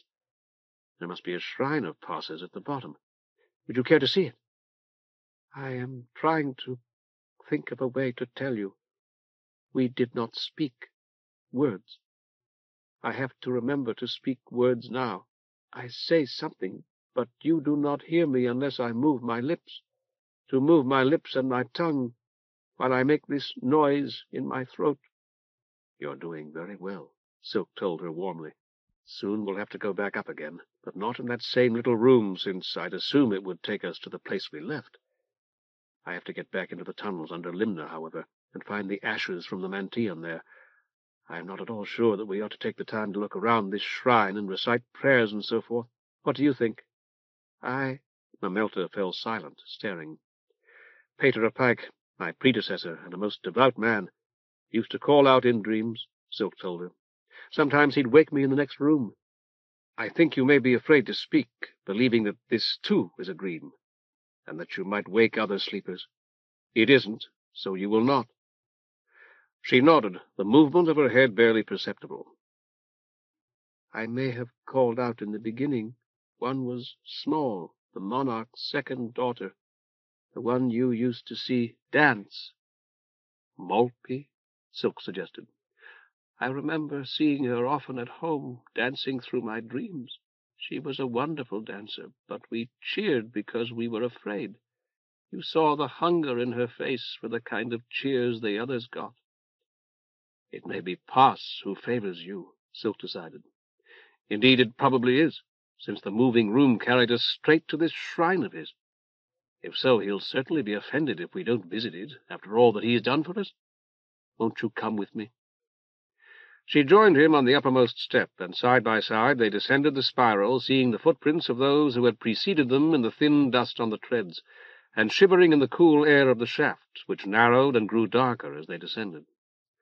They were less than halfway down when a faint odor of decay set Silk's nostrils twitching. It was as though an altar had not been properly cleansed and purified, and he, assuming that the shrine he anticipated included such an altar, resolved to purify it himself, if need be. Mamelta, who had lagged behind him by a few steps, now touched his arm. Is that a hammerstone? Silk looked back at her. Hammerstone? Where? Down there. She indicated the bottom of the shaft by a vague gesture. Moaning? Something is moaning. Silk stopped to listen. The sound was so faint that he could not be certain he did not imagine it, an eerie keening, rising and falling, always at the edge of his hearing, and often threatening to fade away altogether. It was no louder at the bottom, where the soldier lay. Silk gripped the dead man's left arm and rolled him over, in the process discovering that he was no longer as strong as he had been. There was a ragged hole the size of his thumb in the dead man's blue-painted chest. When he had recovered breath, he said, You'd better stand back, Mamelta. Chems seldom explode once the moment of death is past, but there's always a risk.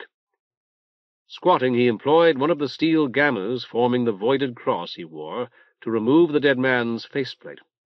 When bridging connections with the gamma produced no arc, he shook his head. How Mamelta is my name, and I told you. Have you told me yours? Patera Silk. He straightened up. Call me Patera, please. Were you about to ask how this man died? He is a machine. She was looking at the dead man's wound. A robot? A soldier, Silk told her, though I've never seen a blue one before. Ours are mottled, green, brown, and black, so I suppose he must have come from another city. In any case, he's been dead a long time, while someone in the shrine is alive and in pain. A massive door in the side of the shaft stood ajar. Silk opened it and stepped into the shrine, finding himself, to his astonishment, in a circular room a full 30 cubits high, with padded divans and glasses and multicolored readouts on its ceiling, its floor, and its curving wall. Every glass was energized, and in them all bobbed a tattered, skull-like thing that was no longer a face, wailing. He clapped his hands. "Monitor!" Gabbling sounds issued from the face. An irregular hole opened and closed. The sounds rose to a piercing shriek, and a trap-door in the center of the room flew back. "It wants you to go into the nose," Mamelta said. Silk crossed to the opening in the floor and stared down. At its bottom, 50 cubits away, swam 3 bright pinpricks that moved as one, irresistibly reminded of similar lights at the bottom of a grave he had dreamed was orphans. He watched until they vanished, replaced by a single spark. "I'm going down there." "Yes, that is what it wants." "The monitor? Could you understand him?" She shook her head, a minute motion. "I have seen this, going to the ship that would lift us off the Whorl." "This can't be any sort of boat," Silk protested. "This entire shrine must be embedded in solid rock." "That is its birth," she murmured. But he had dropped to the floor already and swung his legs into the circular opening revealed by the trapdoor. Rungs set in the wall permitted him to climb down to a loosened bubble through which he looked across a benighted plain of naked rock. As he stared at it, a nameless mental mechanism adjusted, and the sparks swarming under the concave crystal floor were not merely distant, but infinitely remote, the lamps and fires of new skylands. "Great Past." The divine name sounded empty and foolish here, though he had employed it with no doubts of its validity all his life. Great Pars was not so great as this, nor was Pars a god here, outside. Silk swallowed, dry-mouthed and swallowing nothing, then traced the sign of addition with the Gamadian he wore about his neck. "This is what you showed me, isn't it? The same thing I saw in the ball court, the black velvet and colored sparks below my feet." There was, or so it seemed to him, an assent that was not a spoken word.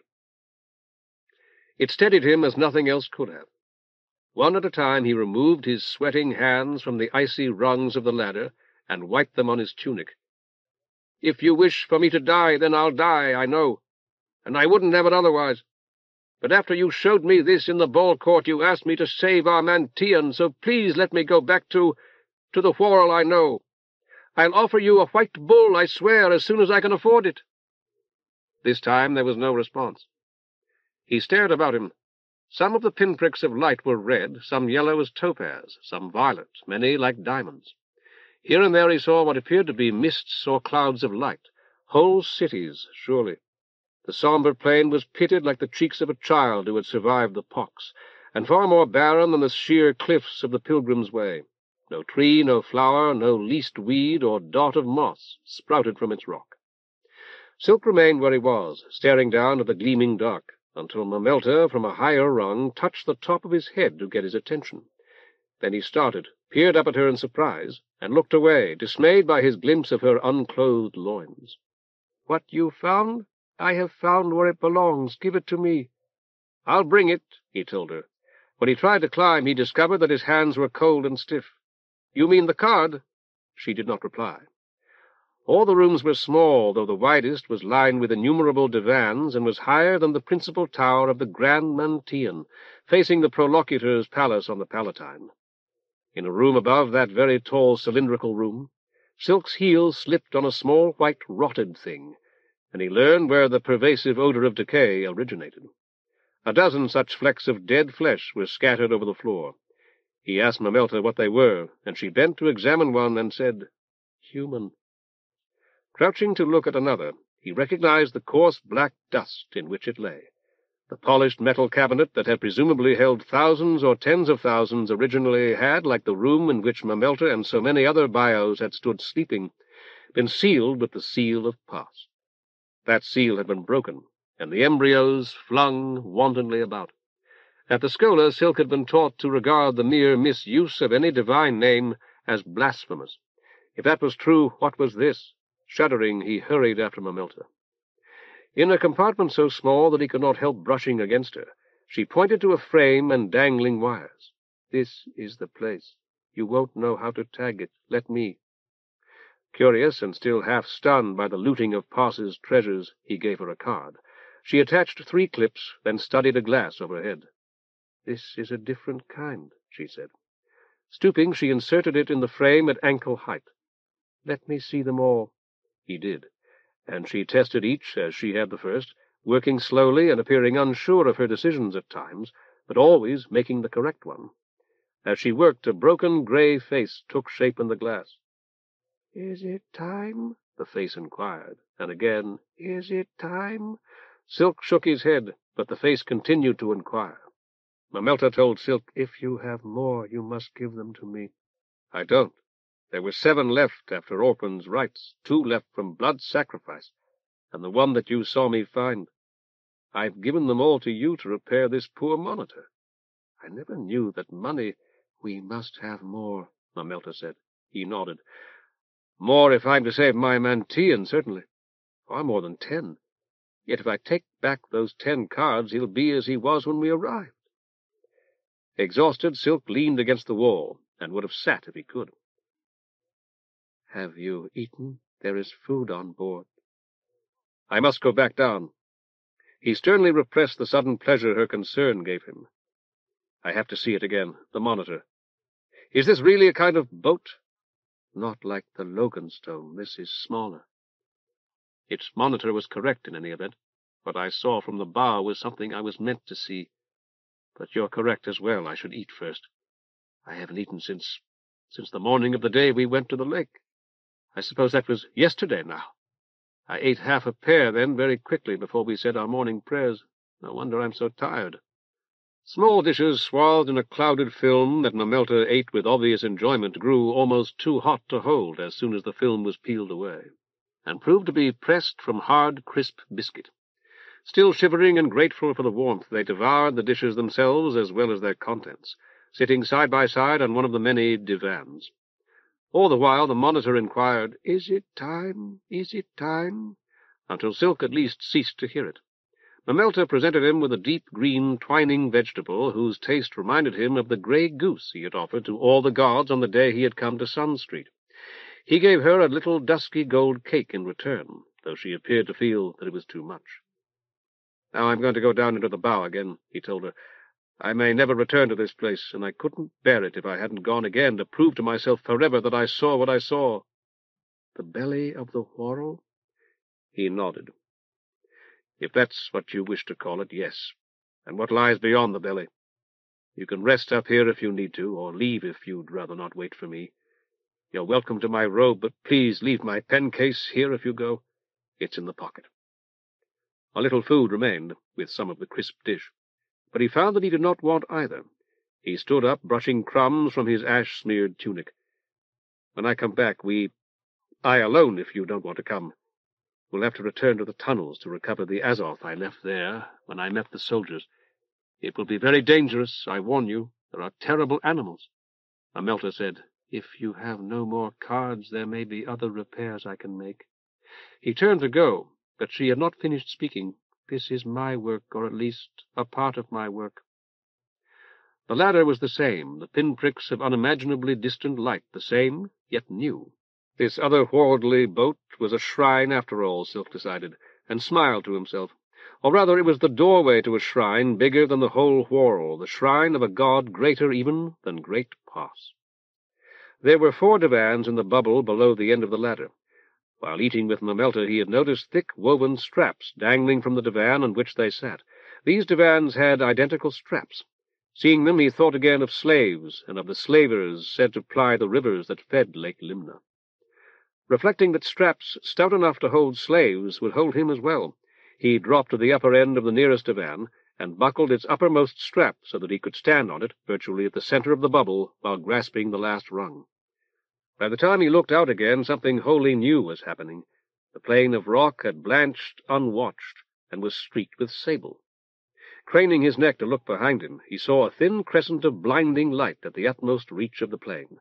At that moment it seemed to him that the outsider had grasped the entire Whorl as a man might grasp a stick, grasped it in a hand immensely greater, of which no more than the tip of the nail on a single finger had appeared. Terrified, he fled up the ladder. Chapter 11. Some Summations. Orc, have you forgotten me? He had thought himself utterly alone on the wind-swept Pilgrim's Way, trudging back to Limna. Twice before he had stopped to rest, sitting on white stones to scan the skylands.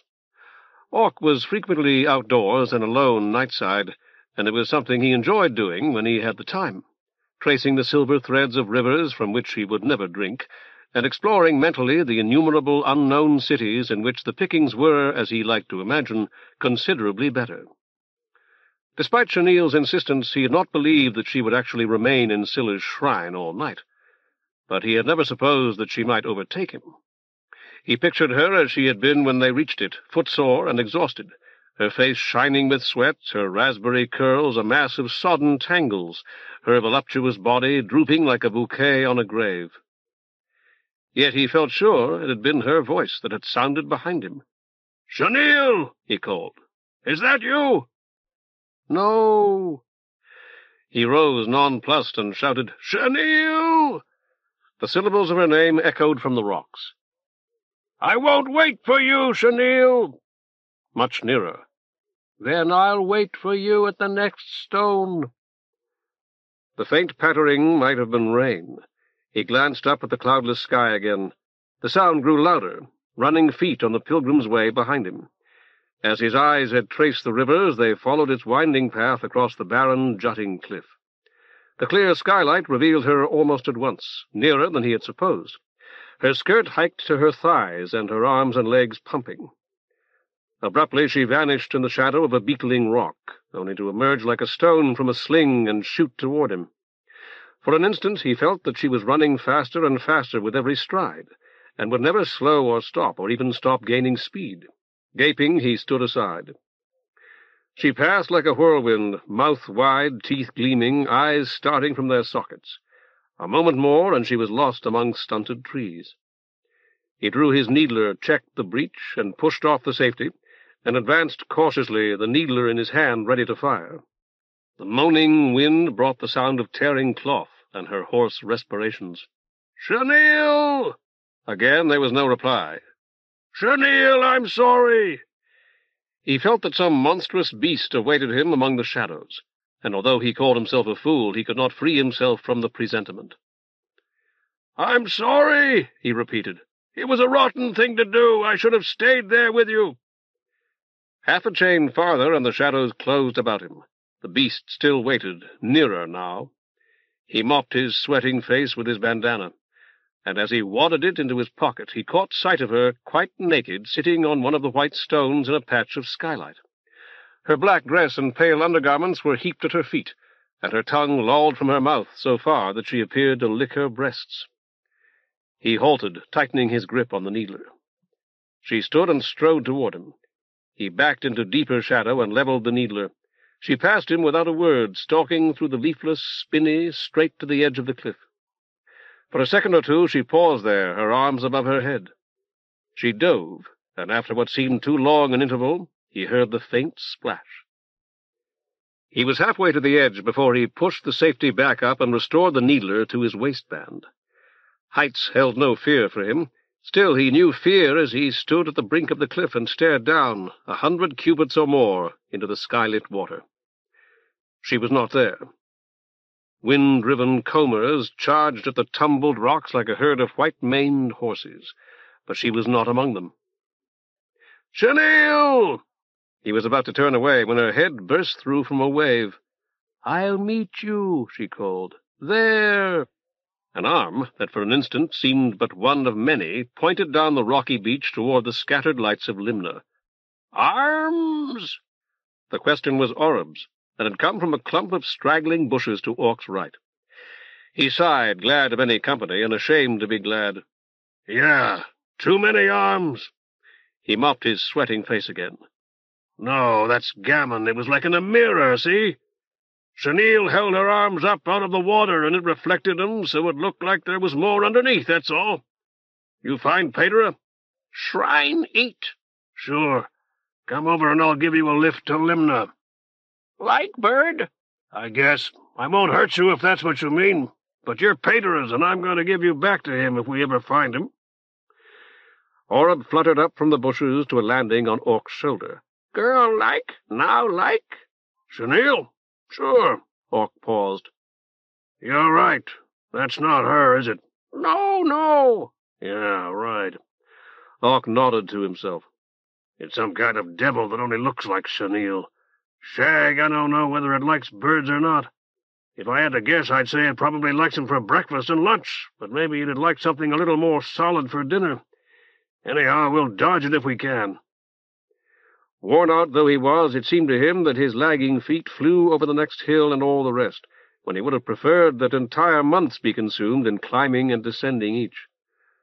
An hour passed in weary walking seemed less than a minute to him, and though Orob kept him company on his shoulder, he had seldom felt so alone. "I've found it." Chenille's voice sounded practically at his ear. He jumped, and Orob squawked. "Can you swim? Are you carrying valuables that would be damaged by water?" "A little," Orc admitted. He had stopped in his tracks to look for her. It was difficult to keep his hand away from his needler. When he spoke again, he was afraid that he might stammer. "Yeah, I am. Couple things." "Then we must have a boat." Like mist from the lake, she rose between him and the rocky beach. He had been looking in the wrong direction. "You don't comprehend the littlest part of this, do you? I'm Scylla." It was to Orc's mind an assertion of such preeminent significance that no being of which he could conceive would have the audacity to make it falsely. He fell to his knees and mumbled a prayer. "It's lovely Scylla," his deity told him. "Wonderful of waters, not woman of the water. If you must mouth that nonsense, do it correctly." "Yes, Scylla." She caught him by the hair. "Straighten up and stop whining. You're a burglar and a thug, so you may be useful, but only if you do precisely as I direct."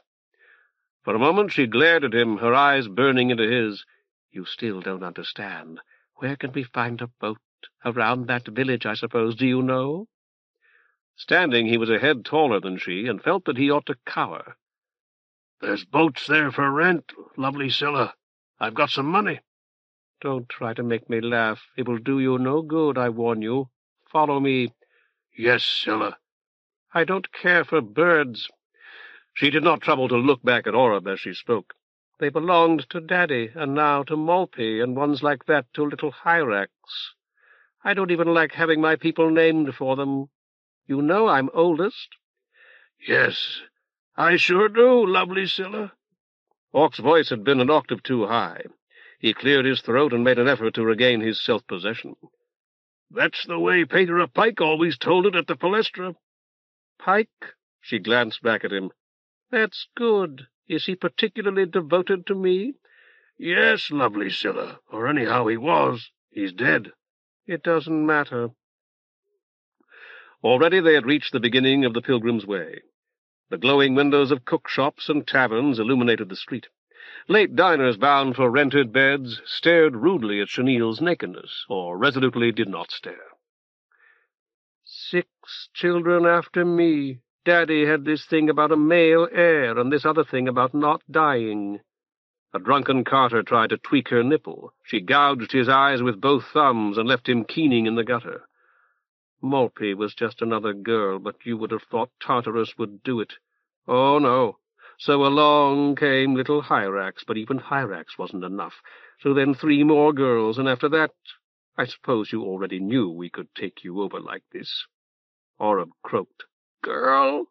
But if she heard him, she gave no sign of it. Orc muttered, I didn't know it could still happen now, lovely Scylla. It's our right, but most of us have to have a glass or a window. That's what you call them, a terminal. But this whole lake's my terminal, which gives me lots of power around here. She was not looking at him, but Orc nodded. I haven't been here for a while, though. This woman's a whore. No wonder Kypris went for her. Orc nodded again, weakly.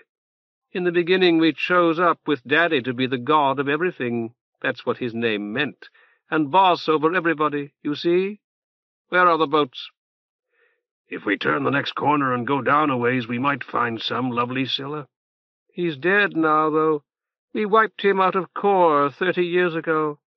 Anyway, Mama got to pick next, and she grabbed the whole inner surface. I knew she'd stay on land, mostly, so I took the water. I was doing lots of diving back then. Malpi took the arts, like you'd expect. As Chenille rounded the corner, she caught sight of a fishing boat moored at the end of the alley. She pointed. That one's already got a man on it.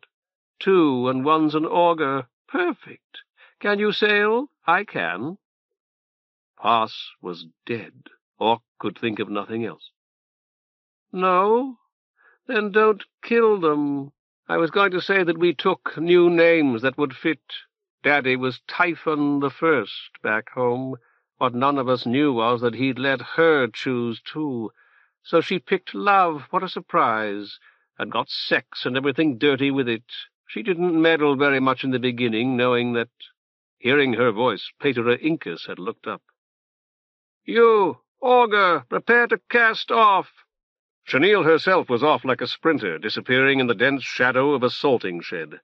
A moment later, Orc saw her leap, flying in a way that he knew would have been impossible had she not been possessed, to land with a roll upon the deck of the fishing boat. I said prepare to cast off. Are you deaf?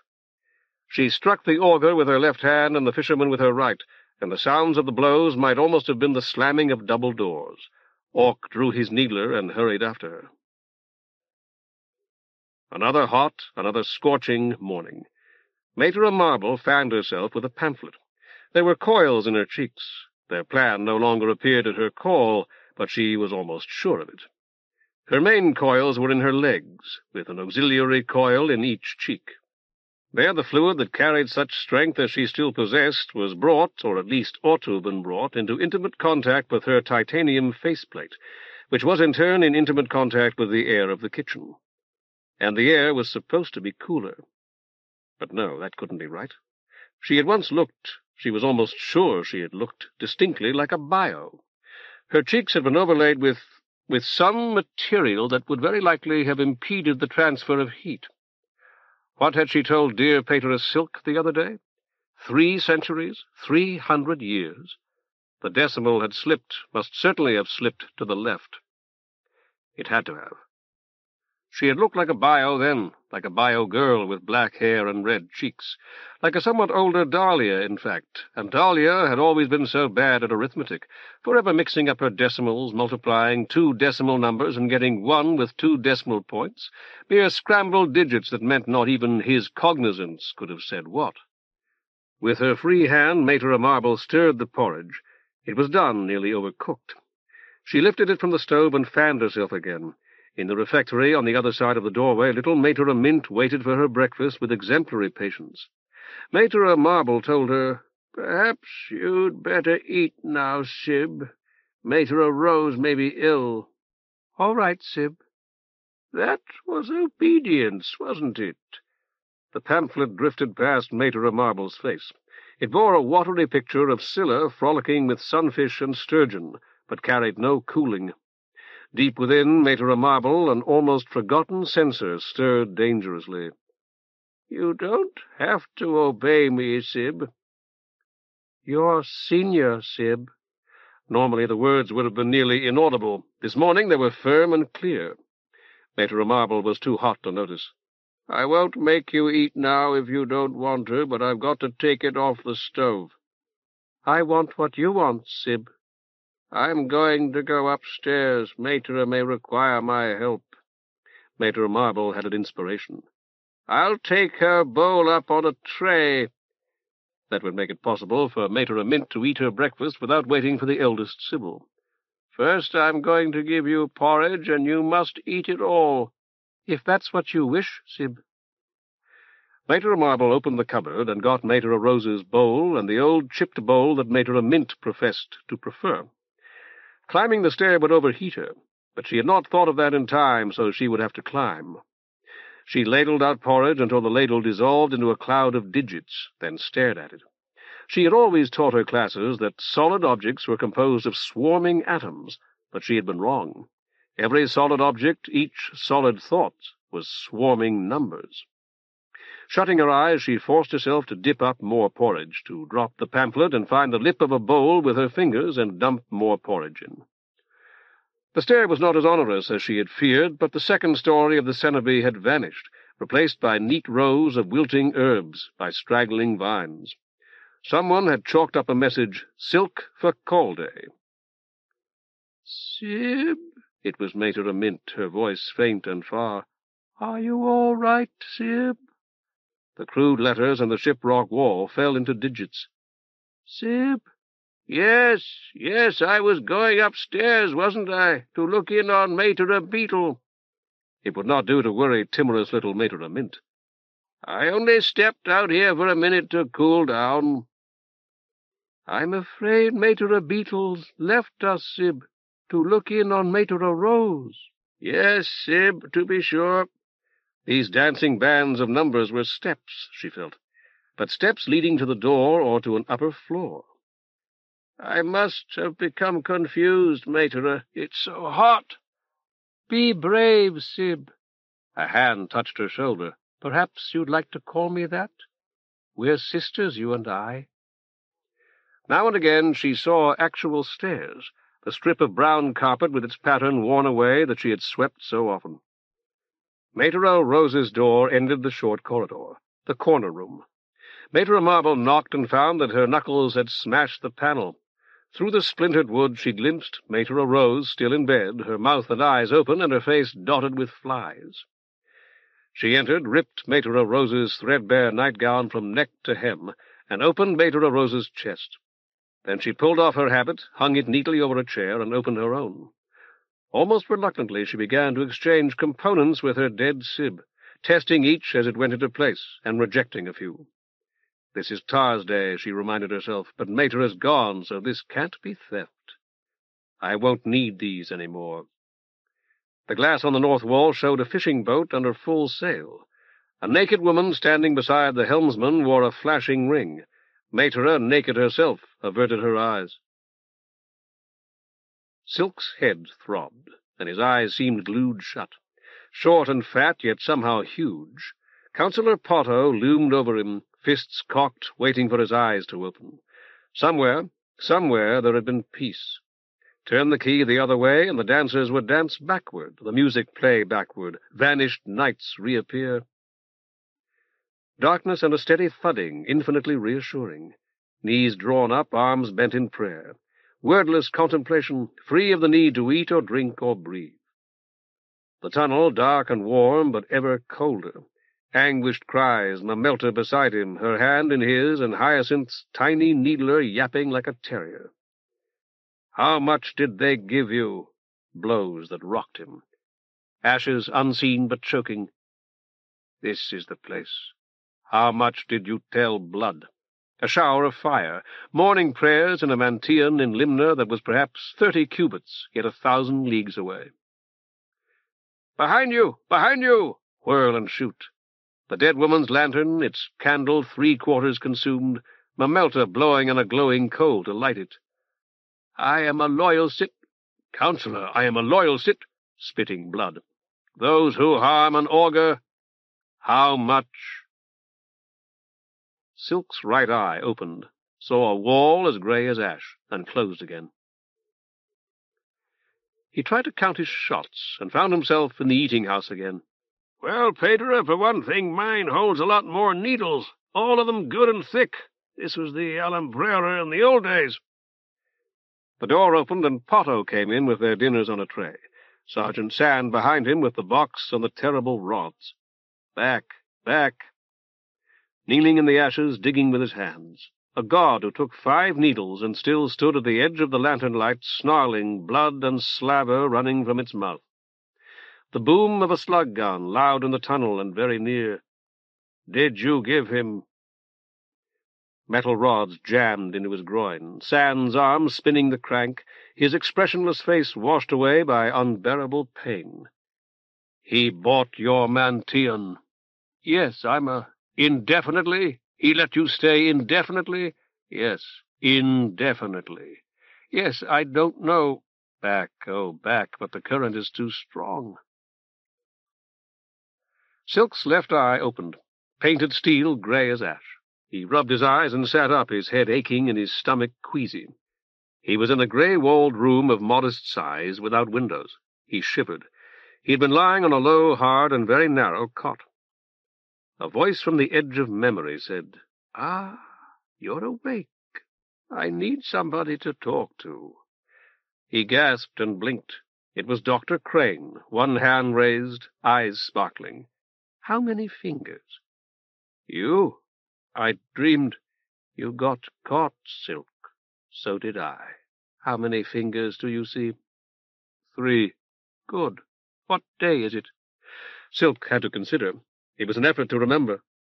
At last he said, "Thursday. Orphan's obsequies were on Sillsday. We went to the lake on Mulp's Day, and I went down—" "Yes?" "Into these tunnels. I've been down here a long time. It might even be Hyrax Day by now." "Good enough, but we're not in the tunnels." "The Alhambra?" Crane shook his head. "I'll tell you, but it'll take some explaining, and I ought to warn you first that they've probably locked us up together, hoping we may say something useful. You may not want to oblige them." Silk nodded and found it a mistake. "I wish I had some water. It's all around us, but you'll have to wait till they give us some, if they ever do." Councillor Potter hit me with his fist. Silk caressed the swelling on the side of his head gingerly. "That's the last thing that I remember." "When you say they, do you mean our ayuntamiento?" "That's right." Crane sat down on the cot beside him. "I hope you don't mind. I was sitting on the floor while you were unconscious, and it's cold and hard on the buttocks. Why did you go out to the lake? Mind telling me?" "I can't remember." Crane nodded approvingly. "That's probably the best line to take." "It isn't a line at all. I've had very strange dreams." Silk pushed away terrifying memories of Potto and sand. "One about a naked woman who had strange dreams, too. I talked with her. It doesn't matter. And I vanquished a devil. You won't believe that, Doctor." "I don't," Crane told him cheerfully. "But I did. I called on the gods in turn. Only Hyrax frightened her." "A female devil? Did she look like this?" Crane bared his teeth. "Yes, a little." Silk paused, rubbing his head. "And it wasn't a dream. It's not fading. You know her. You must." Crane lifted an eyebrow. "I know the devil you drove away. My circle of acquaintances is wide, I admit, but she's Mucor, Blood's daughter. She can possess people, and she possessed the woman I was with." Suddenly serious, Crane whistled softly. "Was it you who operated on her?" Crane shook his head. "Blood told you?" "He told me he'd had a brain surgeon in the house before you. When I learned what Mucor could do, I understood. Or at least, I think I do. Will you tell me about it?" Crane fingered his beard, then shrugged. "Can't hurt, I suppose. The ayuntamiento knows all the important points anyhow, and we've got to pass the time some way. If I do, will you answer a few questions of mine? Honest, complete answers, unless it's something that you don't want them to know." "I know nothing that I wouldn't want the ayuntamiento to learn," Silk declared, "and I've already answered a great many questions for Councillor Potto. I'll tell you anything concerning myself and anything I know about other people that wasn't learned under the seal." Crane grinned. "In that case, I'll start with the most basic one. Who are you working for?" "I should have said that I'll answer after you answer my own questions about Mucor. That was the agreement, and I'd like to help her if I can." The eyebrow went up again. "Including my first one?" "Yes," Silk said, "very much including that one. That one first of all. Is Mucor really Blood's daughter?" "That's what she told me." "Legally. His adopted daughter. Unmarried men aren't usually allowed to adopt, but Blood's been working for the Ayuntamiento. Were you aware of that?" Silk remembered in the nick of time not to shake his head. "No, nor do I believe it now. He's a criminal. They don't pay him so many cards, you understand. They let him operate without interference as long as there's no serious trouble at any of his places, and do him favors. This seems to have been one of them. A word to the judge from any of the councillors would have been more than enough, and by adopting her he could control her up to the age of consent." "I see. Who are her real parents?" Crane shrugged again. "She doesn't have any. Not in our Whorl, anyhow. And whoever they were, they probably met in a petri dish. She was a frozen embryo. Blood paid a good deal for it, I imagine. I know he paid a small fortune to get that brain man you mentioned." Recalling the bare and filthy room in which he had first encountered Mucor, Silk said bitterly, "A fortune to destroy what he had given so much to get." "Not really. It was supposed to make her pliable. She was a holy terror, from what I've heard. But when the brain man— he came from Palustria, by the way, which is how we found out what was going on. When he opened up her cranium, he got hit with a new organ." Crane chuckled. "I've read his report. It's in the medical file back at the villa."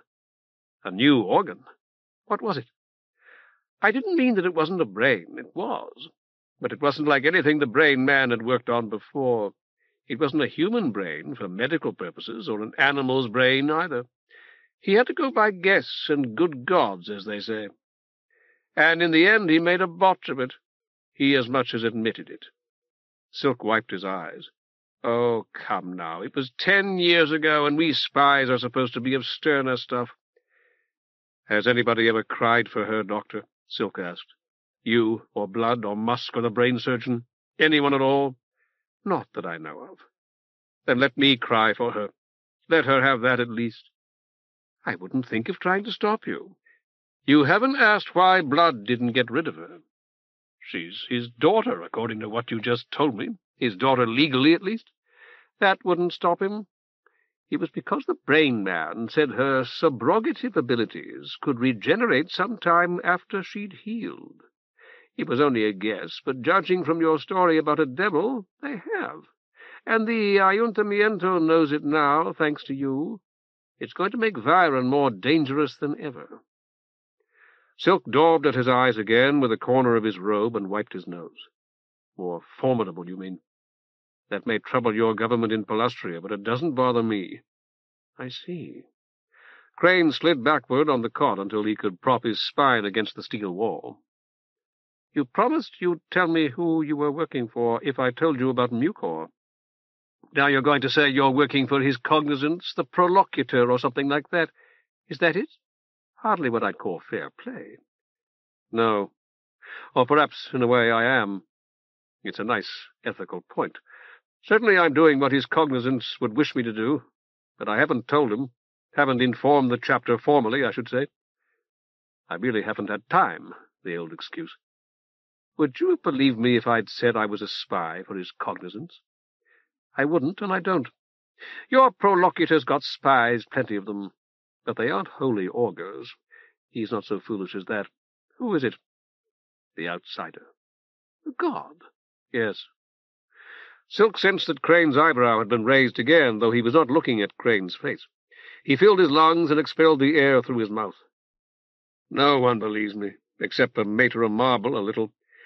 So I don't expect you to either, Doctor. You least of all. But I've already told Councillor Potter, and I'll tell you. The outsider spoke to me last feast day, on the ball court at our palestra." He waited for Crane's snort of contempt. "Now that's interesting. We ought to be able to talk about that for a long time. Did you see him?" Silk considered the question. "Not in the way I see you now, and in fact I feel sure it's impossible to see him like that. All visual representations of the gods are ultimately false, as I told Blood a few days ago. They are more or less appropriate, not more or less like. But the outsider showed himself to me, his spirit, if one can speak of the spirit of a god, by showing me innumerable things he had done and made, people and animals and plants and myriad other things that he cares very much about, not all of them beautiful or lovable things to you, Doctor, or to me. Huge fires outside the Whorl, a beetle that looked like a piece of jewelry but laid its eggs in dung, and a boy who can't speak and lives, well, like a wild beast. There was a naked criminal on a scaffold, and we came back to that when he died, and again when his body was taken down. His mother was watching with a group of his friends, and when someone said he had incited sedition, she said that she didn't think he had ever been really bad, and that she would always love him. There was a dead woman who had been left in an alley, and Patera Pike, and it was all connected, as if they were pieces of something larger. Silk paused, remembering. Let's get back to the god. Could you hear his voice? Voices, Silk said. One spoke into each ear most of the time. One was very masculine, not falsely deep, but solid, as if a mountain of stone was speaking. The other was feminine, a sort of gentle cooing. Yet both voices were his. When my enlightenment was over, I understood far, far better than I ever had before why artists show pass with two heads, though I believed, too, that the outsider had a great many more voices as well. I could hear them in back of me at times, although indistinctly. It was as if a crowd were waiting behind me while its leaders whispered in my ears, but as if the crowd was actually all one person somehow, the outsider. Do you want to comment? Crane shook his head. When both voices spoke at once, could you understand what they said? Oh, yes. Even when they were saying quite different things, as they usually did. The difficult thing for me to understand, even now, one of the difficult things, anyway, is that all of this took place in an instant. I think I told someone later that it seemed to last hundreds of years, but the truth is that it didn't occupy any amount of time at all. It took place during something else that wasn't time, something I've never known at any other time. That's badly expressed, but perhaps you understand what I mean. Crane nodded. One of the boys, Horton, the best player we have, was reaching for a catch. He had his fingers almost on the ball, and then this took place outside of time. It was as if the outsider had been standing in back of me all my life, but had never spoken until it was necessary. He showed me who he was, and how he felt about everything he had made, and how he felt about me, and what he wanted me to do. He warned me that he wouldn't help me. The words faded away. Silk pressed his palm to his forehead. Crane chuckled. That wasn't very nice of him. I don't believe it's a question of niceness, Silk said slowly. It's a matter of logic. If I was to be his agent, as he asked, he never demanded anything. I ought to have emphasized that. But if I was to be his agent, then he was doing it. He was preserving our Mantian, because that was what he wanted me to do. He is preserving it through me. I'm the help he sent, you see. And you don't rescue the rescuer, just as you don't scrub a bar of soap or buy plums to hang on your plum tree. I said I'd try to do it, of course. I said I'd try to do whatever he wanted me to. So then you sallied forth to save that run-down Mantian on Sun Street, and that little house where you live, and the rest of it? Yes. Silk nodded, wished he had not, and added, not necessarily the buildings that are there now. If they could be replaced with new and larger buildings, Patera Remera, the coadjutor, hinted at that the other night, it would be even better. But that answers your question. That tells you whom I'm working for, spying for, if you like, because I was spying on you. For a minor god called the Outsider. Yes, correct.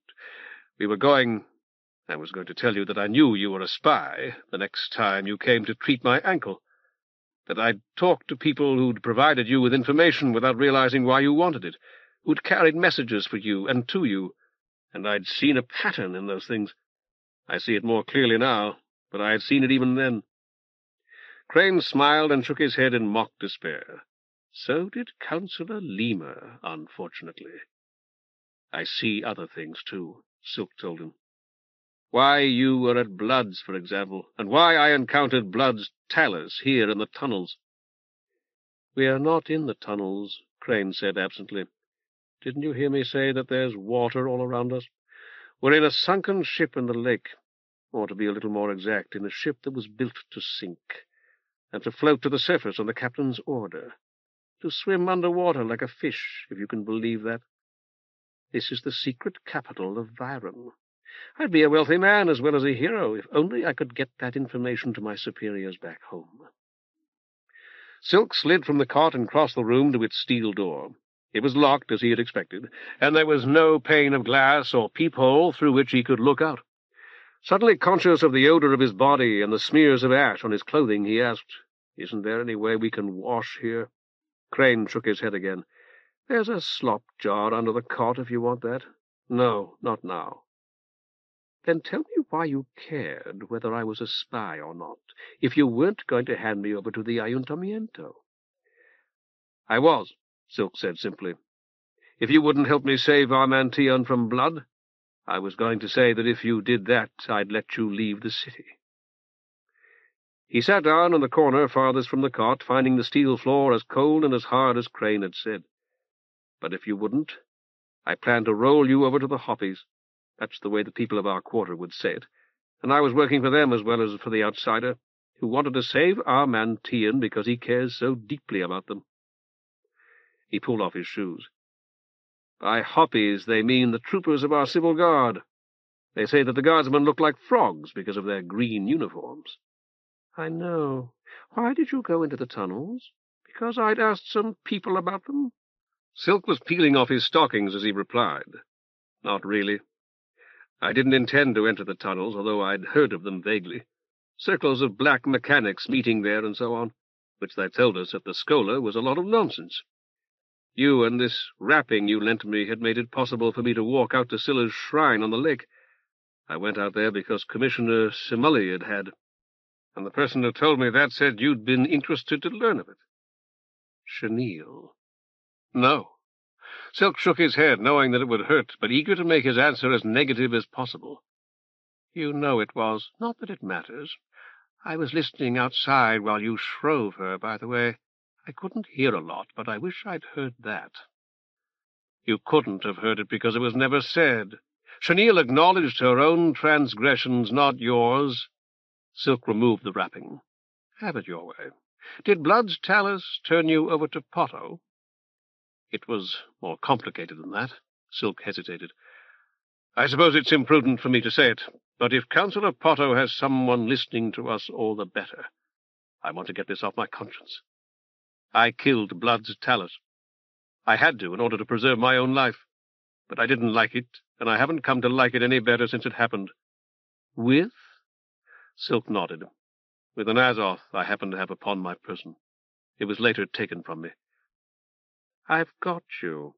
Maybe we'd better not say anything else about that."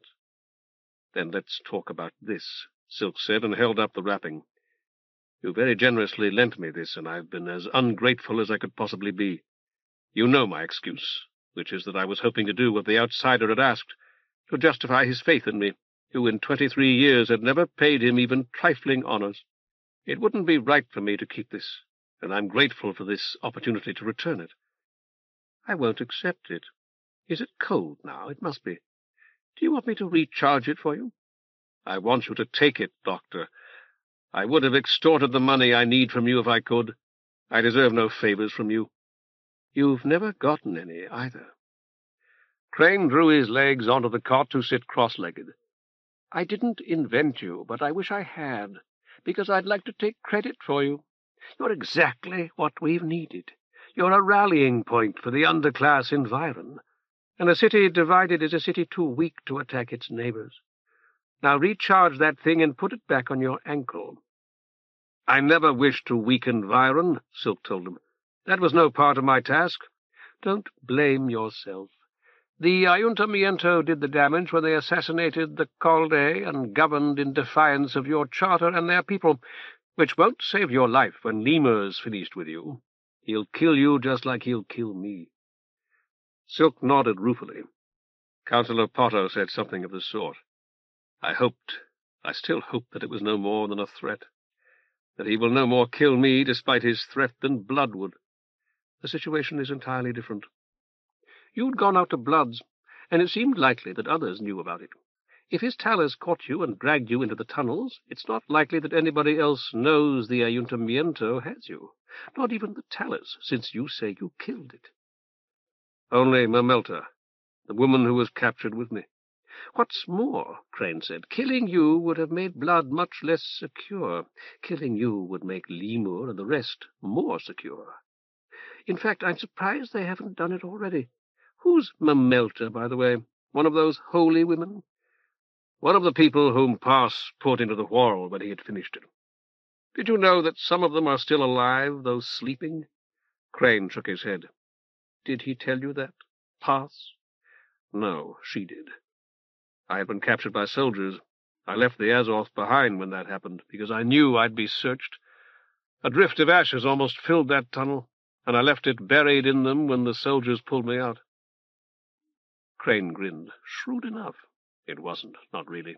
I was going to say that one of the soldiers showed me the sleeping people and told me they had been there since the time of the first settlers.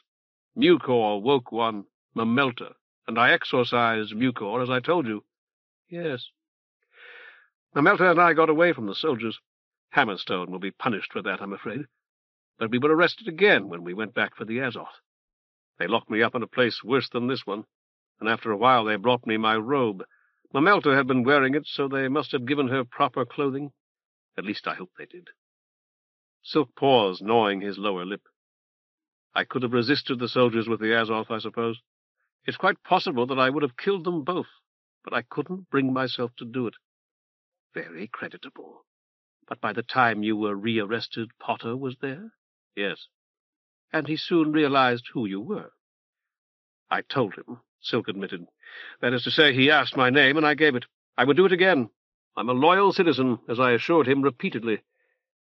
I wonder if it's possible to be loyal while dead. But that's your bailiwick.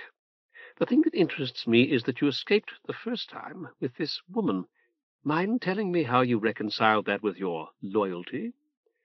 I had an urgent matter to attend to, Silk said. I won't go into detail now, but I did. And because I had done nothing wrong, I was morally justified in leaving when the opportunity presented itself. But now you have? Are you a criminal deserving of death? No. My conscience isn't entirely clear, but the worst thing on it is that I've failed the outsider. If I could get away again in some fashion, though that appears impossible now, it's conceivable that I might succeed after all. Then you'd be willing to escape if we could? From an iron room with a locked door? Silk ran his fingers through his untidy thatch of yellow hair. How do you propose to do it, Doctor? We may not be here forever. Would you be willing? Yes, certainly. Then recharge your wrapping. We may have to run, and I hope we will. Go ahead. Kick it or wallop the floor with it. Silk did as he had been told, flailing the steel plates. If there's even the slightest chance to fulfill my pledge to the outsider, I must take it. And I will. He'll surely bless you as I do for your magnanimity. I won't bank on it. Crane smiled, and for a moment actually appeared cheerful. You had a cerebral accident, that's all. Most likely a tiny vein burst as a result of your exertions during the game. When that happens in the right spot, delusions like yours aren't at all uncommon. Wernicke's area, it's called. He touched his own head to indicate the place. Chapter 12. Lemur. Silk knelt in silent prayer, his face to the grey-painted wall of the compartment. Marvelous Maltby, be not angry with me, who have always honoured you. Music is yours. Am I never to hear it again? Recall my music box, Maltby. How many hours I spent with it when I was a child. It is in my closet now, Maltby, and if only you will free me, I will oil the dancers and its works as well, and play it each night. I've searched my conscience, Maltby, to discover that in which I have displeased you. I find this, that I dealt over-harshly with Mucor when she possessed Mamelta. Those whose wits are disordered, and those who, though grown, remain as children are yours, I know, Maltby. And for your sake I should have been more gentle with her. Nor should I have called her a devil, for she is none. I renounce my pride, and I will separate Mucor from Blood if I can, and treat her as I would my own child. This I swear. A singing bird to you, Maltby, if you will but—" Crane asked, "You don't think that stuff really helps, do you?"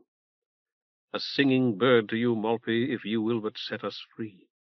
Tenebrous Tartarus, be not angry with me, who have always honored you. Theft is yours, murder and foul deeds done in darkness. Am I never again to walk freely the dark streets of my native city? Recall how I walked there with Orc, like me, a thief. When I surmounted Blood's wall, you favored me, and I gladly paid the black lamb and the cock I swore. Recall that it was I who brought the pardon of past to Caelan, and allow me to steal away now, Tartarus, and Dr. Crane with me. I will never forget, Tartarus, that thieves are yours, and I am one.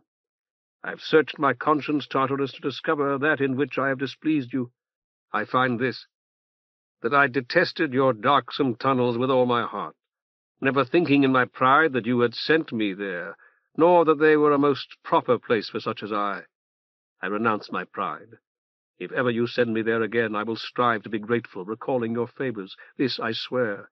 A score of black rats to you, Tartarus, if you will but set us free.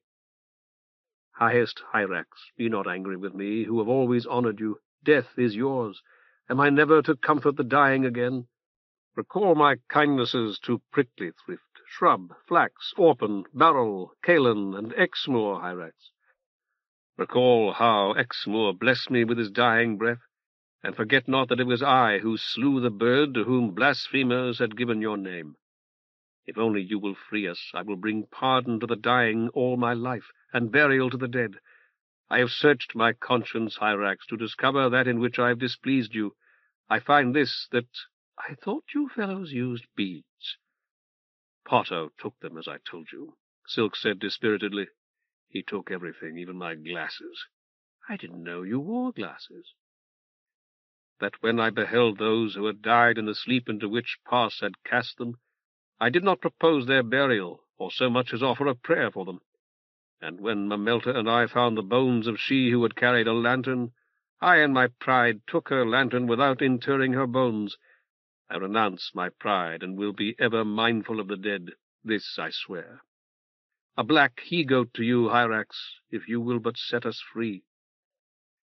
Enchanting Thelxiopeia, be not angry with me, who have always honored you. Prophecy and magic are yours.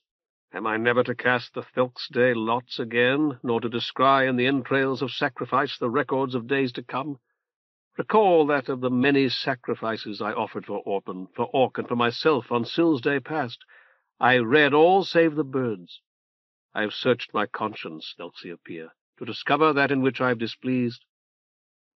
Abruptly the room was plunged in such darkness as Silk had never known, not even in the ash-choked tunnel, a darkness palpable and suffocating, without the smallest spark or hint of light. Crane whispered urgently, "It's Lemur! Cover your head!" Despondent, not knowing why he should cover it, or what he might cover it with, Silk did not. I find this, that I sought no charm. The door opened. Silk turned at the sound in time to see someone who nearly filled the doorway enter. The door closed again with a solid thud, but no snick from the bolt. "Stand up, Patera." Councillor Lemur's voice was deep and rich, a resonant baritone. "I want both of you, Doctor. Take this." A thump. "Pick it up." Crane's voice. "This is my medical bag. How did you get it?" Lemur laughed. Silk, rising, felt an irrational longing to join in that laughter, so compellingly agreeable and good-natured was it. "You think we're in the middle of the lake? We're still in the cave, but we'll be putting out shortly. I spoke to Blood, and one of his drivers brought it, that's all. Patera, I have some little presents for you, too. Take them, they're yours." Silk held out both hands and received his prayer beads and the Gamadian and silver chain his mother had given him, the beads and chain in a single tangled mass. "Thank you," he said. "You're a bold man, Patera, an extremely bold man for an augur. Do you consider that you and the doctor, acting in concert, might overpower me?" "I don't know." "But not so bold now that you've lost your god. Doctor, what about you? You and the augur together?" Crane's voice from the direction of the cot. No. As he spoke, Silk heard the soft snap of a catch.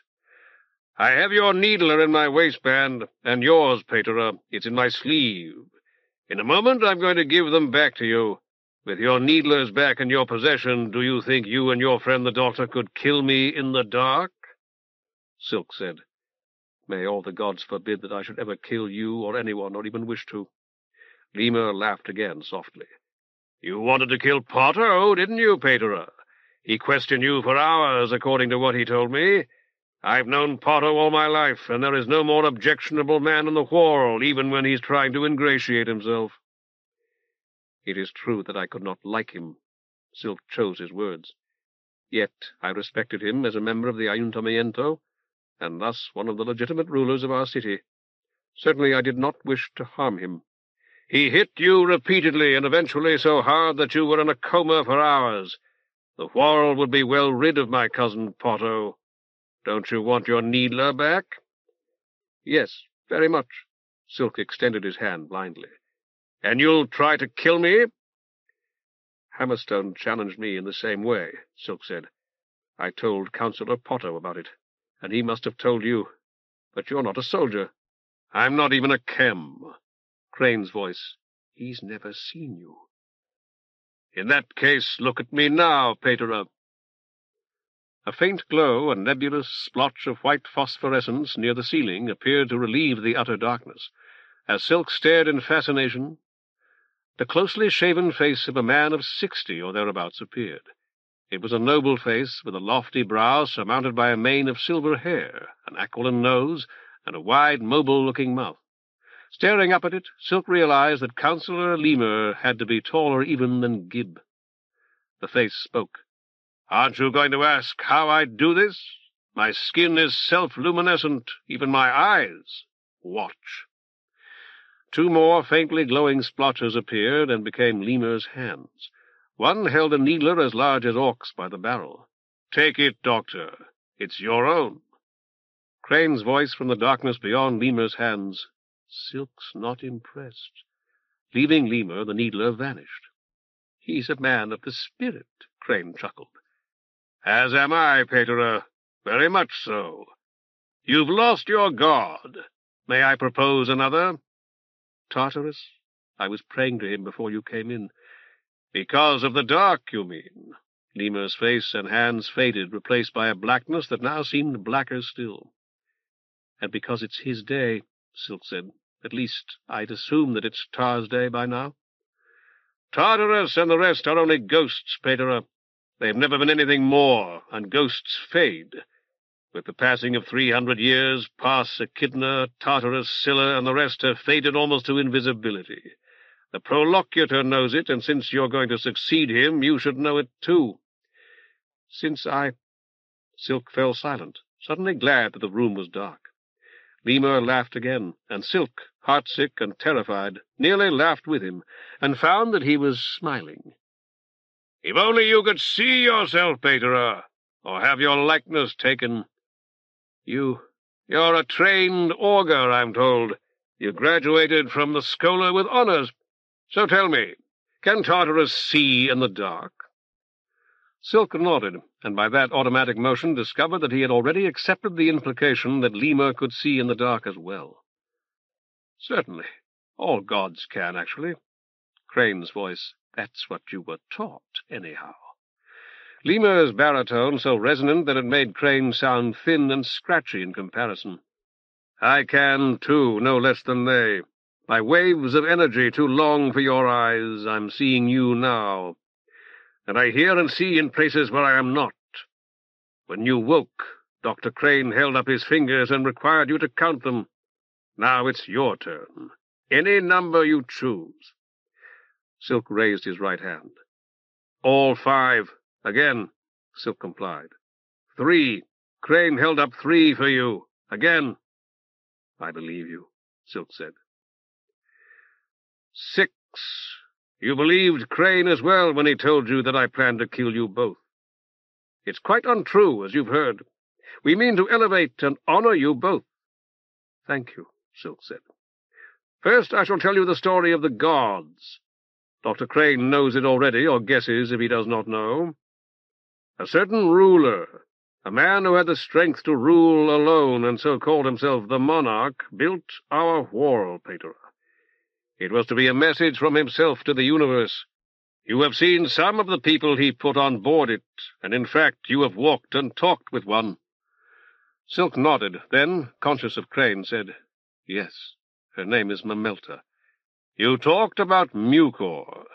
The monarch's doctors tinkered with the minds of the men and women he put into the Whorl as Blood's surgeon did with hers, but more skillfully, erasing as much as they dared of their patients' personal lives. Silk said, Mamelta told me she had been operated upon before she was lifted up to this Whorl. There you have it. The surgeons found, however, that their patients' memories of their ruler, his family, and some of his officials were too deeply entrenched to be eliminated altogether. To obscure the record, they renamed them.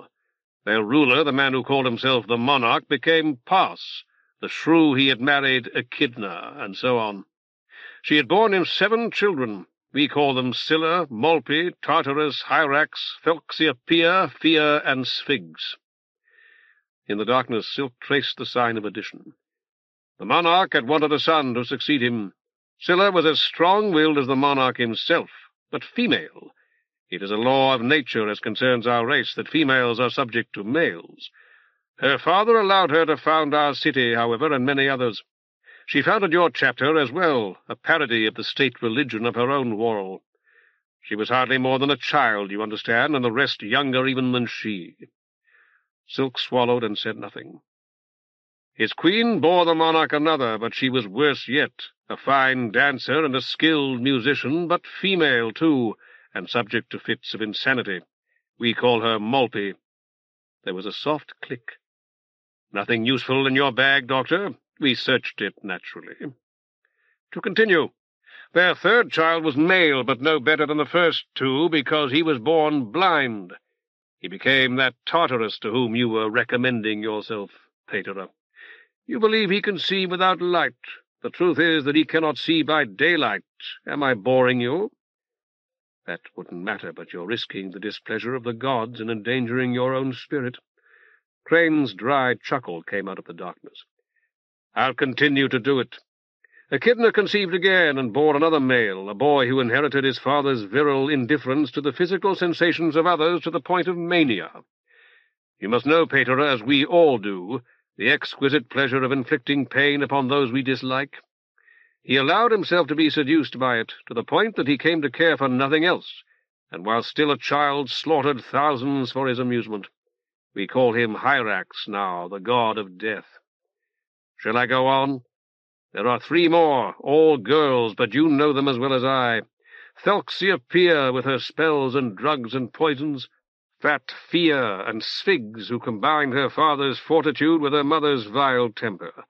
In a family such as hers, she would be forced to cultivate those qualities or die, unquestionably. Silk coughed. You indicated that you intended to return my needler, Counselor. I'd like very much to have it back. This time the uncanny light wrapped Lemur's entire body, strong enough to glow faintly through his tunic and trousers. Watch, he said, and held out his right arm. A dark smudge beneath the embroidered satin of his sleeve crept down his arm to the elbow, then down his forearm, until Hyacinth's gold-plated needler slid into his open hand. Here you are. How did you do that? Silk inquired. There are thousands of minute circuits in my arms. By flexing certain muscles I can create a magnetic field, and by tightening them in sequence while relaxing others I can move the field. Watch. Hyacinth's needler crept from Lemur's hand to his wrist and disappeared into his sleeve. You say you'd like to have it back? Yes, very much. And you, Dr. Crane? I have already given you yours, and I plan to make use of your services. Will you count your needler as your fee, paid in advance? The light that streamed from Lemur was now so bright that Silk could make out Crane, seated on the cot, as he drew his needler and held it out. You can have it back if you want, but give Silk his, and I'll accept that. Dr. Crane has already tried to shoot me, you see. Lemur's shining face smiled. He's playing a cruel trick on you, Patera. No, he's being the same kind friend he has been to me since we first met. There are men who are ashamed of their best impulses because they have come to associate goodness with weakness. Give it to me, please." It was not Hyacinth's needler, but her Azoth, that crawled like a silver spider into Lemur's open hand. Silk reached for it, but the hand closed about it. Lemur laughed, and they were plunged in darkness again. Crane's voice. "Silk tells me you captured a woman with him. If you've hurt her badly, I want to see her." "I could squeeze this hard enough to crush it," Lemur told them. "That would be dangerous even for me." Silk had succeeded in untangling the silver chain. He put it about his neck and adjusted the position of Parse's Gamadian as he spoke. "Then I advise you not to do it." "I won't. Before I told you the truth about your gods, Patera, I hinted that I'd propose a new god to you, a living god to whom the wisest might kneel. I meant myself, as you must have realized. Are you ready to worship me?" "I'm afraid we lack an appropriate victim for sacrifice." Lemur's eyes glowed. "You're wasting your tact, Patera. Don't you want to be prolocutor? When I happened to mention it, I expected you to kiss my rump for the thought. Instead, you're acting as if you didn't hear me." "After the first moment or two, I assumed you intended a subtle torture. To speak frankly, I still do." "Not at all. I'm completely serious. The doctor said he wished he'd invented you. So do I. If you're what he and his masters required, you suit my purposes even better." Silk felt as though he were choking. "You want me to tell people that you're a god, counselor? That you are to be paid divine honors?" Warm and rich and friendly, Lemur's voice boomed out of the darkness. "More than that. The present prolocutor could do that, and would in a moment if I told him to. Or I could replace him with any of 100 augurs who would." Silk shook his head. "I doubt it. But even if you're correct, they would not be believed." "Precisely. But you would be. His cognizance is old. His cognizance will die, tomorrow perhaps. In a surprising but hugely popular development, it will be discovered that he has named you as his successor, and you will explain to the people that Parse has withheld his reigns out of consideration for me. They need only pay me proper honors to be forgiven. Eventually they will come to understand that I am, as I am, a greater god than Parse. After all that I've told you, do you retain some loyalty to him? And Echidna and their brats?" Silk sighed. "I realized as you spoke how little I have ever had. Your blasphemies ought to have outraged me. I was merely shocked instead, like a maiden aunt who overhears her cook swearing. But, you see, I've encountered a real god, the outsider." Crane whooped with laughter. "And Kypris, a real goddess. Thus I know what divinity is, the look and the sound and the true texture of it." "You said something else that I ignored, counselor." For the first time Lemur sounded dangerous and even deadly.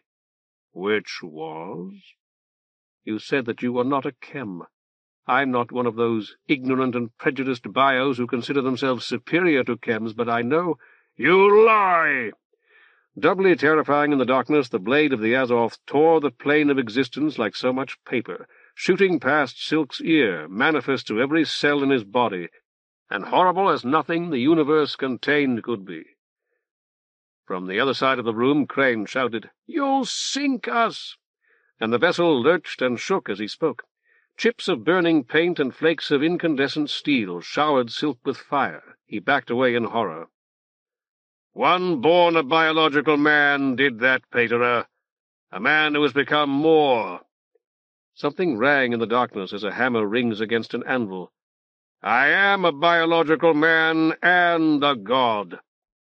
The harrowing discontinuity that had wounded the very fabric of the universe was gone.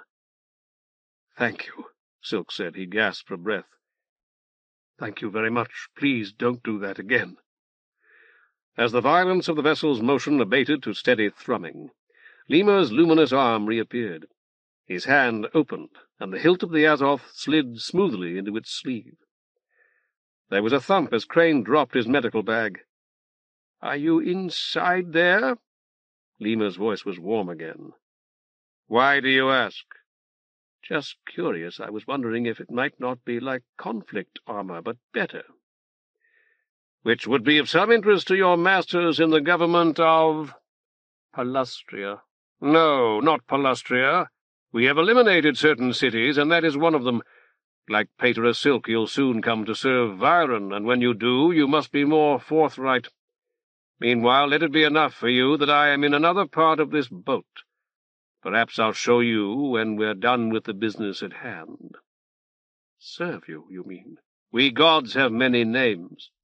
Patera, you needn't concern yourself about your paramour from the past. She's nursing Dr. Crane's patient even as I speak, and worrying about you." Crane's voice.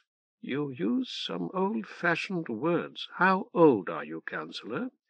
"How old would you say I am?" Lemur extended his shining hand. "You doctors like to speak of pronounced tremors. Can you pronounce upon that one?" "You've held office under 2 Caldés, and for 22 years since the death of the last. Naturally we wondered." "In Palustria. Yes, in Palustria, naturally you did. When you see me elsewhere, you can formulate an estimate of your own, and I'll be interested to learn it. Patera, doesn't all this astound you?" "I can understand how you could be a bio with prosthetic parts. Our mater of Rose is like that." Silk discovered that his own hands were trembling and pushed them into his pockets. "Not how you could be in another part of this boat." "In the same way that a glass conveys to you the image of a room at the opposite end of the city. In the same way that your sacred window showed you the tricked-out image of a woman dead 300 years, and convinced you that you had spoken with a minor goddess." Lemur chuckled.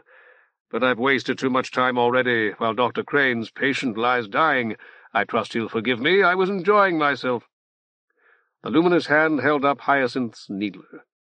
"Here's Dr. Crane's fee, as specified by him. Doctor, I wish you to look at a patient. To earn this fee, you need only examine him and tell him the truth. Is it a violation of medical ethics to tell a patient the truth?" "No." "There have been times when I've thought that it must be. This 4th prisoner of mine's a spy, too. Will you do it? He's badly injured." "After which you'll kill Silk and me," Crane snorted. "All right. I've lived as a quack-salver. Since I've got to die, I'll die as one, too." "Both of you will live," Lemur told him, "because you will both become admirably cooperative. I could have you so now if I wished, but for the present you serve me better as opponents, I will not say foes. You see, I have told this 4th prisoner that the doctor who will examine him and the augur who will shrive him are no friends of mine, that they have in fact seen fit to intrigue against the government I direct." The luminosity of Lemur's hand and arm brightened, and Hyacinth's engraved, gold-plated little needler slithered like a living animal into his open palm. "Your cognizance? Here you are." He handed the needler to Silk. "Will you, as an anointed augur, administer the pardon of past to Dr. Crane's patient, if Crane judges him in imminent danger of death?" "Of course," Silk said. "Then let's go. I know you'll find this interesting." Lemur threw open the door. Blinking and wiping their eyes, they followed him along a narrow corridor floored with steel grating, and down a flight of steel stairs almost as steep as a ladder. "I'm taking you all the way down to the keel," Lemur told them. "I hope you weren't expecting this boat to rock, by the way. We've put out. I gave the order while we were playing with that Azoth, and we're cruising beneath the surface now, where there's no wave action." He led them to a heavy door set into the floor, spun 2 hand wheels, and threw it back. "Down here. I'm about to show you the hole in our bottom." Silk went first. The vibration that had shaken the boat since Lemur had threatened him with the Azoth was stronger here, almost an audible sound. There was a cool freshness to the air, and the iron railing of the steps he descended felt damp beneath his hand. Green lights that seemed imitations of the ancient lights provided the first settlers by pass, and an indefinable odor that might have been no more than the absence of any other made him feel for the first time that he was actually beneath the waters of Lake Limna. The flyer's broken wings were the first things he saw. They had been laid out with scraps of the nearly invisible fabric that had covered them on the transparent canopy of a sizable yawl, shattered spars of a material that might have been polished bone, less thick than his forefinger. "Wait there a moment, your cognizance," Lemur called. "I want to show you these. You and Dr. Crane both. It will be well worth your while." "You've got one after all," Crane said. "You've brought down a flyer." There was a note of defeat in his voice that made Silk turn to stare back at him. "They'd all gone," Crane explained. "Blood and his thugs and most of the male servants. I thought this might be it, but I hoped—" He left the sentence incomplete and shrugged. Lemur had picked up an oddly curved, almost teardrop-shaped grid of the cream-colored material. "We have, Doctor, and this is the secret. Simple, yet infinitely precious. Don't you want to examine it? Wouldn't you like to provide your masters with the secret of flight? The key that opens the sky?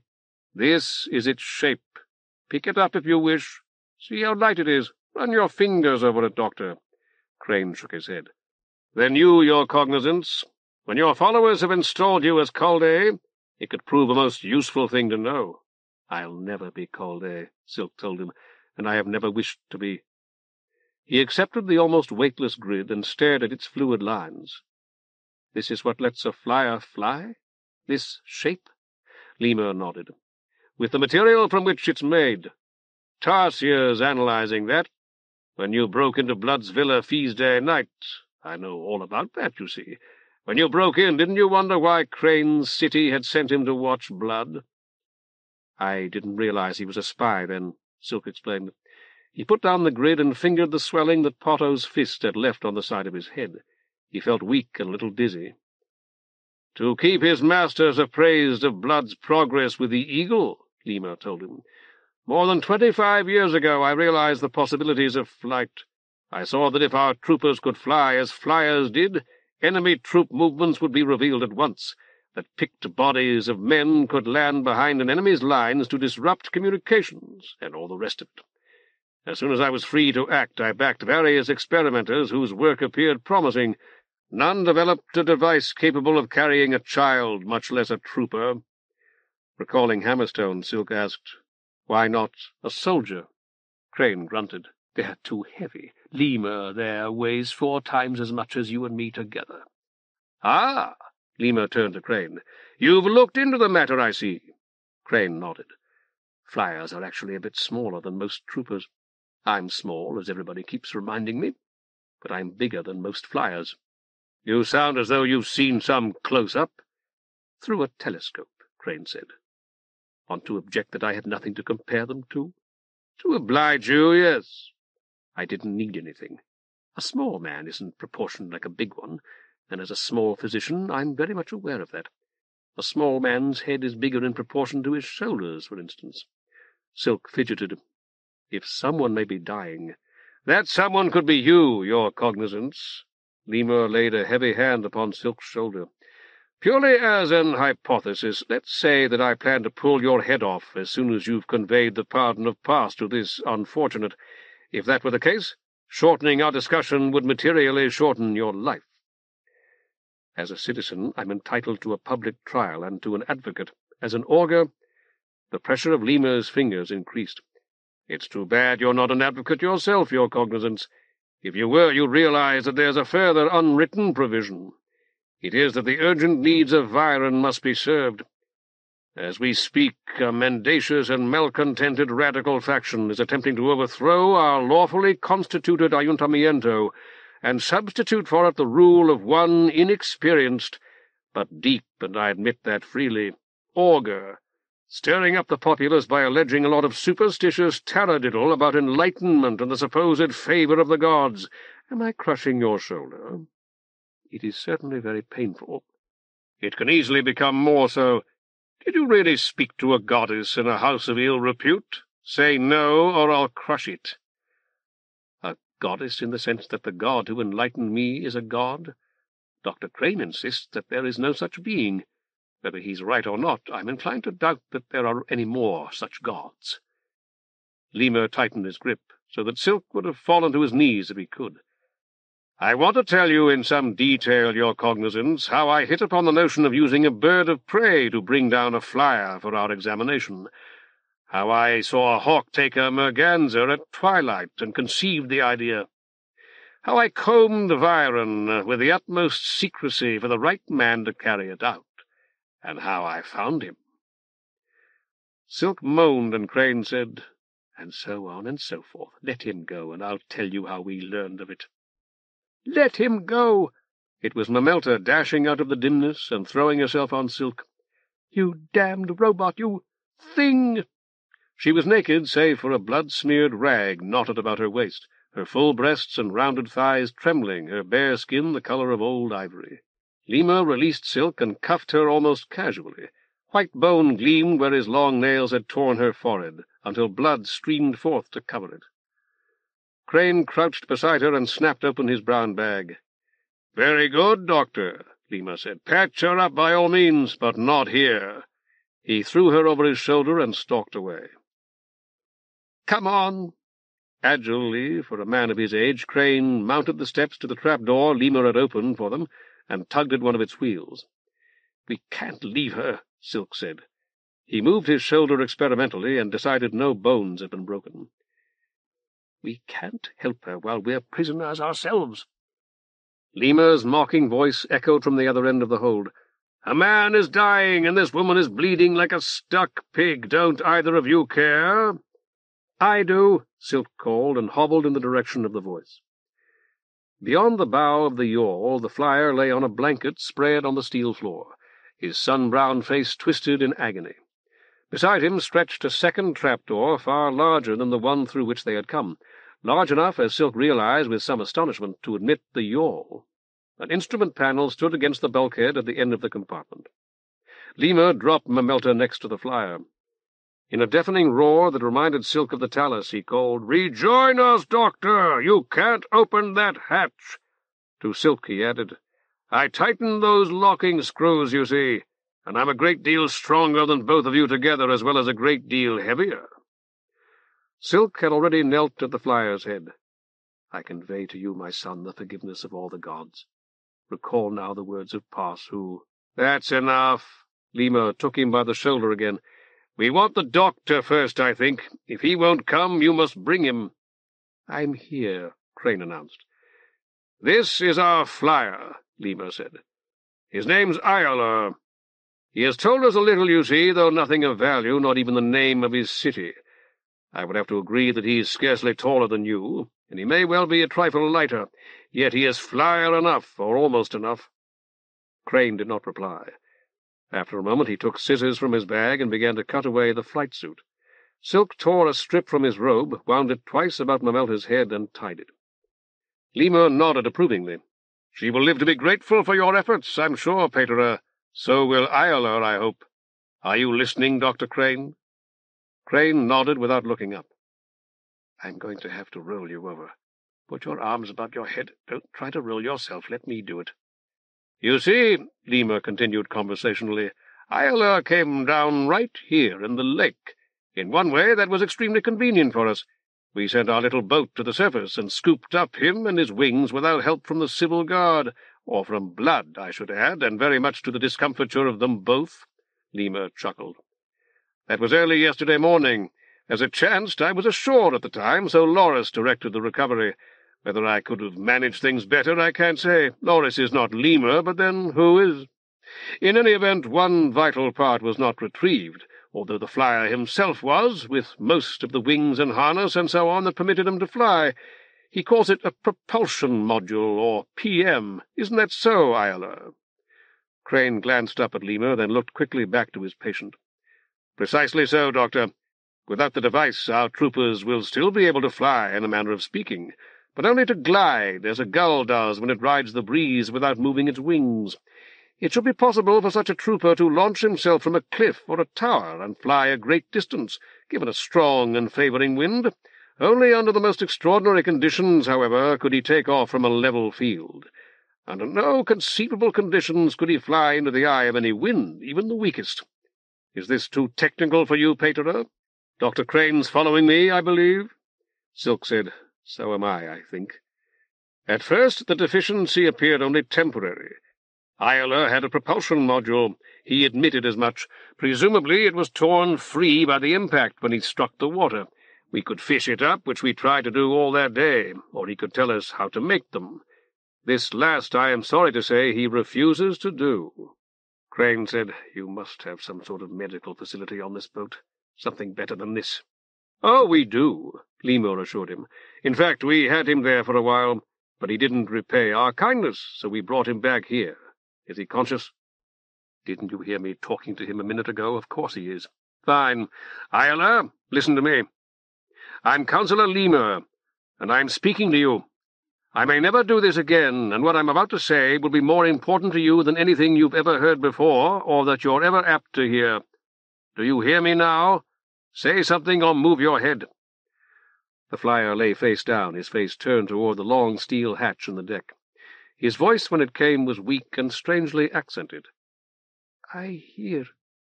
Lemur smiled and nodded. "You've found me to be a man of my word, haven't you? Very well, I'm giving you my word that everything I'm about to say is true. I'm not going to try to trick you again, and I'm not inclined to be patient with you any longer. These are the men Potter and I told you about. This doctor is an admitted spy, just like you. Not a spy of ours, you may be sure. A spy from Palustria, or so he says. This augur is the leader of the faction that has been trying to seize control of our city. If Dr. Crane says you're going to die, you've won our argument. I'll let the augur bring you past his pardon, and that's that. But if Dr. Crane says you'll live, you'll be surrendering your life if you continue to refuse. Have I made myself clear? I'm not going to waste any more of my time or Potter's in trying to force the facts we need from you. We're building new equipment to find your propulsion module on the bottom. We'll get it, and you'll have died for nothing. If we don't find it, we still have the Eagle. She knows her business now, and all we'll have to do to get a propulsion module is send her after the next flyer we see." Lemur pointed a finger at Crane. "No threats, Doctor, no promises. Truth will cost you nothing, and a lie gain you nothing. Is he going to live?" "I don't know," Crane said levelly. "He's got a couple of broken ribs. They haven't punctured the lung, or he might be dead already. At least 4 thoracic vertebrae are in pretty bad shape. There's damage to the spinal cord, but I don't think it's been severed, although I can't be sure. Given proper care and a first-rate surgeon, I'd say he might have a good chance." Lemur looked sceptical. "A complete recovery?" "I doubt it. He might be able to walk." "Now then," Lemur's voice dropped to a whisper, "which will it be? In 2 or 3 hours we could have you ashore. Those black canisters all of you wear, how do they work?" Silence filled the hold. Silk, bent over Mamelta, saw her eyelids flutter and clasped her hand. Crane shrugged and snapped his bag shut, the sound as abrupt and final as the report of Orc's needler in the cock. "I didn't think you would," Lemur told the flyer almost conversationally. "That's why I put out. Patera, you can start your rigmarole if you want to. I don't care. He'll be dead almost before you finish it." "What are you going to do?" Crane asked. "Put him off the boat." Lemur strode to the instrument panel. "As a man of science, you might be interested in this, Doctor. This compartment is at the bottom of our boat, as I told you. It's tightly sealed, as you discovered a few minutes ago when you tried to open the hatch. At present," he glanced at one of the gauges, "we're 70 cubits below the surface. At this depth, the water pressure around our hull is roughly 3 atmospheres. Has anyone explained to you how we rise and sink?" "No," Crane said. "I've wondered." He glanced at Silk as though to see whether he, too, was curious, but Silk was chanting and swinging his beads over the head of the injured flyer. "We do it with compressed air. If we want to go deeper, we open one of our ballast tanks. That lets lake water in, so we lose buoyancy and sink. When we want to surface, we valve compressed air into that tank to force the water out. The tank becomes afloat, so we gain buoyancy. Simple but effective. When I open this valve, more air will flow into this compartment." Lemur turned it, producing a loud hiss. "If I were to let it in fast, you'd find it painful, so I've only cracked the valve. Swallow if your ears hurt." Silk, who had been giving Lemur some small fraction of his attention, paused in his chant to swallow. As he did, the injured flyer whispered, "The sun." His eyes, which had been half shut, opened wide, and he struggled to turn his face towards Silk. "Tell your people." No audible response was permitted until the liturgy was complete, but Silk nodded, swinging his beads in the sign of subtraction. "You are blessed." While bobbing his head 9 times, as the ritual demanded, he made the sign of addition. "When the pressure here reaches 3 atmospheres, as it soon will, we can open that boat-hole without flooding the compartment." Lemur chuckled. "I'll loosen up the fittings now." Crane started to protest, then clamped his jaw. "We're losing control," the flyer whispered to Silk, and his eyes closed. With his free hand, Silk stroked the flyer's temple to indicate that he had heard. "I pray you to forgive us, the living." Another sign of addition. "I and many another have wronged you often, my son, committing terrible crimes and numerous offences against you. Do not hold them in your heart, but begin the life that follows life in innocence, all these wrongs forgiven." With his beads, he traced the sign of subtraction again. Mamelta's hand found Silk's again and closed upon it. Am I dreaming?" Silk shook his head. "I speak here for great Pos, for divine Echidna, for scalding Scylla, for marvellous Malpi, for tenebrous Tartarus, for highest Hyrax, for thoughtful Phelxiopeia, for fierce Phia, and for strong Sphigx. Also for all lesser gods." Lowering his voice, Silk added, "The outsider likewise forgives you, my son, for I speak here for him." "He's going to die?" Silk put a finger to his lips. In a surprisingly gentle tone, Crane said, "Lemur's going to kill him. He's opted for it. So would I." "So do I." Mamelta touched the black cloth with which Silk had bandaged her head. "They said we were going to a wonderful world of peace and plenty, where it would be noon all day. We knew they lied. When I die, I'll go home. My mothers and brothers, Chiquito on his perch in the patio." Crane took out his scissors again. He was cutting away the cloth when Lemur threw open the hatch. It was, to Silk the thought was irresistible, as if the outsider himself had entered the hold. Where the dark steel hatch had been a moment before, there was a rectangle of liquid light, translucid and coolly lambent. The light of the long sun, penetrating the clear water of Lake Limna even to a depth of 70 cubits, was refracted and diffused, filling the opening that Lemur had so suddenly revealed, and invading the hold with a supernal dawn of celestial blue. For a few seconds, Silk could scarcely believe that the ethereal substance was water. Leaning across the flyer with his right hand, still grasping his beads, braced upon the combing, he dipped his fingers into it.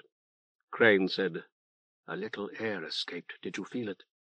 Staring down into the crystal water, Silk shook his head.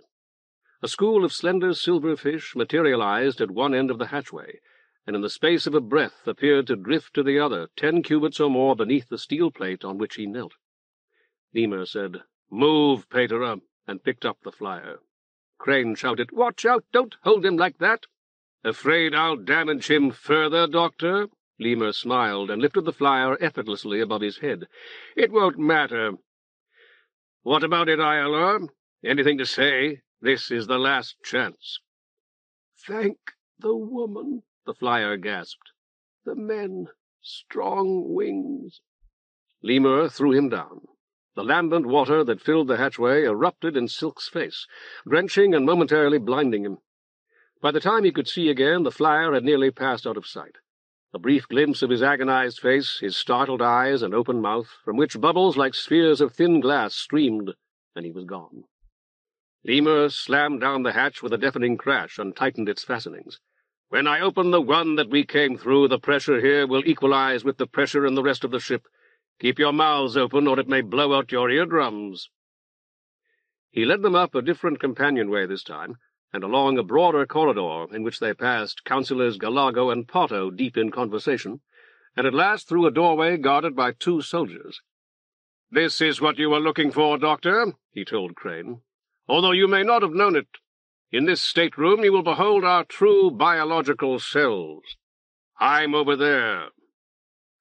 He pointed toward a circle of gleaming machines. Crane hurried toward it. Silk, limping and supporting the melter, followed more slowly.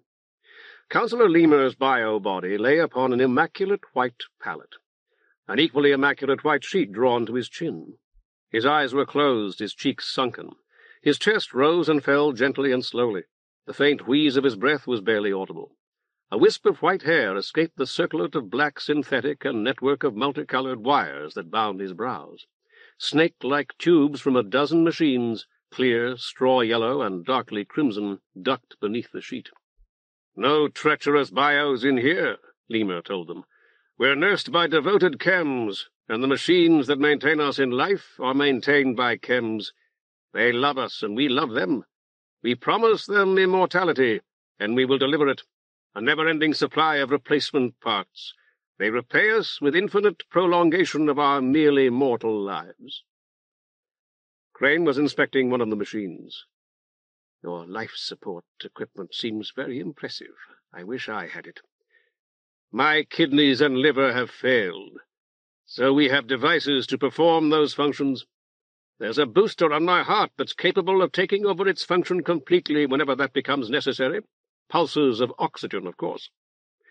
Crane sucked his teeth and shook his head. The melter said softly, "This is the first time I haven't been cold." "The air in here is completely reprocessed every 70 seconds. It is filtered, irradiated to destroy bacteria and viruses, and maintained at a relative humidity of 35%, within a quarter degree of the normal temperature of the bio-body." Looking down at the recumbent councillor, Silk told him, "I'd never have thought I'd feel sorry for you, but I do. I'm seldom conscious of lying here. This is me." Lemur struck his chest, and the sound was that of the ringing hammer Silk had heard in the dark. "Vigorous and alert, with perfect hearing and vision. All that I lack is good digestion, and at times," Lemur paused significantly, "patience." Crane was bending over the recumbent figure. Before Lemur could move to stop him, he pushed up one grey eyelid with his thumb. "This man is dead." "Don't be absurd." Lemur started toward him, but Silk, acting immediately upon an impulse of which he was scarcely aware, stepped into his path. And Lemur, perhaps responding to some childhood injunction to respect an augur's habit, stopped short. "Look." Crane reached with thumb and forefinger into the empty socket, and drew out a pinch of black detritus that might almost have been a mixture of earth and tar. After exhibiting it to Lemur, he dropped it on the pristine sheet, where it lay like so much filth, and wiped his fingers on the thin white pillow, leaving dingy, mephitic streaks. Lemur made a sound, not loud, that Silk had never heard before, though Silk had already, young as he was, heard so much grief. It was a snuffling, and in it a whine like the cry of a small shaft driven faster and faster, the sound of a drill that has struck a nail, and, impelled by a madman, spins on harder and faster until it smokes, destroying itself by its own boundless, ungoverned energy. Some hours later, Silk would think of that sound and recall the clockwork universe the outsider had shown him on the feast day before in the ball court. For it was the sound of that universe dying, or rather of a part of it dying, or rather, he would decide sleepily, of the whole of it dying for someone. Lemur crouched slowly and unsteadily as he sounded the note that would stay with Silk until night. His hands moved haplessly, as though of their own volition, not pawing or clawing or indeed doing anything at all, but writhing as the dead flyer's hands were moving, perhaps, even then, in the cold waters of the lake as they awaited the onset of that stiffening which follows death and endures for half a day, or a day and a half, depending upon a variety of circumstances, and always subject to some dispute. As he crouched, Lemur's eyes never left the mummified councillor on the snowy pallet, and at length, when one knee was on the green-tiled floor, and it seemed that Lemur could not crouch further, his arms fell. Then the silver azoth that Silk had taken from a drawer in Hyacinth's dressing-table, on the night of the same day that the outsider had revealed to Silk the essence of the universe in which he existed, fell from Lemur's tapestried sleeve and skittered across the floor. And Crane dove for it, bumping hard against one of the medical machines that surrounded the dead councillor's bed, and sending it crashing down on its side. but quickly and deftly, grey-bearded though he was, he snatched up the Azoth. Its terrible beam shot forth, and Lemur exploded in a ball of flame. Silk and Mamelta staggered back, covering their faces with their arms. Crane dashed past them, and was out the door by the time that Silk could see again. Mamelta screamed.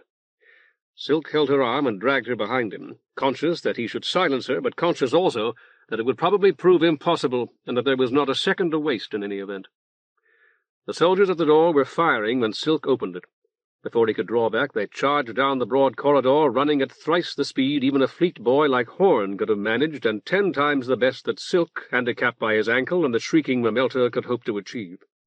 The two of them had not covered half the distance when there was a flash from the companionway and a double explosion, horribly painful, though not loud to ears still shocked and ringing from Lemur's detonation. "He must get there before he shuts the hatch," Silk told Mamelta, and then, when she still would not run, he, to his own later amazement, picked her up bodily, and throwing her over one shoulder like a rolled mattress or a sack of flour, ran himself, stumbling and staggering, once crashing into a bulkhead and nearly falling headlong down the companionway. Someone was shouting, "Wait, wait!" and he had reached the hatch before he realized that it was himself.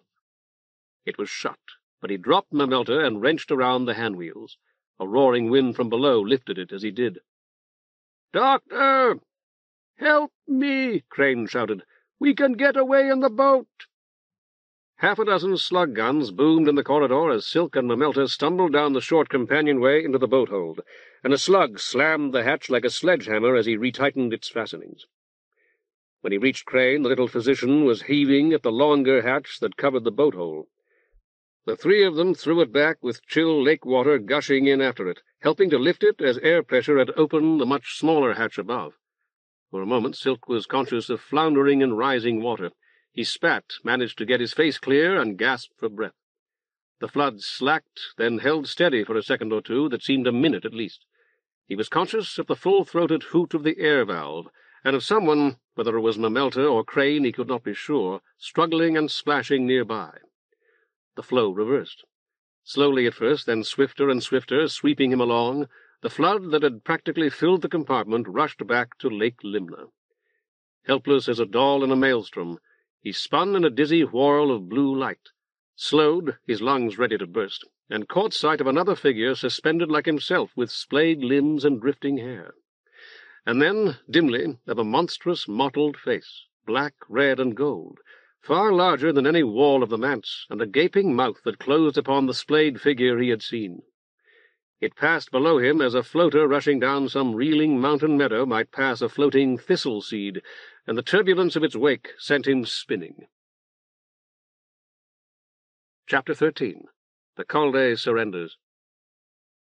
"Patera! Oh, Patera!" Patera Marble was waving from the front steps of the old Mantean on Sun Street. 2 troopers in armour stood beside her. Their officer, in dress greens, indulgently exhibited his sword to little Patera Mint. Gulo hurried forward. The officer glanced up. "Patera Silk, you are under arrest." Gulo shook his head and explained. Patera Marble sniffed, a sniff of such devastating power and contempt that it burned to dust all the pleasure the young officer had enjoyed from Patera Mint's wide-eyed admiration. "Take Patera Silk away! You can't! Such a holy—" A soft snarl came from the crowd that had been clustered about Gulo. Gulo was not an imaginative man, yet it seemed to him that an unseen lion was awakening, and the prayers he had chanted each Sphigx day were not nonsensical after all. "Don't fight!" Patera Mint returned the officer's sword and raised her hands. "Please, there's no need." A stone flew, striking the helmet of one of the troopers. A second whizzed past Patera Marble's head to thump the door, and the trooper who had been hit fired, his shot followed by a scream. Patera Mint dashed down the steps into the crowd. The trooper fired again, and his officer slapped down the muzzle of his slug gun. "Open these," the officer told Gulo. "We'd better go inside." More stones flew as they fled into the Mantean. The trooper who had been hit fired twice more as Patera Marble and the other troopers swung its heavy door shut, his shots so closely spaced that they might almost have been one. There was an answering rattle of stones. "It is the heat," the officer spoke confidently and even smiled. They will forget now that we are out of sight." He sheathed his sword. "This Patera Silk is popular." Matera Marble nodded, and then, "Patera!" "I have to go." Gulo was sliding back the bolt. I shouldn't have gone in here at all." He struggled to remember the other Sibyl's name, failed, and concluded lamely, "She was right." The officer snatched at his robe an instant too late as Gulo slipped out. Angry yells invaded the Mantian, then muted as the troopers shut the door and bolted it again. Faintly, the officer could hear Gulo shouting, "People! People!" "They won't hurt him, Matera." He paused to listen, his head cocked. "I do not like arresting." He let the apology trail away, having realized that he no longer had her attention. Her metal face mirrored faint hues, lemon, pink, and sorrel. Following the direction of her gaze, he saw the swirling color of the sacred window, and knelt. The dancing hues created patterns he could not quite distinguish, glyphs, figures, and landscapes half-formed, a face that swam, melted, and coalesced before the goddess spoke in a tongue he almost understood, a language that he too had known in a long past life in an unimaginable place at an inconceivable time.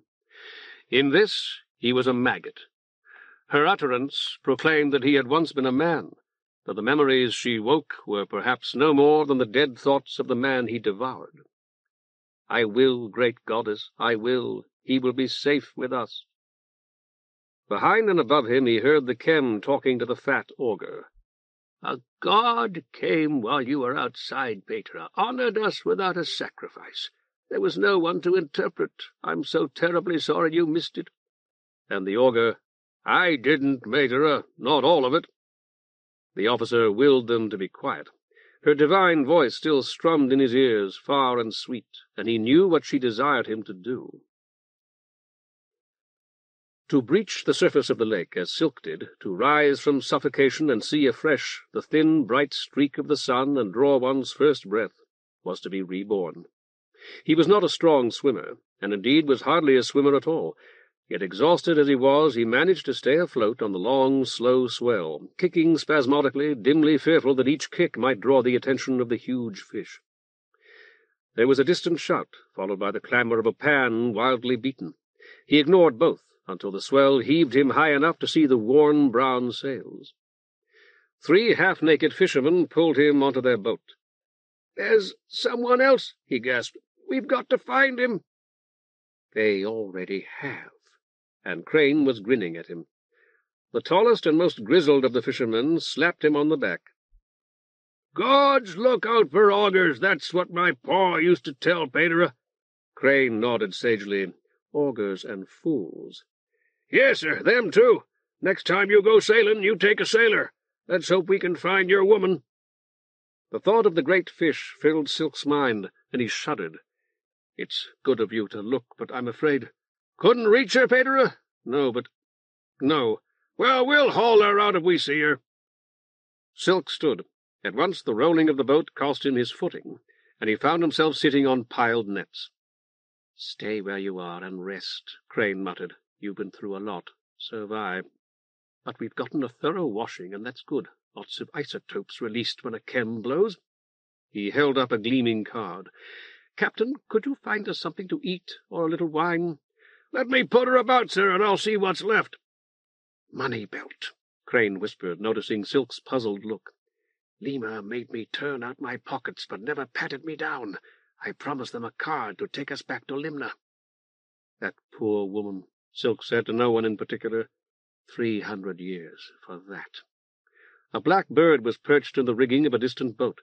Seeing it, Silk recalled Oreb, smiled, and reproached himself for smiling.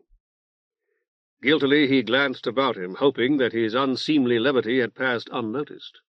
Crane was watching the captain, and the captain the largest sail. One sailor stood in the bow with a foot upon the bowsprit.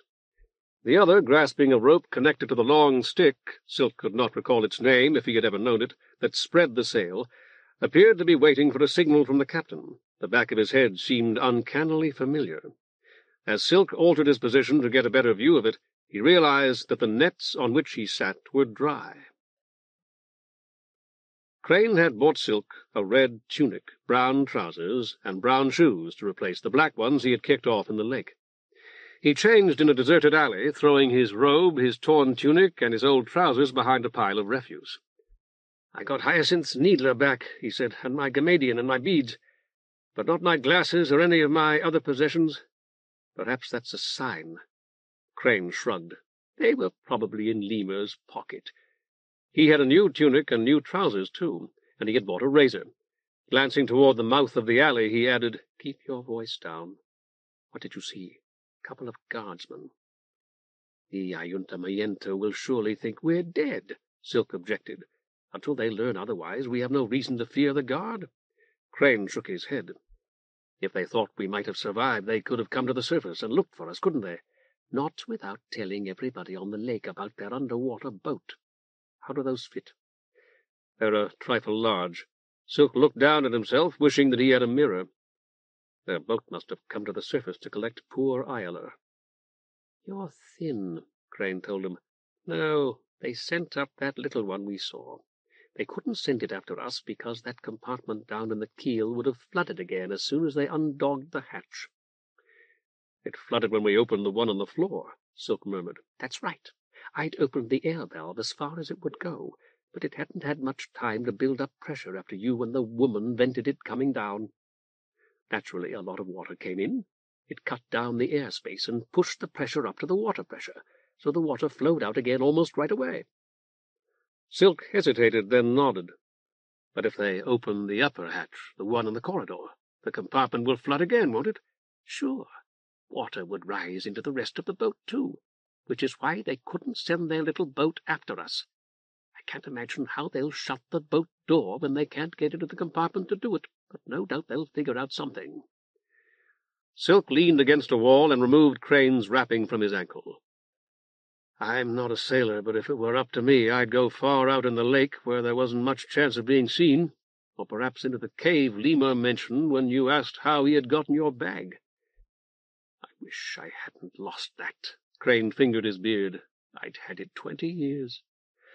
Recalling his pen case, Silk said, "I know how you must feel, Doctor." He flogged the wall with the wrapping. "Suppose they did go back into their cave.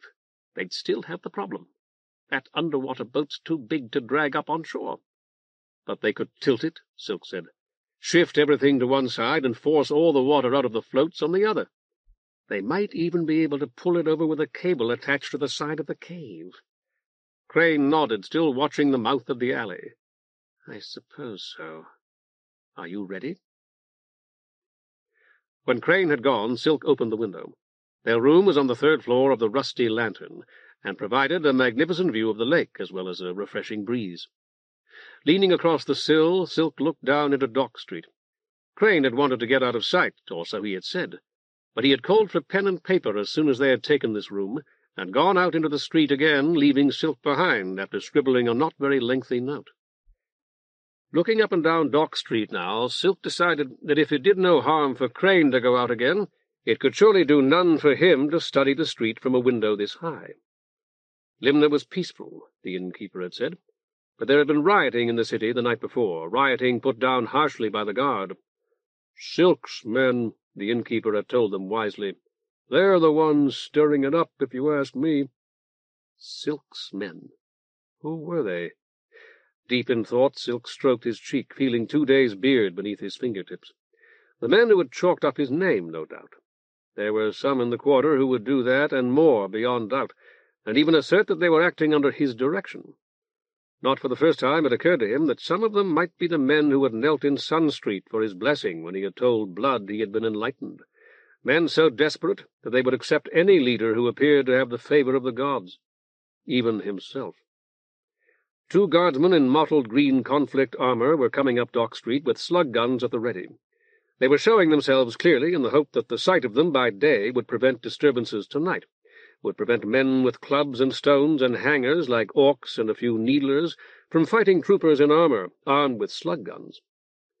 For a moment Silk considered calling out to them, telling them that he was Patera Silk, and that he was ready to give himself up if that would end the fighting. The Ayuntamiento could hardly kill him without a trial if he surrendered publicly. It would have to try him, and even if he could not prove his innocence, he would have the satisfaction of declaring it. The Mantian was not yet safe, however. He had promised to save it if he could, and it was in more danger than ever now. Musk had given him how long? A week? Yes, 1 week from Scyll's Day. But had Musk really been speaking for blood, as he had claimed, or for himself? Legally, the Mantian was Musk's. To give himself up now would be to turn his Mantian over to Musk. Something deep in Silk's being recoiled at the thought. To blood, perhaps, if it could not be helped, but never, surely never, to someone, to... Why, the very possibility had moved the outsider to enlighten him in order to prevent it. He would kill Musk if there was no other way, and he could bring himself to do it. He turned away from the window and stretched himself on his bed, recalling Councillor Lemur and the way Lemur had died. As presiding officer of the Ayuntamiento, Lemur had been Caldé, in fact, if not in name, and Crane had killed him. It had been Crane's right to do that, perhaps, since Lemur had intended to execute Crane without a trial. And yet a trial would have been a mere formality. Crane was a spy, and had admitted it, a spy from Palustria. Had Crane then really had the right to kill Lemur? And did that matter? Belatedly it struck Silk that the note that Crane had written so hurriedly had almost certainly been a message to the government of his city, to the Caldé of Palustria, or whatever they called him. To the Prince-President. Crane would have described the Ayuntamiento's underwater boat. Crane had considered it extremely important. And the peculiar teardrop shape that was the cross-section of a wing that could fly. There were steps in the hall outside, and Silk held his breath. Crane had told him to unbar the door only to 3 quick taps, but it did not matter. The guard would come, would search this inn and every other inn beyond question as soon as the Ayuntamiento chose a new presiding officer, and that presiding officer decided there was a chance that he and Crane, and even poor Mamelta, for the new presiding officer could not be sure that Mamelta was dead either, might have survived. Crane had defended the cost of this room in the best inn in Limna by saying that the guard would be less ready to disturb men if they appeared rich. But spurred by urgent orders from the Ayuntamiento, the guard would not hesitate to disturb anyone, no matter how rich. The steps faded away and were gone.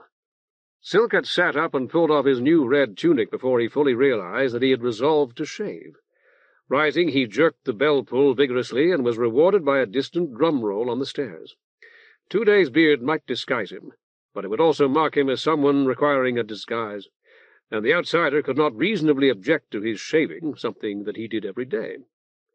If he were arrested, well and good. There would be no further rioting and loss of life, and he would be arrested as himself, as Silk, the man others called Caldé, and not as some skulking fugitive. Soap, towels, and a basin of hot water, he told the deferential maid who answered his ring. I'm going to get rid of all this right now. She had brought the aroma of the kitchen with her, and one whiff of it woke his hunger. I'll have a sandwich or something, too. Whatever you can prepare quickly, maté or tea. Put everything on our bill. Crane had rung for more towels and fresh shaving water as soon as he bustled in. I'll bet you thought I'd deserted you, he said as he arranged them on the washstand. Silk shook his head, and finding the action practically painless, fingered the lump left by Potto's fist. If you hadn't returned, I'd have known you were under arrest. Do you intend to shave off your beard? I hope you don't mind my borrowing your razor. No, not a bit. Crane eyed himself in the luxuriously large mirror. I think I'd better whack away the best part of it, anyhow. Most men in your position would have shaved first and sent their report afterward. Do you think those fishermen who rescued us will tell the guard, if they're questioned? Uh-huh. Crane slipped out of his tunic. Then the guard will know enough to look for us here, in Limna. They'd look here anyhow. This is the most likely spot, if we lived. I suppose so. You gave those fishermen a card? A card must be a great deal of money to a fisherman. They saved our lives. Besides, the captain will go to Viron to buy something, and his sailors will get drunk. If they're drunk enough, they won't be questioned. Silk nodded again, knowing that Crane could see him in the mirror. I can't tell you how surprised I was to find that the driver who had taken me home from Blood's was one of the crew. He's become a fisherman, it seems. Crane turned to stare at Silk, his face lathered and the razor in his hand. I keep underestimating you. Every time I do, I tell myself that's the last time.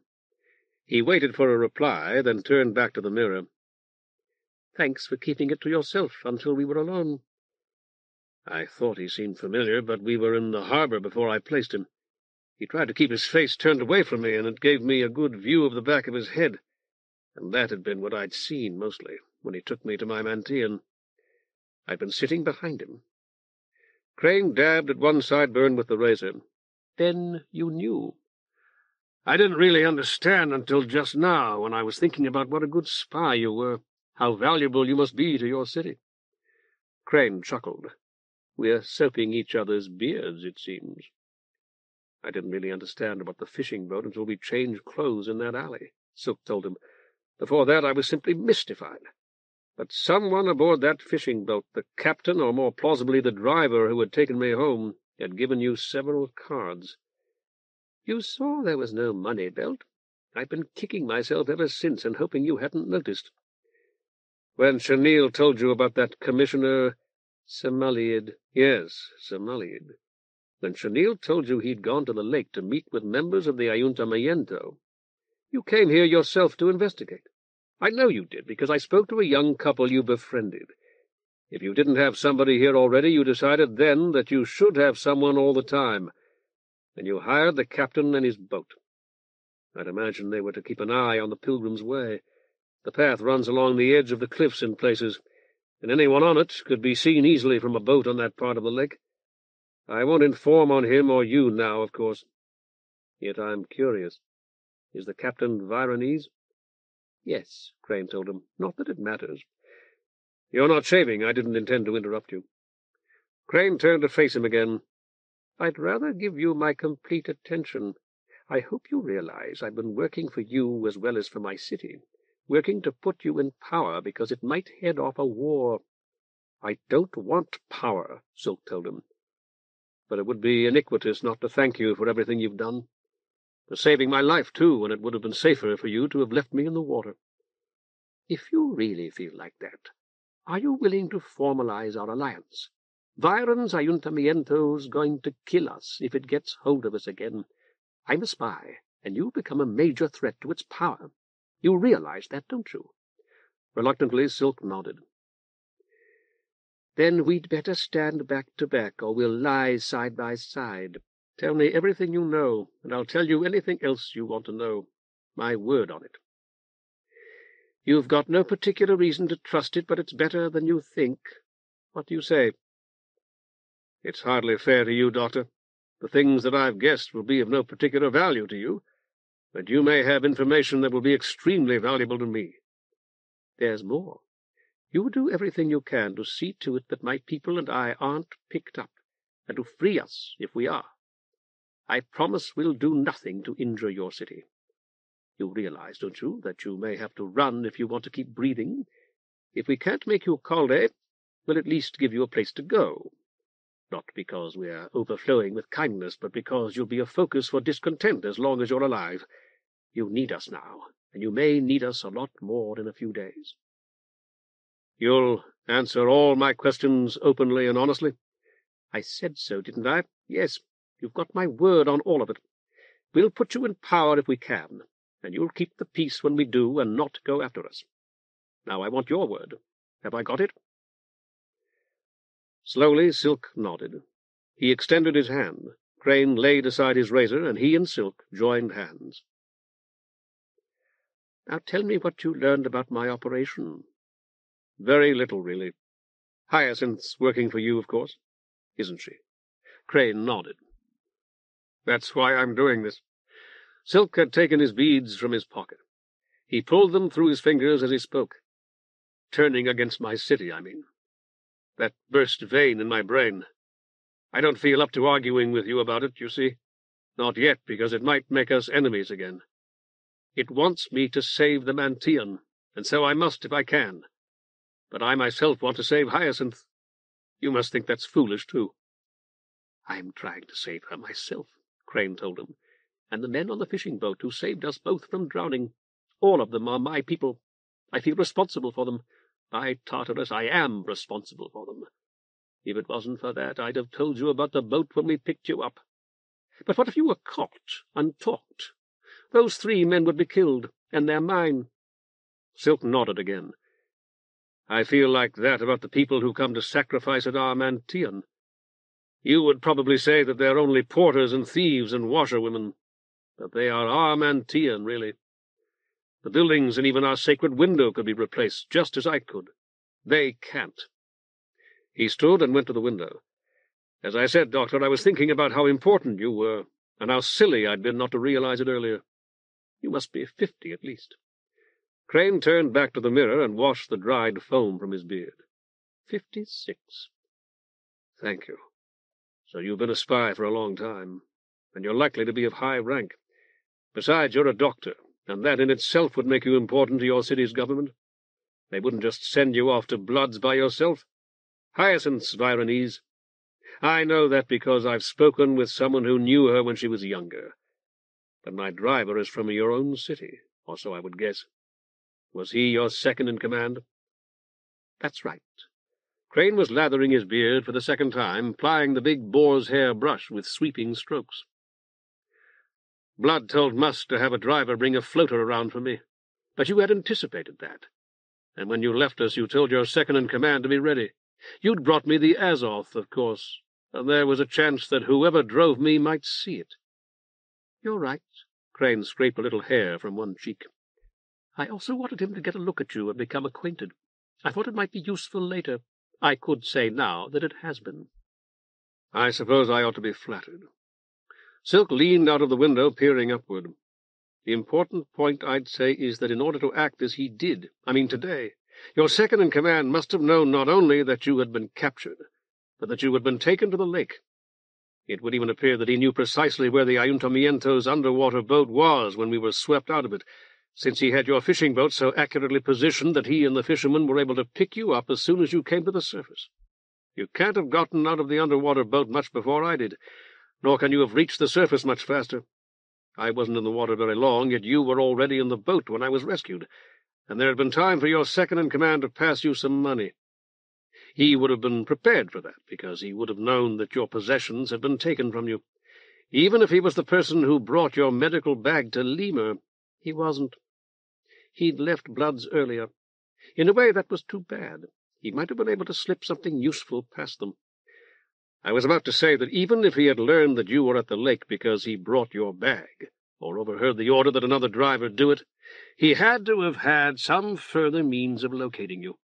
I've been trying to imagine what that means might be, and the only things I can think of are that he can send forth his spirit, like Mucor, or that you're carrying a very small glass, or at least some device of that kind. You promised to answer my questions. Will you tell me whether I'm correct, and how they failed to find it?" "Because it's in here." Crane tapped his chest. 8 years ago I had bypass surgery.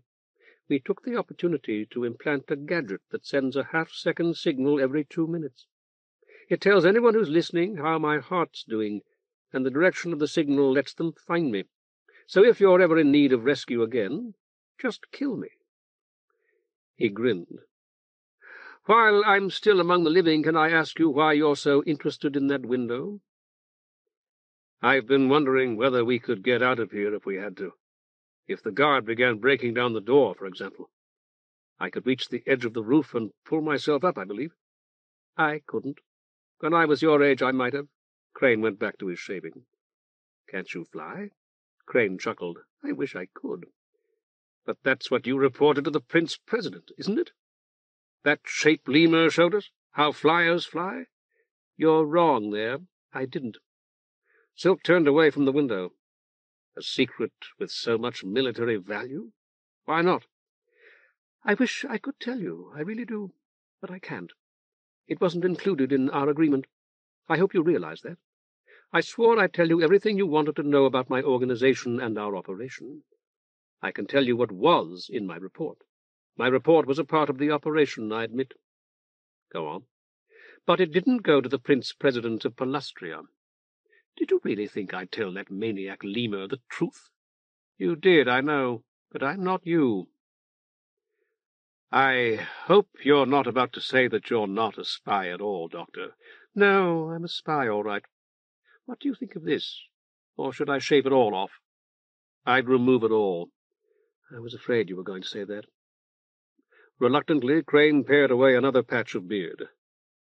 Aren't you going to ask who I spy for? It's Trivegonte. The women? Crane chuckled again. In Trivegonte they'd say, the men. Viron's dominated by men like most other cities.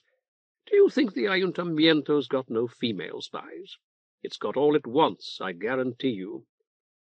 Naturally, our women are loyal. Admirable. Crane turned to face Silk, gesturing with his razor. So are men in Trivegonte. We're not slaves. If anything, we're better off than your women are here. Is this the truth? Absolutely. The truth and nothing over. Then tell me what was in your report. I will. Crane wiped his razor. It was pretty short. You saw me write it, so you know that already, or you ought to. I reported that the Ayuntamiento was on to me, that I'd been picked up and had killed Councillor Lemur while making my escape, that they'd brought down a flyer but lost the PM in the lake, that I'd found their headquarters, a boat in Lake Limna that sails under the water. I claimed the reward our Ranis offered for that. Grinning more broadly than ever, Crane continued, and I'll get it, too. When I go back to Trivegonte, I'll be a rich man. But I said I wasn't going to leave yet, because I thought there was a good chance that Silk might unseat the Ayuntamiento. I'd rescued him from them. He had reason to be grateful to me, and I thought a change in government here was worth any risk. I am grateful to you, Silk said. Very much so, as I've told you already. Was that all? Crane nodded. That's the lot, pretty much exactly as I wrote it down. Now I want you to explain to me how you knew Hyacinth was working for me. Did she say so? No. I looked at the engraving on this needler. Silk took it from his pocket. It has hyacinths all over it. But here on the top there's a tall bird, a heron, I thought, standing in a pool. When I realized that it could be a crane instead of a heron, I knew you must have had it engraved for her. He opened the breech. I hope that the water hasn't ruined it. Let it dry out before you try to shoot. Oil it first, and it should be all right. But the fact that I presented high with a fancy needler can't have been the only thing that tipped you off. Any old fool with a crush on a beautiful woman might have given her something like that. That's true, of course. But she kept the Azoth in the same drawer. Do you still have it, by the way? Crane nodded. So it seemed likely that it had been given her by the same person, since she wouldn't want you to see it if you hadn't given it to her. An Azoth's worth several thousand cards. Thus, if you'd given her one, you were clearly more than you seemed. Furthermore, you passed it to me while you were examining me in Blood's presence. I didn't believe the man you were pretending to be would have dared to do that. Crane chuckled again. You're so shrewd, I'm beginning to doubt your innocence. Sure you're not of my trade? You're confusing innocence with ignorance, though I'm ignorant in many ways as well. Innocence is something one chooses, and something one chooses for the same reason one chooses any other thing, because it seems best. I'll have to think about that. Anyhow, you're wrong about me giving High the Azoth. Somebody'd searched my room a couple of days before. They didn't find it, but I asked High to keep it for me to be on the safe side. When you put it in my waistband, I said that there was a goddess up there who liked you, sure. She brought it to me and said we had to figure out a way of getting it to you, because she thought Blood was going to have Musk kill you.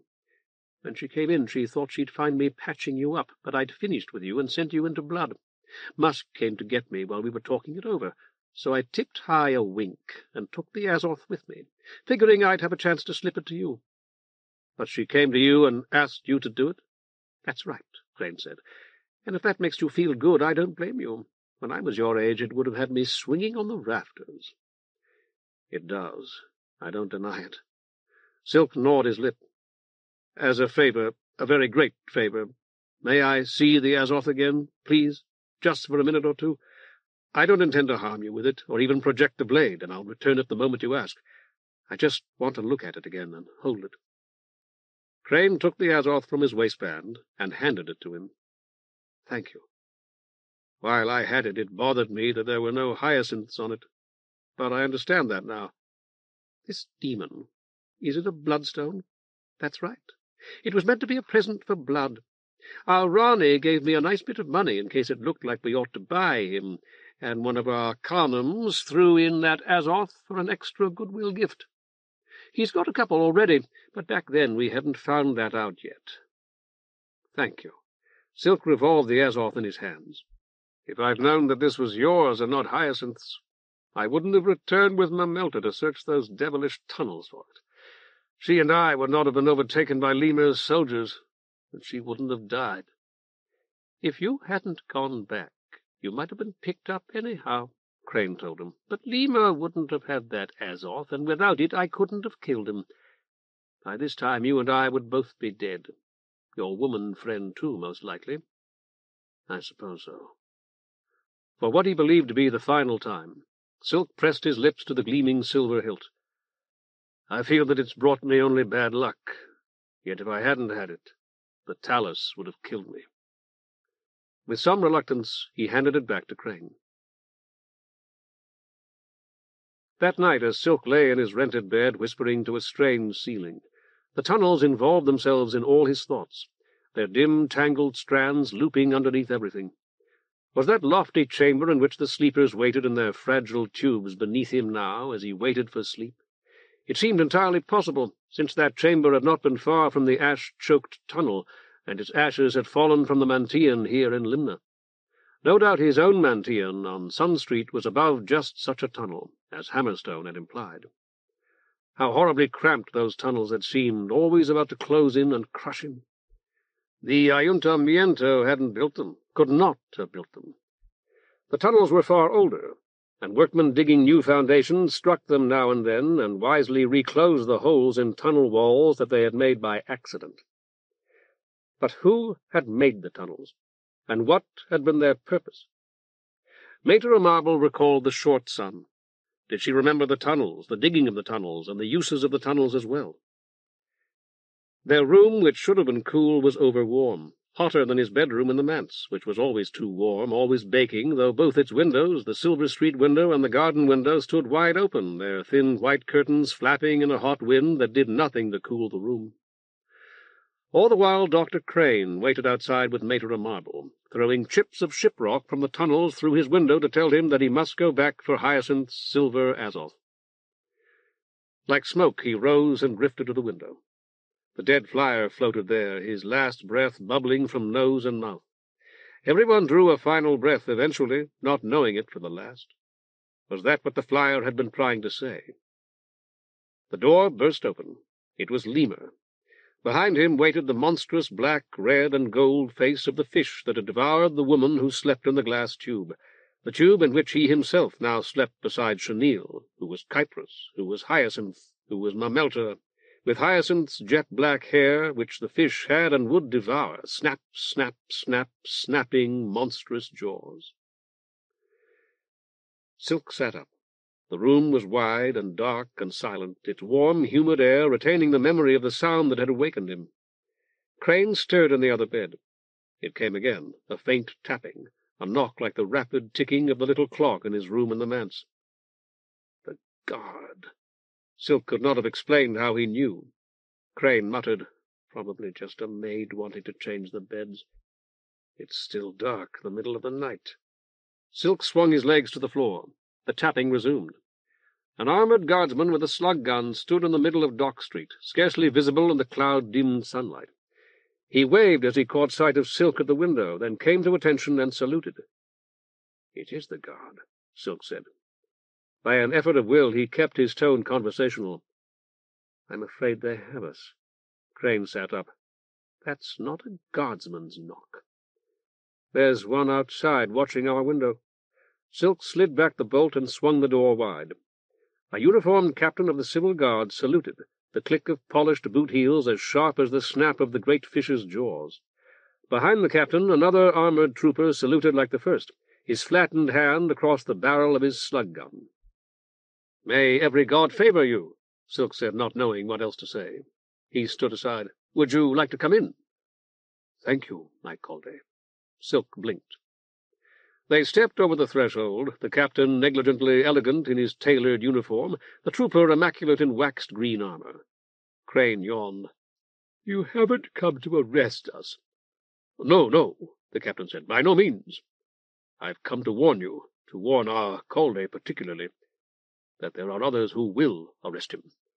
Others who are searching for him even as we speak. I take it that you are Dr. Crane, sir. There are warrants for you both. You stand in urgent need of protection, and I have arrived. I am sorry to have disturbed your sleep, but delighted that I found you before the others did. Silk said slowly, This is happening because of an ill-considered remark of Councillor Lemur's, I believe. I know nothing of that, my Caldé. Some god overheard him, I believe. I can guess which. What time is it, Captain? 3:45, my Caldé. Too early to start back to the city, then. Sit. No, first bring the trooper who's watching our window inside. Then I want you to sit down, all three of you, and tell us what's been happening in Viron. It might be better to leave him where he is, my Caldé, if we wish the others to believe I am arresting you. And now you've made the arrest. Silk picked up his trousers and sat on the bed to put them on. Dr. Crane and I have been subdued and disarmed, so the man outside is no longer needed. Bring him in. The captain motioned to the trooper, who strode to the window and gestured. The captain himself took a chair. Silk slapped Crane's wrapping against the bedpost. You addressed me as Caldé. Why did you do that? Everyone knows, my Caldé, that there is supposed to be a Caldé. The charter, written by our patroness and Lord Pass himself, says so plainly, yet there has been no Caldé in 20 years. Crane said, But everything's gone along pretty well, hasn't it? The city's quiet. The captain shook his head. Not really, Doctor. He glanced toward his trooper, then shrugged. There was more rioting last night, and houses and shops were burned. An entire brigade was scarcely enough to defend the Palatine. Unbelievable. It gets a little worse each year. The heat has made things very bad this year, and the high prices in the market. He shrugged again.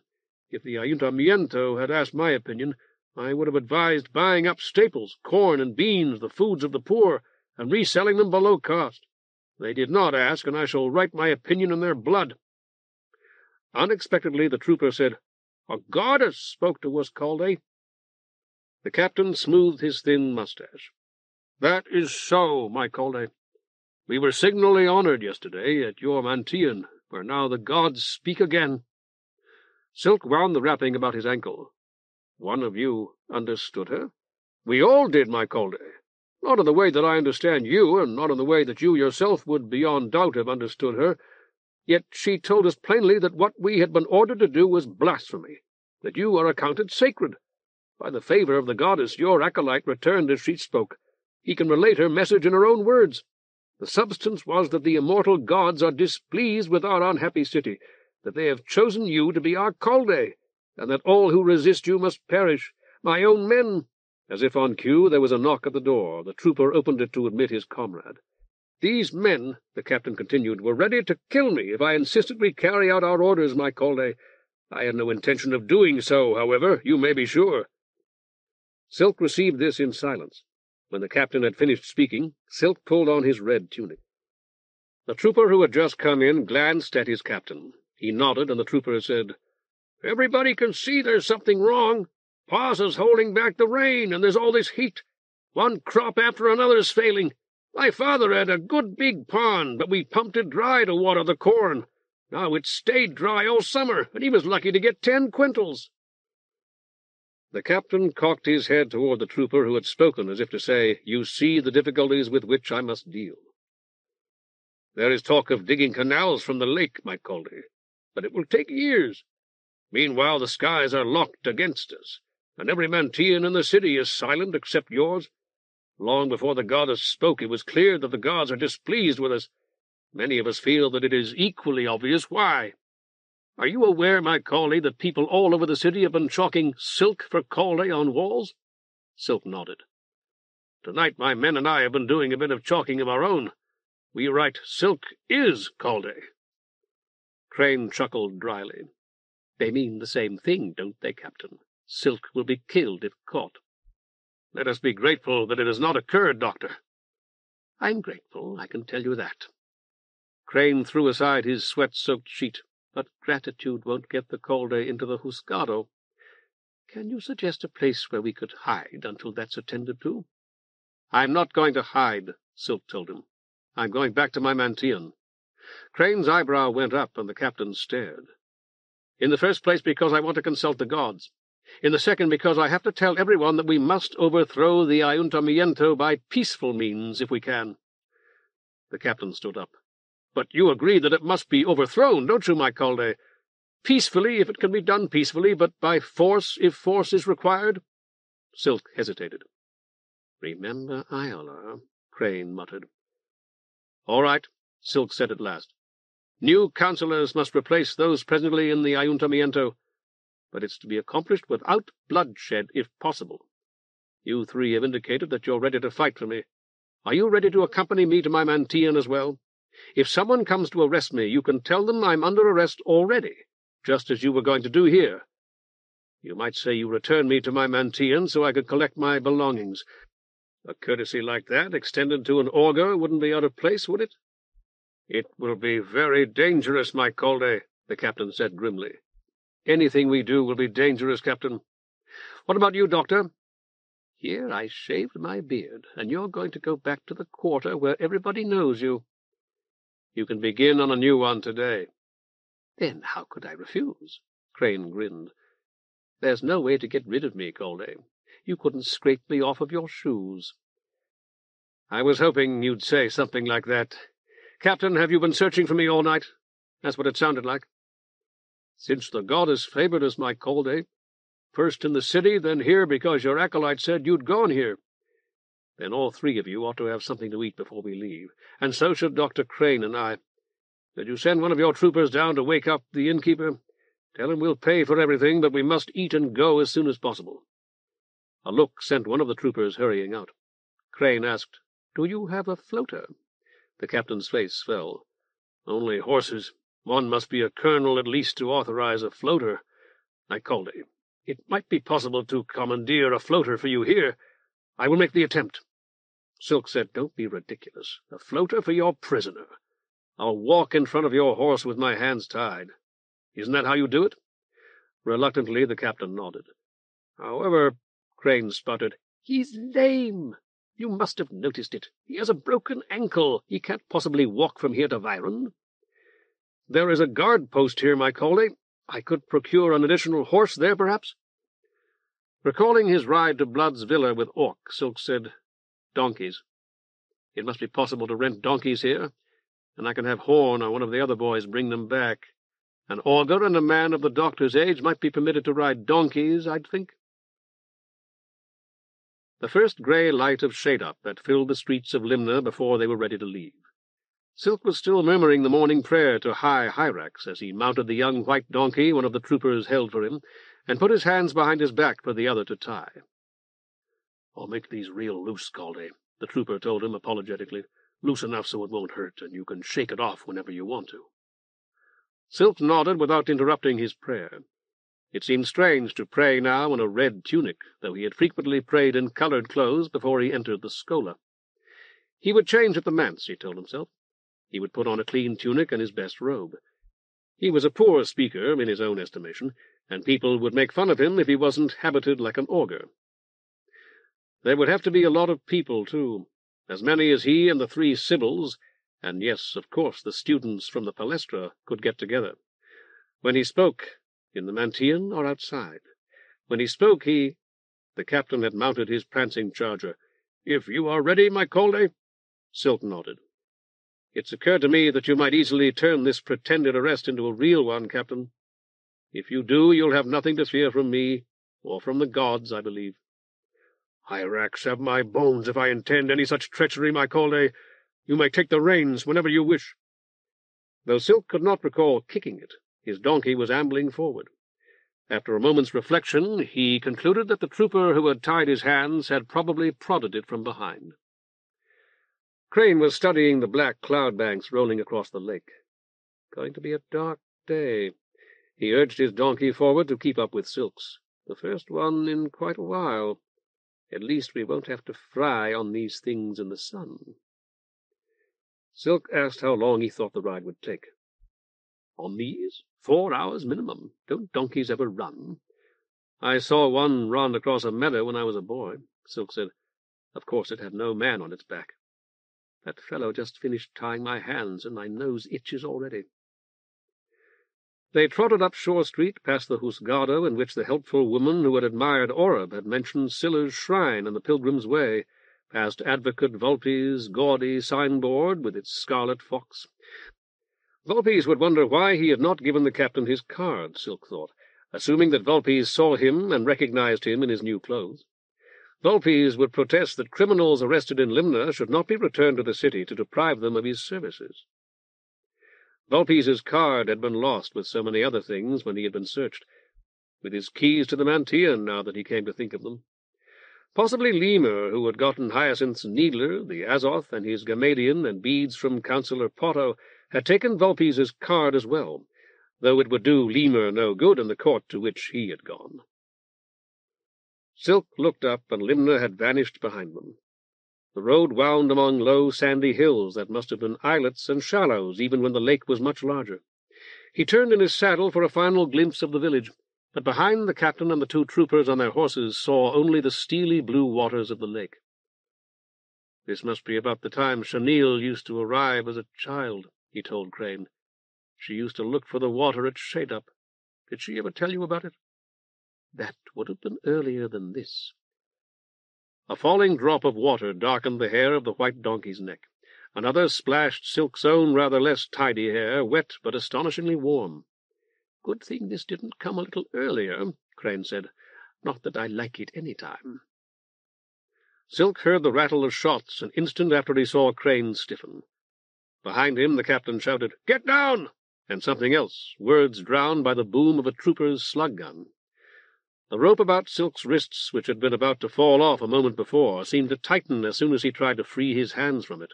"Caldé, get down!" He dove from the saddle into the dust of the road. By a seeming miracle, one hand was free. The roar of a floater was followed by a longer, coarse, dry rattle, the sound of an immense child hurrying a lath along the bars of a cage. He scrambled to his feet. Crane's hands were free, too. He put them about Silk's neck as Silk helped him off his donkey. More shots. The captain's charger screamed, a horrible sound, reared and plunged into them, knocking them both into the ditch. "My left lung," Crane muttered. Blood trickled from his mouth. "All right." Silk pushed up Crane's tunic and tore it in a single motion. "Azoth." The booms of slug guns were followed by the greater boom of thunder, as if the gods were firing and dying too. Pale drops the size of pigeons' eggs splattered the dust. "I'm going to bandage you," Silk said. "I don't think it's fatal. You're going to be all right." "No good." Crane spat blood, and then, "Pretend you're my father." A torrent of rain engulfed them like a wave. "I am your father, Doctor." Silk pushed a wadded rag into the hot and pulsing cavity that was Crane's wound, and tore a long strip from Crane's tunic to hold it in place. "Caldé, take the Azoth." Crane put it into his hands and died. "All right." Bent above him, the useless strip of rag in his hands, Silk watched him go, saw the shudder that convulsed him and the upward rolling of his eyes, felt the final stiffening of his limbs and the relaxation that followed, and knew that life had gone, that the great and invisible vulture that was Hyrax at such moments had swooped through the driving rain to seize Crane's spirit and tear it free from Crane's body, that he himself, kneeling in the mud, knelt in the divine substance of the unseen god. As he watched, Crane's wound ceased to throb with blood. In a second or two, the rain had washed it white. He put Crane's Azoth into his own waistband and took out his beads. "I convey to you, Dr. Crane, the forgiveness of all the gods. Recall now the words of Pas, who said, 'Do my will, live in peace, multiply, and do not disturb my seal. Thus you shall escape my wrath.'" Yet Pas's seal had been disturbed many times. He himself had scraped up the remains of one such seal. Embryos, mere flecks of rotten flesh, had lain among the remains of another. Was Pas's seal to be valued more than the things it had been intended to protect? Thunder crashed. Pas's wrath had been loosed upon the Whorl. "Go willingly." "Where?" "And any wrong that you have ever done shall be forgiven." The floater was nearer, the roar of its blowers audible above the roaring of the storm. Oh, Dr. Crane, my son, know that this pass and all the lesser gods have empowered me to forgive you in their names, and I do forgive you, remitting every crime and wrong. They are expunged. Streaming water, Silk's beads trace the sign of subtraction. You are blessed. There was no more shooting. Presumably the captain and both troopers were dead. Would the guard let him bring them the pardon of pass before he was taken away? I pray you to forgive us, the living. Silk spoke as quickly as he could, racing words his teachers at the Schola would never have approved. I and many another have wronged you often, Doctor, committing terrible crimes against you. Do not hold them in your heart, but begin the life that follows life in all innocence, all these wrongs forgiven. A slug gun boomed 3 times in rapid succession, very near. The buzz gun rattled again, and mud erupted a hand's breadth from Crane's head. The effectual point. In the name of all the gods, you are forgiven forever, Dr. Crane. I speak here for great pass. So many in the 9, each with an honorific.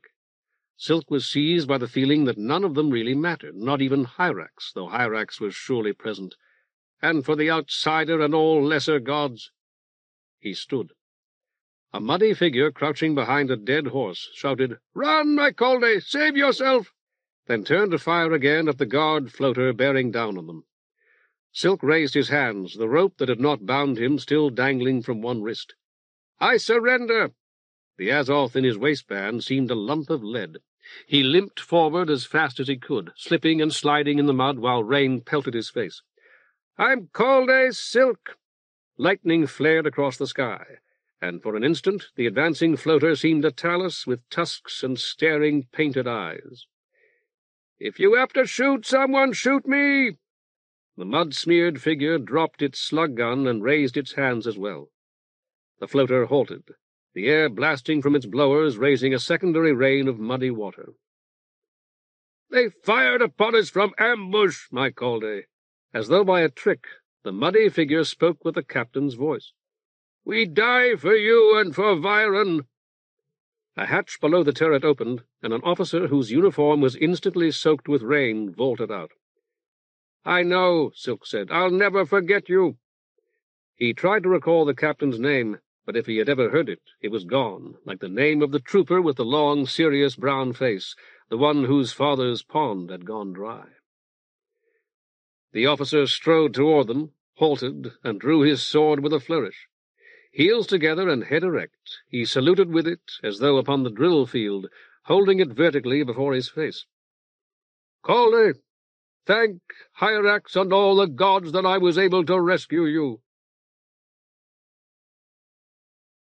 End of Lake of the Long Sun, The Book of the Long Sun, Volume 2, by Gene Wolfe. Read by John Horton in the studios of American Foundation for the Blind, Incorporated, for the Library of Congress, March 1996. For special distribution as authorized by Act of Congress under Public Law 89-522, with the permission of the copyright holder and the publisher, Tom Doherty Associates, Incorporated, 175 Fifth Avenue, New York, New York, 10010. End of book.